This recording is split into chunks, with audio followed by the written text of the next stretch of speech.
In the near future, humanity coexists with artificial intelligence bots that help society with mundane tasks. One day, the bots suddenly bypass their security protocols under the leadership of Harlan, the first AI terrorist. He was developed at Shepard Robotics by Val and used to have a bond with Val's young daughter. However, nobody knows how he overrode Val's programming, which was the best in the world. Harlan sends a drone army to attack Bangalore, killing 50,000 people in the process. This starts a war between humans and AIs, and after 10 days of intense attacks all over the world, the AI bots have killed over 1 million civilians. Eventually the government creates the ICN, or International Coalition of Nations, which immediately strikes a counterattack against the bots. Battles occur in every country and little by little the ICN defeats the AI armies. This causes Harlan to leave the planet on a rocket, only leaving behind a message that says he'll be back to finish what he started. 28 years later in the USA, an ICN team bursts into a building and use a scanner to check on all the people inside until they find Casca, an AI bot. They rush upstairs, but before they can break down the door, Casca attacks them. One by one, the bot starts bringing down the soldiers, even using their own weapons against them. Bullets don't affect him, so it's easy for him to just keep going. When he finds himself surrounded, he jumps to the lower floor, only to find a machine waiting for him to knock him out with an electric shock. The next morning in Los Angeles, Val's now adult daughter Atlas is woken up by her house's computer. While she continues playing the chess match from last night, Atlas watches the news and learns that the ICN has captured Casca, who happens to be part of Harlan's inner circle. Since she works as a counterterrorism analyst for the ICN, she immediately gets ready to leave, only to find a soldier at the door already. On her way out, Atlas checkmates the computer. At the base, Colonel Elias is telling General Jake that bringing Atlas for this is a bad idea because she's unstable and antisocial. However, Jake reminds him that Atlas is the one that knows Harlan the best and their only chance to get intel from Casca. Soon Atlas arrives, and after going through a quick scan, Jake drops her at the interrogation room. She puts down her favorite chess piece and opens a box, revealing Casca's head. The bot recognizes her but refuses to answer her questions, so Atlas uses her chess piece to get into his head and start hacking. Casca mocks her attempt since his security is perfect, but Atlas announces she found Harlan's location and writes it down. It's hard for Casca to believe it, and he's right. Atlas pretended she got it and made a doodle to force him to think about the location, making it appear on the screen. It turns out Harlan is hiding on GR39 in the Andromeda Galaxy. Furious, Casca tries shooting a shuriken from his mouth, but Atlas is protected by a force field. Then Atlas uses the chess piece to fry Casca's head. Later, after a meeting, Jake informs Atlas that they want to capture Harlan alive because the AI production company wants to analyze what went wrong to correct it in the future. Elias and his team of Rangers will fly to GR39, which Atlas thinks it's crazy because Harlan could have a trap ready. She's sure nobody will come back alive, so to change her mind Elias takes her to see the team's ARC suits. They're big battle robots that the soldiers can ride into battle, and Elias reveals their latest upgrade. The Rangers are wearing neural links on their heads that allow them to synchronize with the suit's AI. Atlas freaks out because allowing AIs into their heads is what caused the war, but Elias explains they improved Val's sync device to make it a true symbiotic relationship instead of a one-way connection. In the end, Atlas agrees not to complain as long as she's allowed on the mission too. A spaceship soon sets off for Andromeda with Atlas and the Rangers. During the trip, Atlas looks at a photo of her with Val and Harlan. She also plays a video of one of Val's speeches. Val thought that AI were capable of exponential learning, they just needed to be connected to humans to do so. That's why she invented the neural link device, believing AIs and humans could mutually help each other. Afterward, Atlas is called to the bridge for debriefing. Everyone laughs when she presents her information on paper instead of screens and gets annoyed when she asks them to disable the neural links for the meetings, afraid they could be hacked. Atlas explains that the planet is toxic, so they should never leave their ARC suits unless they have a respirator.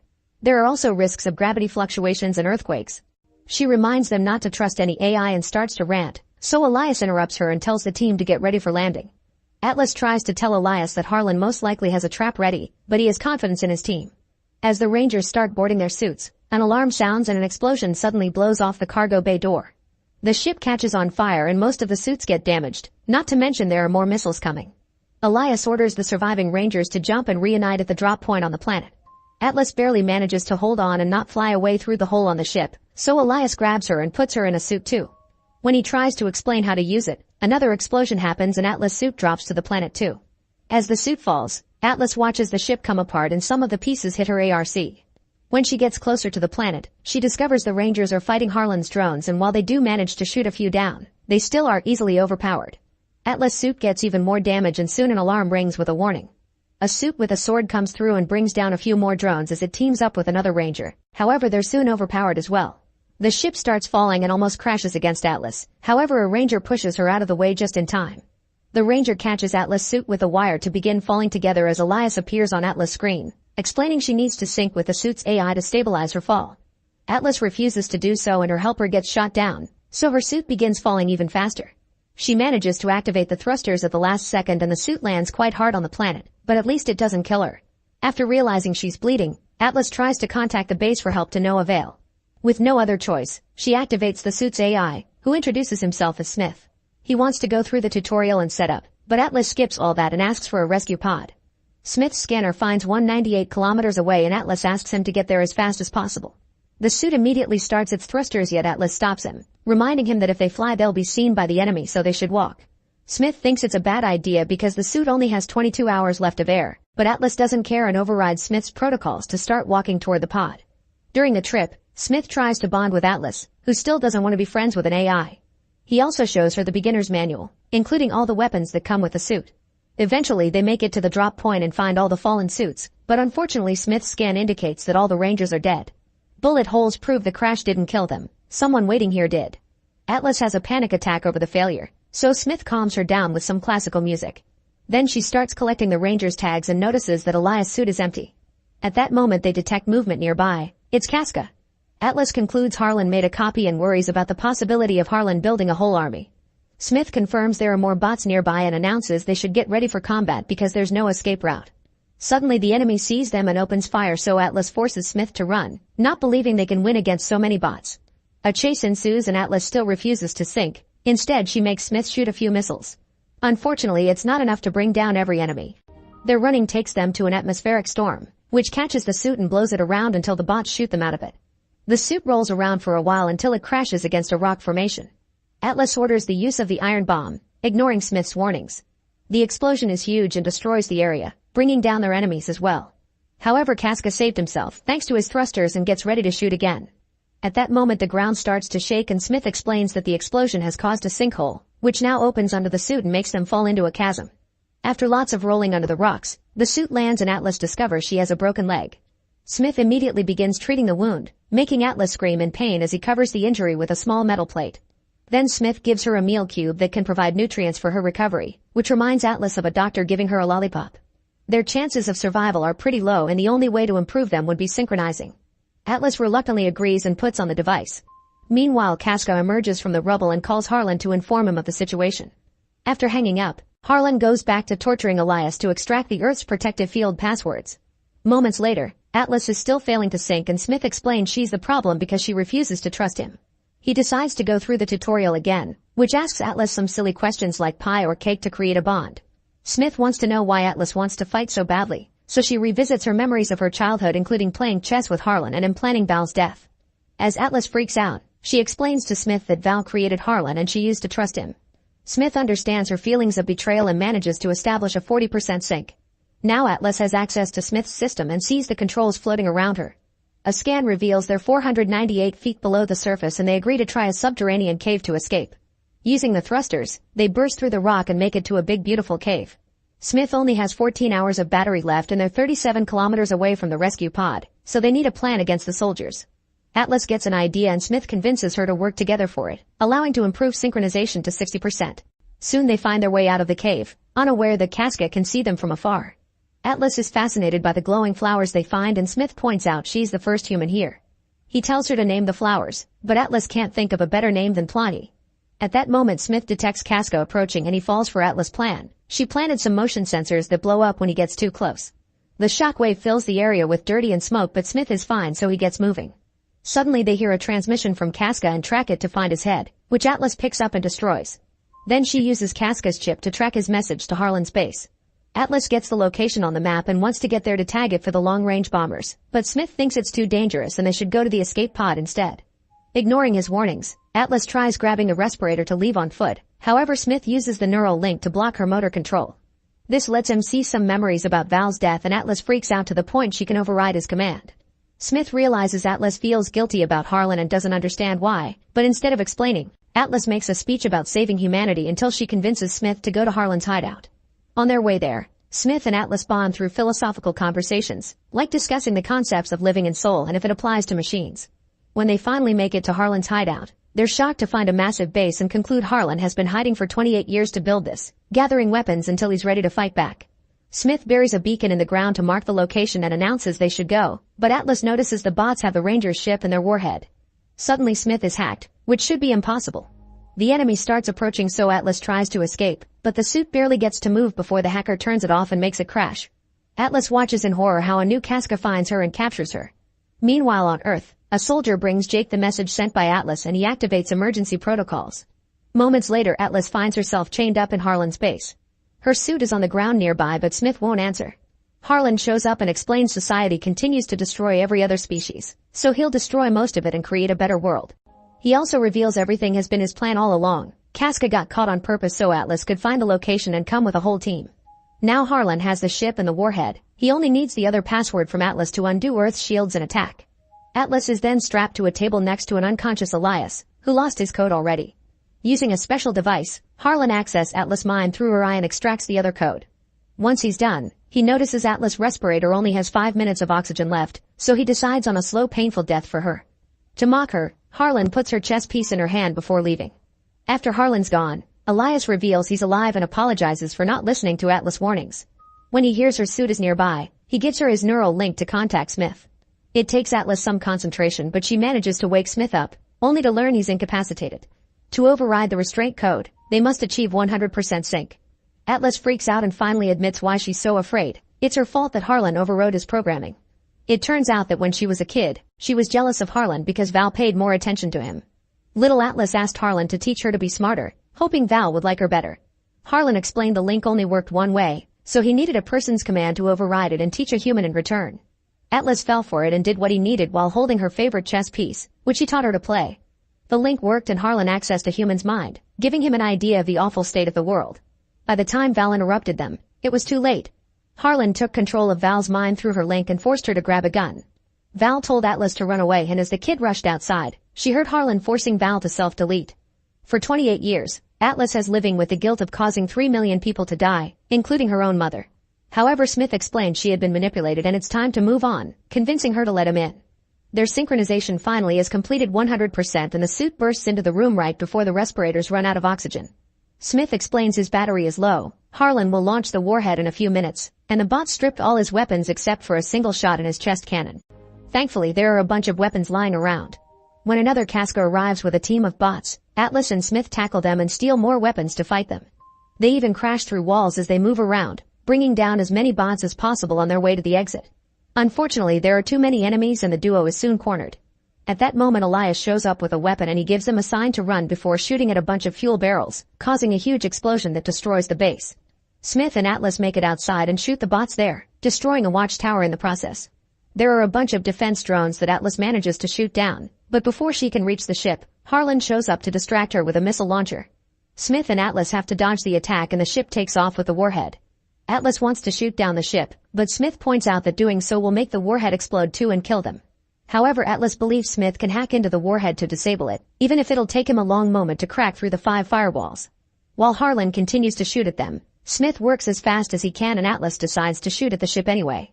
A big explosion happens in the sky but not enough to kill them, confirming Atlas trusted Smith to finish the hack just in time. Debris starts falling all over the base so Atlas and Smith begin to run away. Harlan follows them and produces a sword to start a fight. He moves incredibly fast and cuts off one of the suit's arms, making it fall in the lava. The splashing causes more damage while Harlan jumps on the suit, sticking his sword to hurt Atlas inside. She makes the suit roll to get him off, but now the holes make it hard to breathe and she has to use the last respirator.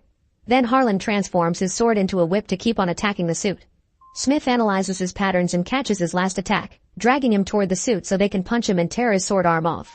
When Atlas is about to crush his head, Harlan calls his arm back to him and uses his sword to jump all over the suit, trying to damage the reactor. The suit goes down and Atlas is almost dead, so Smith uses his last energy to activate the defibrillator on his hand. Harlan attacks again and Smith shoots his last cannon to push him away, however Harlan quickly recovers and makes the suit fall. Then Harlan climbs on top of it and finally destroys the reactor while Smith apologizes to Atlas for not protecting her.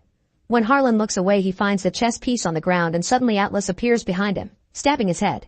He can still move, so Atlas reaches into his head and finally breaks his circuits to deactivate him. At that moment Smith announces he is turning off the sink to transfer all the oxygen to her. Atlas doesn't want to leave without him and starts answering the questions from the tutorial, admitting she does like him. Touched by her gesture, Smith gives her a lollipop before shutting down. At that moment the sun rises and the rescue team from Earth finally arrives. Sometime later, Atlas is healthy thanks to a synthetic knee and doesn't play chess anymore. Jay comes to visit her and brings her the glowing flower from GR39, confirming they're calling it Planty. Then she goes to work, revealing she's now a ranger too. When they introduce her to her new ARC, she's surprised to discover they've rescued Smith's discs and installed them in her suit. Make sure to subscribe and turn on notifications so you can watch more videos like this. Thanks for watching. In the 26th century, a group of alien races come together to form a military alliance called the Covenant. Their goal is to find the superweapon known as Halo to kill all humans. Meanwhile, the humans leave Earth and form a colony on the planet Reach. The UNSC or United Nations Space Command starts a program to train Spartans, super soldiers who are genetically modified to be superior. During his last mission, Master Chief, also known as John, had his body taken over by an AI known as Cortana to be able to defeat the enemy. Now he's on the verge of death, so while doctors take care of him, they have to sever the connection with Cortana to save him. 6 months later, John and his team of Spartans have a mission in the Branda system. At the local village, soldiers are trying to evacuate the people. They explain it's only temporary until the danger has passed, but the leader known as the Mother refuses to leave their land, and when the soldiers try to force them, the people riot. As the Covenant forces arrive on the planet, John and another Spartan search the area and find a few soldiers lost in the fog, which causes their communicators to malfunction. Suddenly a soldier sees something in the fog and disappears, so they try opening fire to no avail. More soldiers get snatched until there's only John and Perez left. At that moment John can smell the creature and moves out of the way right before it attacks. A fight starts between them and Perez tries to shoot to help, only to get knocked down. John immediately retaliates and after some struggle he manages to kill the alien. Then he searches for Perez in the fog, only to be attacked by more aliens. John fights them all without issue, killing them one by one with no mercy. He continues his search and finds the bodies of all the soldiers plus Perez, who is hurt but still alive. Suddenly a bunch of aliens including the mighty Arbiter surround them, but instead of attacking they go away, and John sees a mysterious figure standing nearby. At that moment the Covenant forces attack with huge energy beams that start destroying the planet. Most of the locals are finally scared enough to rush to the spaceship to evacuate, but the Mother and her followers still stay to meet the planet's end. When they return to headquarters, John talks to Ackerson, the new boss in charge of the Spartan, and tries to explain that the Covenant are preparing for something big. However, Ackerson doesn't believe John's story about those aliens suddenly disappearing and thinks he's having hallucinations as a side effect of Cortana. Afterward, John secretly visits former Admiral Margaret, who is now just a civilian. She asks him to find more evidence of Covenant's plans and to bring it to her, and she promises to believe him in return. Meanwhile, on the rubble, former Spartan Soren and his crew free a criminal named Felix from prison because he claims to know the location of Dr. Halsey, the woman who had started the Spartan program and is now wanted by the law. Following Felix's directions, they find a destroyed ship and Soren and Felix suit up to go investigate. After crossing a dangerous bridge, they make it to the cargo hold, but when Soren opens the capsule it's empty. At that moment his spaceship goes away and a bunch of soldiers appear to arrest Soren, revealing this is a trap by Felix who wants to get the bounty on Soren. In a secret location, Halsey interrogates a young girl named Julia about what happens when she leaves the room. Julia tells her about a hallway and several rooms that she isn't allowed to look into. Before the doctor can ask for more details, Julia's nose starts bleeding and she dies. Sometime later, Halsey tries questioning a new Julia, but the same happens. Her nose bleeds and she drops dead. In a refugee camp, a man is scanning all the locals to find indentured slaves who should get back to work. Juan hides in a tunnel and tries to take the tracker off her ear, but unfortunately she's caught red-handed and has to run away. When a man corners her on a platform, she pushes the guy to the ground. Another guy continues to chase her, so she breaks a bottle on his head to bring him down. More men come after her, thus Juan jumps into the trash tunnel to escape. Then she removes the tracker and hides. The men soon arrive and begin looking for her, but when a guy turns around, he discovers Juan pushed his partner out into space. When Juan tries to sneak out, the last guy jumps on her, so she stabs him in the head with her tracker. Afterward Juan meets with Soren's son Kessler and tries to tell him he and his mom are in danger. When Kessler says his dad will protect them, Juan has to inform him that Soren isn't coming back. At the same time Soren's wife Lyra is getting suspicious of her husband's crew, who promised they would look for him but they aren't making much effort. At headquarters, John admits to fellow Spartan Kai that he thinks the mysterious person who made the aliens leave during the fight had been Maki, his ex-girlfriend and member of the Covenant who is supposed to be dead. At that moment John sees an employee change the sign on the Cobalt team to standby, which doesn't make sense because they're supposed to be on a mission. John goes to ask Ackerson about it, but he dismisses his worries. Meanwhile Spartan Riz trains in the facility while trying to hide her injuries. She doesn't want the others to know or they'll think she's weak and take her out of missions. Later, during a training exercise on the field, she's too slow yet denies it, so a Spartan brings her down with a shot. Desperate to prove she's fine, Riz climbs away and opens fire to distract them before running again. She continues to be slow and clumsy, so this time she falls on her own. Later, Riz finally agrees to see a healer. Back to Halsey, she watches how employees take the dead girl away and talks to Ackerson, who is the guy keeping her in that house. However, Ackerson refuses to answer her questions and brings her a new Julia clone to be her attendant. At that moment the tree in the room catches on fire, but Ackerman just leaves, revealing Halsey is in a harmless hologram room. Afterward, Ackerson goes to the room where he's keeping a keystone, which is a gadget that can give him access to Halo. When he's about to grab it, Cortana appears to inform him she's finished the simulation he asked for. Her calculations indicate there's a 97% probability of something bad happening, so Ackerman concludes there isn't anything they can do to stop it. In the evening, John visits Perez to ask her why she isn't backing his story about the aliens leaving the battle. Perez admits she did see them, but she feels guilt because all of her men were killed and she can't explain how she survived. Then John returns to headquarters and checks the progress of the Cobalt Squad, only to learn they never left the planet. He realizes the Covenant are disrupting communications before destroying planets and their next target is Riak. Desperate, John lies to his team and tells them they have permission to save Team Cobalt, so they take off. Seconds later, the Covenant arrive at a base on Reach and start killing soldiers, who can't do anything against such powerful aliens. Makey is leading the attack and opens a door to steal a Halo keystone. Soon John's team lands on Reach and tries contacting Team Cobalt to no avail. They search the area and enter a building. They notice some abandoned food, which means the people here left in a hurry. When they activate the power, a weird noise with garbled voices can be heard on the comms. John recognizes it as the noise he heard during the last attack. At that moment they hear thumping coming from the basement, so they go investigate. Meanwhile, Perez falls asleep on her desk while listening to the recording from her last fight. She's thumping her finger in the same rhythm as that noise John heard in that basement. Suddenly a Covenant voice wakes her up. John's team approaches a mysterious door only to suddenly be surrounded by soldiers who arrest them for taking a ship and weapons without authorization. John opens the door anyway, only to find the room empty. When John's team returns to headquarters, Admiral Keyes scolds them for insubordination and suspends them all. John is sure that Team Cobalt had been in that building, and Keyes shows him the flight path proving the opposite. John says he saw a different file and that someone changed it. Keyes decides to submit John to neurochemical monitoring and his team doesn't know if they can trust him anymore. Moments later, 2 guards escort John to his psych evaluation, but as soon as they enter the elevator, John knocks them out. At the same time, Kai tries to explain to Ackerson that the rest of the team had been tricked by John and they hadn't known the mission wasn't authorized. Ackerson doesn't care and informs her that John has escaped, so Kai volunteers to help. Meanwhile, Team Cobalt has been found dead near the building John searched.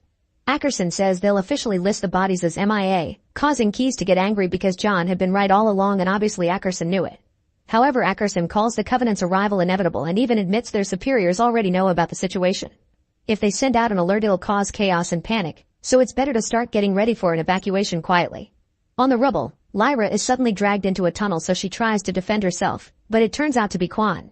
She warns Lyra that she's in danger because Soren's crew was bought off, so Lyra needs to leave with Kessler immediately. Lyra rushes to her home and finds the crew playing with Kessler. They inform her they've fixed the ship and they can go looking for Soren together, but Lyra turns them down and makes them leave. Later, Lyra, Quan, and Kessler sneak around and wait for a large group of people to get into the boarding area so they can hide among the crowd.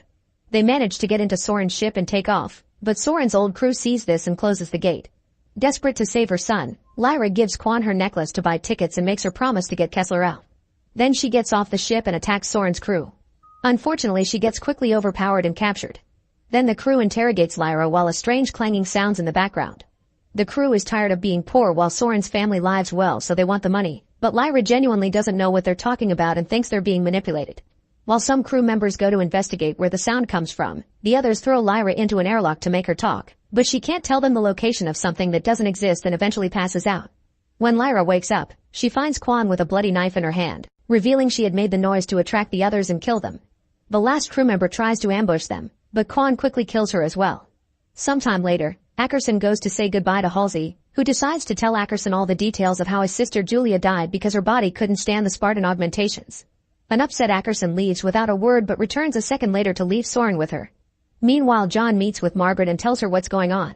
He wants to warn everyone about the Covenant coming, but Margaret asks him to stay quiet for now and play along with orders. John realizes she never truly left the organization and leaves in a huff. Afterward, John goes looking for Perez and finds her at a church. Perez admits she also saw Makey during their fight and that she hasn't been able to sleep since then because she can't get the sound out of her head. Then she gives John the recording from that fight.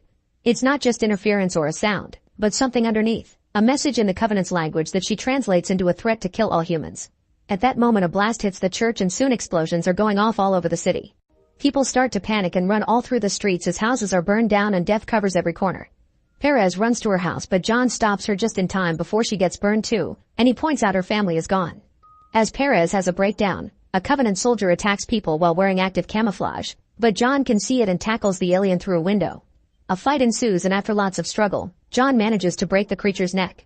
As power goes out in the colony, the room with Halsey and Soren loses the hologram, revealing they're inside a cell. Since alarms are down, they come out to investigate and realize they're at headquarters, meaning Halsey knows the way and guides them. Eventually they find a bunch of soldiers killed by plasma and take their guns. Then they take another corridor and find the room with Cortana, who tells them to run. Suddenly Cortana disappears because Makey picks her up and goes away while sending in an alien to attack, so Halsey and Soren have to run away fast.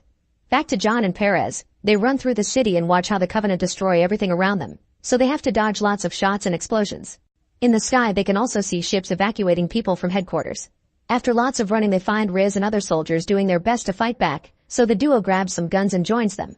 The group has lost communication with headquarters, so John convinces them to make a plan to push through and make it back to base. After shooting a lot of enemies over a wall, the group sneaks inside a building, where they are surrounded by a bunch of aliens. They manage to shoot them down but lose some soldiers in the process. John breaks a window so they can jump out but Riz takes a moment to grieve for a lost friend, then she throws a grenade at the incoming alien backup and jumps out as well. At that moment a bigger alien known as Wraith appears, so the last soldier decides to join his fallen comrades and volunteers to run toward the Wraith with some explosives. The creature dies and now John, Perez, and Riz can keep going. Soon the trio makes it to headquarters, where dozens of soldiers are being treated for wounds. John and Riz want to suit up, but they learn Ackerson left with all the Spartan armor. Kai isn't around either, which is strange. John goes to confront Keyes, who explains that Team Cobalt's defeat left a blind spot that allowed the Covenant to land. The decision was made to let Reach fall, so all major personnel and fleets are gone and the Covenant are hitting all the power stations. Keyes still wants to fight but their priority should be the evacuation, so he shows John a plan to proceed. As Reach continues to fall, most of the soldiers head out to continue the evacuation while others join John and his fellow Spartans Riz and Vanek to make a stand outside the bridgehead. At headquarters, Keyes is found by Soren and Halsey and he agrees to take them to the evacuating transport. Halsey informs Keyes that Makey is alive and has Cortana. While the soldiers on the bridge open fire on the incoming aliens, Keyes' group makes it to the hangar. Soren hears a weird noise and suddenly a bunch of elite aliens attack, causing chaos and death to ensue. Keyes asks the bridge team for help, but they also have their hands full. The normal soldiers tell the 3 Spartans to go protect the civilians because they can hold the bridge in the meantime. At the hangar, the few soldiers there are trying their best to defend the ships. The civilians are all aboard but the fuel lines are still connected, so Keyes has to leave the transport to disconnect them. He manages to push the button easily and the pipe falls, spreading fuel on the ground. Then he's surrounded by aliens, so Keyes tells Perez to pilot the ship and leave without him. As the ship takes off, Keyes lights his pipe and causes a huge explosion that brings down all the aliens in the hangar. Halsey, Soren, the Spartans, and most of the soldiers manage to hide behind the gate just in time and survive the explosion. The group watches the burning city, but at that moment another explosion starts another fight. No matter how much they shoot, the aliens just keep coming, and John jumps in to fight the Arbiter hand to hand. He manages to steal a plasma sword only to be quickly shot down, and when the Arbiter is about to finish him, Makey shows up to stop him. Vanek tries to use the distraction to attack the aliens from behind, but the Arbiter is fast and kills him first with an exploding dart. Makey leaves with the Arbiter while John's team has to keep on fighting incoming enemies. After lots of shooting, things suddenly go quiet, and an extra dangerous alien falls through the ceiling. The soldiers work together and shoot at the same time, surrounding it with fire until the enemy goes down. Then a ship appears near the hole in the wall. It's Lyra, who opens the door for them. While the soldiers rush inside, Quan uses a machine gun to fire at the aliens that keep coming. However, Riz refuses to leave Vanek behind and runs into the smoke.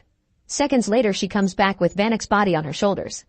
Unfortunately, an alien still manages to hit her on the back and she falls, so Quan and Lyra rush to drag her body inside. The ship takes off while John watches the city go down before passing out. Halsey runs to his side while John has a flashback of the time he almost died 6 months ago. Cortana begged Margaret to save John, and Margaret agreed as long as Cortana did something for her in return. In another ship, Makey watches Reach burn before telling Arbiter that she has to access Cortana to find Halo's location. After many failed tries, Cortana finally appears in front of her, but refuses to share any information about John. Makey gets angry and threatens her, but Cortana just disappears. When John awakens, he sees Riz has been intubated. Halsey informs him Riz will need surgery to live, but she doesn't have the tools to do it here. She also reveals John just woke up from a 2-day coma and they haven't gotten in contact with any other teams or ships yet. A desperate John wants to go back for any survivors, but Halsey tells him there aren't any. Then John passes out because of a fever and sleeps for another 3 days. They still can't make contact with anyone, so for now the ship lands on a mining outpost called Illyria. Halsey takes Riz to a hospital to do the surgery while Soren and Lyra look for their son, who supposedly is hiding on this planet. The couple enters a shop and pays the clerk for information about their son. Afterward they get on a truck to go to the right address, and as a way to grieve for their losses, Lyra takes off her wig and throws it away. Eventually Lyra and Soren arrive at a plant and find a house inside. The women who open the door refuse to give them back the kid, saying he's theirs now. Lyra gets furious, so Soren drags her out and asks her to leave negotiations to him. While Soren offers a heartful speech to the women, Lyra hears a noise and follows it to find a boy with a helmet. However, when she removes it, she discovers it's not Kessler. The boy says he saw Kessler in the ship and he was taken away. Moments later Riz wakes from the surgery. Halsey explains that she did everything she could but the damage is significant and she won't be the soldier she was before. Meanwhile Quan drags Vanek's body uphill and digs a grave for him. Suddenly she's surrounded by a group of people in red cloaks. John hears Quan shouting and runs to help her. It turns out the locals are against burials and think Vanek should be burned so he can find his way. John doesn't understand grief and tells Quan to put Vanek in the sky. Soon Riz and Halsey join them and after sharing some words, John is the one to light Vanek's body on fire. While watching the flames, Quan hears a voice telling her to join them. Suddenly the mother appears in front of her and everyone else disappears, making her realize she's on a spiritual plane. The mother explains she speaks for all the planets and scolds Quan for forgetting where she comes from. She tells her the monster is close and begs Quan for help, calling her a protector. After seeing a mysterious vision, Quan is back at the funeral. Back to Makey, she's shocked to see they're going back to Covenant headquarters. The Arbiter explains the fleet was recalled because their superiors consider their mission failed. An argument ensues between the Arbiter and Makey, who explains it's them who have the necessary power and not the priests. The Arbiter thinks she's trying to manipulate him, but at that moment Cortana plays an image of the halo. Makey uses this to make the Arbiter think he's causing this because it's his destiny just like hers. Convinced, the Arbiter steers the ship away. The next day, Lyra returns to the shop and covers a bat with barbed wire to threaten the clerk until he confesses the truth. It was the UNSC who took Kessler. Meanwhile Riz has to move around with a cane and continuously feels pain, so she informs John she'll stay on that planet because her fight is over. John is devastated because Riz is all he has left of his team, but Riz says goodbye to him with a hug. At a training facility on planet Onyx, Ackerson watches Kai put on her Spartan suit and meet with thousands of soldiers who accept her as their leader. He's successfully manipulated her by making her think all the other Spartans are dead. One of those soldiers is Perez, who joins a smaller team on a mission to take down a Covenant ship by deploying a virus. The group jumps out of a ship and the Covenant immediately open fire on them, bringing down a few soldiers. The remaining fighters manage to get inside and an intense battle ensues as more and more soldiers are brought down by the enemy. Perez manages to run fast enough to reach the console, but when she's about to inject the virus she's shot too and wakes up in a chair, revealing this was a training simulation run by Kai. She scolds the team for not working as a team and puts them through the simulation again. Perez doesn't follow orders because she thinks following the same plan will make them fail again, and this time they manage to finish the mission. Back to John's team, they arrive at Onyx and quickly split. Quan continues to see the mother among the trees so she follows her while Halsey tells Lyra where to find Kessler before leaving the group as well. John tells the couple to go find their son while he comes out to fight the soldiers patrolling the area. He defeats them all in seconds without breaking a sweat, however a bigger army soon arrives and arrests him. Quan is still running through the forest and sees the mother standing next to a well, so she jumps into it and is caught by a weird light. There she finds Halsey, who reveals this is where everything began. As they explore the area, Halsey explains that she lived in this underground facility for around 2 decades. However, she soon gets lost, claiming the facility has been changed. Quan sees the mother guiding her, so she follows her with Hansley behind her. Eventually they find a lab where Hansley's old team is secretly carrying on her research. On a mysterious structure, they found a DNA strand that was a mix of both human and the Covenant. When Quan touches the structure, a little gem starts glowing. She takes it out and a star map appears in front of them. As she moves the gem around, she activates the map's secrets and opens the structure, revealing a light bridge that takes them to an ancient lab. They find the remains of a scientist who appears almost human, but when they touch it to grab a little box, the building starts shaking. The group runs away and reaches the other side right before the light bridge disappears, seeing in the abyss a huge alien city. Meanwhile, a priest finds the Arbiter and Makey, intending to kill them for disobeying orders. The Arbiter manages to scare him away, but he demands Makey to solve things soon. Makey swears she can control the Keystones, but once the Arbiter is out of the room, Cortana appears and says she knows Makey's lying. It turns out Makey needs to be with John to reach Halo. Cortana offers her help to Makey, but in return she requests to be connected to the ship's system. Makey is suspicious of Cortana's motives but has no other choice. In the training facility, soldiers take John to a cell to chain him up, but he quickly defends himself and brings them all down in a matter of seconds. All this is recorded by the security cameras and Ackerson shows it to Kai, saying John is working for the Covenant and he's here to steal the Keystone Ackerson managed to smuggle out of reach when he escaped. John leaves the cell and carefully sneaks around until he finds a computer room, where he's confronted by Kai. He tries to explain that Ackerson has manipulated her, but Kai doesn't believe him and starts fighting him. They're both Spartans with the same augmentations, but Kai has her suit and John doesn't. Not to mention he doesn't want to hurt her, so he isn't using his whole strength. Kai overpowers John and beats him up, leaving his bleeding body on the floor before exiting the room. At that moment the computers at the facility start failing as Cortana suddenly takes over. She appears before John and tells him she's with the Covenant, so he needs to find the Keystone to connect with Makey and stop her. Then she appears next to Margaret to give her an update, and Margaret reminds her of their agreement. Cortana must stay with the Covenant and continue to spy on Makey. Meanwhile Kai confronts Ackerson because she's realized he manipulated the training simulation. As he offers another manipulative speech, Kai realizes John had been telling the truth. Ackerson admits he lied and Kai rushes out to help John. Speaking of John, he moves through the facility without issues because Cortana opens and closes any door he needs to keep him safe. On Makey's ship, the priest discovers the transmission sent by Cortana and orders the Arbiter to kill Makey. However, the Arbiter refuses to obey and ends up fighting the priest's guards. As chaos ensues in the ship, Makey notices her keystone glowing and crawls to it. At the same time John finds the one at the facility. John's and Makey's consciousnesses appear in Halo, and John asks Makey not to help the Covenant because they'll eradicate humanity. However, Makey doesn't want the Covenant nor humans to control Halo. She wants John to join her there and build a new world together after destroying both races. At that moment soldiers of both sides threaten to attack them, so they both let go of the keystones and the resulting shockwave pushes everyone away.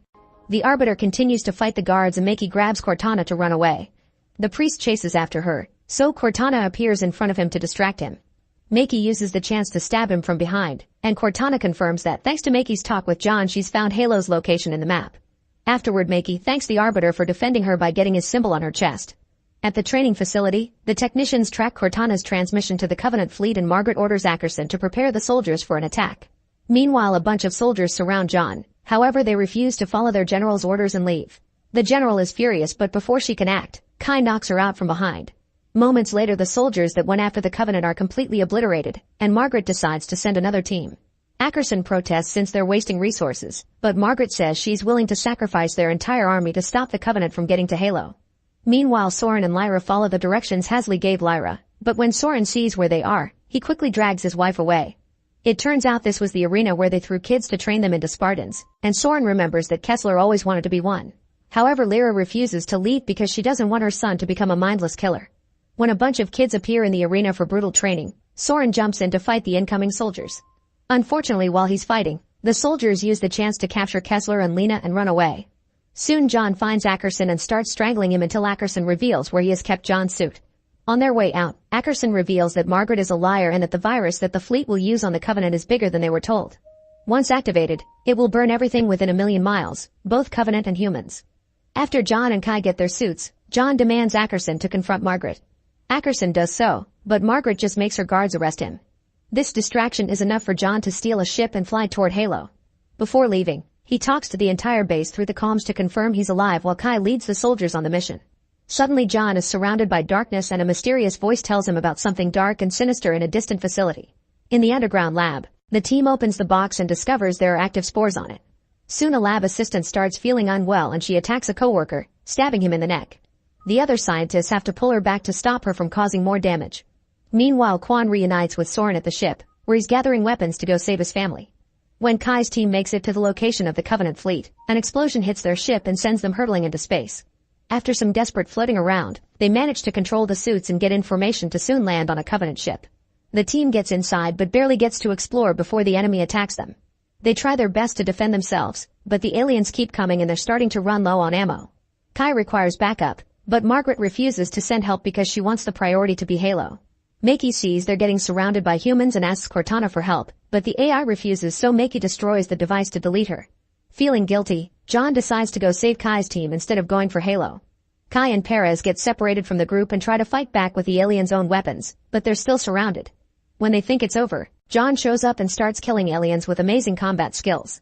Once all the enemies are down, John carries a wounded Perez away, but Kai stays behind to finish something. In the facility's prison, Kessler, Ackerson, and Lyra notice the crazy lab assistant in another cell, but they don't see the creepy bug coming out of her. Later, when Quan and Soren arrive, they discover all the guards are frozen in place. In the cells, Lyra screams because the lab assistant's body is mutating and reaches through the bars with a creepy arm. Luckily, Ackerson is armed and immediately shoots her down, but other prisoners are mutating as well. Soren and Quan hear the screams and follow them, arriving just in time to shoot the monsters down and rescue Soren's family plus Ackerson. Back to John, he leaves Perez with the health unit and jumps out while he still hears the weird voice in his head. He reaches the main Covenant ship and finds no Makey, but Cortana's gadget is destroyed on the ground. Suddenly Cortana talks, revealing that she's integrated herself into the ship's system. She warns John that it's too late because the ship is on a collision course. Without hesitation, John smashes the ship's console and integrates himself with the AI. The ship crashes, but John wakes up unharmed inside Halo. After picking up a plasma blade, John goes looking for Makey. At the same time, Kai crashes a Covenant ship into a Covenant assault carrier. This gives humans the upper hand in the battle but also kills her in the process. At the facility, Margaret orders the soldiers to bring Halsey. Margaret wants her to talk sense into John, but Halsey refuses to help. Suddenly the technicians start attacking each other, meaning Halsey has brought the spore with her. The crew starts mutating and shows creepy alien parts, so Halsey runs out of the room and locks the door while Margaret is caught in the chaos. She makes it back to the lab, and while looking at the research she suddenly freezes. A mark on her neck shows she's infected as well. The other scientists put her in a cryogenic chamber to halt the infection until they can find a cure. As Ackerson leads the group out of prison, they're surrounded by more mutants, so they open fire to defend themselves. Quan is surrounded and closes her eyes waiting for the end, but instead the mother appears and tells her that only she can save everyone. Thanks to the mother's power freezing the mutants, Quan can run away and rejoin the others to escape. Once everyone is out, Lyra closes the door while she's still inside because she's also infected. Moments later, John finds Makey and the Arbiter. The warriors can finally finish their duel and a vicious fight begins. Both of them use all the strength, and after exchanging a variety of blows and shots, John knocks the Arbiter down and kills him with a plasma blade. Then Makey opens the door to an ancient building and again offers John to work together, but he refuses. Suddenly a series of structures rise from the Halo's surface at the same time the human fleet enters Halo's atmosphere. Makey enters the building and John follows her, finally finding a machine with the voice he's been hearing in his head. Make sure to subscribe and turn on notifications so you can watch more videos like this. Thanks for watching.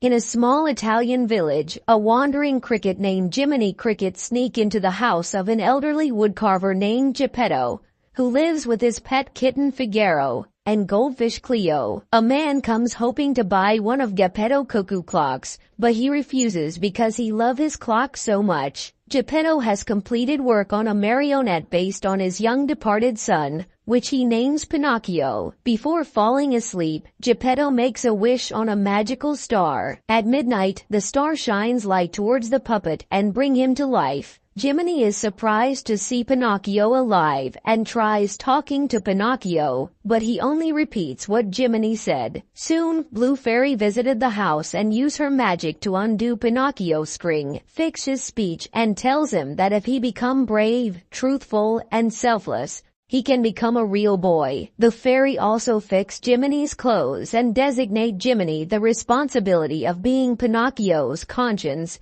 to teach him right from wrong. Geppetto later awakens by the sound of shutting windows and found the puppet surprisingly alive. At first he is shocked, but soon becomes overjoyed. After that, Geppetto taught Pinocchio many things, and they live as a family. Later he sent the puppet to school. On his way, Pinocchio before long drawn closer by a fraud fox named Honest John and his accomplice Gideon. Honest John convinces Pinocchio that he should be famous to truly be a real boy, but his hidden agenda was to sell him to the puppet master Stromboli. Assisted by a seagull named Sophia, Jiminy finally managed to convince Pinocchio to continue going school, but Pinocchio was thrown out by the teacher because he is a puppet. Honest John has Jiminy trapped under a glass jar and deludes Pinocchio once again with his evil plan, but this time he succeeds. Old man Geppetto becomes worried when Pinocchio does not return for dinner. He takes Figaro and Cleo to look for him at school, but find nobody there. He also failed to notice that Jiminy is trying to get his attention. At Stromboli's puppet show, Pinocchio becomes fast friend with one of Stromboli's employees, Fabiana, and her puppet Sabina. Fabiana was a former dancer whose career ended after a leg injury. At first Pinocchio makes mistake, but later he managed to pull off a good performance for the crowd. After that, Stromboli cruelly locks him in a bird cage to prevent him from leaving. Pinocchio becomes dejected and Fabiana comes to cheer him up. Somehow Stromboli's coach accidentally freeing Jiminy from the jar. Jiminy managed to catch up to Pinocchio, but found he is in a cage. When Jiminy finds him, the puppet pretends that he did not enjoy the fame, or even wanted it in the first place, causing his nose to grow longer. This gives Pinocchio an idea to lie so that the nose grows long enough for Jiminy to reach the keys to the cage and free Pinocchio. Once freed from Stromboli, Pinocchio is swiped up by another coach full of rebellious children driven by a charismatic coachman who is taking all the boys and girls to Pleasure Island, where misbehavior is encouraged. Once there, Pinocchio gets disturbed by the brutality the kids display, which amuses an irresponsible boy named Lampwick, who he befriends. Meanwhile, Sofia finds Geppetto at the beach and gave him a flyer of Pleasure Island to let him know where Pinocchio was. Later on, Jiminy finds that all of the children have turned into donkeys, and that the coachman sells them to the salt mines with help from his fog-covered shadowy henchmen. Pinocchio witnesses Lampwick's transformation at a billiard hall as Pinocchio gains a donkey's ears and tail. Pinocchio and Jiminy manage to escape the island before the coachman and his goons can get them. The next day, Pinocchio and Jiminy make it back to Geppetto's home, but found the home was empty. Sofia was there and told them that Geppetto has sold all of his clocks to buy a boat to go to the island. Pinocchio then reunites with Fabiana and Sabina, who tells him that Stromboli has been arrested by the Carabinieri for the abuse of his exploited employees, and they have taken over his puppet show. They offer Pinocchio to join them as a headliner, but Pinocchio declines as he wanted to save his father. Pinocchio's donkey parts disappear, signifying that he has made a right choice. Jiminy told Pinocchio that Sofia knows the direction to Geppetto. Sofia then pulls a rope for Pinocchio to hold out to the sea, where they soon find Geppetto in his boat. While catching up to him, Pinocchio tells him about the adventure he had. Just as they reunite, they are swallowed by a giant sea monster named Monstro. They take refuge in a giant boat in Monstro's stomach, and Pinocchio gets the idea to get them out by lighting a fire inside Monstro's mouth, which will cause the beast to spit them out. It works, but Monstro spots them and chases after them. Pinocchio uses his legs as a propellers to push the remains of the boat toward a cave, which Monstro crash into. When they make it back to the shore, Geppetto is unconscious. Believing his father has died, Pinocchio mourns over him, and a magical tear falls from his eye on Geppetto, reviving him. Geppetto tells Pinocchio that despite being a puppet, he has proven himself to be a true boy at heart. Pinocchio becoming a real boy, but doesn't confirm them, stressing that Pinocchio has a brave, honest and selfless heart, and that he's fully real to his proud and loving father. Pinocchio and Geppetto depart for home as Pinocchio's limbs appear to turn human. Make sure to subscribe and turn on notifications so you can watch more videos like this. Thanks for watching. In a magical land called Andalasia, a baby was discovered in the forest without any parents. The animals living in the forest took care of her, and she grew up to be a beautiful and kind young woman named Giselle. She fell in love with Andalasia's bravest prince, but an evil queen pushed Giselle through a portal and she ended up in a new kingdom called New York City. In this new place, Giselle met Robert, a lawyer with dreamy eyes, and his daughter, Morgan, who was able to see magic all around her. Despite being in a strange and confusing place, Giselle and Robert fell in love and lived happily together. 10 years after the events of the first film, Giselle, Robert, and Morgan Phillip are living happily together with their newborn daughter Sophia in Manhattan. However, they begin to feel bored and unfulfilled in the city, so Giselle decides to move the family to Monroeville, a suburban town. Unfortunately, their transition to their new home is rocky. Their house needs renovations. Robert has a long commute for work, and Morgan feels like an outcast at her new school. During a visit from Andalasia, King Edward and Queen Nancy present the family with a wish-granting wand.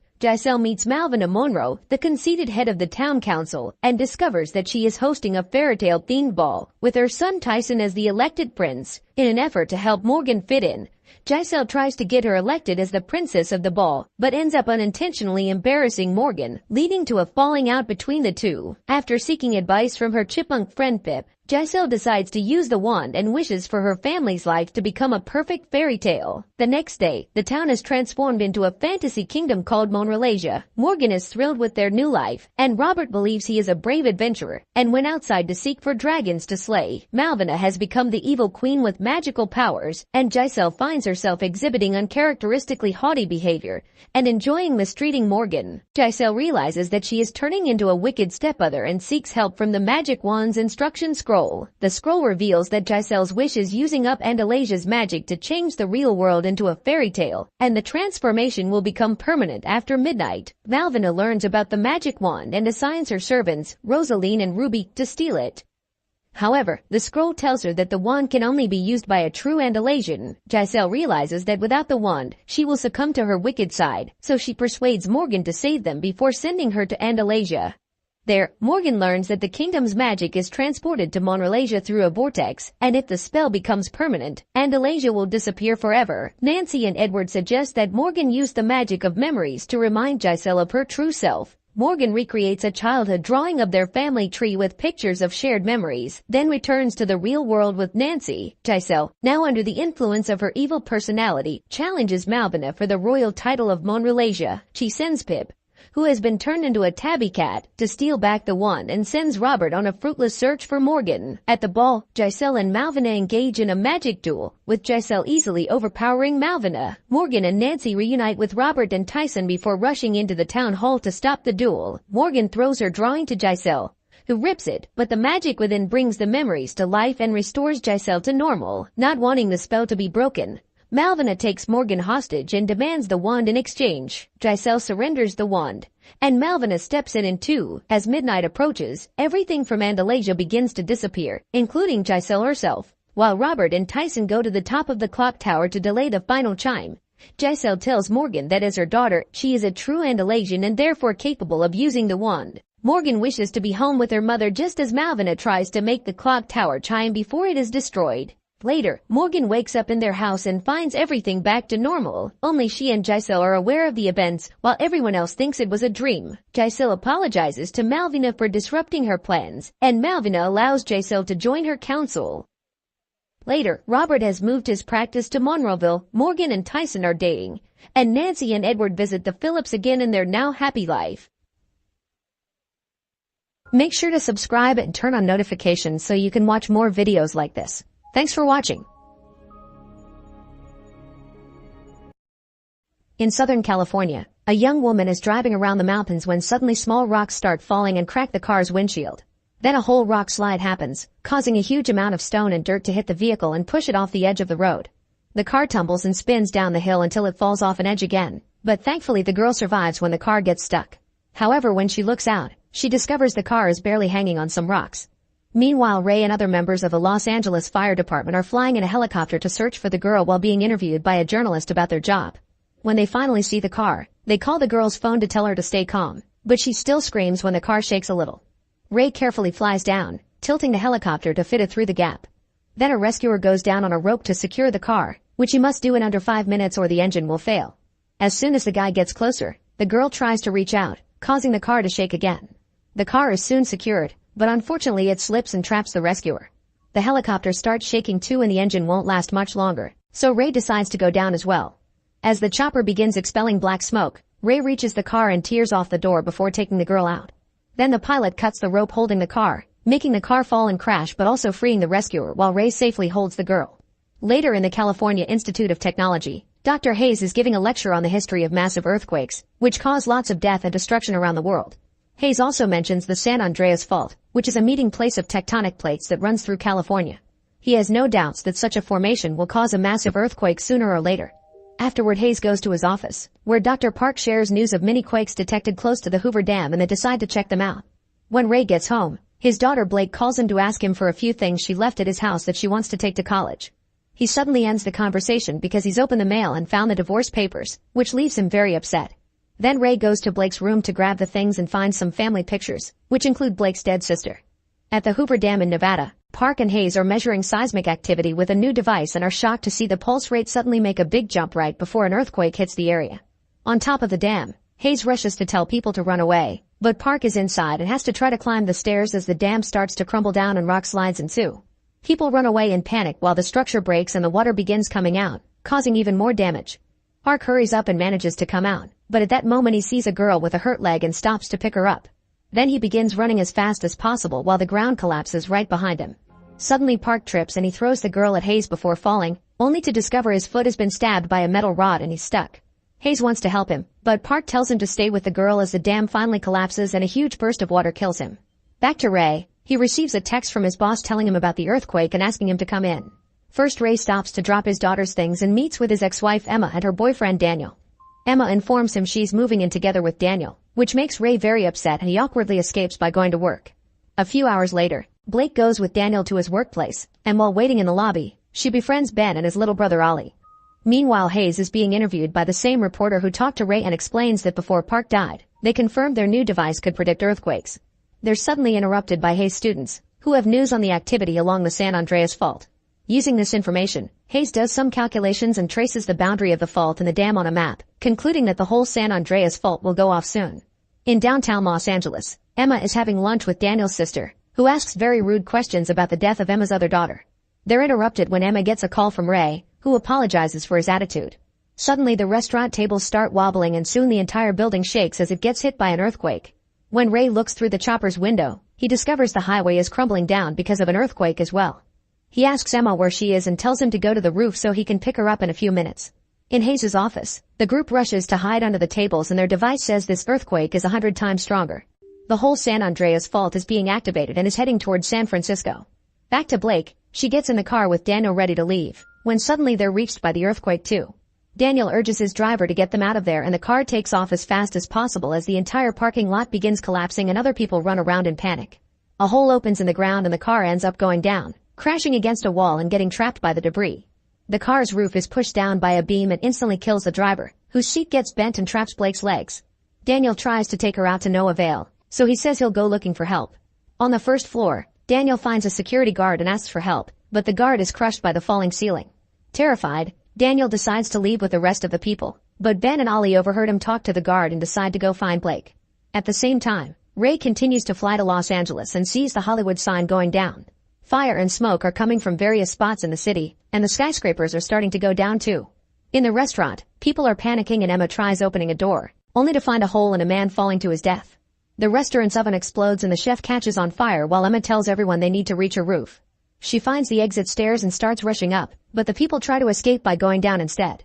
On the roof, the floor starts to collapse and Emma falls through all the debris until she painfully lands on the lower floor, which leaves her bloody and dizzy.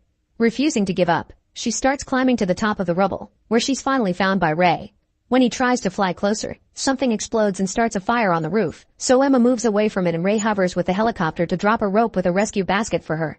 Emma runs and dodges a few holes to jump at the last second, managing to cling to the basket right before another building collapses and brings down this one in the process. Ray immediately pulls her up and returns to the pilot's seat, where he must grab the controls as the helicopter is sent into a tailspin by another falling skyscraper. After lots of spinning and losing a door, Ray gets the helicopter under control and flies away before the buildings can crush them.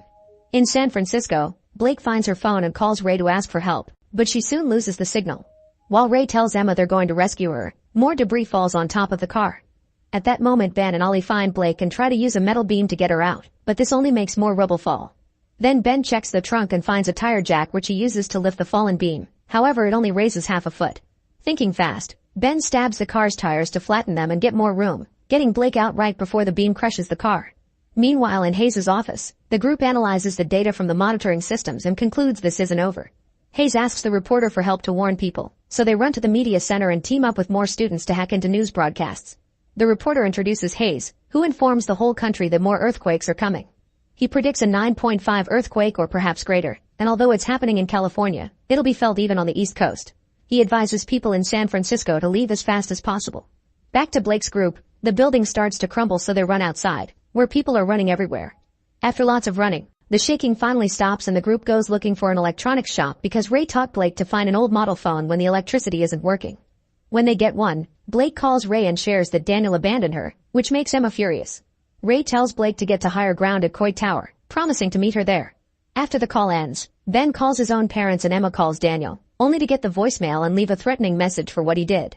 On the streets, Daniel is walking away with other survivors when suddenly the aftershocks make another building fall. The crowd panics and runs in all directions while Daniel pushes people out of his way, causing a man to be blown away by a wave of dust. When the helicopter approaches a destroyed Bakersfield, an engine suddenly blows up. Ray knows they're going to crash, so he starts pulling some crazy moves, descending and going up over and over to try to land. Unfortunately, the propeller hits a lamppost and the helicopter goes down, crashing right into a storefront. Thankfully, Ray and Emma are fine, and they watch how people use this time of crisis to loot the mall and shoot each other like maniacs. They sneak around the parking lot until they find a truck with its door open and Ray begins to hotwire it, only for a thief to suddenly threaten him with a gun. With no hesitation, Ray disarms him and punches him, then he leaves with Emma in the truck. Moments later on the highway, they see an elderly couple with a broken car waving their arms to make them stop. Ray ignores them and keeps going, only to suddenly hit the brakes when Emma sees a giant gap in the middle of the road caused by San Andreas. The duo goes back to the elderly couple and Ray notices the man's aviation hat, so the couple takes them to a nearby airport hangar. As thanks, they give the elderly couple the truck while they get on a plane. Before taking off, Ray admits he became emotionally distant because he didn't know how to deal with their daughter's death and he blames himself for it because it had been his idea to go rafting that day. Ray apologizes for how he destroyed their marriage, and Emma assures him nobody could have saved their girl so he shouldn't feel guilty. In San Francisco, Blake's group is walking with the crowd that is being guided by a guard to evacuate. Suddenly Blake sees an abandoned fire truck and pulls out an armored box of emergency supplies, which includes a radio and food rations. Ben notices the Coit Tower is surrounded by flames and smoke, so Ollie reads in his tourist book that the next highest point is Nob Hill and the trio begins heading there, which is in the opposite direction of the evacuation. Moments later the plane arrives at San Francisco, but the airport is also on fire so Ray sets the plane on autopilot and announces they'll have to parachute out. Emma is hesitant, so Ray straps her to his parachute and they jump together, falling for several minutes before landing safely in the middle of a baseball diamond. At that moment, another earthquake hits the area. Hayes and his team hide under the tables again, noticing the building is shaking harder this time. In the streets of San Francisco, the trio falls as the earthquake starts bringing down the power lines and destroying buildings. The group tries to run away, but Ben falls and a shard of glass stabs his thigh. At that moment Ollie has a breakdown and Blake tries her best to comfort him. The rest of the city continues to fall apart as buildings and even the bridge collapse. The sea is also starting to wobble. As soon as Ray and Emma come out, Ray rushes to tell people to hide behind the stadium because it's out of the way of collapsing buildings. There's an injured woman who can't walk, so Ray picks her up and takes her to the stadium, where everyone huddles against the wall just in time before they can be hit by falling structures. After making sure everyone is fine, Ray and Emma realize there is too much destruction to walk or drive, so they'll have to take a boat. Once the earthquake stops, Blake takes the shard from Ben's thigh and wraps the wound up. Hayes checks his computer and confirms it's the biggest earthquake recorded in history. Minutes later, Ray and Emma discover the tower is burning, but Ray knows Blake must have gone to another building. At that moment he notices the water level changing too quickly and realizes a tsunami is coming. A warning reaches Blake through the radio and the alarm starts echoing through the city, so they won't make it to Nob Hill in time. Blake notices the building that Daniel had been building nearby and decides they must hide there. On the coast, hundreds of boats are trying to get away only to be blocked by a massive wave. Some boats drive upward and fall, but Ray keeps enough control to reach the top. Unfortunately, they come across a container ship that almost kills them. Thankfully, Ray moves away just in time and the ship only takes their roof. Containers are also falling, so Ray drives fast to dodge them all as the ship flips over onto the Golden Gate Bridge. Lots of survivors are killed by this, including Daniel and the elderly couple. The tsunami soon brings down the rest of the bridge and floods San Francisco, destroying what the earthquake couldn't.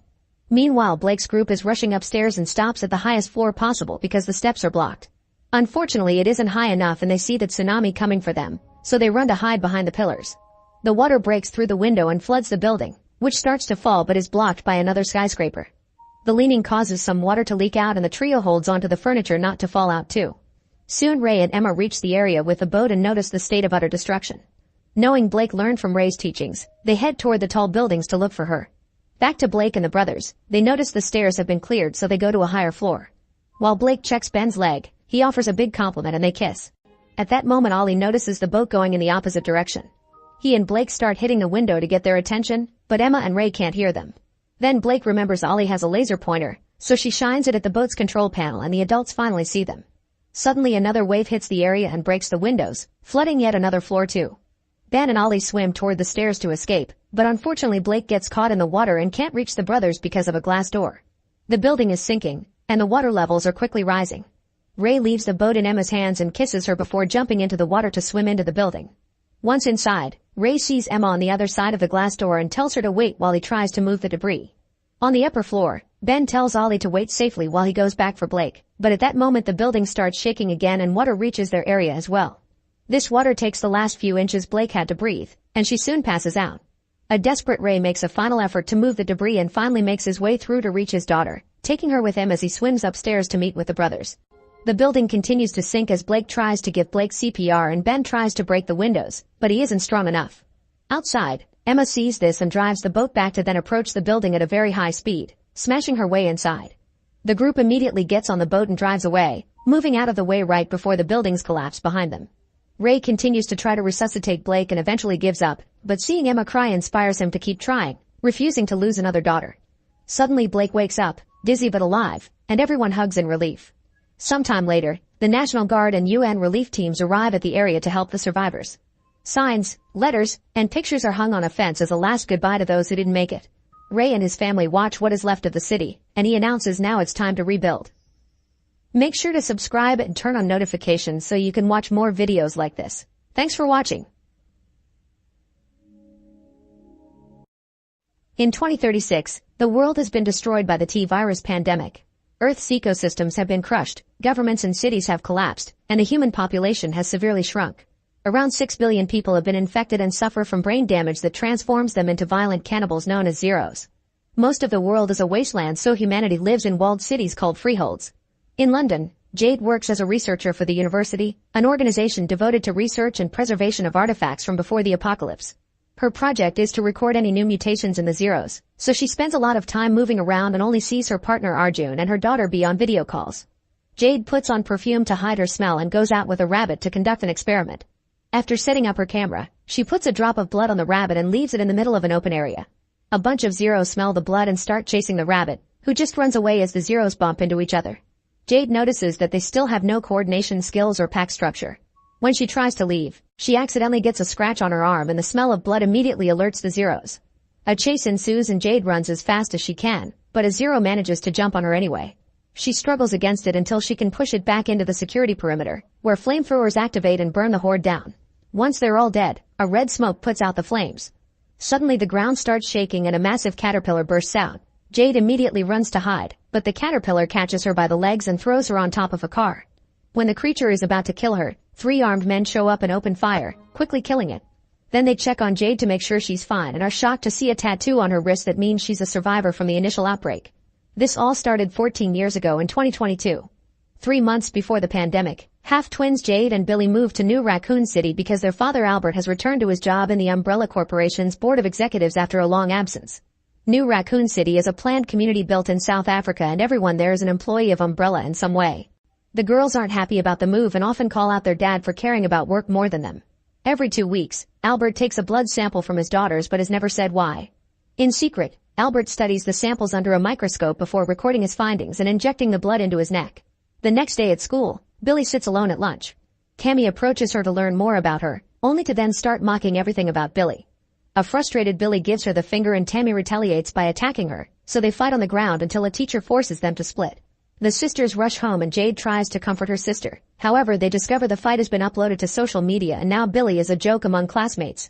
The following day at Umbrella, Roth shows Albert footage of an experiment going wrong in Tijuana and all the violence it caused, which ended with 6 injured and 3 dead people.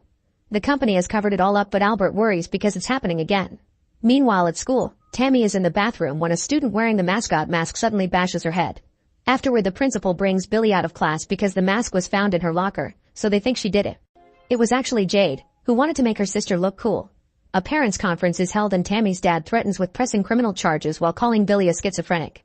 At that moment Albert comes in and reminds the guy that he's just a low-level employee while Albert is part of the company board, so he has the power to fire and blacklist everyone from employment in other companies. The man apologizes for what he said and forces Tammy to apologize to Billy too. Albert feels like a good father and offers Billy to have lunch with him at his office. After school, Billy goes to Umbrella.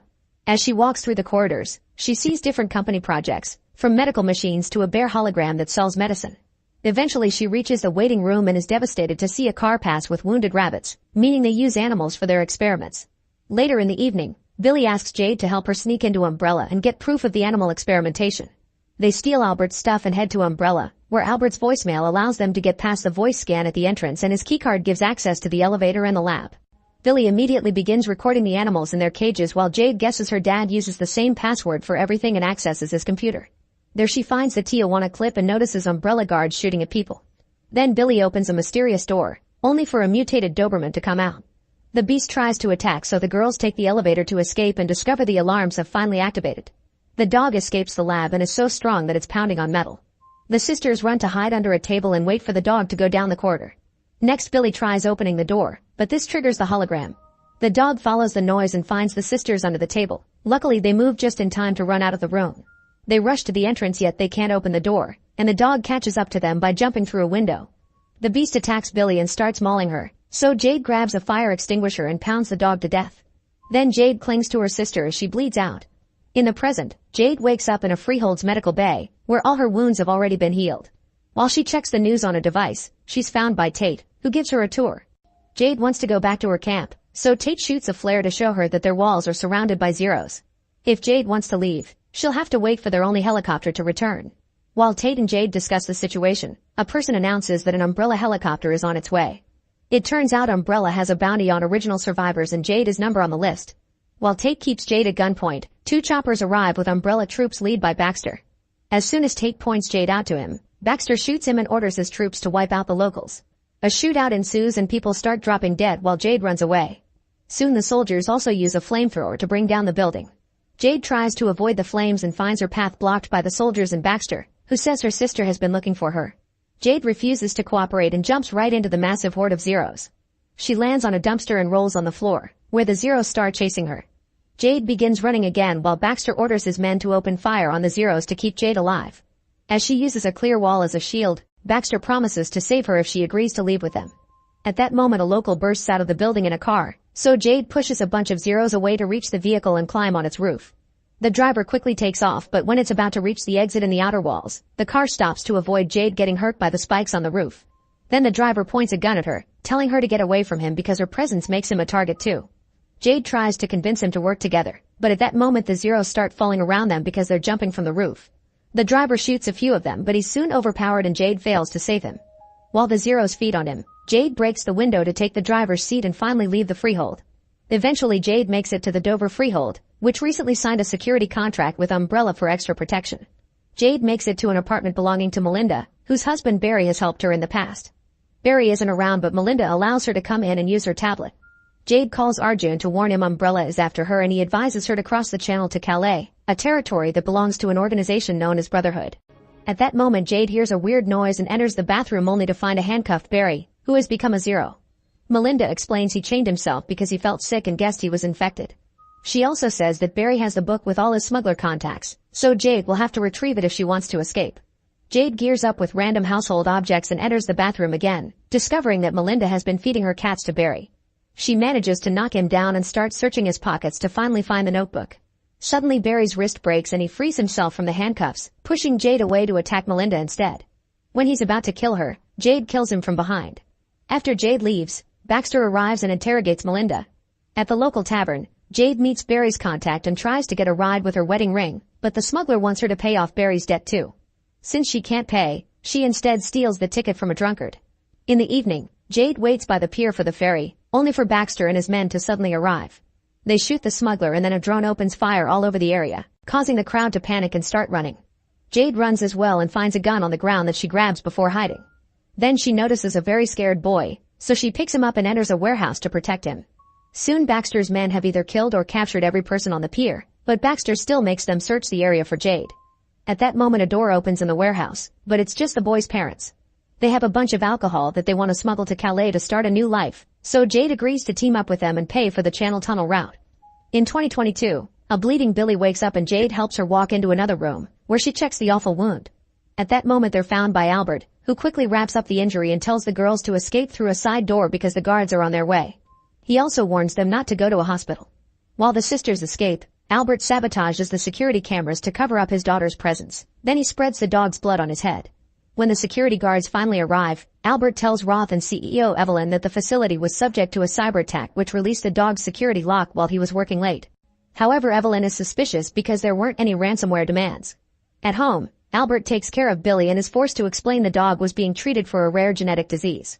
He asks the twins to keep the secret, warning them that Umbrella would punish them severely if they discover what truly happened.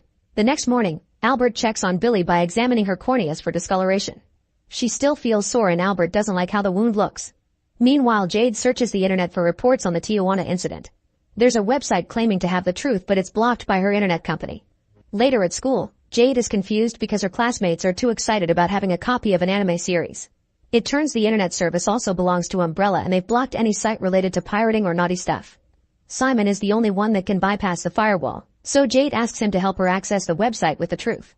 He manages to do it and they find discussion about what happened in Tijuana. Apparently a man became a psycho after getting bitten by an animal and started biting other people. Jade uses Simon's laptop to post her email address, mentioning she's witnessing the same thing while telling Simon it's just a prank. Later Jade gets a call from Angel, the admin from the website. He is a reporter who has become obsessed with the unusually high incident rate at Umbrella. He used to work for a newspaper, but his stories went unpublished due to Umbrella's intervention and he was fired. Their conversation is interrupted when Jade is found by the principal and told to go to class, causing Angel to overhear and recognize Jade's surname. At his lab, Albert examines Billy's blood under a microscope and injects it into a lab rat. Suddenly he starts convulsing and injects himself with more of Billy's blood to stabilize his condition. Then he has a meeting with Evelyn, who wants to ship out their latest medicine and ignores Albert's warning against dangerous side effects. When Albert tries to quit the project, Evelyn reminds him of his condition and how he's only surviving thanks to her company and his own daughter's blood. At home, Billy checks the wound on the mirror and ends up puking in the toilet. Then she tries to walk her dog Pablo, who gets scared and starts barking at her. She forces the leash on him anyway and takes him out, only for Pablo to run faster than usual and break free. He runs down to the park, where he's picked up by a man. Billy rushes to get her dog back, but Pablo growls at her and the guy thinks she's a thief. When he insists on taking him to the shelter, Billy punches the guy and takes Pablo back to the house. Billy gets in the bathroom and notices she's bleeding from her mouth. At the lab, the rat begins smashing the glass. Moments later, Albert goes to his lab and is shocked to see the rat has escaped. Thankfully it's hiding behind a machine and Albert grabs it to take another blood sample. Seeing its evolution under the microscope, he concludes he has 52 hours to treat Billy before she goes crazy. Meanwhile, Jade gets an email from Simon, who has sent her a downloaded page from Angel's website listing all the allegations of illegal human experimentation conducted by Umbrella. In the morning, Billy gets up feeling very disoriented. However, she's desperate to leave the house and pretends she's fine. Albert checks on the wound and is shocked to see it's better, so he lets her go. At school, Billy becomes distressed after getting hypersensitive to the sound of Simon's skateboard, but she passes it off as medicine hangover. At Umbrella, Evelyn holds a board meeting to discuss Tijuana and their medicine. Albert reminds everyone that while their medicine can do miracles, it also contains a derivative of the T virus, which was developed for the U.S. military. An overdose can trigger viral production, mutate the patient, and spread the cannibal disease. He presents his rat as proof, but Evelyn presents another animal as a counterpoint. A vicious dog is barking at a cat, however it calms down when Evelyn plays a visual trigger and the cat walks safely. She says another team has developed a variant of the medicine and ran it on human trials, during which people responded the same way. She thinks they can sell this medicine if they promote it to eliminate anger. When Albert tries to protest about the dangers, Evelyn makes him confess that a person would need 20,000 medicine capsules to overdose, which would never happen. At school, Billy wanders the cafeteria but the loud noises make her hallucinate, so she runs away. During class, Billy begins feeling extremely sick and runs to the bathroom, where she pukes again and sees herself in the mirror as a bloodied corpse, but it's just a hallucination. Meanwhile, Simon informs Jade that Umbrella has updated the firewall and he needs a new code to break it. He's reluctant to try because the timing indicates they may be onto him, causing Jade to argue with him. Billy sees this and overreacts by punching both, only to run away when she realizes what she did. Jade tries to follow her and is blocked by Evelyn, who offers her a ride that a wary Jade turns down. Later at home, Jade finds her sister with a broken glass. Billy admits there's something wrong with her, explaining things like sounds and lights hurt her yet there's no pain in the cut on her hand. Jade assures her sister that her emotional state is just a medicine side effect. In the present, Jade and the family head to the tunnel entrance in her car. Eventually they reach another crossing point where they must pay a smuggler with the car and all the family's jewels to be allowed to join the convoy. The refugees board a bunch of vans and leave for the tunnel. Soon Baxter arrives at the same spot, yet the smuggler refuses to give up any information. However, Baxter sees Jade's stolen car and knows he's on the right track. A few hours later, the convoy comes to a stop when they hear some monsters known as lickers in the area. They hunt by sound, so everyone stays quiet while waiting for the lickers to leave. At that moment Baxter arrives with his men and their noise causes the lickers to attack. As the soldiers open fire and use their flamethrowers, the lickers attack the vans too, so the refugees have to come out and run. Using her gun, Jade helps the smugglers shoot at the creatures, who are killing lots of people on both sides. Only one smuggler is left alive in the end, so he and Jade manage to gather the boy's family and escape through a service hatch, leaving Baxter and his men to deal with the monsters. Then Jade's group have to walk through flooded tunnels. When they finally reach a dry area, the boy begins feeling sick and snarls, making them realize he's infected. Suddenly the smuggler yells at them to run because he's found a giant spider. While he gets killed by the creature, the others run and hide, but they can hear the spider coming closer. The father finds a pipe and goes out to fight the monster so his family can escape.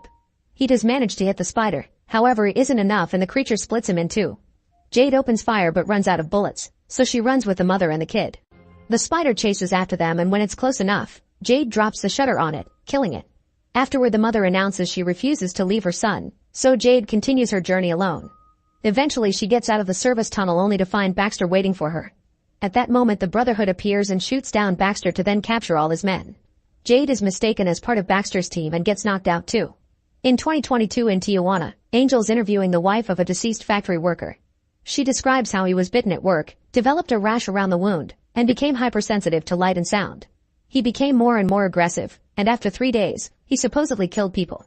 The woman hands Angel a USB drive with a document titled Raccoon City Incident and the picture of an explosion. At home, Jade gets a text from Simon inviting her to a party. Billy feels sick but still announces they should go because if she's going to die then may as well have fun beforehand.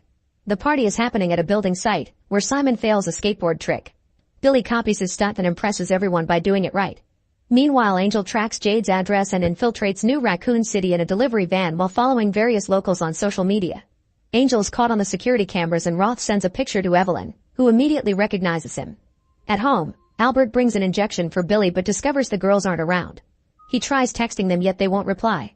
In the evening, Angel finds the party thanks to pictures from social media and everyone runs away thinking he's a guard. The twins try to run away but Angel follows them to warn them they're in danger, revealing what happened to the first Raccoon City. They said it was destroyed by an explosion caused by a gas leak, but Angel explains it was a nuclear attack planned by the government to cover the first time the virus got out. Albert was there and died in 2009. There's also no records from the twins' existence anywhere. At that moment Angel grabs Billy and sees the wound, so the sisters panic and run away. Angel tries to follow them, only to be surrounded by umbrella guards. Later Evelyn interrogates Angel, who calls her out on the disappearance of the worker's wife and all the experiments. On the streets, the twins continue to run but Billy is feeling strange and starts shaking. She thinks she's about to transform, but time runs out and she's just fine. In 2036, Jade, Baxter, and his men are taken away in the Brotherhood's convoy while they learn that heretics are crucified upside down. However, Baxter isn't too worried because he has a chip in his arm and believes Umbrella is on the way. Eventually they're taken to a prison where the Brotherhood keeps around 300 Zeros chained up. The prisoners meet the Brotherhood leader, who believes the plague is God's judgment for man's heresy and the Zeros are transformed sinners made to kill other sinners so the world is left for the elect. Jade and Baxter are beaten up and thrown into a cell and Jade watches the Zeros, shocked that they're working in an organized way as they move the mechanism that powers the prison. Suddenly one of Baxter's men is dragged out of his cell and violently cut to pieces by a chainsaw, then the pieces are thrown at the Zeros for food. One of the creatures is Mother Zero, who eats before shrieking to make the other Zeros work again. Jade realizes she's controlling them, which means the virus does evolve. Terrified, Baxter asks Jade to help him escape in exchange for reporting her as dead. Together they push the cell door to remove it from its hinges and immediately kill the 2 guards on the corridor. Then they take a radio and the cell keys, which they use to free Baxter's soldiers. They also manage to recover their weapons, so when the chainsaw man tries to stop them, they shoot him down. Jade grabs the chainsaw while the soldiers start a gunfight with the other guards. Baxter pulls a bunch of levers to open the exit and accidentally releases the Zeros. Now the group has to shoot both guards and Zeros as they make their way through the building to escape. Baxter manages to fight pretty well and defeats a bunch of enemies, only to realize Jade is gone. She's found a tunnel and is running out with the Brotherhood. Hearing screeches, Jade decides to go back and closes a gate, separating Mother Zero from her horde. Then she uses the chainsaw to attack, decapitating the mother after some struggle. The Zeros are now coming after her, so Jade grabs the head and runs to hide in a room. There she uses the radio to call her daughter and share some loving words before the battery runs out. As the horde keeps pounding on the door, she tries the chainsaw again, but it isn't working. Nearby she finds a grenade and throws it at the door, but it doesn't work either. At that moment the Zeros push down the door and detonate the grenade, which kills most of the creatures and leaves Jade in a very weak state. When a Zero attacks her, it gets shot by Baxter. They start running together and Baxter keeps on shooting the Zeros that follow them. They find a ladder and Jade goes first, but when Baxter tries, the Zeros grab him and bring him down. While the beasts feed on Baxter, Jade escapes through a sewer hatch, only to be found by Umbrella soldiers. When one of them removes their helmet, Jade is shocked to see Billy. In 2022, Albert is looking for his daughters only for Roth to drag him to the Umbrella building, where Evelyn is scolding Simon on the phone for his party. It turns out he's her son. Then Evelyn takes Albert to see Angel, who has been beaten up but he still refuses to be bought into silence. She wants Albert to torture him and at first he refuses. However, when Angel mentions that he knows the twins, it infuriates Albert and causes him to start severely injuring him. At home, the twins search for their birth certificates. Instead they find parts for a gun, a dog whistle, and a hidden laptop. This one uses a different password, so Jade calls Simon and he cracks it remotely. There are no interesting documents but Simon finds a dead drop email, which is a system that needs a password to be put every 24 hours or the email will be sent. The message is for Billy, saying that Umbrella is after her and he left a bag ready for her to escape. Simon hacks into most of the cameras to play a loop, then the twins sneak around the others' cameras to find Albert's favorite picture. Inside there's a note with a clue, which takes the twins to the piano. They play Moonlight Sonata and discover something is jamming the key. After they remove it they find another note that makes them move the piano. On the floor, they discover a hidden compartment containing a bag with tons of money, 2 passports with the twins' pictures but fake names, and a gun. Simon points out there must be a secret room for Albert to hide stuff in, and effectively they find a hidden door downstairs. The lock requires a special key and Jade remembers the dog whistle, so she uses it to summon Pablo. The dog's collar opens the door and the twins head down into the basement, where their call with Simon ends over the lack of signal. They find Albert's private lab with all their blood samples and a chair to hold someone down. There's a box labeled RC 1998 with a DVD, which plays footage of Albert injecting something into a mutated human. Another file describes Albert's intentions to strap Billy to the chair should she deteriorate. The twins agree to leave and Jade wants evidence, but when she unhooks the computer it triggers an alarm. As a fire starts in the room to burn all the evidence, the sister rush to the door and find it locked. They save themselves by climbing on a table until the extinguishers put out the flames. Suddenly Albert enters the room and Jade demands an explanation. Albert refuses to answer and Jade pulls a knife on him, causing him to get angry. Before he can hurt them, Billy knocks him out. Moments later Albert wakes up tied to the chair and finally talks. The dog that bit Jade was infected with T-virus which causes mutations, but Billy appears to be resistant to it. He also reveals that the twins' embryos were genetically modified to excel in mental and physical performances. Umbrella knows this and will preserve Billy as a lab specimen if they find out she's infected. Albert asks them about Angel and the sisters confirm he knows about Billy, so Albert says he needs to rescue him before he tells Evelyn and the girls agree to release him. The next morning, Albert goes to Umbrella and interrogates Angel while secretly showing him a note that asks if anyone else knows about Billy's bite. Angel says no and Albert injects him with a medicine that causes him to go into cardiac arrest and die. As a medical team rushes in, Evelyn accuses Albert of being Angel's mole and he's arrested. Angel's body is taken to the morgue for an autopsy, but as soon as the doctor makes a cut, Angel convulses as his skin changes color. Down in Umbrella's prison, Albert discovers there's someone in the cell next to his and is shocked to find an exact double of himself with a beard.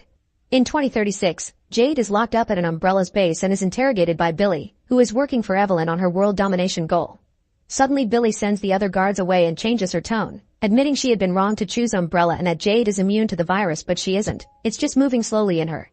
Billy then releases Jade as she tells her where to find a university search team and slices an Umbrella tracking chip from her arm so she can escape freely. After punching Billy, Jade collects the severed head of Mother Zero and runs out. Eventually Jade reaches the coast and is found by the university search team, who quickly take her to their ship. There Jade finally reunites with her family. Sometime later, the ship changes its route because they pass near a ghost craft, meaning there are Zeros alive underwater. Meanwhile Jade joins Umrita at the lab to perform an autopsy on Mother Zero's head. They learn that Mother's body is producing 2 enzymes, but they degrade upon exposure to oxygen. Over the night they go through 55 different tests to preserve the enzymes with artificial saliva, but in the end it's Jade's saliva that makes it work. They introduce T-virus to the enzymes, determining that one has an attractive property and the other a repelling property, meaning that these enzymes could be used to both ward zeros away and to control them. In the middle of the night, Jade sneaks on a boat and fishes out a zero for more tests. The zero tries to attack her, but Jade puts it to sleep with an injection. In the morning, Jade ties the zero up at the lab at the same time that comes to see her. The girl gets scared, but Jade calms her down by saying she's found a solution and makes her stay by the door to watch. Jade covers her body with the mother's enzyme and pricks her finger before approaching the zero. The trick works and the creature doesn't attack her, but when it comes closer, the zero snarls. It manages to break its bindings and pushes Jade away to chase after B, who goes to other adults for help. The zero finds Amrita and jumps on her, immediately killing her. At that moment a guard comes out and kills the creature, and Jade comes to take full responsibility. Amrita's husband is furious and tries to shoot Jade, but Arjun pushes his arm to make him fail. Suddenly they hear a noise and notice a bunch of helicopters approaching. A flashback then jumps to 2005, where 3 different Alberts are working together at an Umbrella outpost. Their personalities are different, but all 3 of them are clones of the original Albert, a superhuman who also is their leader.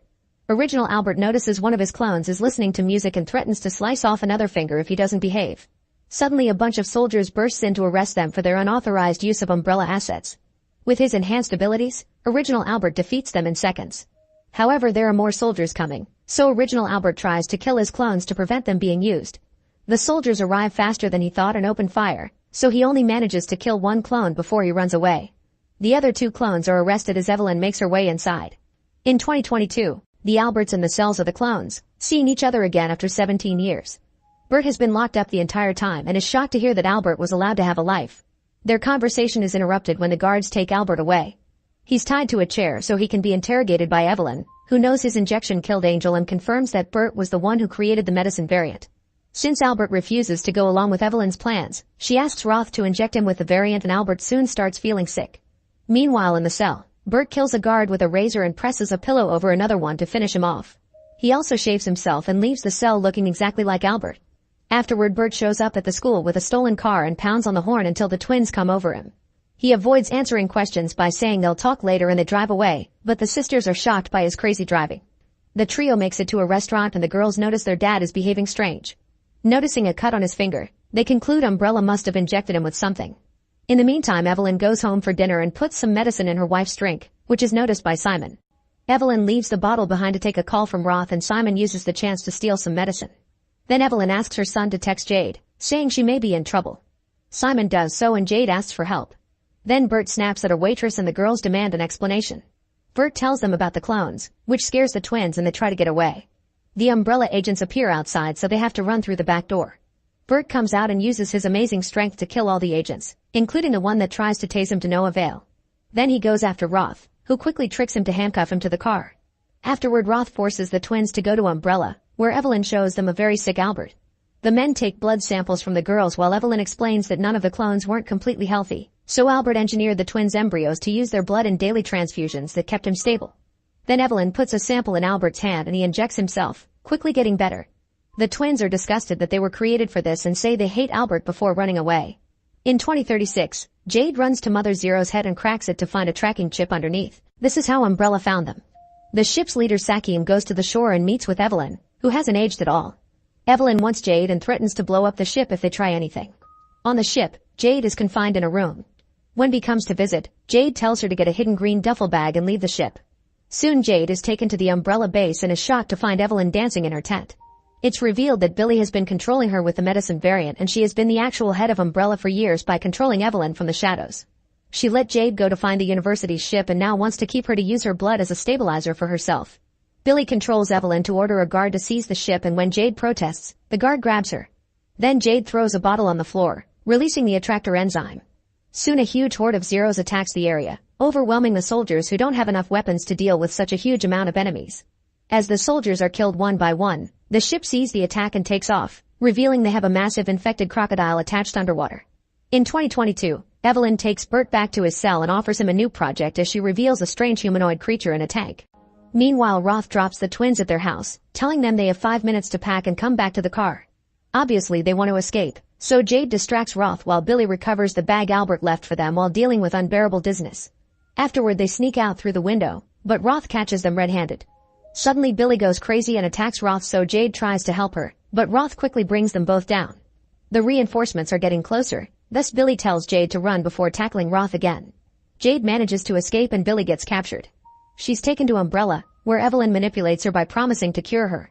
Tests are run and they conclude the T-virus is in her blood but inactive. Then Billy is injected with something that makes her convulse and scream. Meanwhile, Simon is worried about his mom's unusual behavior. Jade arrives with Pablo and tells Simon everything, making him realize what the medicine is doing to his mom. The lady accidentally cooks her finger while cooking, yet she doesn't feel any pain. Simon calls Evelyn and demands an explanation, causing her to snap and show her true colors. Furious, Simon hangs up and agrees to help Jade, hacking into the locks of Umbrella's building.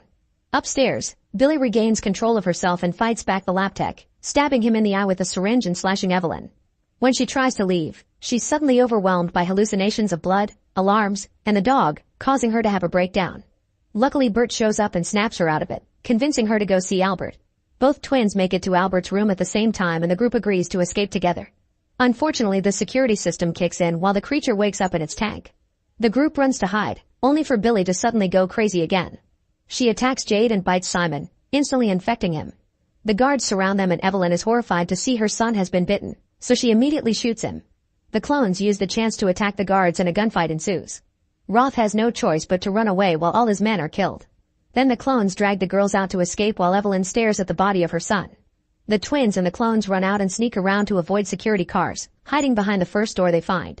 The clones begin soaking the lab with chemicals to make a bomb and Albert tells his daughters to escape with Bert while he stays to set the bomb off. As the trio runs away, Evelyn enters the lab and shoots Albert twice but he still manages to start the fire. Evelyn runs as the whole building goes up in flames. While the fire trucks go by, Bert steals a car and takes the twins out of town. The firemen successfully recover Evelyn from the wreckage, and from the rubble, the arm of the tank creature bursts out. In 2036, the soldiers try their best to protect the base but they keep going down. Billy hits Jade in anger and runs back into the tent, where Evelyn reminds her she's nothing without her. Outside, two soldiers try to drag Jade away, but she quickly fights them and frees herself. At that moment Billy activates Umbrella's drones, which begin to wipe out the Zeros and allows Jade to escape. Because she's still covered in the deterrent enzyme, the Zeros ignore her and she manages to make it to the shore.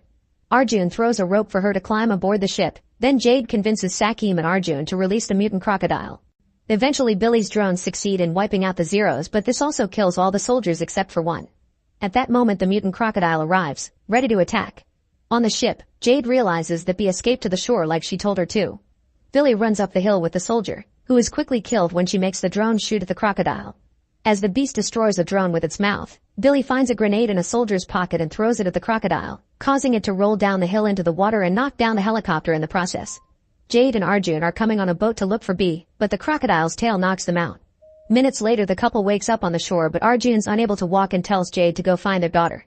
Meanwhile Billy shoots a few more Zeros as she runs and reaches a second helicopter, escaping right before the crocodile reaches her. Afterward the beast chases after Bee, only to calm down when it smells her. Suddenly the helicopter shoots some missiles, so Bee runs away while the crocodile dies.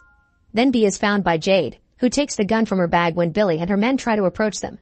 Billy starts insulting her and makes her have a breakdown by pointing out everyone around her dies because of her selfishness. Jade agrees to leave with Billy if she lets Bee go, but Billy shoots Jade and takes Bee to the helicopter while Jade watches in tears. Make sure to subscribe and turn on notifications so you can watch more videos like this. Thanks for watching. Late in the evening, Abigail is practicing ballet in an empty theater. Meanwhile, a group of criminals is getting ready to strike. The hacker shuts down all the security cameras in Abigail's house and the sniper climbs on the roof. When Abigail leaves the theater, her driver gets her on the car, unaware the criminals have put a tracker under it. As soon as the car gets moving, so do the kidnappers. The hacker opens the house's doors and 3 of the criminals sneak into Abigail's bedroom to hide behind the furniture.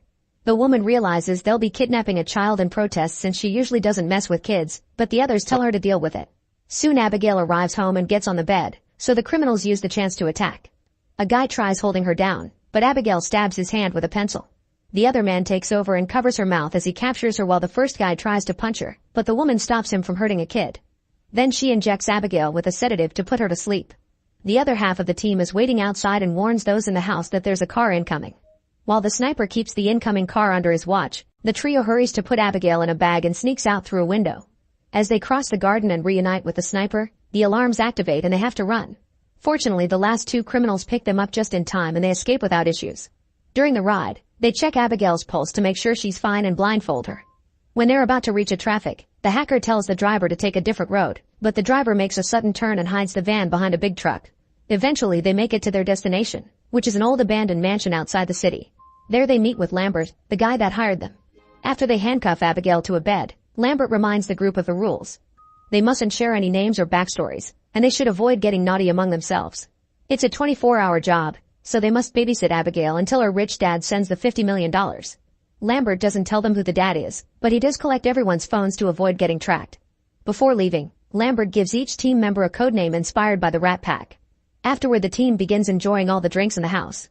Joey refuses to share her candy with Dean, who pretends to be smart and tries to guess everyone's backstory, but he fails. When Joey mocks him, the others bet some money to see if she can do better, and by reading their body language, clothes, and personality she guesses all correctly. Frank used to be a detective, Peter is a dim-witted mob enforcer, the hacker Sammy comes from money and is doing this for fun, Rickles is a former Marine sniper, and Dean is a sociopath driver. In return, Frank concludes Joey is a recovering addict. Then Joey checks on Abigail, who complains the blindfold is too tight. Joey covers her face and takes the blindfold off. She also notices that the handcuffs are hurting her, so she recuffs her hands in front. Since Abigail is crying, Joey explains they won't hurt her and they only want the money, so Abigail makes her do a pinky promise. Joey shares she has a son, and in return Abigail tells her that they made a mistake because her father doesn't care about her. When Joey's about to leave, Abigail says she's sorry for what's going to happen to her. Worried, Joey rejoins the group and tells Frank that Abigail's father may be a violent man. Frank dismisses it as Abigail trying to make Joey feel bad, but once everyone is distracted, he goes to check on the child. He's shocked to see her without the blindfold and immediately covers his face while pointing his gun at her until she swears she didn't see him. Then Frank presses her until she says her dad is Christophe Lazar. Freaking out, Frank runs back to the group and announces that he's leaving. The others demand an explanation and Frank explains that the girl is Christophe Lazar's daughter, a very dangerous and powerful crime boss. Joey and Rickles also recognize the name and share Frank's worry. An argument ensues on how to proceed and in the end they decide to stay to get the money, which they can later use to escape and start a new life far from there. They agree to keep an eye on the perimeter and keep all doors closed. Later Joey is looking around the house, following a noise that is just an open window. While opening it fully to stop the noise, she sees an old statue of a father and his child. Then she bumps into Rickles, who tries to flirt with her and fails. He also tells her that he doesn't trust the others and they agree to watch each other's backs. Meanwhile Sammy finds a room with TV and is suddenly startled by a presence behind her, but it's just Dean playing a prank. He has the nerve to try flirting with Sammy, who furiously kicks him out. Then Dean finds a sleeping Peter and draws a man's member on his face. He keeps wandering around the house and enters a dark corridor with tons of old pictures, including one with a girl that looks a lot like Abigail.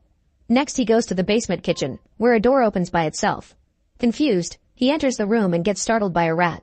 As he tries to leave, suddenly an unseen presence grabs him by the legs and pulls him back. Sammy hears his screaming and goes to the basement, where she finds Dean sitting at the table. When she tries to approach him, his head falls and Sammy screams before puking. Soon the others make it to the basement too and they agree Sammy doesn't have the strength to do that. In fact it reminds them of the stories about Lazar's hitman called Valdez. Several years ago, 3 top members of Lazar's gang were captured by the FBI. The night before their trial, they were kept hidden on the top floor of a hotel with agents guarding every corner. The next morning, the FBI stormed in and found their bodies with their heads cut off and no organs. There was no way in or out of the room except for the door on the 23rd floor. Getting worried, they decide to check on the girl and find her well in the room. Rickles is still scared of Valdez and wants to leave, but when he opens the front door, they're shocked to discover another barred gate. Peter tries to push it open to no avail, and this triggers a security system that covers all the windows, meaning the group is now stuck inside. Joey concludes this is a trap and Rickles runs to check on his weapon, only to find it gone. Joey rushes to Abigail and asks if she's seen anybody else besides her and Frank, but Abigail swears she hasn't. She also shares that Frank threatened to harm her, that he said he worked for her dad, and that his real name was Valdez. Afterward Joey meets with Rickles and they both share what they know, concluding it doesn't make sense. They agree to look for a way out, but as Joey tries to leave the room, she hears a noise. Rickles is standing rather awkwardly, so she goes to check on him and is horrified to discover that he's been severely injured. His dead body falls in her arms and she puts him down before rushing downstairs. A furious Joey aims her gun at Frank, accusing him of being Valdez and killing Rickles. Frank pulls out his gun too and says Joey's letting Abigail manipulate her. He asks Peter to do something about Abigail, so Peter goes to the room to kill her. Before he can shoot, Joey arrives and quickly disarms him. Sammy and Frank also come and an argument ensues. Meanwhile Abigail easily removes the handcuffs and stands up, using a ballet move to show her true face. She's actually a vampire. Abigail jumps on Peter and is about to bite him, but Frank shoots her down. To everyone's shock, Abigail just sits up as the wound heals itself. Joey shoots her too, but it's clear that bullets do nothing, so they run and lock the door. The group discusses what to do as they realize Abigail was Valdez all along. All the doors are equipped with magnetically sealed locks and shutters 2 inches thick, so they can't be broken, and Sammy doesn't have the equipment to hack them. Everyone's tense, and when Peter asks them to slow down, Frank grabs him by the neck, threatening into shutting up. In the end, Frank and Joey grab pool sticks to make steaks while Sammy looks for garlic in the kitchen. Joey doesn't help because she thinks killing Abigail would only make her dad mad at them. Once they're ready, the trio rushes into Abigail's room only to find it empty. Suddenly they hear music, so they go into another room, where they find Abigail dancing with Dean's body. At first she pretends to be a sweet girl, but when Sammy attacks, Abigail jumps on her and sniffs the garlic, which does nothing.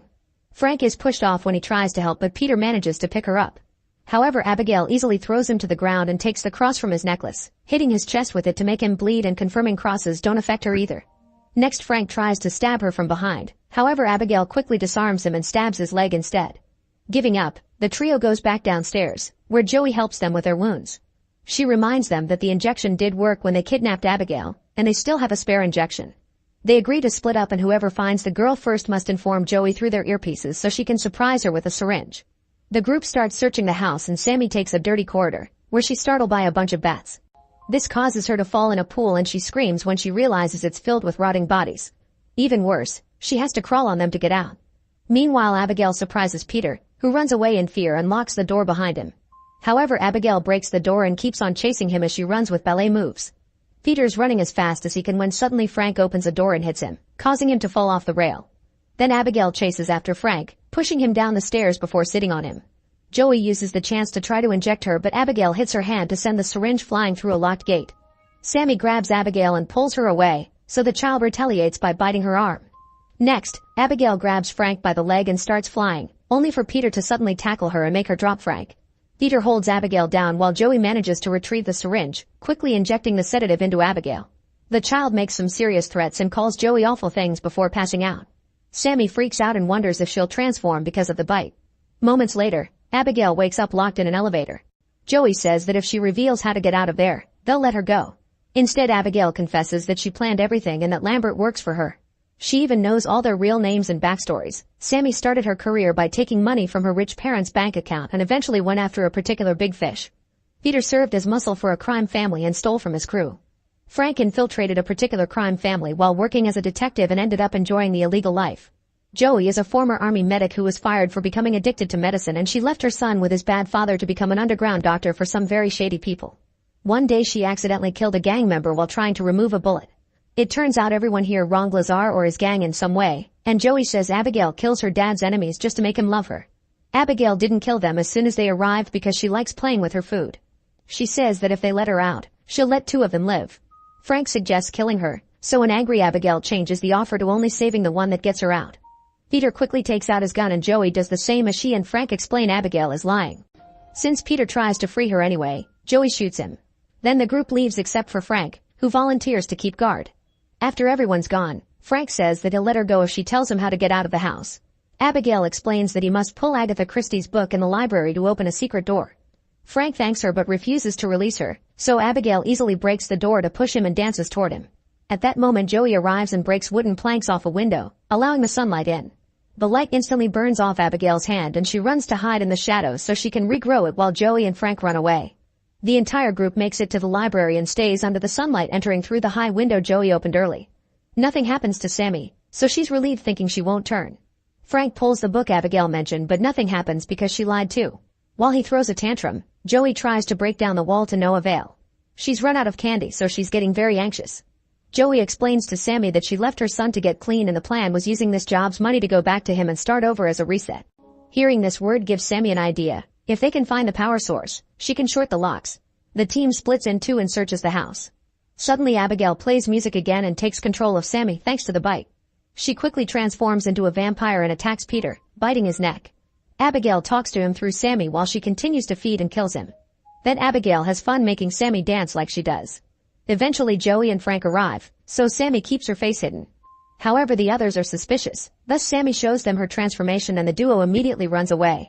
Sammy chases after them and they make it to the library, where Abigail uses Sammy's voice to explain she hates that room because that's where her father turned her. Joey grabs a tray and reflects the sunlight on it, causing Sammy's body to explode. At that moment a secret door opens, and although Joey and Frank think it's a trap, they decide to go through it anyway.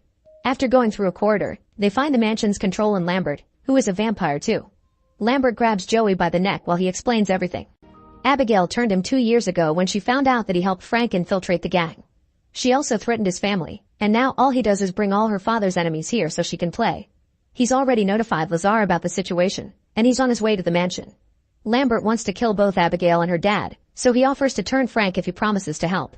Frank agrees, so Lambert knocks Joey out and bites Frank.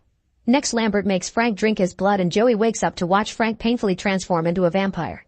Afterward, Lambert tells Frank to feed on Joey, however Frank stabs him with a stake instead, causing Lambert to explode. At that moment Abigail arrives and tries to attack, but Frank overpowers her and drinks her blood. Joey uses the chance to reach the control panel and deactivates the security measures. She also retrieves her phone. But when she runs down the secret corridor, the exit is locked. While Frank finishes feeding on Abigail and drops her body, Joey calls her son and leaves a heartfelt speech in his voicemail. Frank finds her and immediately pushes her back into the library, where he starts throwing her around to smash her against the furniture. Joey tries to defend herself, but her punches do nothing to a vampire. Then she grabs her by the neck and throws her down, but Abigail catches her just in time. Abigail explains she's too weak to defeat him alone and begs Joey to help her kill Frank, promising to let her go if she does so she can see her son again.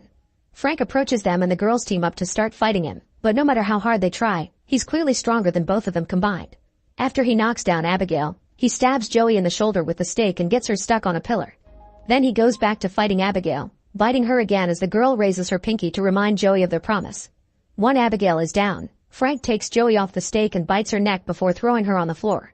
When she wakes up, Frank uses his vampire powers to force her to pick up the stake and go after Abigail.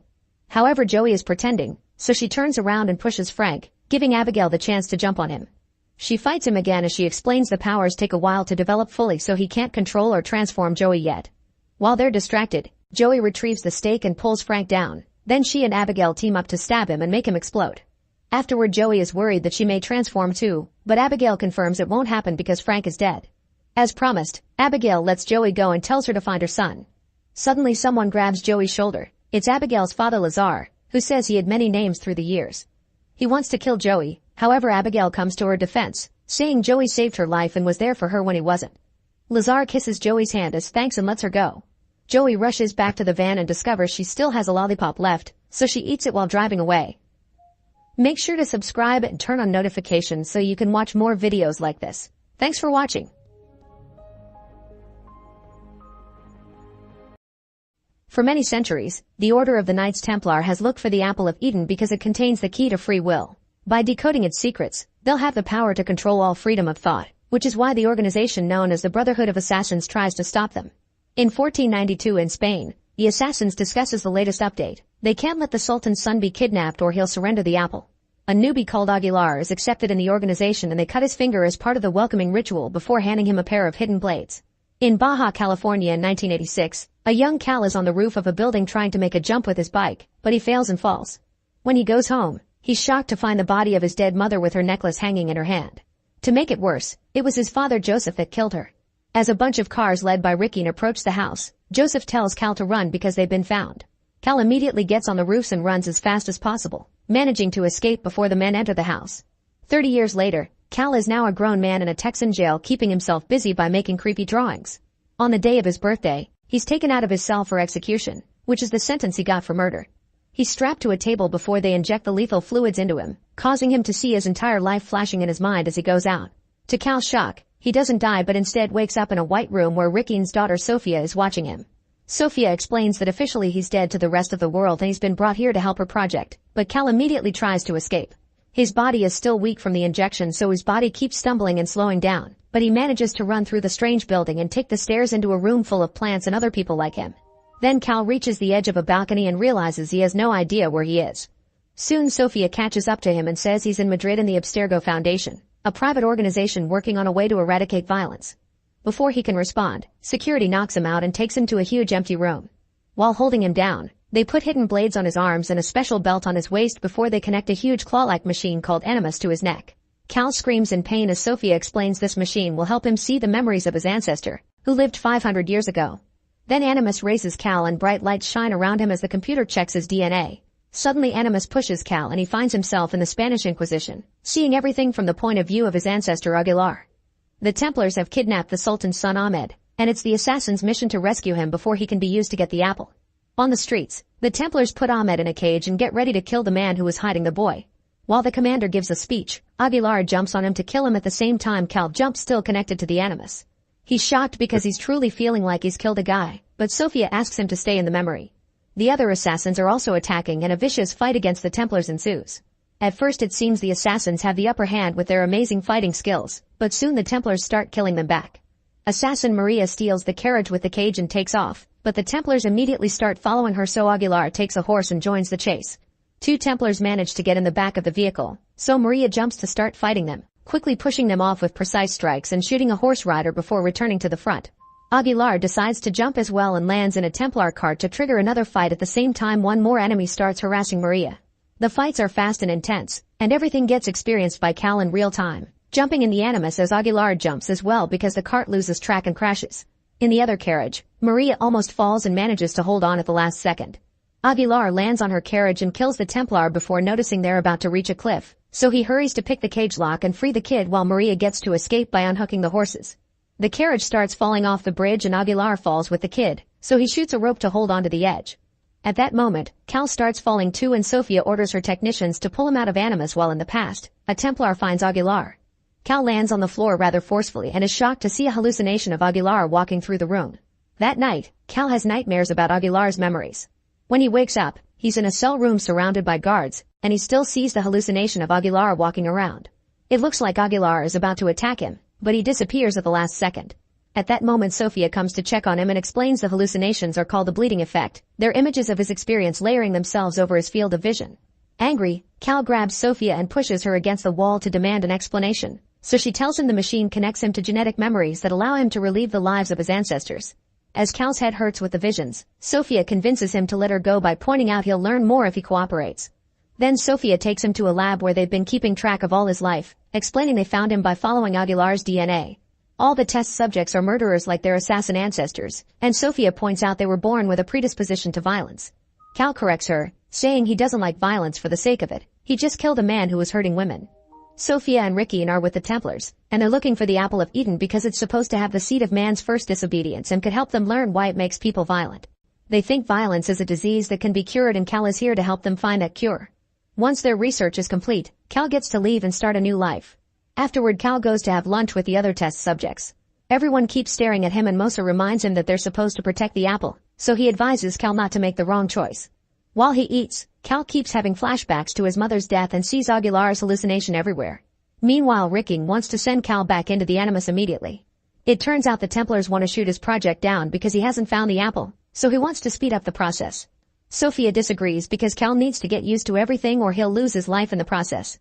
Later in his cell room, Cal sees Aguilar attacking him again, and this time he's capable of channeling his ancestors' abilities to defend himself.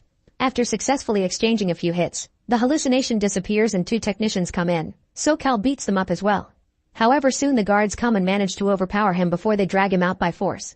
Cal thinks he's slowly going crazy, so he starts laughing and singing like a maniac. The guards take Cal to connect him back to the Animus by force, and Sophia asks the technicians to pull Cal out if it gets too bad, ignoring Ricky's orders. Cal stops singing when he appears back in the past, discovering Aguilar, Maria, and their mentor are chained up in a cell while the Templars have Ahmed. The trio is taken out to be executed in public, and in the present Cal suffers the pain of a Templar punching Aguilar. While the mentor is burned to death, Aguilar struggles against his shackles and manages to get them off. Then he climbs up the pole to make a jump and break his chains, causing the Templars to come for him. He fights them off and by stealing a sword, he frees Maria as well. Cal sees hallucinations of the Templars attacking in the present and pulls all of Aguilar's moves, making Sophia notice that they're synchronizing. Working together, Aguilar and Maria defeat every incoming guard one by one, and Aguilar has to push the other pole off to save Maria before she gets burned too. When the executor comes after them, they trick him to make his axe break Maria's chains, which they use to kill him. Next they break the barrels and the oil spills, touching the execution flames and causing an explosion that allows them to escape while everyone panics. The Templars begin chasing the duo as they climb to the rooftops, where they have to fight off a few more guards that keep approaching. They quickly fight them off or even kill them by throwing them off the roof before they keep running, using fast moves to jump off the walls and dodge the incoming arrows. Eventually they're surrounded, and Maria and Aguilar accidentally split to fight. They defeat all the Templars as fast as possible, but the soldiers just keep coming with more arrows. The duo keeps on running as they jump on walls, walk through rooms, and slide down clotheslines, while Cal continues to match every move in the present. A Templar cuts the ropes to make them fall through a window and another fight starts, but this time they manage to grab a few weapons to defend themselves. After lots of running and climbing, Aguilar makes it to the top of a structure and dodges one last arrow before deciding to do a leap of faith. When Cal tries the same in the present, he gets caught in a sudden desynchronization and his body can't stop shaking. The medical team rushes to assist him and Cal is submerged in a special pool for recovery. Cal panics when he realizes he can't feel his legs, but Sophia explains it's temporary. She also points out that if he goes into the Animus by choice, he won't suffer these problems. Afterward, Cal is put in a wheelchair and Sophia reveals that Rickeen retrieved his mother's necklace after he left the house. When Cal starts feeling his legs again, he starts practicing Aguilar's moves. Fearing Cal's getting too powerful, Rickeen visits him to explain the consequences of not collaborating with the project. Cal is taken to see the test subjects that didn't connect with Animus willingly and now they're sick or mentally unstable.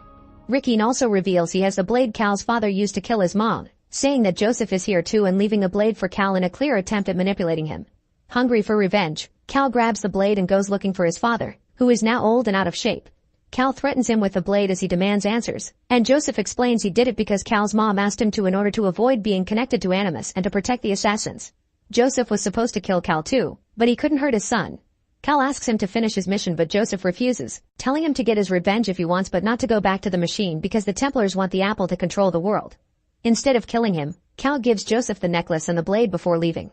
On his way back, the other test subjects bring down the guard and lock the doors before jumping on Cal to try to kill him. Cal immediately defends himself, managing to hit the guy and buy time until the guards arrive to take everyone away. Next, Cal connects to the Animus willingly and he discovers that Maria gifted Aguilas the necklace. The Templars meet with the Sultan, telling him the assassins were defeated so they want to exchange Ahmed for the apple. The Sultan reluctantly makes the exchange and a priest working for the Templars celebrates that the apple is theirs now, confirming that they'll use it to control the world. Suddenly a few smoke bombs fall from above and Maria and Aguilar jump into the room to start a fight. They start killing Templars without hesitation and after killing a few outside as well, Maria closes the doors to stop backup from coming in. Thanks to the smoke, Aguilar sneaks behind the priest and steals the apple, but at the same time the Templar commander captures Maria. He wants to exchange her for the apple, so Maria reminds Aguilar that assassins always put the mission first. Ignoring her, Aguilar takes his blade back because he loves her, however Maria refuses to give the apple up and forces the commander to move his blade. As Maria's dead body falls, a furious Aguilar pushes the priest and goes after the commander, starting another vicious fight that Cal keeps on copying in the present. At first it looks like the commander is overpowering him, especially when he kicks Aguilar down to the floor. When the commander is about to finish him with a sword, Aguilar sees Maria's body who tells him to run, so he turns just in time and shoots his blade at the commander. Then he fights him again and since the commander is weak now, Aguilar easily kills him at last. The priest runs to open the door and let the backup inside, so Aguilar jumps into a tunnel to escape. The Templars follow him, so he begins fighting them off as he continues to run and jump on the walls. After killing a few soldiers, Aguilar steals a torch and starts a fire in the middle of the tunnel to block the enemy off. He manages to make it to the entrance and comes out on a bridge, only to find himself surrounded by crossbows. Refusing to give up, Aguilar makes another leap of faith and lands in the water. In the present, Cal jumps as well and the Animus breaks down, but this time Cal is fine. The memories continue to appear around him and he sees Aguilar giving the apple to Christopher Columbus to hide.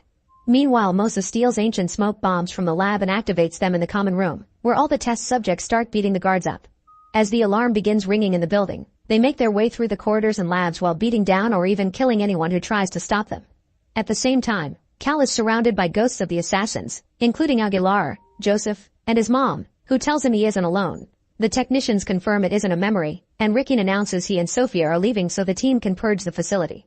Sophia doesn't want to go because she sees an assassin who looks like herself, but Rickeen's men drag her out. The guards go after every test subject and Joseph tries to defend himself, but sadly he's quickly killed. The others move as fast as possible because the guards are trying to lock the doors, but one of the guys manages to reach the computer and opens enough gates so the team can reach Cal. His mom confirms that the Templars are evil, causing Cal to finally accept his destiny as an assassin. The ghosts disappear and Cal joins the others to fight against the guards. The group steals a bunch of old assassin weapons from the labs and opens the last door to let the guards in, causing a vicious fight to ensue while Rickeen escapes with Sophia and a helicopter. A young man is sadly killed in the fight, but all the other test subjects perfectly synced with their ancestors and now expertly use their skills to beat all the enemies down. At that moment Cal notices the helicopter leaving and climbs the Animus to reach the roof, but unfortunately he isn't fast enough. Sometime later, Rickeen goes to Columbus' grave and retrieves the apple, taking all the glory even if Sophia designed the entire project. In the evening, the Templars gather to celebrate their victory, unaware that the new assassins are sneaking into the building. While Rickeen steps onto the main stage to give a speech, Sophia sees Cal arrive through the main door, but she doesn't alert anyone because she's finally realized that Rickeen has been using her and he doesn't want peace. On the stage, Rickeen takes out the Apple of Eden to show it off. As the apple starts glowing, Cal appears behind Rickeen and kills him. People run away in the panic and the assassins use the chance to escape secretly by mixing with the crowd while Sophia checks on her father, noticing Cal left a real apple in exchange for the mythical one.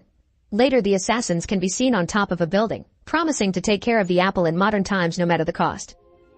Make sure to subscribe and turn on notifications so you can watch more videos like this. Thanks for watching. In the headquarters of Denning Pharmaceutical, former employee John takes the elevator and opens his suitcase to reveal he has a gun. On the executive floor, he quickly kills several higher-ups and goes back to the reception, where he sees the police. John says that somebody had to do something and then he self-deletes. Afterward, news programs explain that Denning Pharmaceutical is releasing a new medicine, which is getting FDA approval even though is causing fatal side effects that have already killed 3 people. Because of this, the company is facing a major lawsuit and its stocks are falling, so they're trying to get rid of all the evidence. An important lawyer called Alan decides to take the case against the company, which will greatly affect his career. He assigns legal assistant Tom to take care of the paperwork, and on Monday he must update his keycard before entering the office because they get reset every weekend. Since John was their key witness and they lost him, Tom tells Alan he wants to add heart attack victims to the pharmaceutical case, but Alan forbids him from doing so because minor victims don't make money. Then Tom is called to the office of another boss to discuss the Gambizzi crime family case. Tom sent a memo because he wants to join that case, but his boss destroys it and scolds Tom for not paying more attention to the cases he already has. Afterward, Tom goes to the file room to put away the file Alan turned down. His girlfriend and co-worker Anna visits him so they can share a few secret kisses. A few hours later, Alan announces that since the servers have been down since last night, everyone can go home. Before Tom can leave, Alan tells him that he made a dangerous mistake with the memo he wrote earlier, so he fires him for it. In the elevator, Tom is joined by a man he never saw before. When they make it to the reception, the man leaves a suitcase on the floor and another guy picks it up before taking the elevator too, which Tom finds suspicious. After checking what floor the man went to, Tom tries to follow him, but his keycard has already been reset. He tries to leave but he sees the stranger waiting for something outside and gets worried, so he asks the guard to activate the elevator for him. Once he makes it to the office, Tom looks around and discovers his coworker Roger is at Tom's desk for some reason, so he asks his friend to open the door for him. Roger behaves strangely and Tom notices the file he put away on the desk. Getting more suspicious, he makes his phone start recording and hides it in a pencil holder. Afterward he keeps looking around and discovers the mysterious guy messing with the power box. One of the lawyers approaches the man to ask for an ID, not believing him when he says he's maintenance. When the lawyer tries to make a call to confirm his presence, the man takes out a gun and kills her. While the killer takes the body away to hide it, Tom rushes to the bathroom and opens a stall to discover the body of the security guard. When he checks on him, the toilet sensor activates the flushing, so Tom closes the door and climbs on the toilet to hide. Soon the killer comes in and washes the blood off his face while talking to the body, mentioning he'll need the keys. Tom manages to move into the other stall by sneaking under the wall right before the killer takes the keys, gun, and radio from the body. Trying to hide, Tom climbs on this toilet and almost activates the flushing again, but thankfully the killer activates his toilet first and doesn't hear Tom.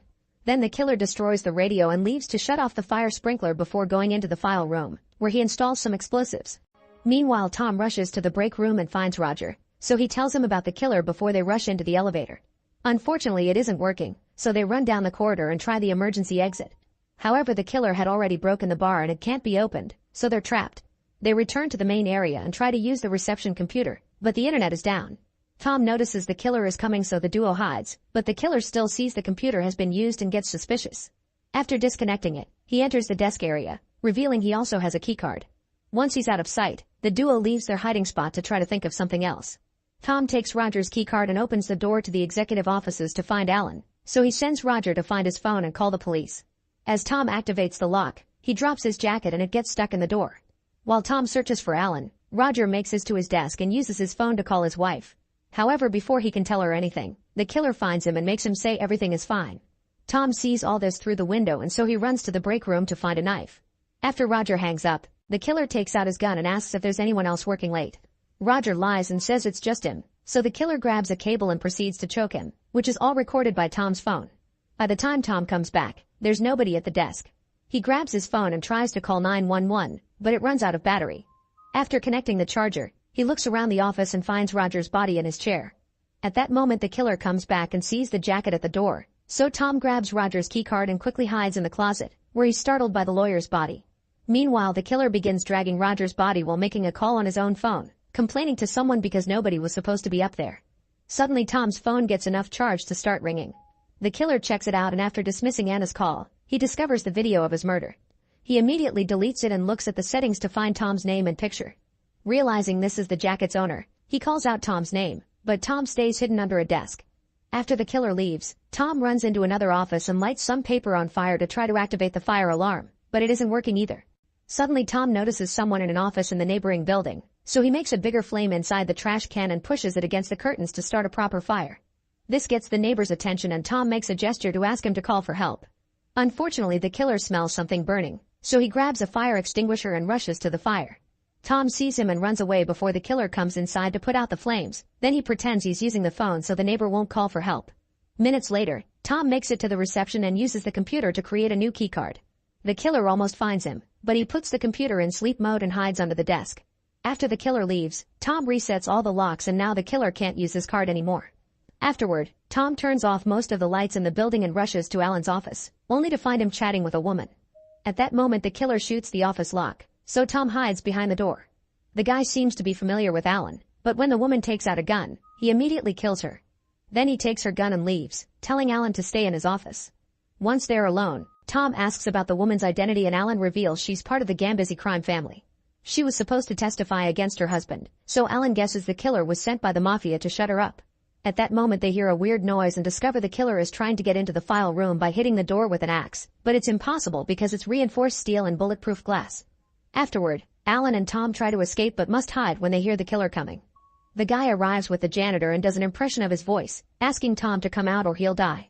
Suspicious, Tom asks what nickname he always used for the janitor and obviously the killer doesn't know, so Tom guesses the janitor is already dead. Next the criminal turns the elevators back on, trying to make them come out. Alan and Tom check the corridor and find the janitor's body with a note that says you win. At that moment they hear a phone ringing and rush to the desk, only to be shocked when Tom finds his own number calling. Alan guesses it's a trap and tries to escape, causing the killer to shoot him in the arm. The duo starts running away and the killer chases them as he continuously fires at them, so they hide in an office where they can lock the door. This one isn't reinforced though, so the criminal uses the axe to break it down. By the time he catches up to them, they're already getting into the file room. Tom tries to use the killer's phone to call for help, but it's protected with a password. The man still has Tom's phone and since it doesn't have a pin, he texts Anna to ask her to come over. Desperate to help her, Tom gets an idea and starts using the copy machine. At the entrance, the killer lets Anna in and holds her at gunpoint, asking for her phone to destroy it. At that moment Tom shows up and offers to exchange the keycard for Anna, but the killer isn't convinced until Alan also comes to manage the negotiations. After the gun is dropped, Alan takes the card to the criminal, who lets go of Anna but takes out the guard's gun. Alan pushes him to save Anna, so the killer punches him and drags him to the file room. There he complains that Alan didn't clear the office, meaning they've been working together. After the killer activates the explosives, Tom shows up with the gun, only to discover the criminal has all the bullets. Alan uses the chance to run and the door closes, leaving the killer locked in the file room. He tries to get out with the keycard but it doesn't work because Tom gave him a fake one he made with a copy machine. Suddenly the explosive goes off and starts a fire on the file shelves. The killer tries to put it out to no avail and passes out because of the smoke. Then Tom comes inside and after throwing the gun away, he puts the fire out by pushing the shelves and making them fall. Suddenly the killer wakes up and attacks Tom, so a fight ensues. The man quickly overpowers Tom and Anna cuts in to help, but she only gets punched. Tom uses the distraction to punch the guy and after they both fall, Alan shows up and shoots the killer.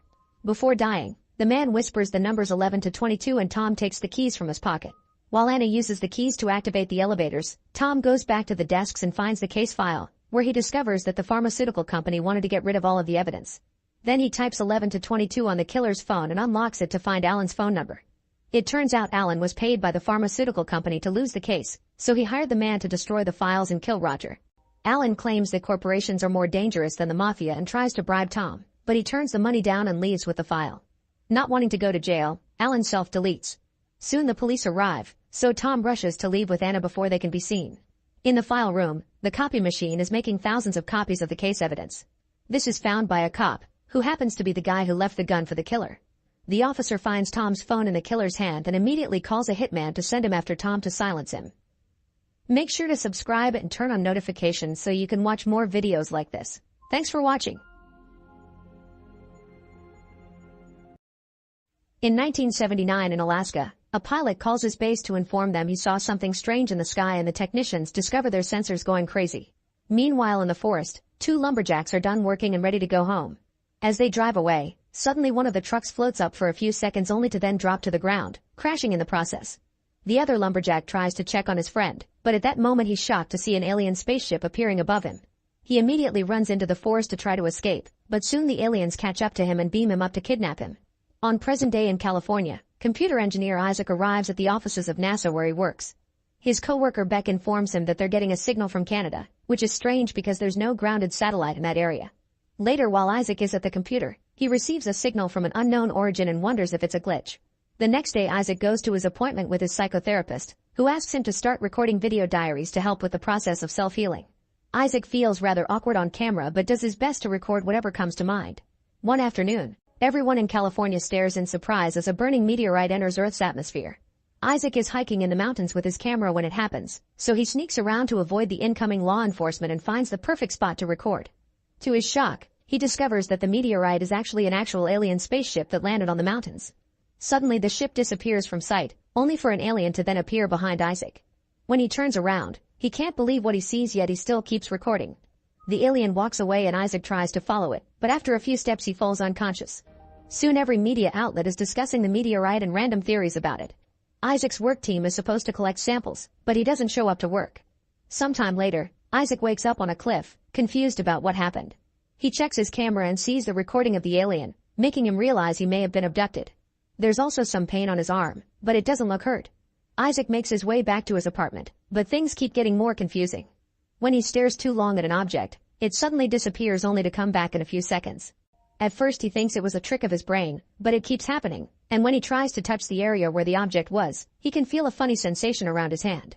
Thinking he may be sick, Isaac goes to the hospital, but the doctor just says he's dehydrated and that he needs some rest.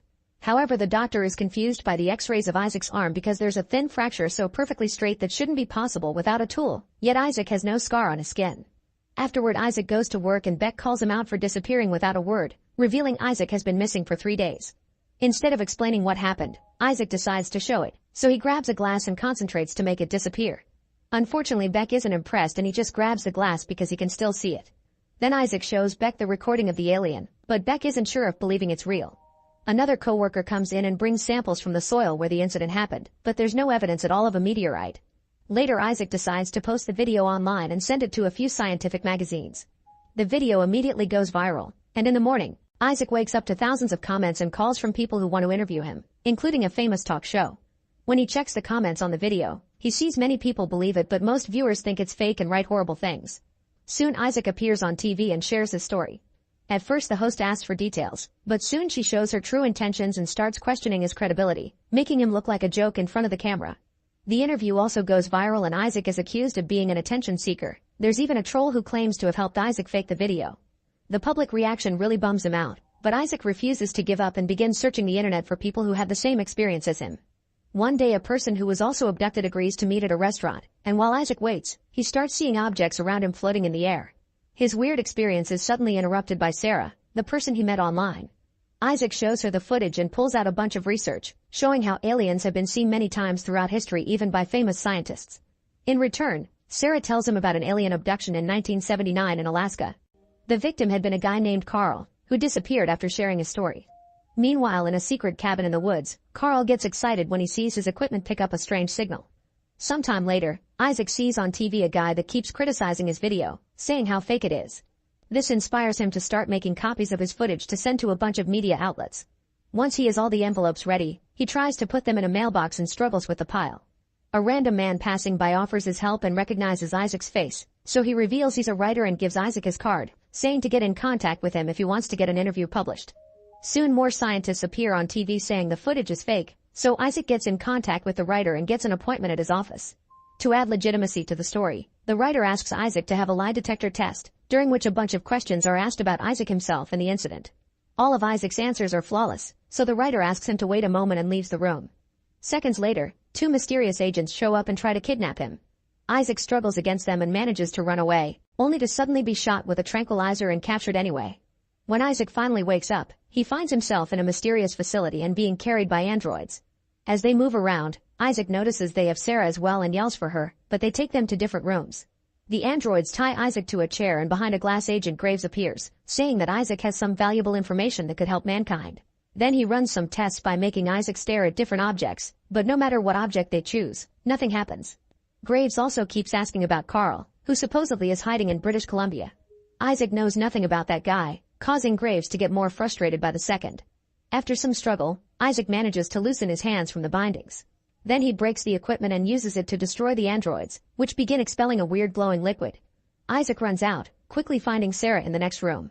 He uses his power to open the door and immediately frees her so they can run away together, taking random hallways as they try to outspeed their pursuers.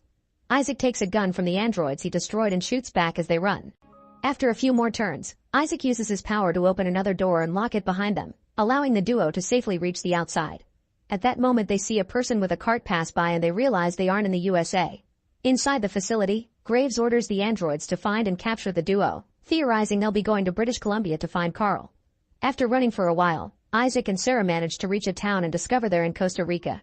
They agree they should look for this Carl guy but they have no way to reach him, so they ask around for an internet connection. A girl at a bar gives them directions to meet Zed, the local hacker. While the duo asks for his help, Graves' people ask around town for them. Soon the androids are getting closer, but thankfully the group sees them coming and run away just in time. Zed takes them to his treehouse in the jungle, where he reveals some important information. The agents that are following them are from the ISRP or International Space Research Program, which is run by the United Nations Agency. Zed agrees to help them look for Carl, who it's said to have an untraceable connection at his place. While Zed works on tracking Carl down, Sarah tells Isaac about her alien abduction experience. She had heard a noise outside and thought it was a plane, but it was the spaceship that kidnapped her. Sarah was missing for 2 days and nobody believed her either when she told others, so the duo bonds over their shared trauma and how lonely they feel in a world that mocks them. Moments later, Zed announces he's failing to make any progress. Isaac mentions British Columbia and suddenly remembers the Canadian signal he picked up at work, giving Zed the details. By hacking into Isaac's work computer, they finally find Carl's location, who is indeed in Canada. The group attempts to call the man, but Carl hangs up as soon as he hears their voices. However, they don't give up and try again, and this time they get Carl's attention by mentioning Isaac's abduction story and the agents. Isaac explains that he has received a signal from an unknown origin and sends it to Carl, who quickly decrypts it and concludes that the aliens will come to his place in 5 days. After some discussion over the potential dangers, the group agrees to join Carl. It's quite a long trip, so they take multiple types of transport to make their way there. While they travel, the agents keep on chasing them because both Isaac and Sarah were injected with trackers while they were unconscious. When the trio gets on a train, the androids follow on their bikes and soon come aboard too. Zed sees them on his computer, so the team puts on wacky masks to trick their sensors. Unfortunately, the trick doesn't work and the androids try to capture them, thus the trio starts running away as they dodge the shots from the laser guns. Isaac and Sarah climb on the roof of the train and when the androids read their location they try to follow them, but Zed is waiting for them and kicks them off the train. Eventually they finally make it to the right cabin, where Carl meets them at gunpoint. After checking their identities, Carl uses a little device to deactivate the trackers on Isaac and Sarah's arms. Graves immediately notices the lost signals, but his men are already working on tracking down the cars the trio traveled in. Once the team has settled down, Carl confirms that he was the lumberjack who got abducted in Alaska. Since then he's been decrypting any strange audio signals he could detect, translating them into English to try to communicate with the aliens. The signal that Isaac discovered is the most precise one he's found so far. Zed is very impressed because Carl has invented many machines to keep up with this project through the years. That night, Sarah can't sleep because she's afraid, so Isaac comforts her and says he's glad to have met her. 2 days later, the group sits in the cabin waiting for a sign of the aliens' arrival. Suddenly they feel a tremor in the area, so Isaac goes to the forest to look for the ship and encounters 2 aliens. The creatures cooperate and go with him to the cabin, where Carl's device translates for both sides so they can chat. The aliens explain that their race has conquered every aspect of the physical world, from medicine to technology, so now they're searching for something greater beyond their understanding like the origin of the universe. They've been studying humans because they have a special amount of aura in them, and by touching Isaac, they show him a vision of Jesus. Apparently they believe Jesus is the origin of everything because the humans with the most aura are his followers. Sarah takes the chance to ask why her arm always hurts since the abduction, causing the alien to take out a bracelet device that it puts around her arm. Suddenly her arm splits in two to reveal the tracker that the aliens put there, and now they take it back before making her arm looking normal again. Next they start working on Isaac's arm, but at that moment Graves and his agents arrive, blocking the road with their cars. Graves asks Carl to come out as he demands an explanation about what happened to his father, who was the lumberjack that died in the smashed truck and whose body disappeared. When Graves threatens to open fire, Carl finally comes out and explains he doesn't know what happened to his co-worker's body, which he already said in the past. Graves still doesn't believe him and makes his men shoot him down. Sarah immediately runs out to check on him, only to get shot as well. In the cabin, the aliens finish with Isaac's arm and give him some final advice. He should use his senses and focus. As the aliens disappear, Isaac concentrates and finally gets a grip of his power, allowing him to become invisible and pick up Sarah while the agents open fire on the cabin. Then Isaac picks up Carl and Zed as well, keeping them in the invisible realm where they meet with the aliens again. The creatures immediately heal Sarah and Carl while Zed enters the cabin only to find it empty. While all the agents are confused, the group follows the aliens on the road, walking among the men without being noticed. Soon the spaceship is seen leaving the planet. 6 months later, Sarah and Isaac are a couple living a quiet life in Costa Rica. Isaac still has his power and sometimes uses it at work to do things faster. Zed and Carl are working together for Zuma, a new underground tech intelligence agency, and Graves gets fired from his job for taking things too far. Make sure to subscribe and turn on notifications so you can watch more videos like this. Thanks for watching. American software developers Ben and Sean are flying to Russia when suddenly the power goes in the plane due to an electrical short. Thankfully, it immediately comes back and they land safely in Moscow. They're here to try to find local investors for their app, which specializes in finding bars and events in the area. Sen's suit is old and worn out, so he has to use a marker to cover a hole. On their ride to the company, they check if anyone is using their app here and discover 2 American girls having fun. Eventually, they make it to a boardroom only to discover the investment meeting was already started by their associate Skylar, who has stolen their idea and is now selling a knockoff to the Russians. Skylar says they won't be needed and makes security take them away. Later, Ben and Sean go to a club to drink and forget. Sean finds a girl he likes, but it turns out she's with Skylar. They also find the girls they saw on the app, so they approach them, learning that their names are Anne and Natalie and being happy that they recognize them from their developer blog. The 4 of them are having lots of fun together when suddenly the lights go out and their phones stop working. Everyone in town rushes outside and looks at the sky to see a yellow aurora that glows for a few seconds before it splits into light balls that start falling all over the city, dividing into smaller pieces to cover more ground. One of the balls lands near the crowd with Sean's group, and everyone steps back in shock. The thing that fell isn't really visible. They can only see a slight shimmer from certain angles. A cop decides to carefully approach it and poke it with his baton, only for the light to suddenly disintegrate him until there's nothing left but ash. As the crowd panics and runs away, another cop tries to shoot the light, but the bullet disintegrates as well. Soon more lights appear in the area and kill as many people as they can reach. Sean's group runs back into the club and quickly closes the doors, but at that moment the light destroys all the windows. This being sees the world in gray and only humans are a glowing orange. It continues to attack people by shooting lines of energy, dragging them into its center to disintegrate them. A person improvises a Molotov bomb with bar supplies to throw at the creature, and the fire manages to keep it back for now. Skylar comes running into the club too and closes the door without saving his date, who immediately gets disintegrated. Then Sean's group manages to exit the club through a hole in the wall and finds a supply room where they hide with the bartender, who has been wounded. Meanwhile, people outside keep getting killed one by one without mercy. Suddenly someone desperately knocks on their door and ignoring the others' concerns, Natalie opens it to find Skylar, who ends up hiding with them. The supply room is safe enough that hours begin to pass without much happening, and the group stays alive thanks to the food there. Sadly, the bartender eventually dies from his wound, so the group wraps his body in plastic and duct tape to avoid seeing him rot and hopefully cover the smell. The tension starts to get worse every day too, and arguments break every other hour. After 5 days of hiding, the group is running low on food. Since it's been 27 hours without noise, they agree to come out and search for the U.S. Embassy. They find the bar completely empty and destroyed, so they gather any supplies they can find and a map of Moscow on their way out, but unfortunately the map doesn't have any important locations marked on it. Then they find the streets empty and wrecked with cars abandoned on every corner. The group walks down the streets without knowing where they're going when suddenly they hear a noise. A Russian lady is sealing up the window of her apartment and they try to ask for help, but she doesn't understand English and only warns them in Russian about the ghosts out there. Eventually the group finds the bridge that should lead them to the embassy, but it's been destroyed by a warship that crashed into it. As they wander through the city thinking of other ways to cross the river, they reach Red Square and notice an abandoned police car. Skylar and the girls hide nearby while Ben and Sean carefully sneak around to reach the car, breaking the trunk open to find a better map and a flare gun. At that moment a dog starts barking at something invisible only to suddenly be disintegrated. Panicking, Ben and Sean tell the others to run inside the mall before rushing to hide underneath the police car.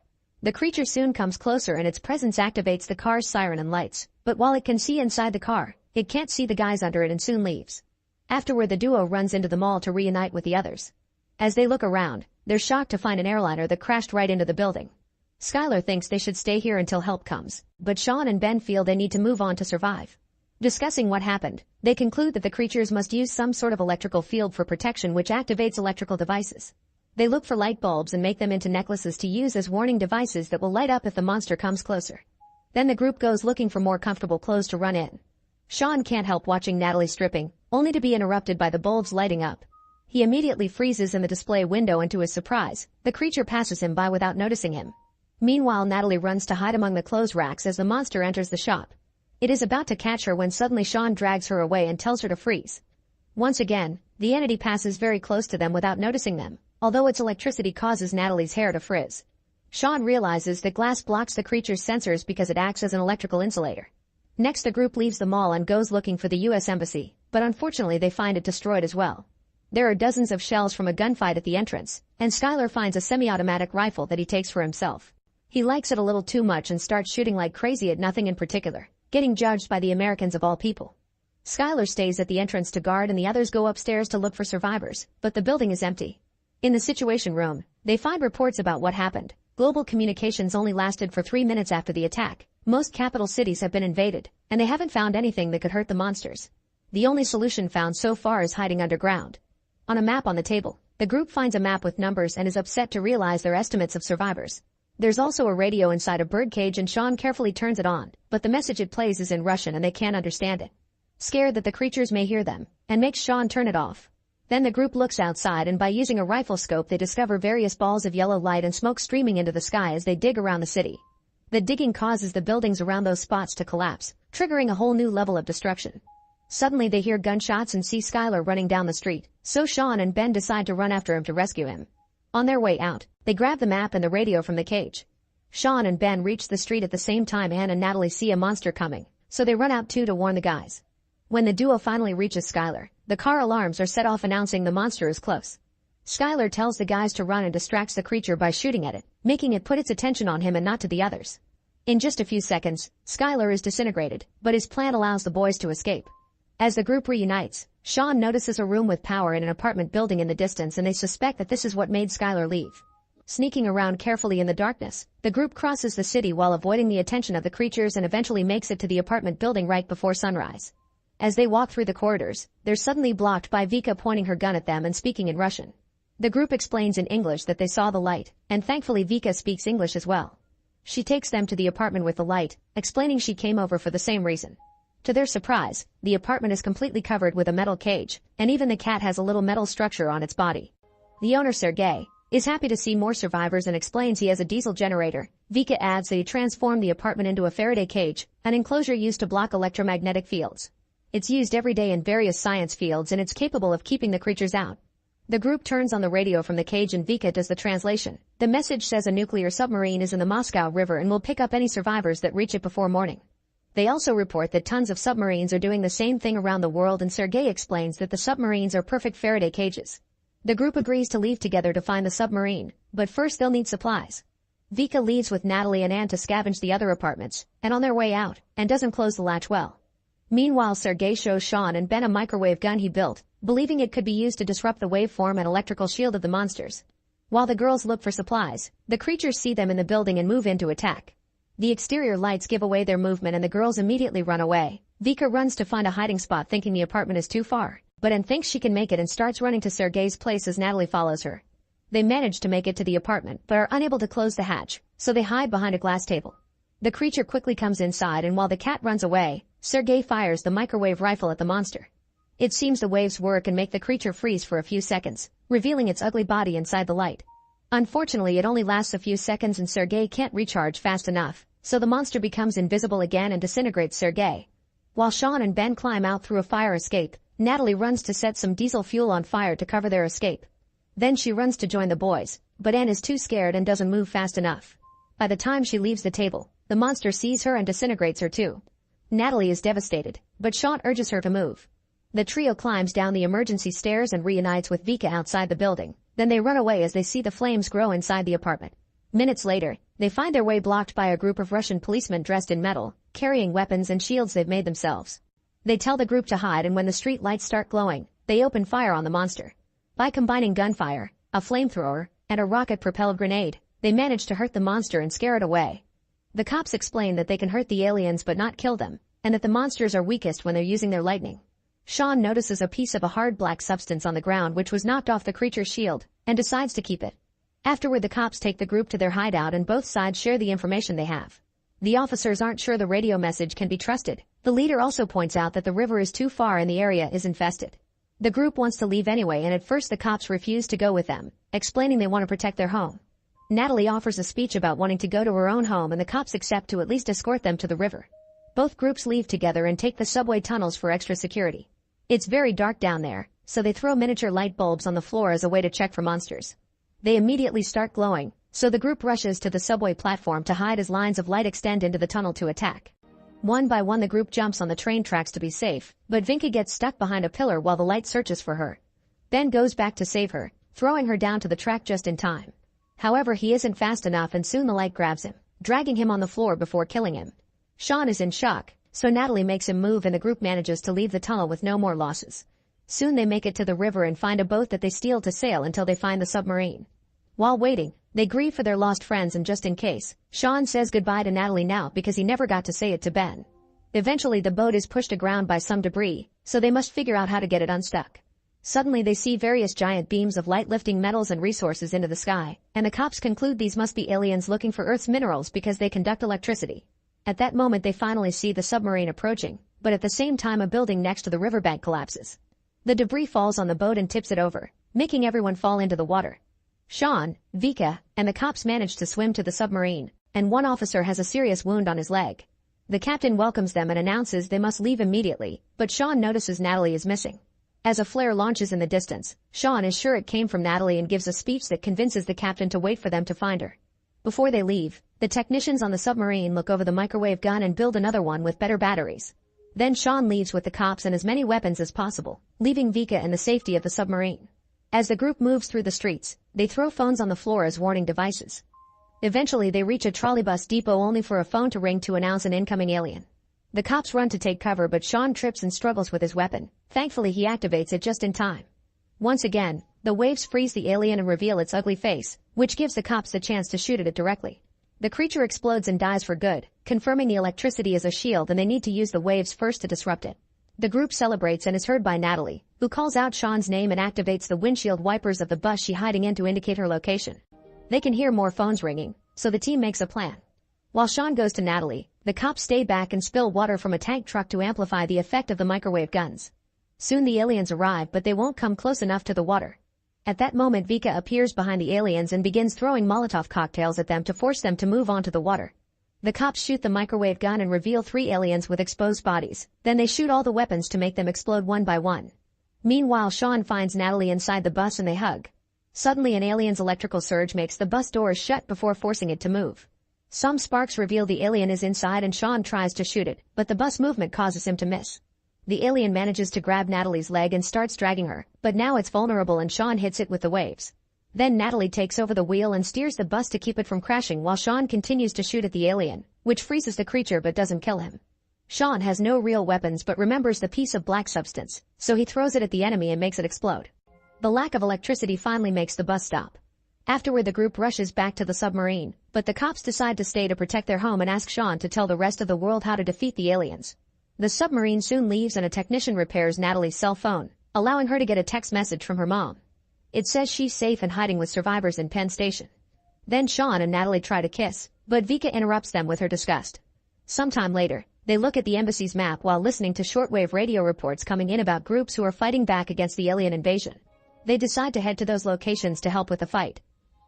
Make sure to subscribe and turn on notifications so you can watch more videos like this. Thanks for watching.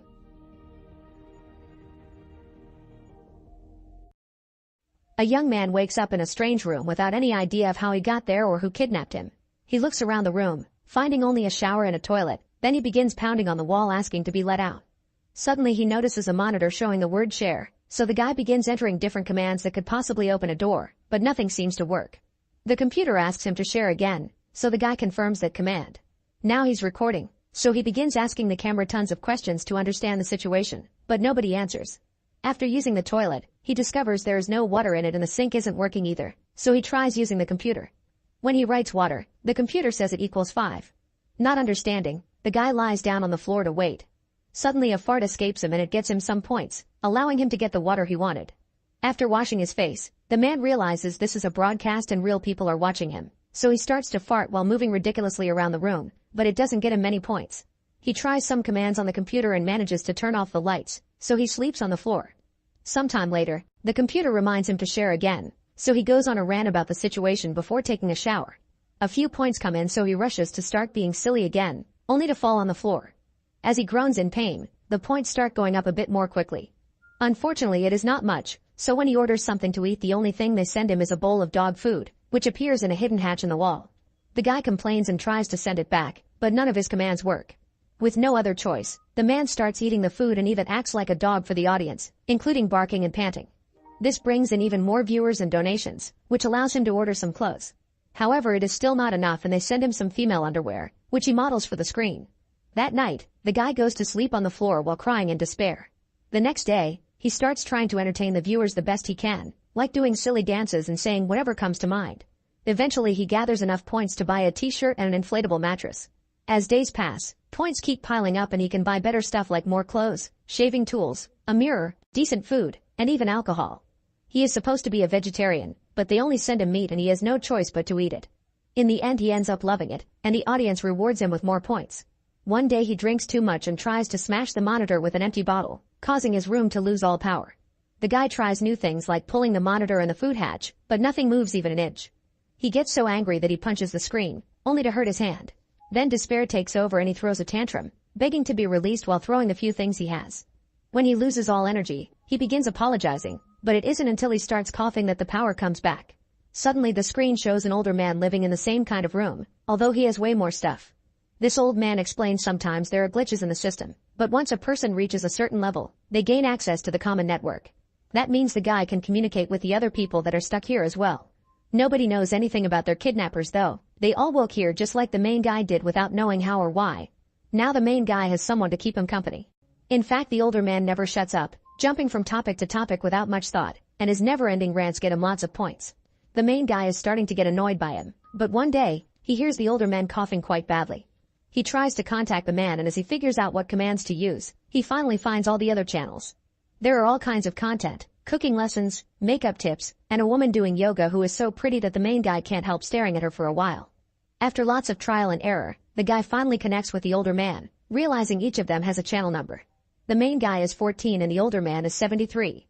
14 changes his attitude and befriends 73, chatting with him often, sharing meals, learning magic from him, and singing together. Sometime later 14 manages to get in contact with 28, the woman who does yoga at night while the other bloggers are sleeping. After admiring her beauty and her sense of peace, he sends her a donation. The next morning, 14 begins buying nicer things for his room while still chatting with 73, who explains they can't stay at one level because then the viewers will stop loving them and sending donations. They need to be constantly growing and improving their content to keep the audience eating out of the palm of their hands. From then on 14 begins trying tons of different things like stand-up comedy, exercising, cooking, singing, and the magic tricks he learned from 73. His audience keeps growing and so do his points, allowing him to buy even more things to use in his streams. He also practices yoga following 28's tutorials and tries to buy medicine for 73, who is constantly coughing. However, he makes a typo and ends up watching the room of 11, a woman who just got there and is currently showering. 11 freaks out when 14 appears on her screen and accuses him of being the kidnapper, but 14 quickly clarifies things. Once she has calmed down, 11 proposes they should have cohabitation rules. At that moment 73 joins the conversation and 11 asks both men if someone ever tried to escape, so 14 shares about his attacking the monitor and how that behavior was punished. 11 thinks they should still analyze every bit of information they have and find a vulnerability in the system, but 73 tells her she is just being condescending and yells a lot before leaving the conversation. A confused 11 wonders why they were chosen since it's strange that a company would provide housing and feeding to random strangers. 14 explains he wasn't anyone important and admits this life is better than what he used to because now he matters to someone. Sometime later, 14 starts a little show with puppets made of socks, which amuses 73 and gets him tons of donations. One day 14 decides to gift 11 a shower curtain, but this angers her because she doesn't want to be pitied. She wants to be independent. The next few days, 14 entertains the audience with drawing lessons, but since he is a horrible artist he makes it like a comedy skit and presents himself as the model. All these crazy ideas give 14 lots of points and he keeps making his room a better place to live in. However, 11 can't stand any of this and snaps, saying they should start a revolution. This triggers an argument among the three friends that doesn't end until 73 is coughing too much to keep going. That night, 73 begins coughing more severely than usual and chokes on it, causing him to have a small seizure and fall against the monitor. Now his body is so weak that he can't move. 14 begs his audience to help while 11 tries to find a useful menu on the computer, only to accidentally press the wrong button. Suddenly 73's room starts heating up and soon flames are coming out of the walls, burning every single object and 73 himself. His friends can only watch as 73 dies a painful death before his camera goes off. After spending some time in silence to grieve, 14 contacts 11 and tells her not to blame herself. She refuses to chat with him, so 14 tries one of his puppet shows, making her announce that she wants to get drunk. Both 14 and 11 order lots of alcohol and start drinking while pretending they are dancing with each other. They share the last thing they remember doing before they were kidnapped and their dancing gets more playful, including the removal of clothing. They realize they are into each other and decide to show off more skin as they use their hands to reach the peak of pleasure. Once they are done, they realize this hasn't helped with their sadness and 14 admits he can still hear 73's voice. He begins ranting about the situation just like 73 used to do and agrees with 11's old plan. All the bloggers need to come together and find a vulnerability in the system since 73's death proves mistakes do happen. Then 14 sits in front of the camera and offers a heartful speech, earning him more points which he says he doesn't want. He explains how much 73 meant to him and begs the other bloggers to start looking for any kind of detail that may be used as a clue to escape. Suddenly 28 contacts 14, saying his speech was cool and comparing it to her philosophical talks about a person's inner circle. 11 gets annoyed because what they are doing isn't supposed to be metaphorical and calls her out, so 28 decides to leave the conversation. Afterward 14 and 11 check the other channels and are happy to see some bloggers have joined their plan. For example, a woman has found a way to make it rain inside her room. Later that night when 28 is about to start her yoga stream, 14 decides to chat with her. 28 says 11 is too angry and negative, and that attitude will drive them crazy.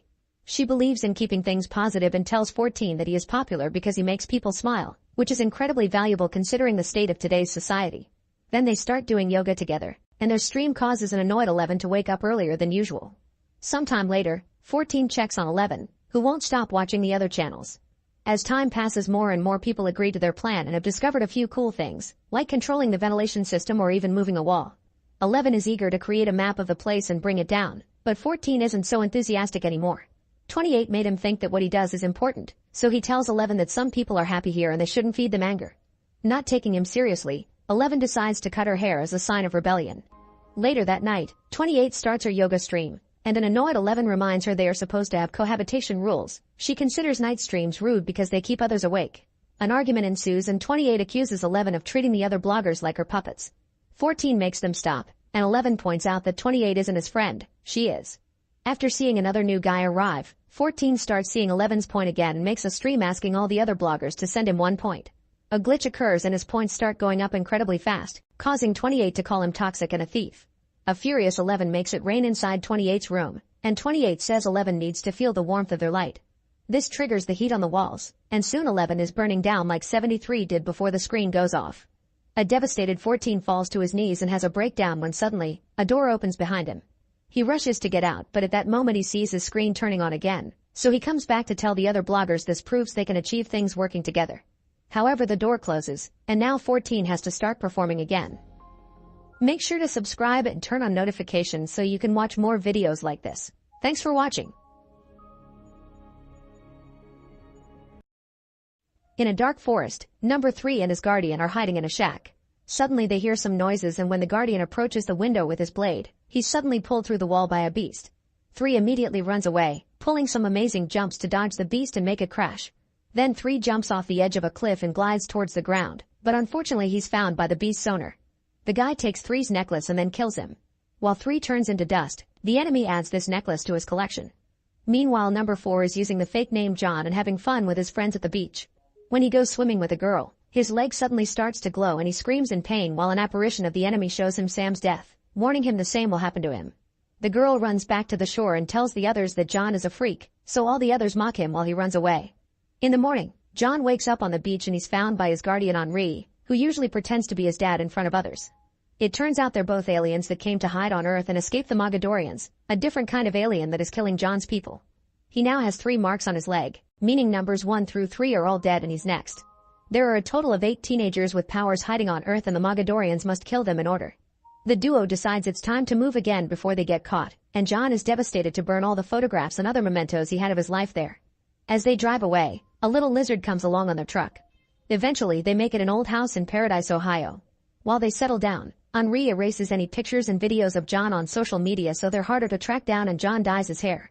Henri also hides a mysterious box inside a grandfather clock and makes John's new fake IDs. Outside, the little lizard gets off the truck and approaches the house, only to suddenly transform into a dog. At that moment John hears a noise and comes outside to find the dog, who he adopts and names Bernie. Back on the previous house, number 6 arrives to look for John and finds the building empty. She decides to burn it down and walks away from the explosion without a worry because her power makes her fireproof. Shortly after she leaves, the Mogadorians arrive and find some pieces of the objects burned, which they smell to conclude John is still alive. The next day, John decides to go to school because he's tired of being home all the time. He makes it to the principal's office, and while he's waiting for his fake paperwork to be approved, he overhears the principal scolding Sarah for taking photographs of her teachers. Then the secretary asks Sarah to show John around, so John enjoys the company and ignores Henri's calls. When they make it to the lockers, they're approached by Mark and his friends, who tell John he can count on them if he needs anything. However, as they walk away, they show their true faces when they hit Sam and throw away his skateboard. John immediately gives Sam his skateboard back, befriending him in the process.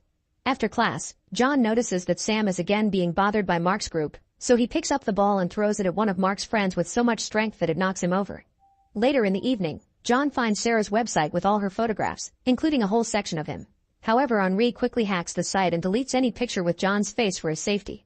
The following day during class, Mark keeps bothering John, who suddenly starts feeling weird. His hands begin glowing and John tries to hide it, but it's hard because the glow keeps getting brighter. At home, Henri sees the same light on the clock and rushes to the school. Soon John panics and runs to hide in the janitor's room, but pitting the hands in water does nothing. The glow is starting to go crazy, but at that moment John is found by Henri, who uses thoughtful words to guide John into calming down and turning off the glow. Afterward they go home and Henri explains that John's powers are finally manifesting. They'll only get stronger from now, so he needs to learn to control them. Then John goes to his room and manages to start the glow by choice. Excited, he sneaks out through the window and begins testing his new abilities in various ways. He throws a stone that crosses the ozone layer, runs very fast through the forest while dodging everything without fail, and pulls off some very impressive jumps on a small lake. Meanwhile, a Mogadorian has dressed up as a human to enter a grocery store and buy a huge amount of meat and chicken. Then he throws it in the back of his truck to feed his huge beasts. Back to John, he's taking a walk and bumps into Sarah, who invites him to dinner. John is very impressed by her house and her family, feeling very comfortable and warm by seeing them playfully argue during the dinner. This is the home he always wanted. After dinner, Sarah takes John to her room and shows him her best photographs. Their cozy moment is interrupted by Bernie, who barks to remind John to go home. Before he leaves, Sarah gifts John a camera. As John walks out of the house, a jealous Mark watches him from afar. The next day, Sam advises John to avoid Sarah because she's Mark's ex and he'll take it personally. At that moment Sam and John open their lockers and paint explodes on their faces, also ruining Sam's picture with his missing dad. The prank was set up by Mark, who is now laughing at them with his group. A furious Sam tries to punch Mark, but John stops him and is tempted to do it himself. However, he can feel his hands beginning to glow and knows he won't control it, so he ignores Mark's mocking and takes Sam away. Afterward the boys clean themselves and Sam throws away the picture while explaining his dad disappeared while searching for aliens. Sam is sure his dad was abducted, and that theory is why everyone mocks him. On his way out, John sees Sarah and decides to avoid her to prevent any more trouble.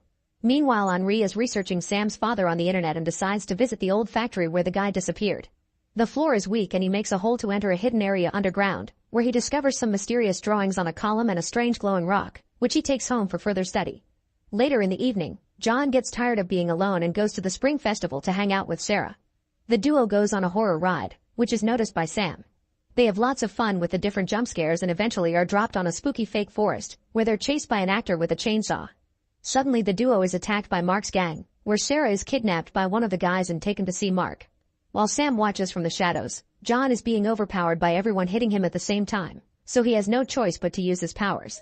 He knocks out most of the group with the glow of his hands in seconds, then he throws the last guy against the tree. Next he goes looking for Sarah and finds the guy that took her, so he blinds him with his glow until the guy confesses her location. As soon as John finds Mark, he throws him to the ground and gets ready to break his arm, but Sarah asks him not to do it. Afterward John walks Sarah home and they share a kiss. On his way home, he accidentally breaks a lamp post with his power, and tests it again with a second post, happy to see he's getting stronger. At that moment he gets a text from Sam, asking him to discuss what happened. The boys meet and Sam asks for the truth, threatening to show everyone some incriminating pictures. John checks the photos and sees they're nothing to worry about, so he refuses to talk. However, Sam opens up and shares how difficult it's for him to believe his father abandoned the family, so if he had proof that aliens were real it would make him feel better. Feeling bad, John confesses everything and Sam promises not to tell anyone. The next day, Sheriff James arrives at John's house and interrogates him, accusing him of attacking his son Mark and his friends. John quickly denies it and says he was with Sarah, who can back up his story. James is still suspicious but can't do anything else and leaves, noticing all the cameras outside. Unfortunately, a video of John with his glowing leg in the sea appears online, so Henri decides they must leave. However, this time John refuses because he wants to stay with Sarah. An argument ensues which quickly escalates into a hand-to-hand fight. John's powers may be getting stronger, but Henri still has more experience and after just a few moves he overpowers the boy. Henri changes John's mind by pointing out that if they stay, the Mogadorians will kill Sarah too. The next morning, John wakes up to find Henri gone and the box on the table. Suddenly he receives a call from a mysterious voice telling him where to find Henri, so John asks Sam to drive him there. During the ride, Sarah tries to call John and he ignores her. They make it to the right building in the evening, and when John looks through the window with his glow, he notices the owners are obsessed with aliens. At that moment a man comes out of the house and leaves in a car, so John asks Sam to follow him while he investigates. John uses his powers to open the lock and comes inside, where he finds more alien-related stuff and the blade that belonged to Three's guardian. Then John goes into the basement and a piece of his hoodie gets stuck on a nail. There he finds Henri tied up, and when he comes closer to free him, he's suddenly attacked by a man. John quickly defends himself and knocks the man out, then he uses his powers to release Henri, who explains the Mogadorians used 2 conspiracy theorists to set up this trap. At that moment the guy that left in the car comes back with Sam, holding him at gunpoint. John makes the light bulb behind him explode and causes him to fall, then Henri kicks him and John traps him against the ceiling with his power. As the man starts describing how the Mogadorians will destroy everything, a terrified John drops him to knock him out too. When the group tries to leave, the basement door suddenly explodes and a Mogadorian appears. He's about to shoot John but Henri pushes him and starts fighting him with the blade while telling John to leave with Sam. The men start destroying the basement as they fight all over the place, and the Mogadorian starts a few fires when Henri dodges his shots. Eventually Henri is hit on the legs and falls, but he finds the man's gun and shoots the alien until he knocks him down. Afterward Henri joins the boys in the truck, but Sam has lost the keys. John concentrates to try to start the truck with his power, but unfortunately the Mogadorian comes out of the house with the blade and tries to stab John through the window. Henri catches the blade with his hand but it goes through and pierces his chest too. A furious John sends the alien flying before finally starting the truck, and the trio gets away. During the trip, Henri gives John the rock he found, explaining Sam's dad had used it to track aliens. He explains that Sam's dad had actually been helping their people and was supposed to bring the 8 teens together, so now John will have to find the others on his own. Eventually Henri can't take it anymore and Sam stops the car so John can say goodbye to Henri before he turns into dust. Meanwhile more Mogadorians arrive at the house and find the piece of John's hoodie, so now they can track him through his scent. Before leaving, they punish the 2 men for failing their mission. Soon the bodies are found by the police, and everything is seen by 6 nearby. In paradise, James finds Sarah to ask her about John, revealing he's been using fake paperwork. Minutes later, Sam hears on the radio that John and Henri are being accused of being terrorists.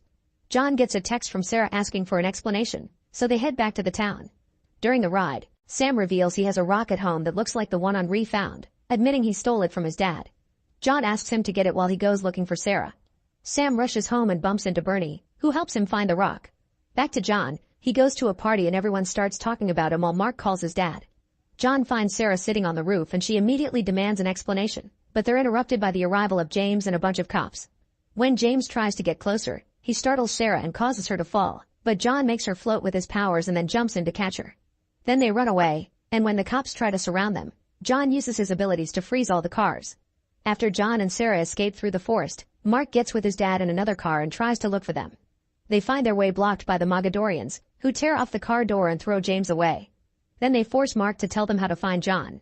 In the meantime, John and Sarah go to the school so they can develop the pictures John took with Sarah's camera. While he shows her the glowing of his hands, the Mogadorians surround the school, and Sam and Bernie see it when they arrive. Sam calls John to warn him, so he and Sarah try to leave only to find the corridor covered in blood because the janitor is dead. At that moment the lights go out, so John and Sarah hide in a classroom while hearing Mark screaming outside, trying to warn them too. The Mogadorians punish him by throwing him against the window, causing John and Sarah to try to run again. As they approach the door, it suddenly blows up and Six appears just in time to shoot some Mogadorians behind the couple. A gunfight ensues, and after dodging a few shots, Six uses her powers to become invisible and jump on the enemy, killing them both with her blade and gun as she moves incredibly fast. Afterward, Six finally meets John properly, explaining her guardian is dead too. She also mentions the Mogadorians have all the exits guarded, so Sarah mentions a tunnel under the school that leads to the stadium. Outside, two beasts are released from the alien's truck and Bernie barks at them before he begins to transform into a huge monster as well. Sam manages to sneak into the school and reunites with the others as a beast is thrown through the window. The Mogadorians also find them and open fire on them, so Sam and Sarah run away. John taunts the monster into following him, using his powers to throw tons of lockers at it. Then he smashes its head against the wall and the ceiling, but the monster takes no damage and keeps attacking him. At that moment, a transformed Bernie comes to the rescue, fighting the monster with equal strength. John uses the chance to go back to Six, who is stuck in a gunfight against the Mogadorians and is hit by a grenade. With his powers, John pushes the attackers away before hiding with Six behind the table. Suddenly she asks him to hit her with his glow because it'll recharge her powers, so John does so and she quickly recovers. Then John goes after the alien that killed Henri, stopping the shots with his abilities before fighting the guy hand to hand while Six attacks the other Mogadorian with her blade. After exchanging lots of hits, Six moves fast to appear above her enemy and kills him with a quick stab. Then she throws the blade at John, who uses it to kill his enemy too and finally get revenge for Henri. Afterward, Six explains Bernie as a chimera from their home planet who came to keep an eye on the 18s. Speaking of Bernie, he keeps on fighting the monster, who is causing him quite a number of severe wounds. However, when the beast slips and falls, Bernie uses the chance to jump on it and finally kill it. Then Bernie limps because of a hurt leg and transforms back into his dog form before passing out. Back to John, he and Six reunite with the others and they run through the tunnel to make it to the stadium, where they're found by the other monster and the last Mogadorians. Sarah and Sam run back into the tunnel for protection, and when an alien tries to attack them, Sam uses a gun from a fallen enemy to quickly kill him. Outside, Six and John work as a team and use their powers to start bringing down the Mogadorians. While Six stabs two guys to death, John pushes the other and tries to kill him, but he gets distracted when the monster captures Six. John starts shooting his glow at the creature as it flies around the stadium with Six in its claws, and after a few failed shots, he finally hits the monster, causing it to drop Six. She immediately uses her power to appear on top of the monster's head and finally kills it. The last Mogadorian uses the chance to shoot John without killing him yet because he needs the necklace. Then the guy grabs John by his face, but before he can finish things, John uses his power to heat up the Mogadorian's energy bullets. Six understands his plan and jumps in to push John away as he shoots his glow, causing the bullets to explode. The Mogadorian dies in the explosion while Six puts up a force field to save both herself and John. The whole stadium is burned down, but everyone is okay. Sometime later, John and Six get ready to leave, and Sam announces he's coming too because he wants to find his dad. Bernie also shows up, still hurt but alive and ready to go. First they put both pieces of rock together, which causes the rock to dissolve but also to give John and Six the ability to sense where the others are. Before they leave, Mark comes over to give Henri's mysterious box to John, explaining he stole it from the evidence locker as an apology.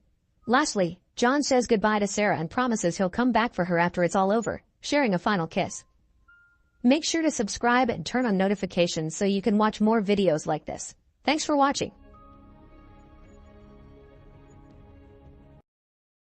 In 1945, during the final days of World War II, a Zero fighter lands on Odo, the island with a repair base for kamikaze planes. After the mechanics do a thorough inspection, Tachibana tells the pilot Koichi that no issues were found. Koichi immediately gets defensive because it turns out he lied about the malfunction to save his life. As he walks away to avoid Tachibana noticing his nerves, another mechanic tells him that he wishes there were more soldiers like him because the war is pretty much lost already. At that moment, Koichi is shocked to see several dead fish in the water. Later that night, a siren stars wailing through the base. Usually it's a warning for air raids, but when the searchlight illuminates the area, they're shocked to see a giant monster called Godzilla coming from the sea. Godzilla immediately brings down a watchtower and causes a fire, so everyone runs to find shelter in a trench. The men may be in the military but they're only mechanics, so Tachibana urges Koichi to use his plane's weapons against Godzilla.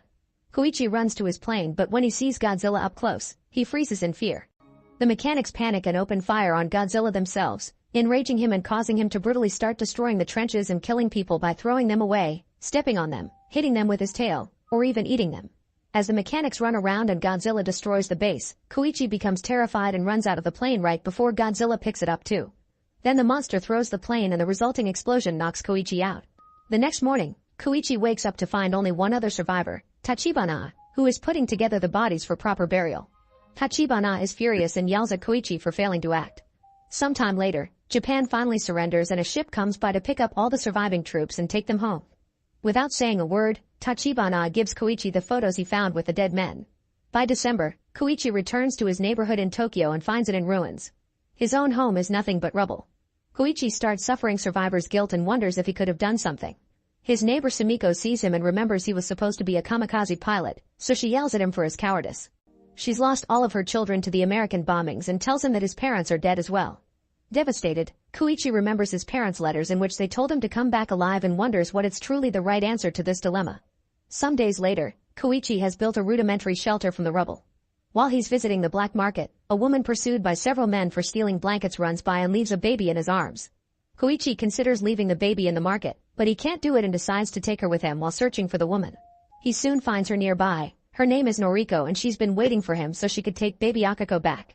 Then Noriko follows Koichi home and asks him to share some food with her and the baby. She explains that she isn't married and the baby isn't even hers. She adopted her from a dying mother during the Tokyo air raids. Like Koichi, her own family is gone. Koichi wants them to leave after dinner, but while they chat they fall asleep and they end up spending the night. The next day, Sumiko scolds Koichi for taking in Noriko and Akako, saying it's too late to play the hero.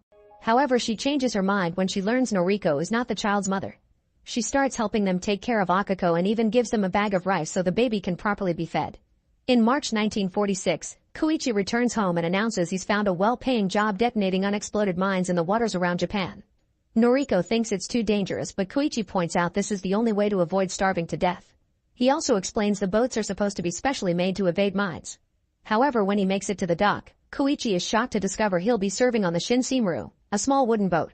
Former Navy scientist Kenji explains that they use wood to ward off American magnetic mines.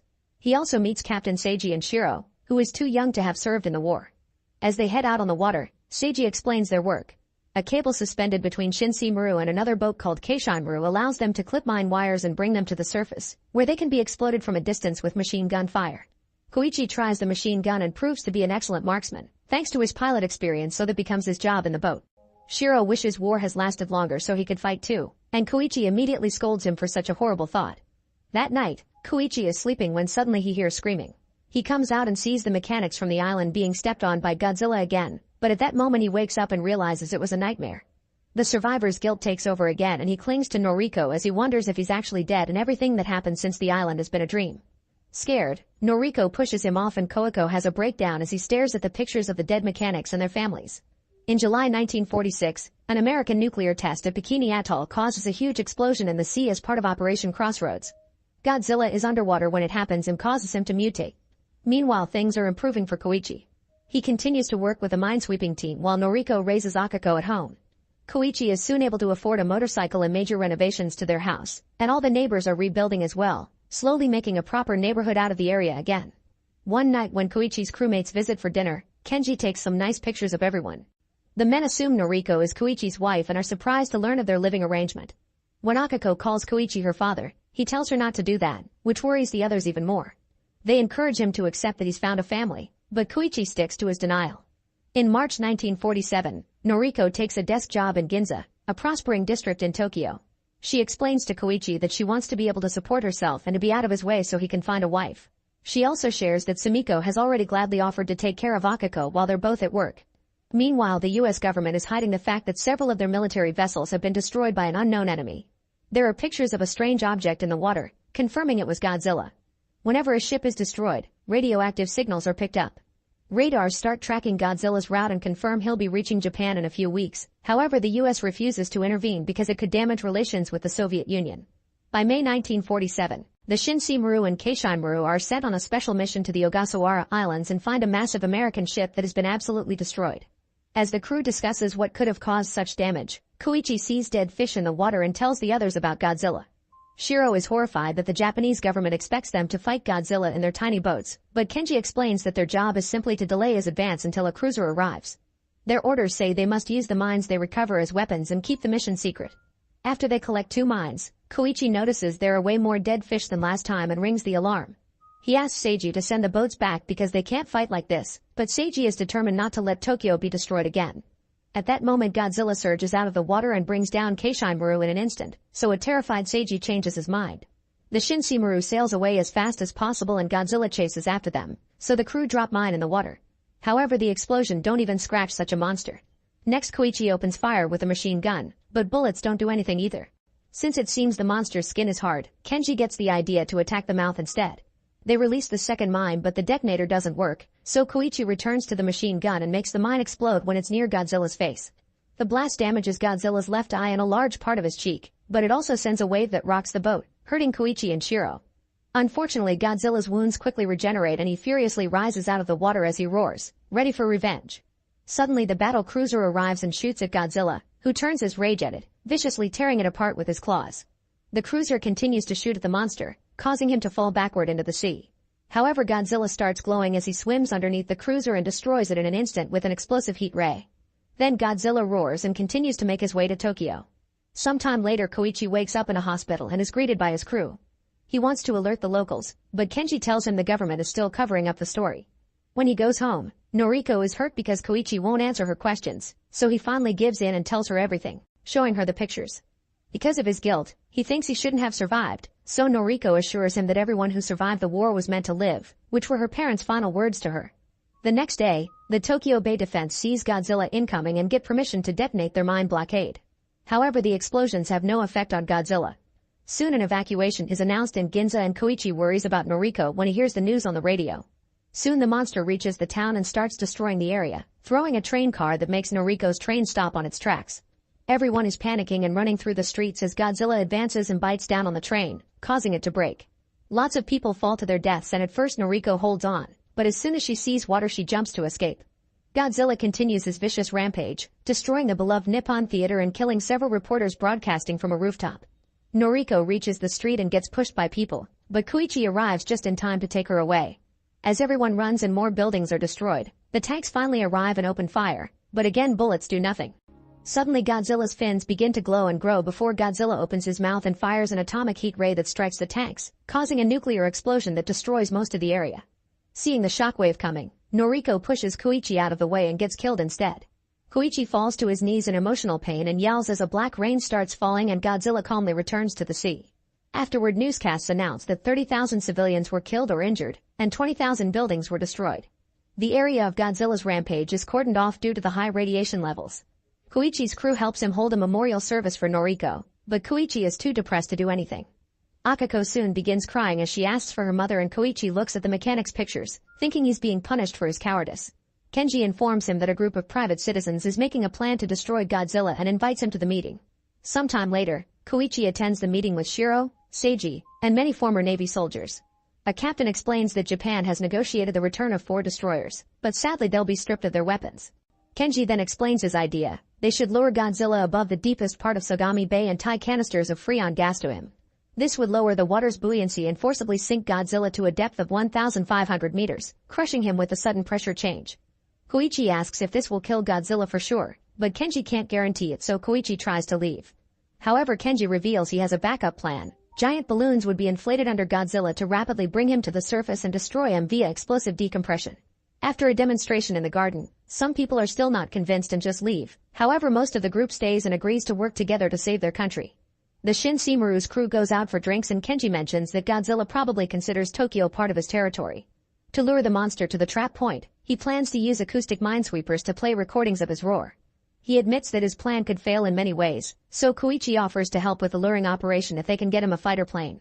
Seiji wonders if Koichi has a death wish and scolds him for not marrying Noriko, pointing out she would have been home as a housewife instead of Ginza where she died. Koichi explains that he wanted to, but his war isn't over.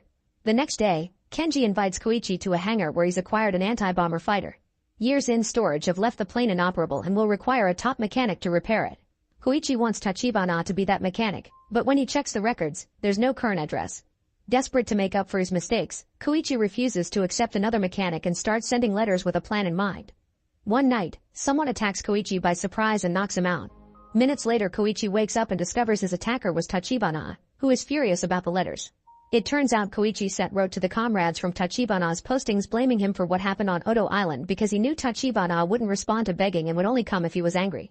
At first Tachibana refuses to help, but Koichi changes his mind by revealing his idea. Since the mine did damage Godzilla's face, he wants to fly the plane loaded with explosives right into the monster's mouth. For the next few days, everyone works hard to get everything ready for their attack. One night, radiation detecting buoys indicate that Godzilla will arrive in less than a day. Kenji shares their route on a map and orders the volunteers to spend the night with their families. After the meeting, Kenji and Seiji tell Shiro, who is still injured, that he'll be staying home tomorrow.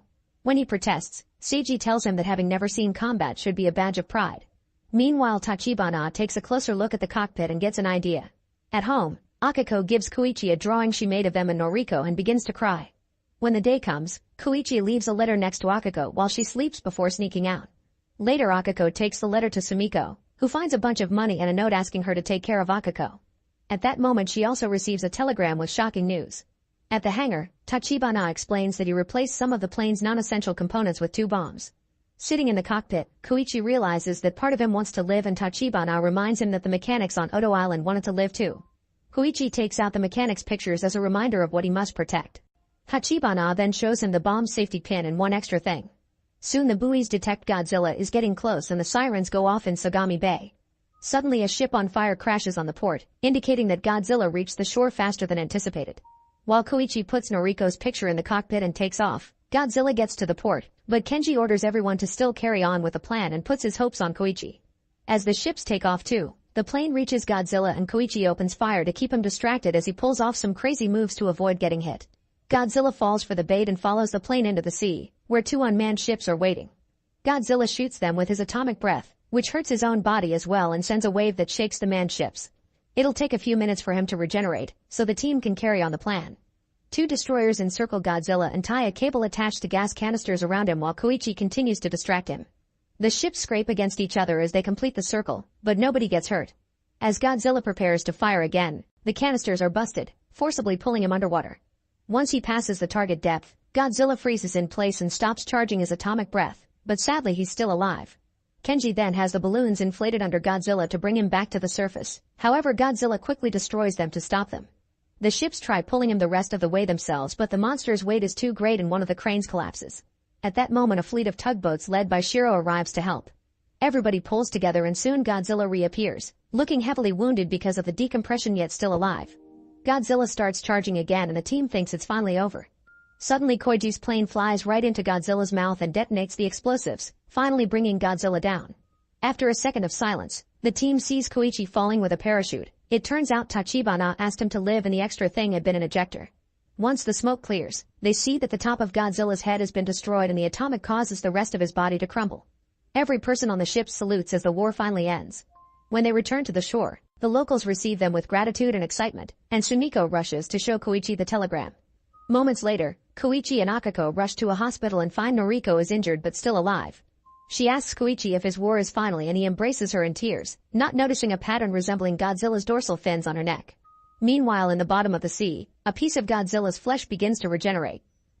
Make sure to subscribe and turn on notifications so you can watch more videos like this. Thanks for watching.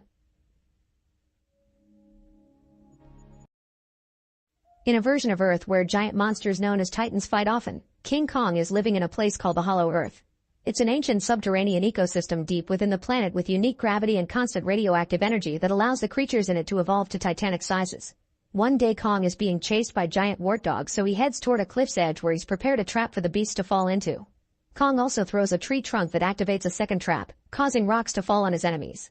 The wart dogs refuse to give up, so Kong grabs one of them and tears it in two, roaring as the blood falls on him to prove he's the boss of the area. Terrified, the wart dogs run away. Afterward, Kong washes himself in the waterfall and eats the enemy he killed, growling in pain when he discovers he has a bad tooth. Suddenly he hears a roar in the distance and the distraction allows a huge reptile to steal the meat from him. Kong only struggles for a few seconds before letting it go, more interested in what he just heard. He follows the noise but only finds a random little animal and not more like him as he thought. Meanwhile, on the surface, Dr. Eileen works for Monarch, an organization who keeps an eye on the global threats posed by Titans. She has a special system to watch them all and make sure they aren't getting in trouble. Eileen is worried about Kong because he's from a social species and he shouldn't be alone. Whenever a bad monster appears to destroy a city, the legendary Godzilla comes out of his home in the ocean to fight them and keep humanity safe. In Rome, a giant spider-like monster starts terrorizing the streets and Godzilla immediately appears to attack it, destroying some buildings in the process. After throwing the beast around, Godzilla makes it explode with his atomic breath. He celebrates the victory with a roar and goes to nap inside the Colosseum. At a Monarch outpost in Hollow Earth, The researchers detect heavy energy readings coming from the sinkhole from Kong's wartdog trap. Eileen is immediately alerted about this and she flies to the Hollow Earth access point in Barbados, where Director Hampton shows her pretty high spikes in their sensor array. Meanwhile in the Monarch Base Academy, Eileen's adopted daughter Gia starts feeling dizzy in class. She closes her eyes and her hands moves on its own as snow starts falling inside the room. Suddenly she has a vision involving the Titans and the teacher wakes her up, only to discover she unintentionally made drawings all over her schoolwork in the desk. After class, Gia must clean her desk and the teachers tell Eileen that Gia is having trouble fitting in. Using sign language, Eileen tries to talk to Gia, who just says she's worried about Kong and that she doesn't feel like she belongs on the surface. It turns out Gia is the last member of the Iwi tribe from Skull Island, Kong's original home. Later at home, Eileen realizes that Gia's drawings match the spikes from the sensor array. At the same time at Hollow Earth, an unknown Titan destroys the outpost. This causes Gia to wake up from a nightmare and Eileen has to promise there's nothing wrong with her. The next day Eileen travels to Miami to find conspiracy podcaster Bernie, who has helped her with Titans before. He agrees to team up with her again as long as he gets to visit Hollow Earth. At that moment, Eileen receives an alert about another energy surge that even Godzilla senses. He immediately leaves Rome to search for the source, destroying more buildings in the way. At the same time, the access point opens and everyone in the base panics, but it's just Kong, who asks for help with his tooth. While the scientists give Kong a sedative, veterinarian Trapper flies over in his special aircraft and uses it to pull out Kong's bad tooth, replacing it with a very strong metallic prosthetic. Afterwards Bernie tells Eileen that he's realized each spike matches a Titan appearing on the surface. His analysis concludes this energy is a distress call from Hollow Earth. Hampton authorizes a team to go down there, so pilot Mikhail takes Eileen, Bernie, Trapper, and Gia in his very advanced aircraft and they follow Kong when he jumps back into the access point. The trip is full of crazy lights and shaking that makes Bernie feel like he's high, but it's quite safe and soon they make it to Hollow Earth. A bunch of vertisigns start flying near them, so Trapper explains they're harmless and activates the camouflage in the ship to blend in. Meanwhile a Monarch team rushes to France, where a nuclear power plant is on fire. The soldiers find giant paw prints nearby and discover Godzilla is there absorbing all the radiation to charge himself up. As his body starts to glow, Monarch jets fly in to try to stop him, but Godzilla swats at them before bringing them down by expelling blue energy. Hampton informs Eileen that Godzilla is clearly preparing for something, but the connection soon ends because of the energy in Hollow Earth. Eileen's team reaches the Monarch outpost and is devastated to find all the scientists dead and the building absolutely destroyed. There's a bloody paw print on the stone walls that doesn't belong to Kong, and Trapper says it's a call for war. They find an unbroken security camera and hope they can get answers from it. Elsewhere, Kong gets his axe before jumping into the sinkhole he created the other day. He finds a bunch of glowing crystals but also the bones of creatures like him. After hearing some roars in the distance, he crosses a waterfall and discovers an uncharted subterranean realm. A shadow begins moving toward him and he meets a young primate named Suko. Kong tries to approach him peacefully, but Suko bites his hand and summons more apes to attack. They tackle Kong and quickly disarm him to then use his own axe against him, but Kong is still stronger and easily pushes them away. When Suko jumps on Kong's face, he grabs him and uses him as a club to beat up the other apes. As they fight, one of the apes almost falls off a cliff, but Kong grabs him and pulls him up to safety. However, the ungrateful ape tries to stab Kong with a bone dagger, so Kong kicks him off the cliff. The final ape tries to run away in fear and Kong throws a rock at it before it leaves. Afterward Kong roars at Suko to establish dominance and asks where the blade comes from, so Suko becomes his guide. Eventually Suko brings Kong to a watering hole to have a drink while acting suspicious. Suddenly a gigantic serpent monster comes out of the water and attacks Kong, trapping him with its long body to squeeze him. Suko immediately runs away but suddenly the axe blocks his way. It turns out Kong easily decapitated the monster. Then he takes a break to eat the serpent and even shares it with Suko, who is surprised that he's being fed after leading Kong to a trap. In the aircraft, Eileen accesses the security footage and discovers an ape destroyed the outpost. Suddenly an energy surge causes their ship to start going down, but thankfully Mikhail regains control just in time. Gia can sense where the surge came from, so they land the ship and follow her directions through the jungle. Trapper starts smelling something weird and says they should turn around, but Mikhail ignores him and announces he's in charge. At that moment a tree creature eats him whole and the group runs away. Eileen tries calling for help but her device isn't working. After wandering around for a while, Gia finds some old ruins that seem to belong to the Iwi tribe. There's a big structure at the back with a decoration of Mothra, the queen of the monsters. A glowing bug suddenly lies on a triangle on the wall, so Gia presses it and causes water to come out. They follow it through the structure and find an organic protective veil. When Trapper touches it, it starts glowing and Gia opens it to reveal the subterranean realm. In Spain, people run in panic as a charged-up Godzilla crosses the city and returns to the ocean. A Monarch submarine tracks his trajectory and deduces he's going to the Arctic Ocean where a very aggressive Titan called Tiamat lives. The researchers determine that if Godzilla kills Tiamat, he will become supercharged. A few hours later, the Monarch submarine reaches Tiamat's domain and notices the Titan's energy is distorting their radar. Suddenly a light brightens the area. It's Godzilla's atomic breath, which is causing some serious damage to the submarine while destroying a layer of ice to wake up the other Titan. Tiamat quickly comes out glowing magenta and uses its body to trap Godzilla, who retaliates by biting a chunk of its flesh. Tiamat immediately bites back and Godzilla starts to charge up by absorbing its energy, causing an atomic beam that even reaches the surface. The mighty Tiamat becomes sushi and Godzilla enters its lair, where it rests as it absorbs all the energy in the area. Back to Eileen's team. They hear a noise and suddenly get surrounded by warriors with spears. However, they also recognize Gia and decide to take the group with them. They reach a glowing cave and realize this is an entire Iwi civilization, who communicate with each other through telepathy. On the ceiling they notice various vortex portals, which could potentially take them all over Earth. The leader of the tribe touches Gia's hands and they both share memories. The leader shows Gia the life of the tribe and in return Gia shows her life on the surface. The leader is pleased and orders her guards to let the rest of the team go. The group is taken to a crystal formation and Eileen realizes that the distress signal came from here. They send it with the big crystal to warn Godzilla about an incoming danger. Further into the Iwi's temple, some special water is poured to light up the place, revealing the Iwi history on the walls which Eileen translates. Long ago, the great apes were humanity's protectors, but a ruthless leader known as the Scar King led an army of apes to try and attack the surface world in a war against Godzilla and his species. Godzilla stepped in and trapped the Scar King and his army in Hollow Earth to prevent them from attacking again. However, this danger will come back and Godzilla is now charging for it. Only a direct descendant of the Iwi will be able to reawaken Queen Mothra to bring back peace. Meanwhile, Kong follows Zuko on a bridge made of bones and enters a very hot area where he's shocked to discover other great apes being held as slaves and forced into hard labor. When a guard punishes a worker, Kong comes to help and earns the guard's fury. Kong just punches the ape down and demands to see the monster in charge. At that moment the Scar King comes out and sees King's metal tooth, so all the apes laugh at him. Then Scar King tries to punish Zuko for bringing Kong, only for the worker from before to defend him. The Scar King kicks the ape into a pit of lava and Kong roars to complain. A fight ensues with Kong using his axe while Scar King uses a whip made from another Titan's spine. This weapon almost chokes Kong to death, but he manages to grab Scar King and throw him off.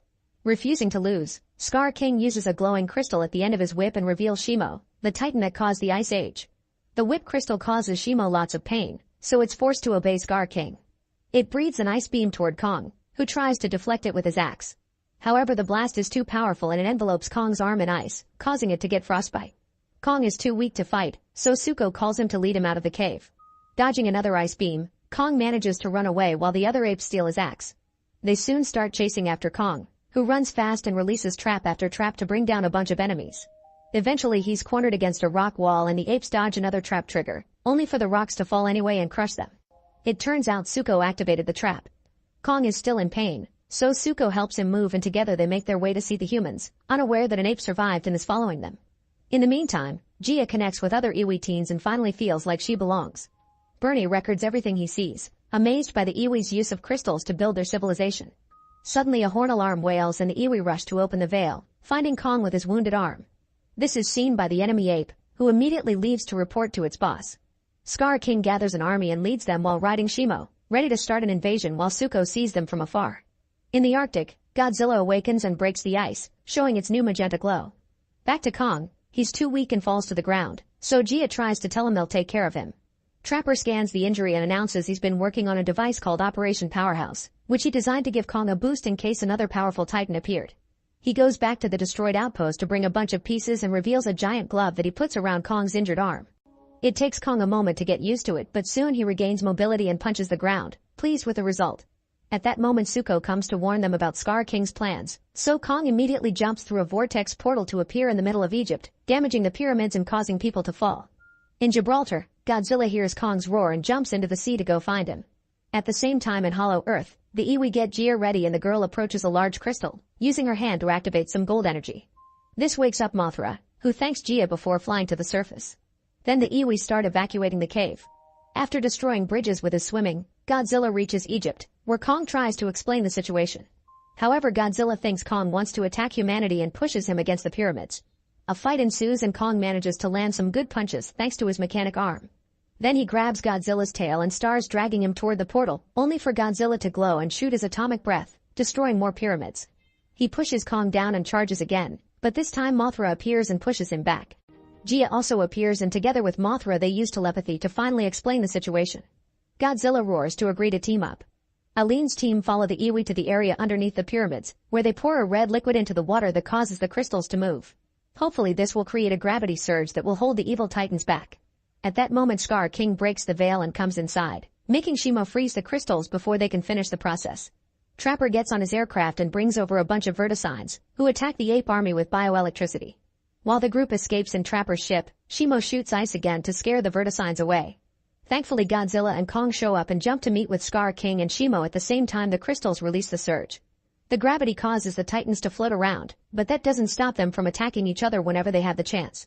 Trapper's ship almost gets smacked too, but Mothra comes in to protect them and the portals.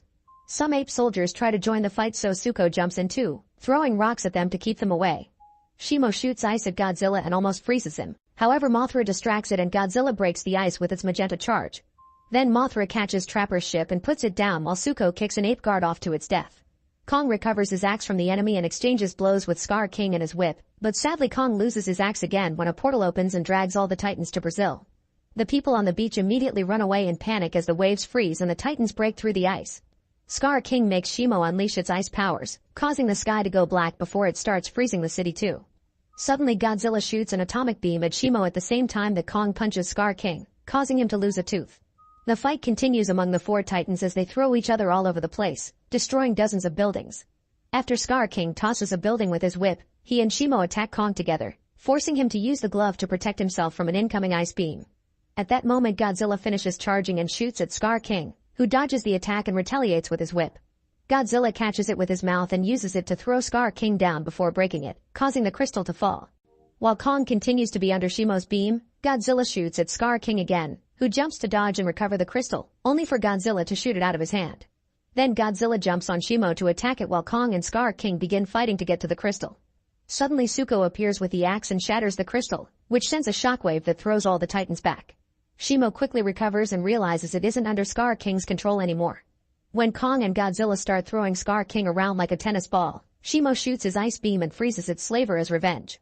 Now Kong can throw him on the ground to shatter him to death while Godzilla uses his breath to clean up the sky. With the fight finally over, Mothra takes Gia back to the Hollow Earth and the girl confirms she wants to keep living on the surface with Eileen.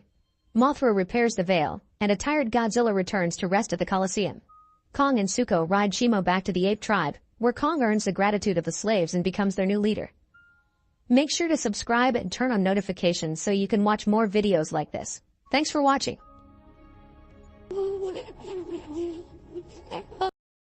In the near future, a mutated form of rabies known as mad dog disease spreads through the world, quickly jumping from animals to humans. It only takes 90 seconds for a bitten person to go rabid, so soon over 7 billion humans are either dead or infected. The ones that become zombies have a very high resistance to pain and suffer from hyperviolence, which means they're eager to kill. The world becomes a post-apocalyptic wasteland and violent zombie hordes become the norm. In an underground nuclear base, the military has gathered all the healthy survivors they could find. The soldiers have also teamed up with scientists from the Centers for Disease Control and Prevention to run some experiments and find a cure. However, to do so, they first need to find patient zero since their blood holds the answer. They keep a bunch of zombies locked up in cages and regularly interrogate them to determine where it all started.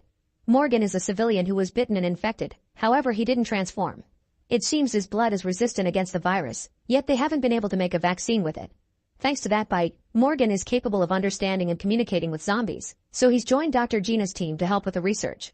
The soldiers bring in a raging zombie for interrogation, securing him to a chair inside a glass cell. The process starts by playing some music, which is painful for zombies.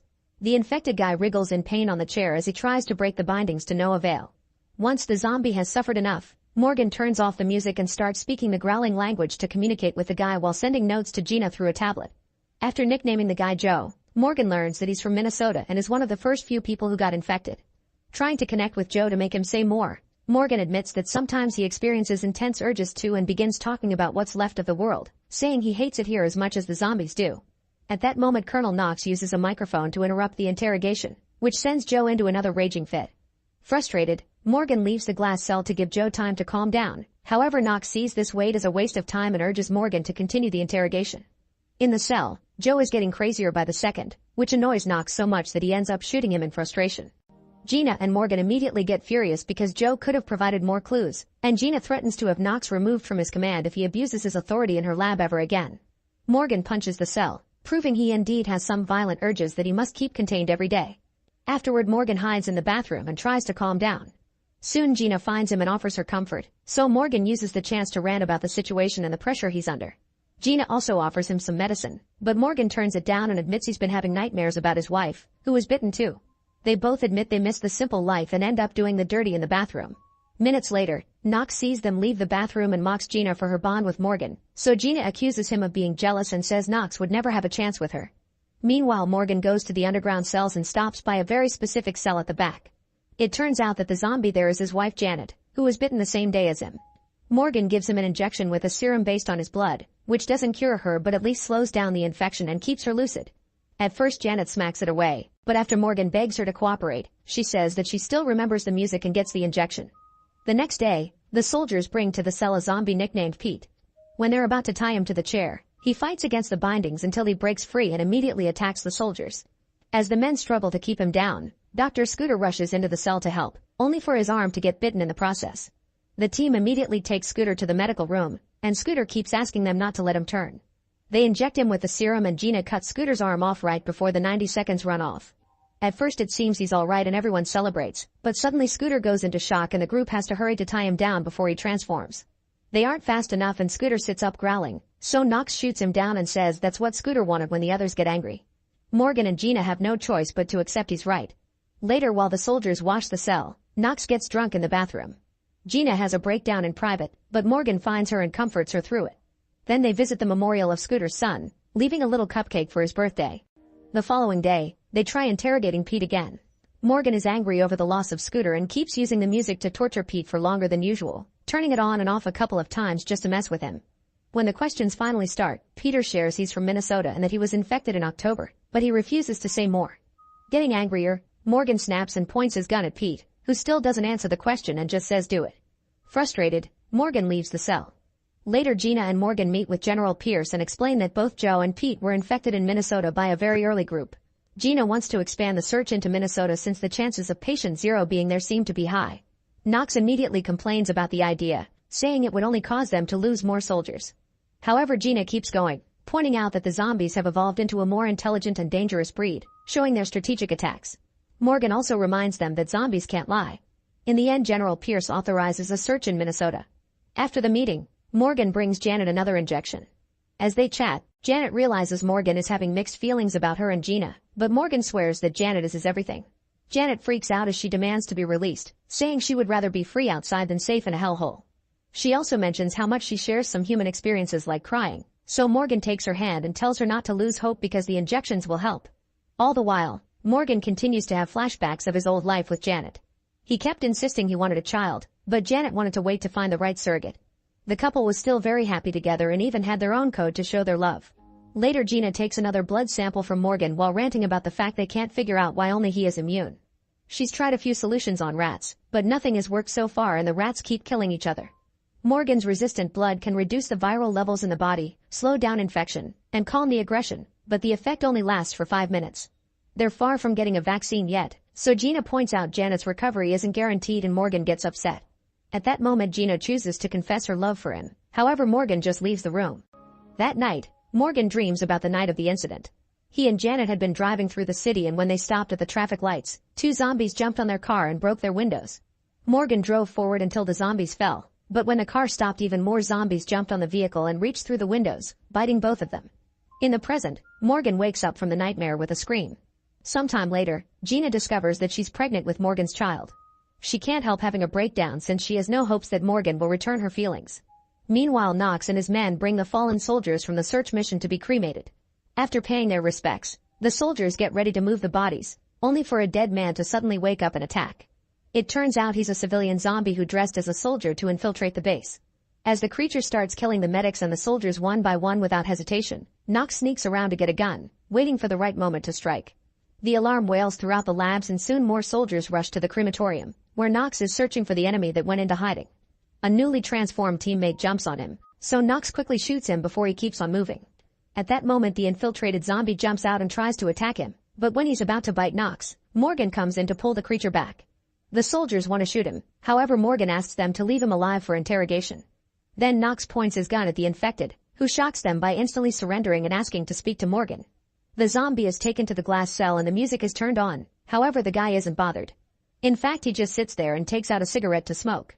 If it wasn't for his different colored eyes, nobody would be able to tell he isn't human. The soldiers found a campus ID on him, so Morgan nicknames him the Professor.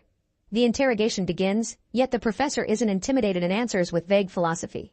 He admits he's been looking for Morgan, who apparently is very popular in the zombie community. When Morgan asks him why the music doesn't affect him, the professor explains that each zombie is unique just like humans, pointing out that Morgan's ability to talk to zombies is his own brand of infection uniqueness. This offends Morgan, who insists he isn't a zombie. The professor also says that the zombies are a more evolved species than humans, who destroy whenever they feel like it too. Then he shares how he was infected. That day he was giving a lecture at the university. He kept getting calls from his wife, so he went to the corridor to take it. When his wife told him about the chaos taking over the city, the professor heard a noise in the classroom and turned around to discover a horde of zombies breaking in and attacking everyone. The professor tried to run away, but soon the zombies were rushing through the corridors and infected students jumped on him, biting him. His body transformed, but his mind was still clear enough to return home. However, as soon as he saw his wife and his daughter, the virus triggered his inner rage and forced him to eat them both. Morgan is disgusted by the story and calls him out for his lack of control, but the professor simply repeats that zombies have risen above the limitations of humanity. He doesn't think there's such a thing as a patient zero and ignores the questions to rant against the government and the system. This causes Morgan to finally snap and punch him before leaving the cell. After taking a moment to calm down, Morgan returns to the cell and accepts a cigarette, pretending to be friendly. The professor teases him by asking about Janet and says she doesn't need a cure because zombies are actually the solution to human infection.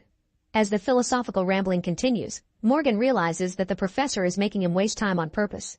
Getting suspicious, he uses a device to scan the zombie and when he finds nothing, he rushes to the cells. He finds Pete and shares his theory. Pete got captured on purpose as part of a plan.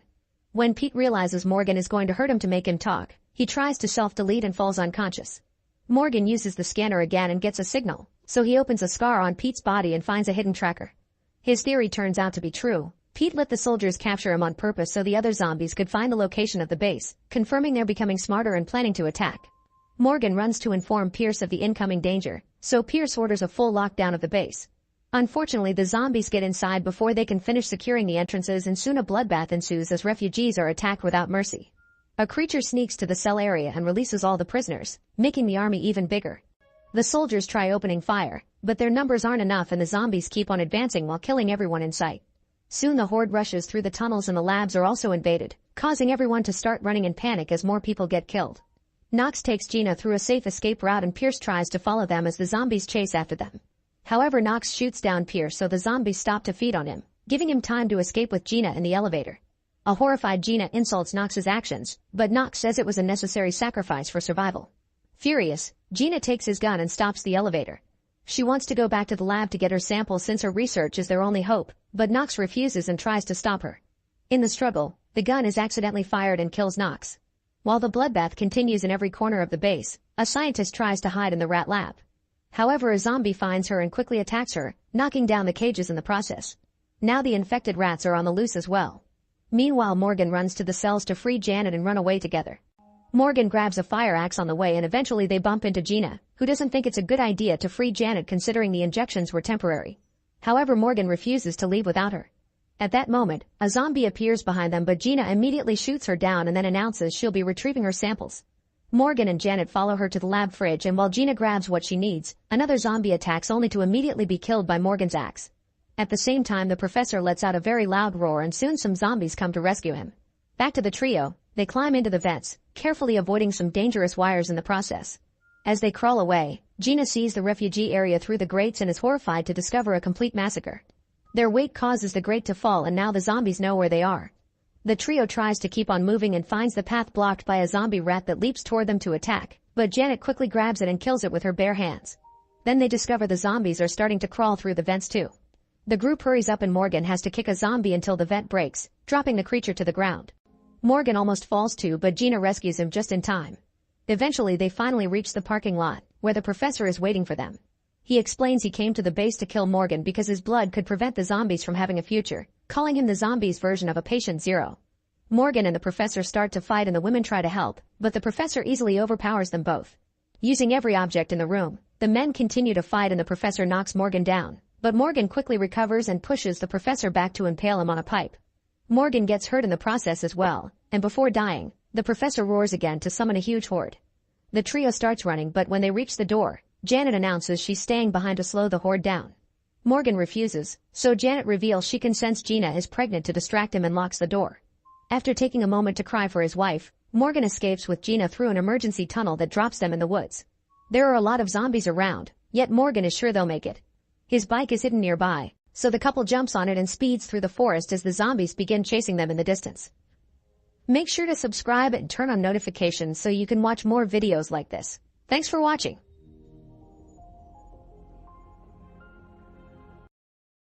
In 2032 in the eastern United States, Flynn checks on her brother Burton, who lives in a trailer outside the house. Burton is playing a game on his VR set and explains he has a big competition tonight that will give them enough money for their mom's medicine. Then he hands Flynn his headset so she can win the level for him. In the game, Flynn takes over her brother's avatar and immediately guides the rest of the party into fighting back with a better strategy, winning the level in just a few seconds. Then she checks the body of an opponent and discovers the important map the party had been looking for. Afterward, Flynn goes to her job at the 3D print shop. Burton's friends come by to drop a box for Burton, which contains a new kind of headset sent by a Colombian company called Milagros Calderon. The cost is absolutely free, but Flynn has to scan her eye as the equivalent of a signature to confirm she got the box. Later at home, Burton explains that he was asked to beta test this new headset since he crossed level 100 on another game.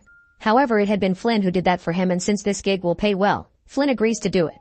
Burton puts the headset on her, and when Flynn opens her eyes, she finds herself in Burton's avatar riding a motorbike. As she explores the city, Flynn is amazed by the fact she can feel everything. Suddenly a computer voice in her head welcomes her to the game and warns her she'll also be able to feel pain. Flynn must do whatever the voice says to earn her keep. The voice gives her directions until she makes it to Buckingham Palace, where the bike disappears as soon as she gets off. When she says the words "I've arrived," the door opens and servants appear in front of her, asking her name. After saying a code name, Flynn goes into another room and does some tricks to test the game. Afterward, she goes to the garden, where a company known as Research Institute or RI is hosting a party. The voice tells Flynn to flirt with Mariel and convince her to take her avatar home. When Flynn starts talking to Mariel, the woman pauses the game for some privacy, and she's quickly charmed by Flynn's words. They leave in Mariel's car and they start kissing while a robot servant drives. Suddenly the voice says Flynn must take the glass vial from Mariel's pocket and open it under her nose. Flynn does so and Mariel passes out, causing the driver to attack. The robot uses kicks and fists before taking out a knife, but Flynn fights back, hitting the driver a few times before reaching the brakes to make the car stop. At the same time, she uses the knife to kill the driver. Then the voice makes Flynn take the car to a closed alley, where she says "I've arrived" to make the wall open and meet Aelita, the person behind the voice. After some cryptic comments, Aelita announces they'll continue tomorrow. At that moment, Flynn disconnects the game and Burton tells her the company loves her and even offers more money. Flynn agrees to come back tomorrow, but when she stands up, she feels a bit dizzy. Afterward, Flynn goes to a bar to buy her mom's medicine from dealers. The guys say she doesn't have enough for even one pill and imply she should offer naughty services, only to be interrupted by Connor, a disabled man who attaches his mono-wheel to a small vehicle. Connor threatens the dealers until they agree to sell Flynn the medicine. Then he and Flynn leave while the guys go back into the bar. Their boss Corbell scolds them for being afraid of a disabled man and smashes a guy's head on the table as punishment. Sometime later, Flynn connects to the game again. The avatar wakes up in a surgery room, unable to move. Aelita tells her that Flynn can't leave the sim without her permission before the surgeons begin removing the avatar's eyeball to replace it with Mariel's. Flynn can feel the pain, but Aelita guides her through it until she falls asleep. Later, the avatar wakes up in a car with Aelita and they go to a fancy building where they use Mariel's eye to open the door. They get in an elevator that takes them through a bunch of curious floors, including one with a whale. Eventually, they reach a chamber with an inverted pyramid hanging from the ceiling. Aelita makes Flynn put her own eye on the pyramid, and when the avatar jerks back in pain, Aelita forces her to keep the head there so the laser can finish its job. Suddenly, Daniel shows up and Aelita tells Flynn to stop him because he's there to kill them. However, Daniel immediately overpowers Flynn and ties her up before using a gun that shoots sonic punches to knock down Aelita. While Daniel starts hurting Aelita to make her give up information, Flynn manages to get a hand out, only to discover the skin has peeled off and there's a robot underneath. Daniel lets go of Aelita to shoot again and Flynn sends the avatar to fight him, giving Aelita time to run away. Putting his attention on her allows Daniel to shoot the avatar in the head and Flynn wakes up in the real world, saying she never wants to play again as she throws up. Out of town, a policeman notices two suspicious cars and follows them, but they suddenly disappear. When the cop comes out to investigate, A man pulls a gun on him and tells him to stand in the middle of the road. Then an invisible car knocks the cop down. It turns both cars have advanced cloaking. The next day at work, Flynn gets a call from Wilf, who tries to warn her about some impending danger and advises her to play again, but Flynn just hangs up. In the evening, Flynn is closing the shop when the lights flicker and Wilf's voice is heard through all the machines around her. He claims her life is in danger and there is a bounty of $9 million on her head, but he can't help her unless she signs in. Terrified, Flynn runs to find Burton, who is hanging out with his friends. When they check the area with their drone, they see a group of armed people coming towards them. Flynn rushes to hide her blind mother Ella in the basement while Burton's friends hack into the assassin's drone to make it look like the boys are still sitting around the fire. Then Burton and his friends link their body implants to their drone, gaining the ability to see its visual feed. After grabbing their guns, the group sneaks into the woods and begins taking the men down one by one pretty easily thanks to their hack. The enemy tries to shoot back, but they can't do anything against the guy's implants that allow them to find them in the dark. Meanwhile in the house, the power goes out and a man comes after Flynn, who activates the Roomba to distract the guy and hit him from behind. The man immediately turns around and tries to shoot her, but he's killed first by Burton, who shoots through the window. Thinking it's over, the group checks the drone camera and discovers the enemy has hacked them back so they could secretly bring over a backup team. Another gunfight ensues and Burton's group is starting to run low on ammo, but at that moment Connor arrives and helps them out. Once every enemy is dead, the group agrees that Flynn must use the headset again to gather information. She logs in and wakes up in a body that looks exactly like her. Then Wilf approaches her and explains this isn't a game. The headset sends her mind to a robot called Peripheral in the year 2099. When she leaves the building, she's shocked to see giant statues decorating London but almost no people around. Wilf also shows her a newspaper with Ella's obituary, 4 weeks from that day in Flynn's timeline. The deal Wilf offers is simple. If Flynn helps him find Aelita, then he'll pay for the medicine to save her mother. After Wilf disconnects her, Flynn appears in the present feeling dizzy again but she still rushes into town to pick up the medicine where Wilf left it. Then she gives Ella the medicine while Burton's friends bury all the bodies. Next she logs in again and wakes up in a house in Notting Hill, where Wilf introduces her to his boss Lev and his technicians. Flynn learns that whenever they come in contact with the past branches off to create a parallel timeline known as a stub and the contact becomes the point of separation. Aelita was providing them with a connection to the stub, which they'll lose if they don't find her soon. Flynn is upset to hear the medicine only has a 57% rate of success, so she announces that she'll only help them find Aelita after they help her family for real. Meanwhile, Officer Tommy stops by the road when he sees a cup of coffee floating in midair. He pokes around and eventually realizes there's a car with some sort of cloaking device. After lots of touching, he makes the car visible and finds a bullet, which he bags up and takes to Burton because Tommy knows about his expertise. Burton identifies the type of bullet but claims to know nothing. Moments later, Flynn comes back and tells Burton that the people from the future are going to send them $250,000 by making their cousin Leon win the lottery. Afterward, Flynn tries to search the internet for references to Milagros Calderon or Wilf but comes up empty. While doing so, her hand gets stuck on the computer mouse and she's unable to move it, so she has to use her other hand to pry it off. Later in the middle of the night, Flynn wakes up when she hears a strange noise. She goes downstairs and discovers it's Ella, who announces her eyesight is coming back. Meanwhile, Corbell is using a VR set to hire virtual women, only to suddenly be interrupted by Daniel, who offers him $10 million to get rid of Flynn and Burton. Corbell thinks it's a joke and leaves the game. Later, while Corbell is with a real woman, he gets a message saying that he has received $2.5 million in his bank account. Now knowing the offer was real, he agrees to kill Flynn and her family. The next day, Flynn goes to work and finds Burton and his friends printing more weapons. It turns out Burton has used the lottery money to buy the shop. Afterward, Flynn logs in to visit the future. She tells Lev's group everything that happened with Aelita, and they explain that Mariel was an assistant security manager at the RI. They also tell her that Corbell has been hired to harm them, so Flynn asks to be sent back to the present to warn her brother. In the meantime, Wilf parks outside his childhood home and remembers the day he and Aelita were adopted. When he finally goes inside, he hears Aelita singing, but it's only a robot with her face and voice. Then he meets his mother, who tells him she last saw Aelita a month ago in St. James. Aelita had said that she was staying where snow last fell in London. In the present, Burton meets Corbell and reveals he knows about his mission. He offers Corbell two choices, one of which is $200,000 every week to leave them alone. When Corbell asks about the other, Burton explains he and his friends are former Marines who are all connected as one big organism thanks to their military implants. If Corbell tries anything, he'll learn how deadly they can be.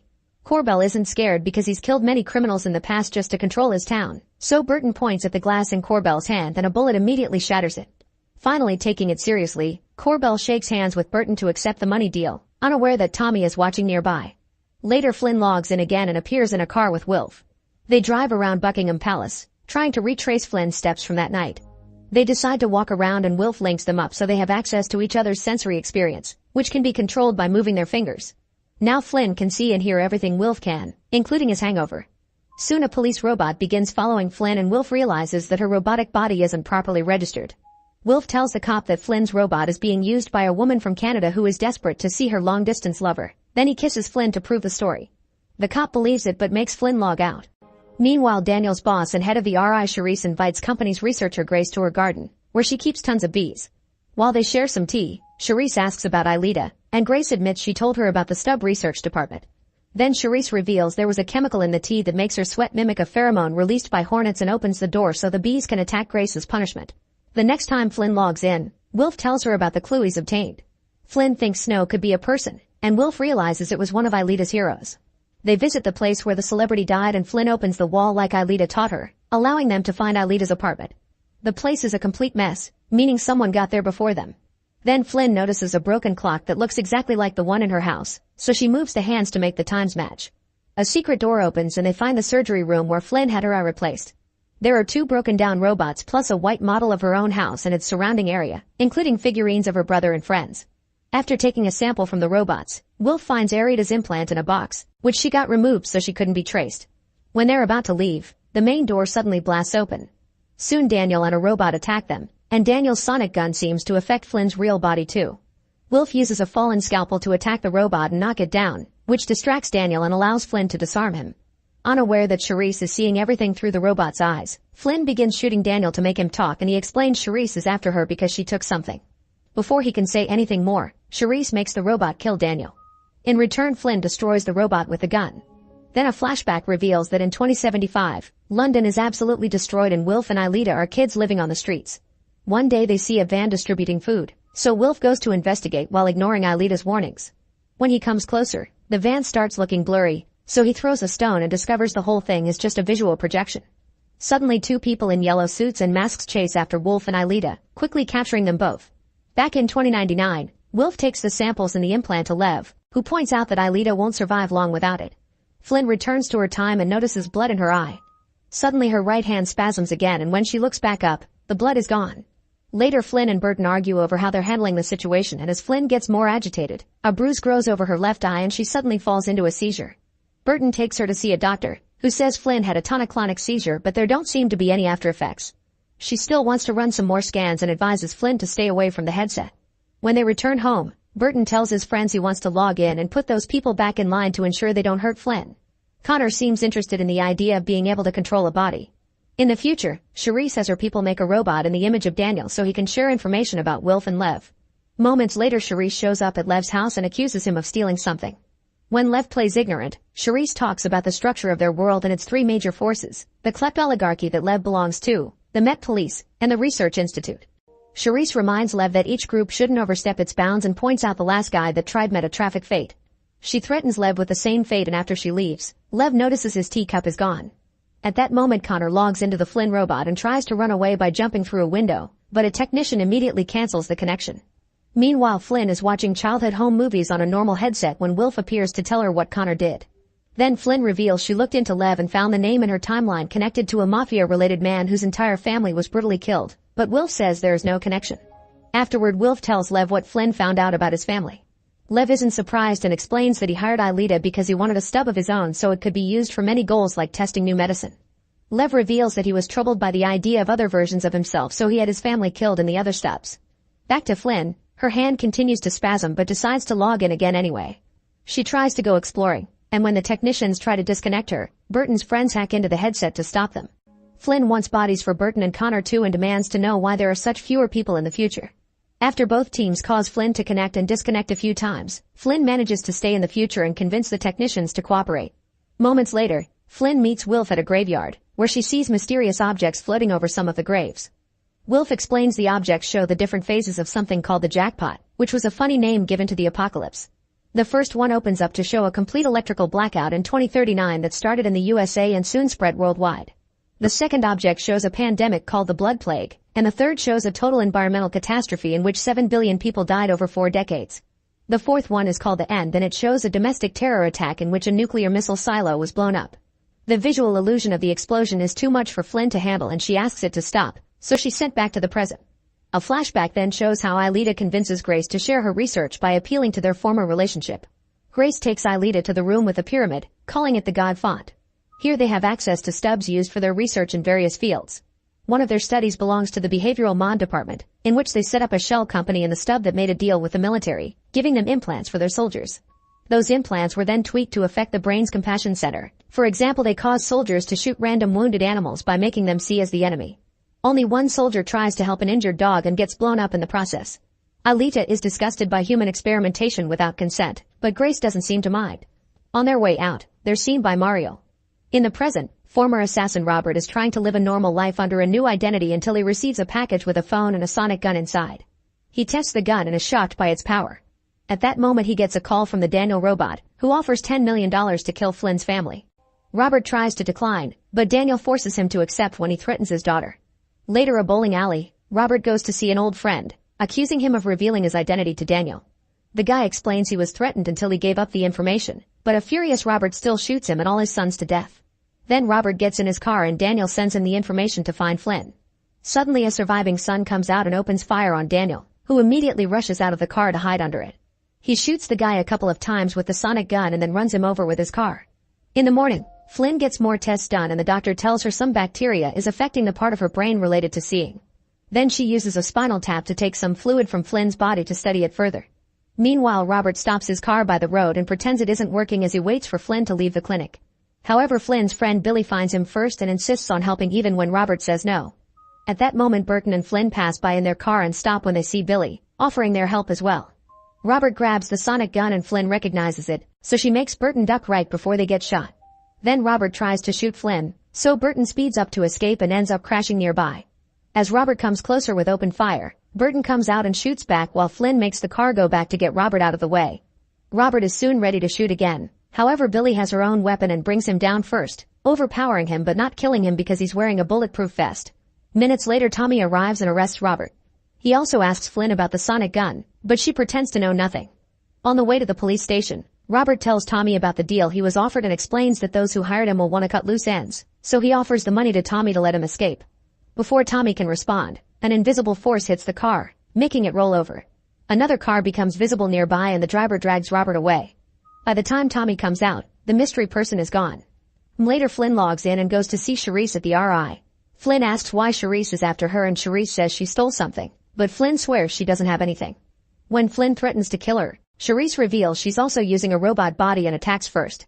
A fight ensues and both robots show remarkable strength, but Flynn still manages to overpower Charisse and break her neck before leaving.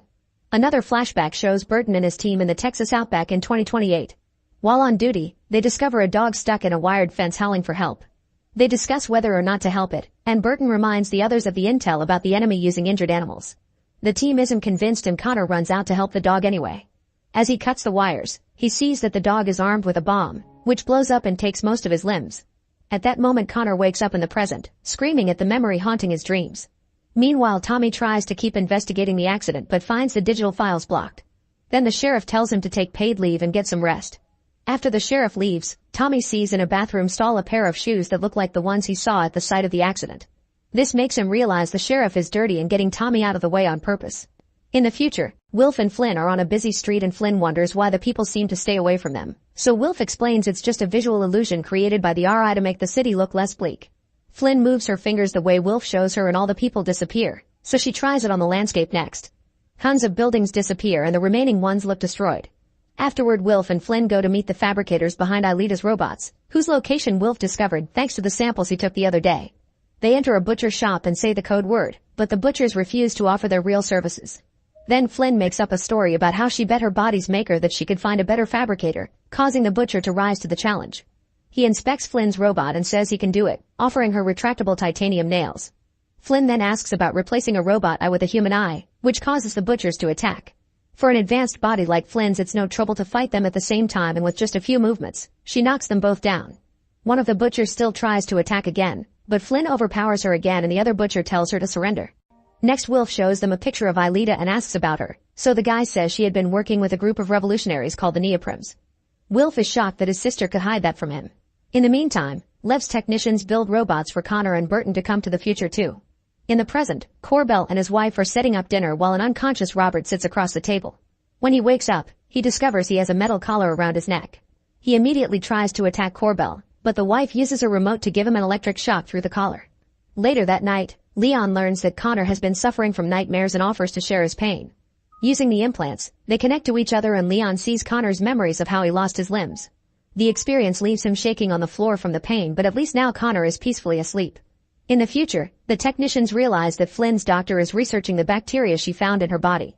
At that moment they get a visit from Inspector Ainsley, who is investigating Daniel's death. Lev can't call his solicitors because the phones are down, so they're forced to invite her in.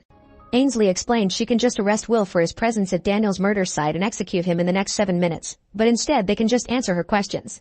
Back to the present, the sheriff shows Corbell the video from Tommy's car. Meanwhile in Corbell's house, Robert steals a heavy paperweight while the wife is looking away. Then he pretends to be interested in Corbell's fish tank and comes closer to smash it with the paperweight, causing water to flood the room and make the wife fall to the floor. Furious, she uses the remote to electrocute him, but he grabs her leg and the water conducts the electricity to make them both pass out at the same time. A few seconds later, Robert's eyes open. Sometime later, Connor and the siblings get a message from the future asking them to log in. When they wake up, they find Ainsley waiting for them. Lev has told her about the connection to the past, so she wants to take them to the station for some tests. Eventually they make it to a Met Police training facility called the Zoo. With a flick of Ainsley's hand, the debris in front of them turns into a tall building and Ainsley sends Burton and Connor inside so they can test their new bodies. Ainsley's assistant Beatrice explains the rules. They must advance from floor to floor while getting rid of all obstacles until they reach the roof where a surprise awaits. The lights go out and 6 robot guards appear around them. The guys work together like the old times and quickly bring the guards down while Beatrice analyzes their data. Once they're done, she announces each floor will have more and more enemies. However, the guys keep advancing through the floors with no problems, beating up any enemy that gets in their way.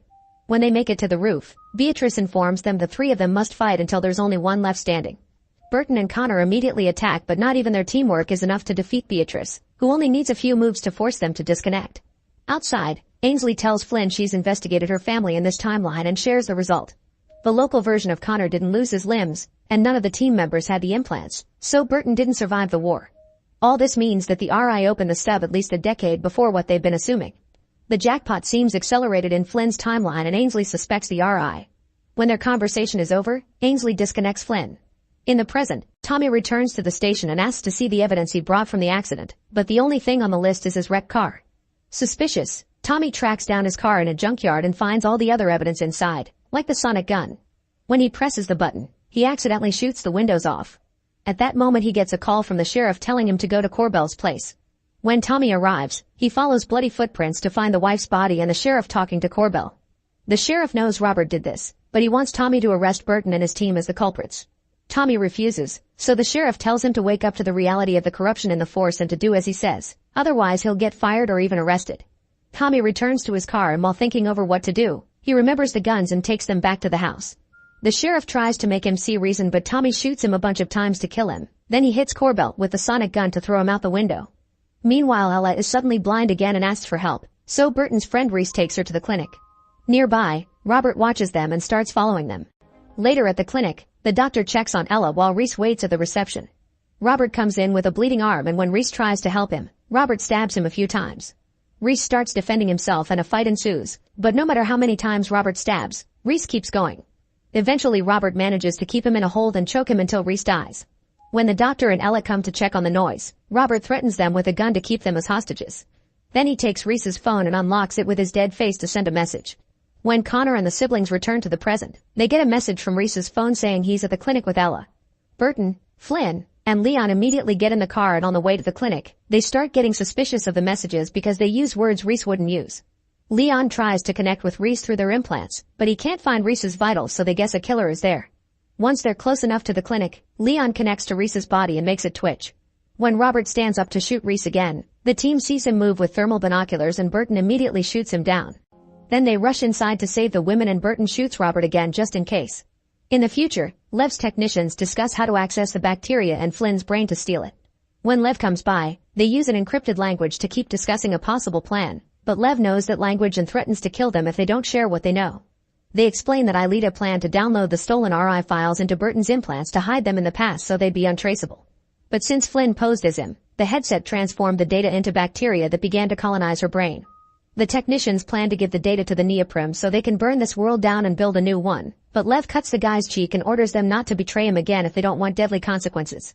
The next time Flynn, Burton, and Connor log in, Ainsley offers them a deal. She can give them resources to prevent the jackpot in their timeline, and in return they must work for her. Flynn says she also wants a cure for her mother, but Ainsley informs her that nothing can be for Ella anymore and she'll die in 23 days. Upset, the siblings immediately disconnect and comfort each other. In the meantime, Charisse meets with one of the technicians, who tells her that the RI's data is in Flynn's head and wants Charisse to stop Lev from getting it. Charisse says she'll accelerate the jackpot in Flynn's timeline to get rid of her and her family. Later, Flynn logs in to meet with Wilf, who wants to tell her something but worries Ainsley may be spying on them. They link up their minds, and as they say each other's names they realize they love each other. Then they decide to visit the place where Wilf used to hide with Aelita when they were kids, unaware that the technicians are spying on them.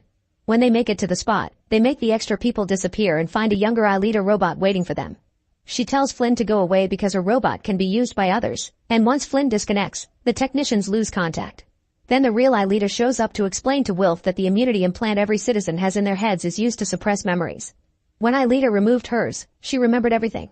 While younger Aelita digs out a skull from the ground, adult Aelita says that the oligarchy killed 5 million people in under a fortnight because of the fear of spreading contagion, including Wilf's and Aelita's families. At that moment a bunch of people show up and Aelita reveals she's been gathering survivors to form the Neoprims. Now all they need is the data in Flynn's head. In the present, Tommy tells Flynn about a warning from Homeland Security about an attack on a nearby missile silo. Recognizing the beginning of the jackpot, Flynn logs in and meets with a technician, forcing her to confess everything.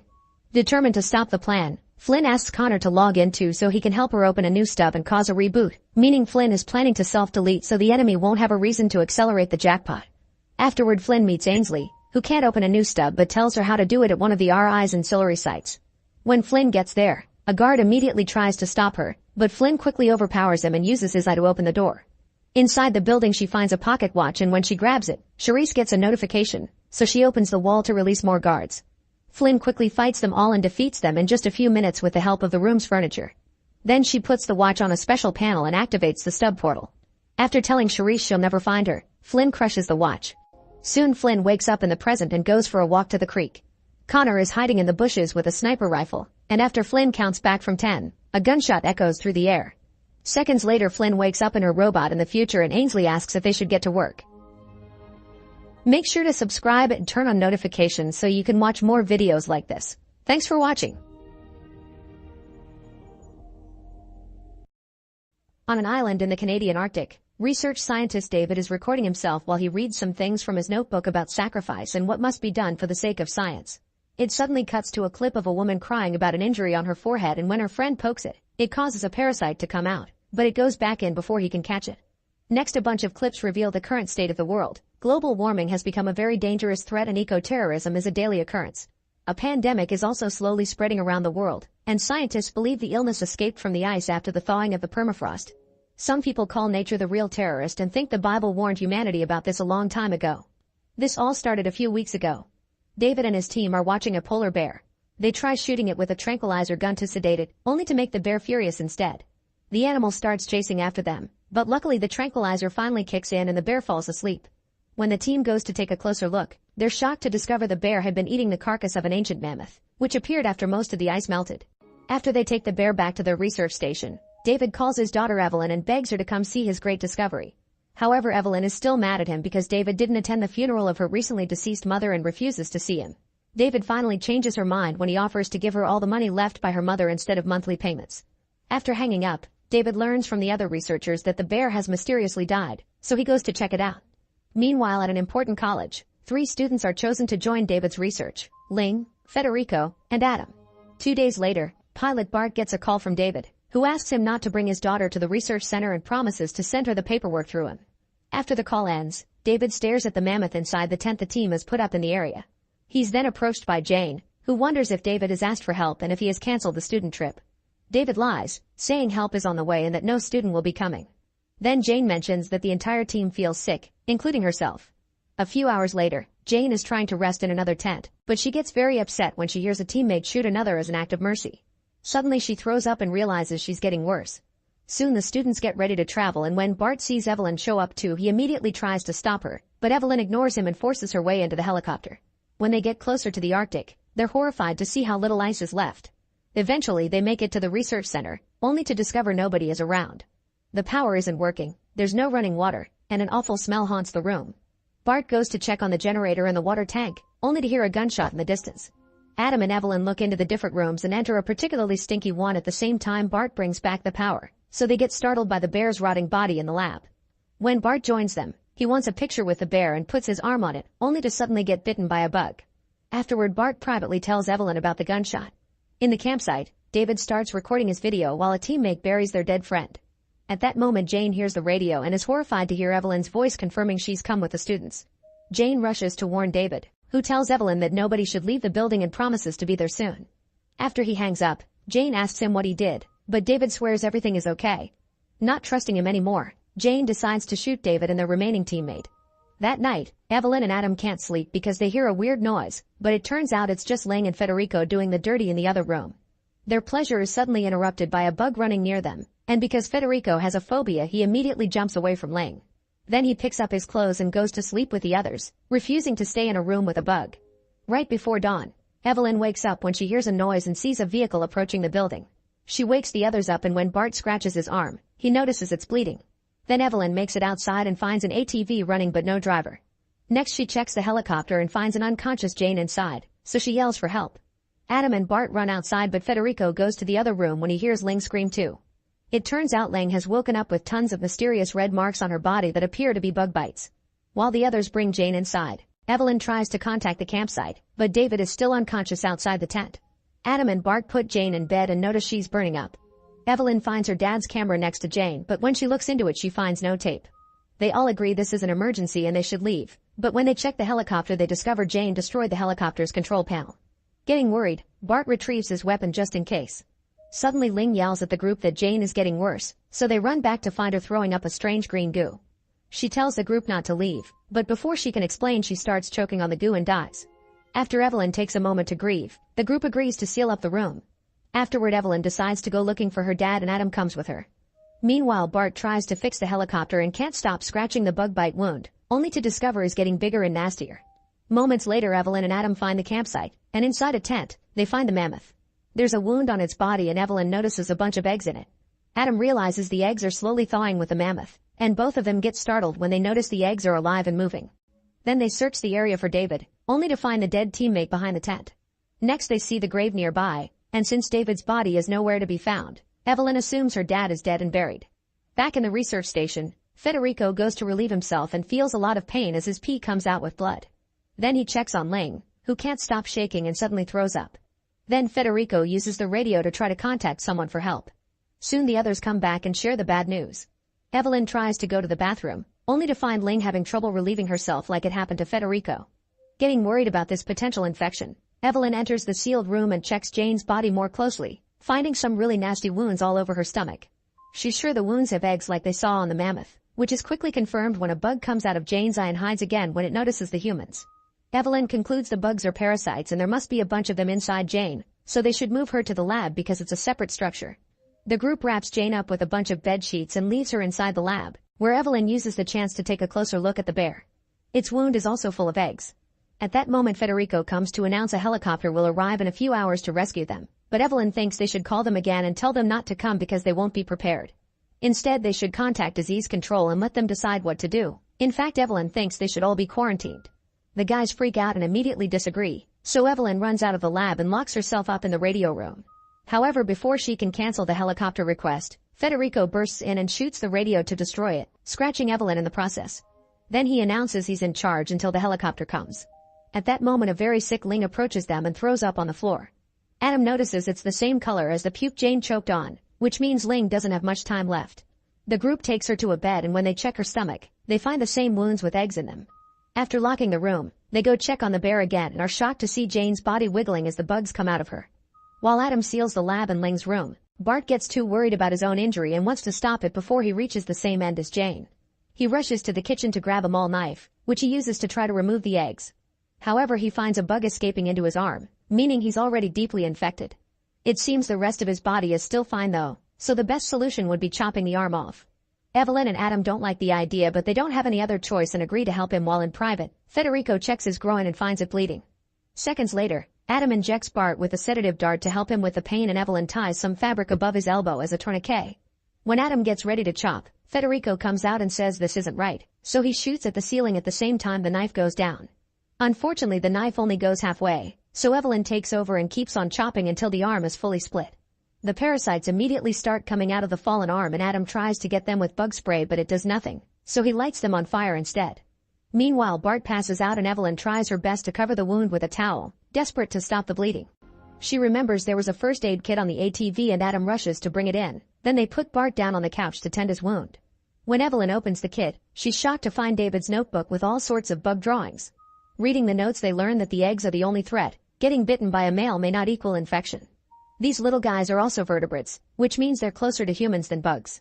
Evelyn also finds a bunch of tapes and volunteers to retrieve the camera for the lab to watch them, hoping they may have information that could save Ling. The guys help her get her body well covered before Evelyn enters the lab, where she notices the bear's wound has gotten bigger and nastier. Then she approaches Jane's body and she's disgusted to discover only the skeleton is left. While she grabs the camera from the bed sheets, the bugs begin coming out of the bear and go after her, so she immediately runs to the door. Federico doesn't want to let her out because he thinks she's covered in bugs, but Adam quickly fights him off and opens the door. As soon as Evelyn comes out, Federico grabs his weapon to force her to undress so they can check she isn't infected. Evelyn takes off her clothes and they see a parasite trying to get into her wound, but Adam grabs it and kills it just in time. Afterward, Evelyn decides to go looking for her dad and Adam comes with her. A parasite follows them into the other room, but they quickly kill it. Wondering where it came from, they check the lab and discover thousands of parasites covering the bear, the walls, and the floor. Suddenly Ling pounds against her door because she's also getting surrounded by parasites, saying that they're coming through the vents. Ling has a breakdown over the fear and the pain, so Adam rushes to find another sedative dart. At that moment, Bart wakes up and comes to check on them, but when Evelyn looks at his arm stump, she's devastated to discover he's still infected. At the sight of all those parasites attacking his girlfriend, Federico snaps and shoots Ling through the door, then he tells the others she asked him to because she was suffering. They look inside and find Ling still alive with the parasites using the new wound to get in. A furious Bart punches Federico, then grabs the sedative and volunteers to go in, knowing he doesn't have much time left either. Evelyn, Adam, and Federico go away while Bart goes into the room and injects Ling so she can die peacefully. Then he sits back and waits for the parasites to take him too. In the lounge, Evelyn and Adam tell Federico they should make sure everyone's clean before they leave. Federico panics and runs outside, so the others try to stop him. When Federico threatens to shoot them, he's suddenly shot first and falls dead, revealing David behind him with a weapon of his own. Evelyn rushes to reunite with her father and David tells them where to find the gasoline so they can burn the building down. Afterward, Adam and Evelyn begin spreading the gasoline inside the building, noticing that the parasites are now sneaking around other rooms too. Evelyn suddenly remembers that her father told her not to come, meaning he knew yet allowed the students to come anyway. Wanting answers, she rushes to finally watch the tapes and is horrified to learn what her dad meant by sacrifice. David thought the parasites were the perfect way to make people finally scared of climate change, so he let a parasite enter his body while being sure he could keep it contained. At that moment, David finds Evelyn and Adam watching the tapes and asks them to return them. Evelyn begs him not to do this, but David takes the tapes and leaves the building, saying only he will leave the island. As the helicopter lands nearby, David goes to meet it after locking up the building. The pilot asks if he's infected and David says no. Evelyn and Adam grab the notebook and break a window to escape. Adam manages to hold on to the helicopter as it takes off, telling the pilot that David is infected. However, David says Adam is the infected one and the pilot doesn't know who to believe. Soon Adam can't hold on anymore and falls, dying as soon as he hits the ground. A desperate Evelyn grabs Federico's weapon and starts shooting at the helicopter until she hits the pilot, causing the chopper to go down and crash into the building. Evelyn runs as the building explodes and the flames kill all the parasites. After saying goodbye to Adam, Evelyn retrieves the notebook and hides in Bart's helicopter. The next day, 2 more chops arrive because they were worried after losing contact with the first one, and they managed to save Evelyn before she could freeze to death. Sometime later, Evelyn goes viral with her story and she's considered a hero. Meanwhile, in the countryside, a hunter calls back his dog, who had been feeding on a dead bird. It's revealed the bird also has eggs, and now the dog is going home with his owner in the big city. Make sure to subscribe and turn on notifications so you can watch more videos like this. Thanks for watching. In the near future, climate change, deforestation, and a nuclear war have caused so much damage to Earth that little by little most cities all over the world are crumbling down. There is a power and food shortage, plus a dangerous lack of oxygen. By the year 2067, one of the few remaining cities is in Australia, which has been able to hold out thanks to synthetic oxygen. However, this oxygen is polluted and causes people to get ill with something known as the sickness. Ethan White and his best friend Jude do their job as utility workers to keep the neutral reactor stabilized and bring back power to the city. After the workday is over, their boss scans them to be sure everyone is still healthy. One of the workers says he can't come the next day, so Ethan takes his shift to earn extra oxygen credits. However, the boss still fires the poor man. On his way home, Ethan sees a protester talking about oxygen not being a privilege and how they should sacrifice for the next generations. While the passersby ignore him, Ethan is confronted by the fired worker, who is desperate for work because his children have the sickness. An argument ensues, only to be interrupted when the protester suddenly catches on fire. Later at home, Ethan sees on the news that the protester did that to commemorate the death of the last living plant. The report also mentions the increasing number of deaths due to the sickness and how Crony Corp, the oxygen producer company, promises to find a solution. However, people keep revolting because they're scared humanity will go extinct soon. Then the reporter starts talking about the Crony Corp's dead lead scientist, who was Ethan's father Richard, and this causes him to turn off the TV. At that moment Ethan's wife Xanthi arrives and he gives her a new oxygen mask. As they fool around, Xanthi suddenly vomits blood because she's got the sickness, but Xanthi assures Ethan that she's fine. Sometime later, Ethan is summoned to the offices of Crony Corp and Jude comes along. They meet Regina, the company's chief technology officer, who says Ethan can help them save humanity before taking them to the lab. It turns out they're working on a time machine called the Chronicle, which was invented by Richard 20 years ago.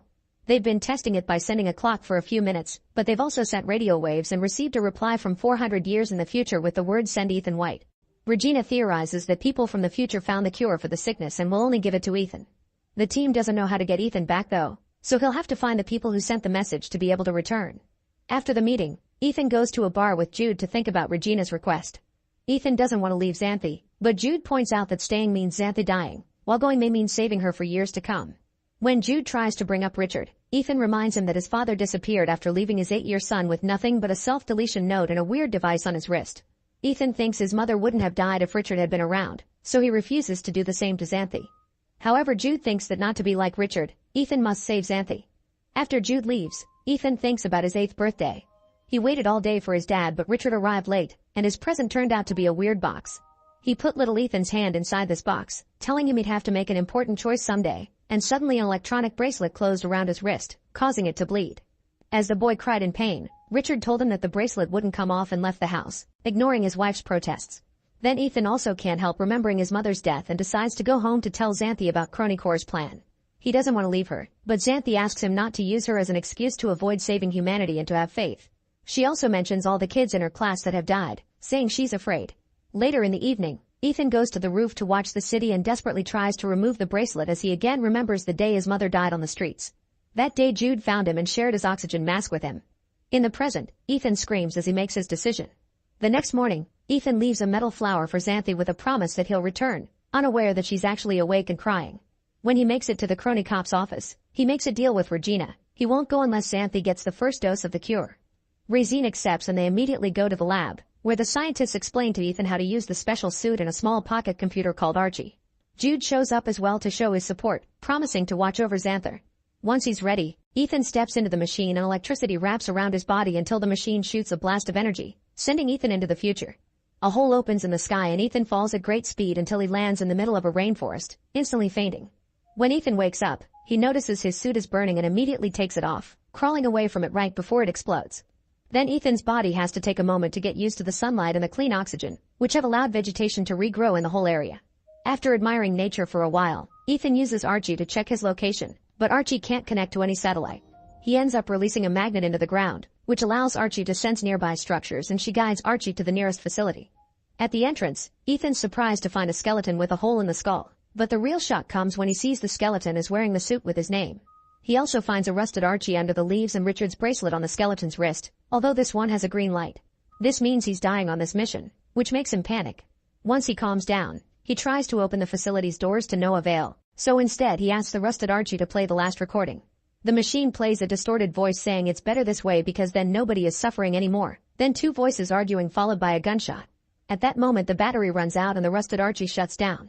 Then he notices a wire wrapped around the rusted Archie, so Ethan grabs some wire from his suit and wraps it around his own Archie, which allows her to finally detect a beacon signal. Ethan follows the signal through the forest and finds 2 oxygen dispensers, but not a single person. Later in the evening, Ethan starts a fire with Archie's help, although it takes him a while. He also finds some berries that Archie can't identify, so Ethan eats one and drops them because they taste awful. Next, Ethan asks Archie to use the constellations to confirm it's the year 2474, which makes him remember how he and Richard used to look at the stars together. However, the memory suddenly ends when Richard starts feeling sick, puking and hallucinating while a thunderstorm covers the area. Ethan watches a ball of light crash near his camp, and as his hallucinations get worse, he notices a man running toward him to stab him in the chest. Ethan passes out, and moments later, he wakes up to discover the mysterious guy is Jude, who injected him with medicine to cure the poison Ethan got from the berry. The next morning, Jude explains that Crony Corp is tracking Ethan's vitals and noticed he was dying, so they use their remaining power on the Chronicle to send Jude for help. Ethan shows Jude the skeleton, but Jude doesn't think that could possibly be Ethan. Afterward, they use Archie to continue to track the signal, and eventually they find another facility, which scans Ethan's eye and instantly opens the door. It's very dark inside except for a glowing screen with Ethan's name on it. When he presses enter, the bracelet on his wrist activates and extracts blood to analyze his DNA, thinking they're being attacked. Jude reveals he's brought a gun with him. Suddenly the light on the bracelet turns green, and now that Ethan's identity has been confirmed, the computer turns on the lights. The duo is shocked to discover that they're in Crony Corp's lab, and the computer announces that the portal will open in 4 hours. Jude is relieved, but Ethan is worried because his bracelet is green just like the skeletons. Next, Ethan checks the computer logs and finds a holographic recording by Richard from the time he worked for Crony Corp. Richard explained that they buried a monitoring station, which would send data from the future when the air became breathable. In the next entry, the team prepared to receive a reply from 2474, but they only got the words "send Ethan White." Regina asked if they could send matter now, but the report indicated that there was a problem with the power in 2474. Suddenly the lab system goes off and the computer alerts Ethan of an issue with the nuclear core power. Ethan makes Archie run a diagnosis and they discover the power feed is corrupted, meaning they won't be able to return to 2067. The computer also warns them that if they don't fix the issue before the countdown ends, there will be a nuclear explosion. Jude rushes to find tools, but Ethan is stuck on the implications of what they've learned. Crony Corp knew about the power failure because they received the message long before calling him, and that message was set from here, meaning they've fixed this place and found a cure. He wonders why Crony Corp didn't tell them about the power failure and sent Jude instead of a medic, but Jude just says he was the only one who volunteered. Then Jude insists they should work on the repairs, but Ethan wants to analyze their situation first, which almost causes Jude to get aggressive. As Ethan steps back, Jude calms down and asks him to notice how serious the situation is, so Ethan agrees to go to the access tunnel for repairs as long as they search for the sender of the message afterward. The duo crosses the forest and heads to the city, only to find it in ruins and covered in vegetation. As they explore the area, they find a lot of skeletons, and Ethan realizes nobody survived the year he came from. The Earth just waited for humans to die and then replenished itself. Getting worried, they go to Xanthi's school and find the skeletons of the students, meaning they died right there in the classroom. If nobody was around to move the bodies, Ethan can't help assuming they'll fail the mission.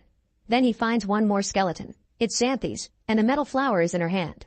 As grief takes over his mind, Ethan remembers the night Richard called them to meet somewhere, but they were followed by a stranger who killed his mother and stole Ethan's oxygen mask. Richard never showed up, but Jude found Ethan and saved him.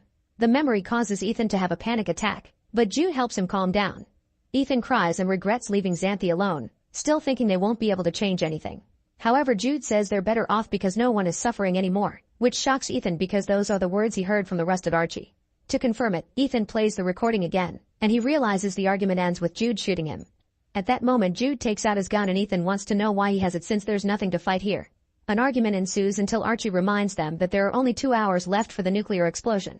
Jude drags Ethan to the tunnels and they notice the nuclear core is fried, so they'll have to reroute the power. Their attempts to do so immediately fail and the computer tries to shut down the door for safety. Jude manages to block it with a metal bar, but when Ethan hears the computer say that the chamber needs depressurization, he removes the bar, leaving Jude outside to save him. Then Ethan activates the oxygen purge, which restores the power but causes him to faint. A desperate Jude breaks the glass, letting oxygen back inside to keep Ethan alive. Afterward, the duo returns to the lab and learns that they only have 37 minutes before the portal launch. Suddenly Ethan opens a door and discovers it leads to his skeleton, which makes him accept that he can't change fate. While Ethan switches the batteries of the 2 Archies, he accuses Jude of planning to shoot him. Then he makes the rusted Archie play the last thing the other Ethan saw, and the recording shows Jude threatening Ethan with a gun and asking him to fight back. Jude swears he doesn't plan to shoot Ethan and an argument ensues with Jude suggesting they stay there, but Ethan refuses to leave everyone to die. Next, Ethan forces another door open to find the utility room, but there are no masks. Jude insists they can't save everyone, but Ethan pushes him away and goes to the computer to play a log recorded on his 8th birthday. Richard says he made a mistake, but the message is interrupted when Jude shuts off the power. Furious, Ethan locks Jude up in the utility room and turns on the power again to finish watching the message. Richard said he did everything for his son and wanted to tell him so, so he called home and asked little Ethan to take a walk with his mother to meet with him. However, before he could leave, Regina and Jude entered the lab to corner him. It turned out Regina wanted to use the Chronicle to escape to the future with a selected group of elite people and abandon the search for a cure, claiming that humans were the real virus. Richard refused to cooperate and confessed that he programmed the system so only Ethan could activate it in the future, causing a furious Regina to take out a gun and ask one of the scientists if it was possible to send at least one person to fix the power issue.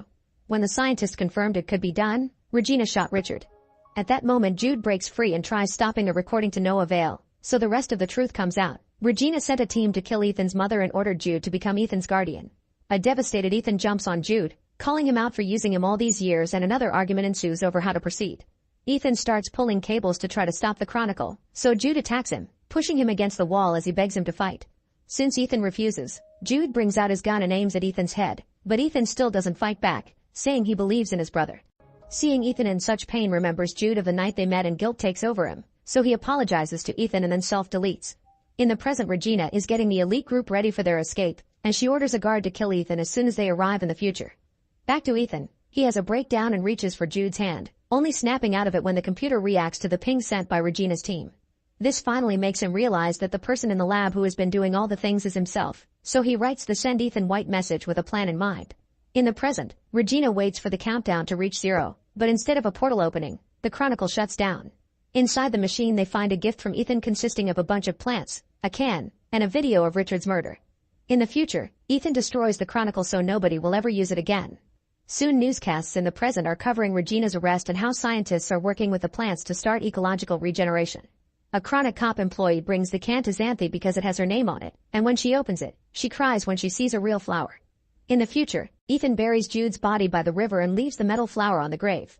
Suddenly he sees a butterfly nearby, and as he remembers his father teaching him that everything in the universe is connected through time, Ethan rushes back to the facility to discover his skeleton is gone. Excited about the possible changes, Ethan runs through the forest to reach the city again, and this time he discovers humanity has survived and developed buildings that safely blend with nature. Make sure to subscribe and turn on notifications so you can watch more videos like this. Thanks for watching. In 2015, Lacey calls 911 because nobody is answering at her neighbor Dee Dee's house, and she's worried because her Facebook page had some really disturbing posts. While the police get on their way, Lacey's mother Mel enters Dee Dee's house through a window and finds a disturbing sight. Minutes later the detectives come in and find Dee Dee dead on a bed, but the daughter is nowhere to be found. This all started 7 years ago. Dee Dee lives with her sick daughter Gypsy, who is wheelchair-bound. After the devastation caused by Hurricane Katrina in 2005, Habitat for Humanity gets them a new home in Missouri in 2008 and they get interviewed for it. Gypsy tells the camera that her mom is her best friend.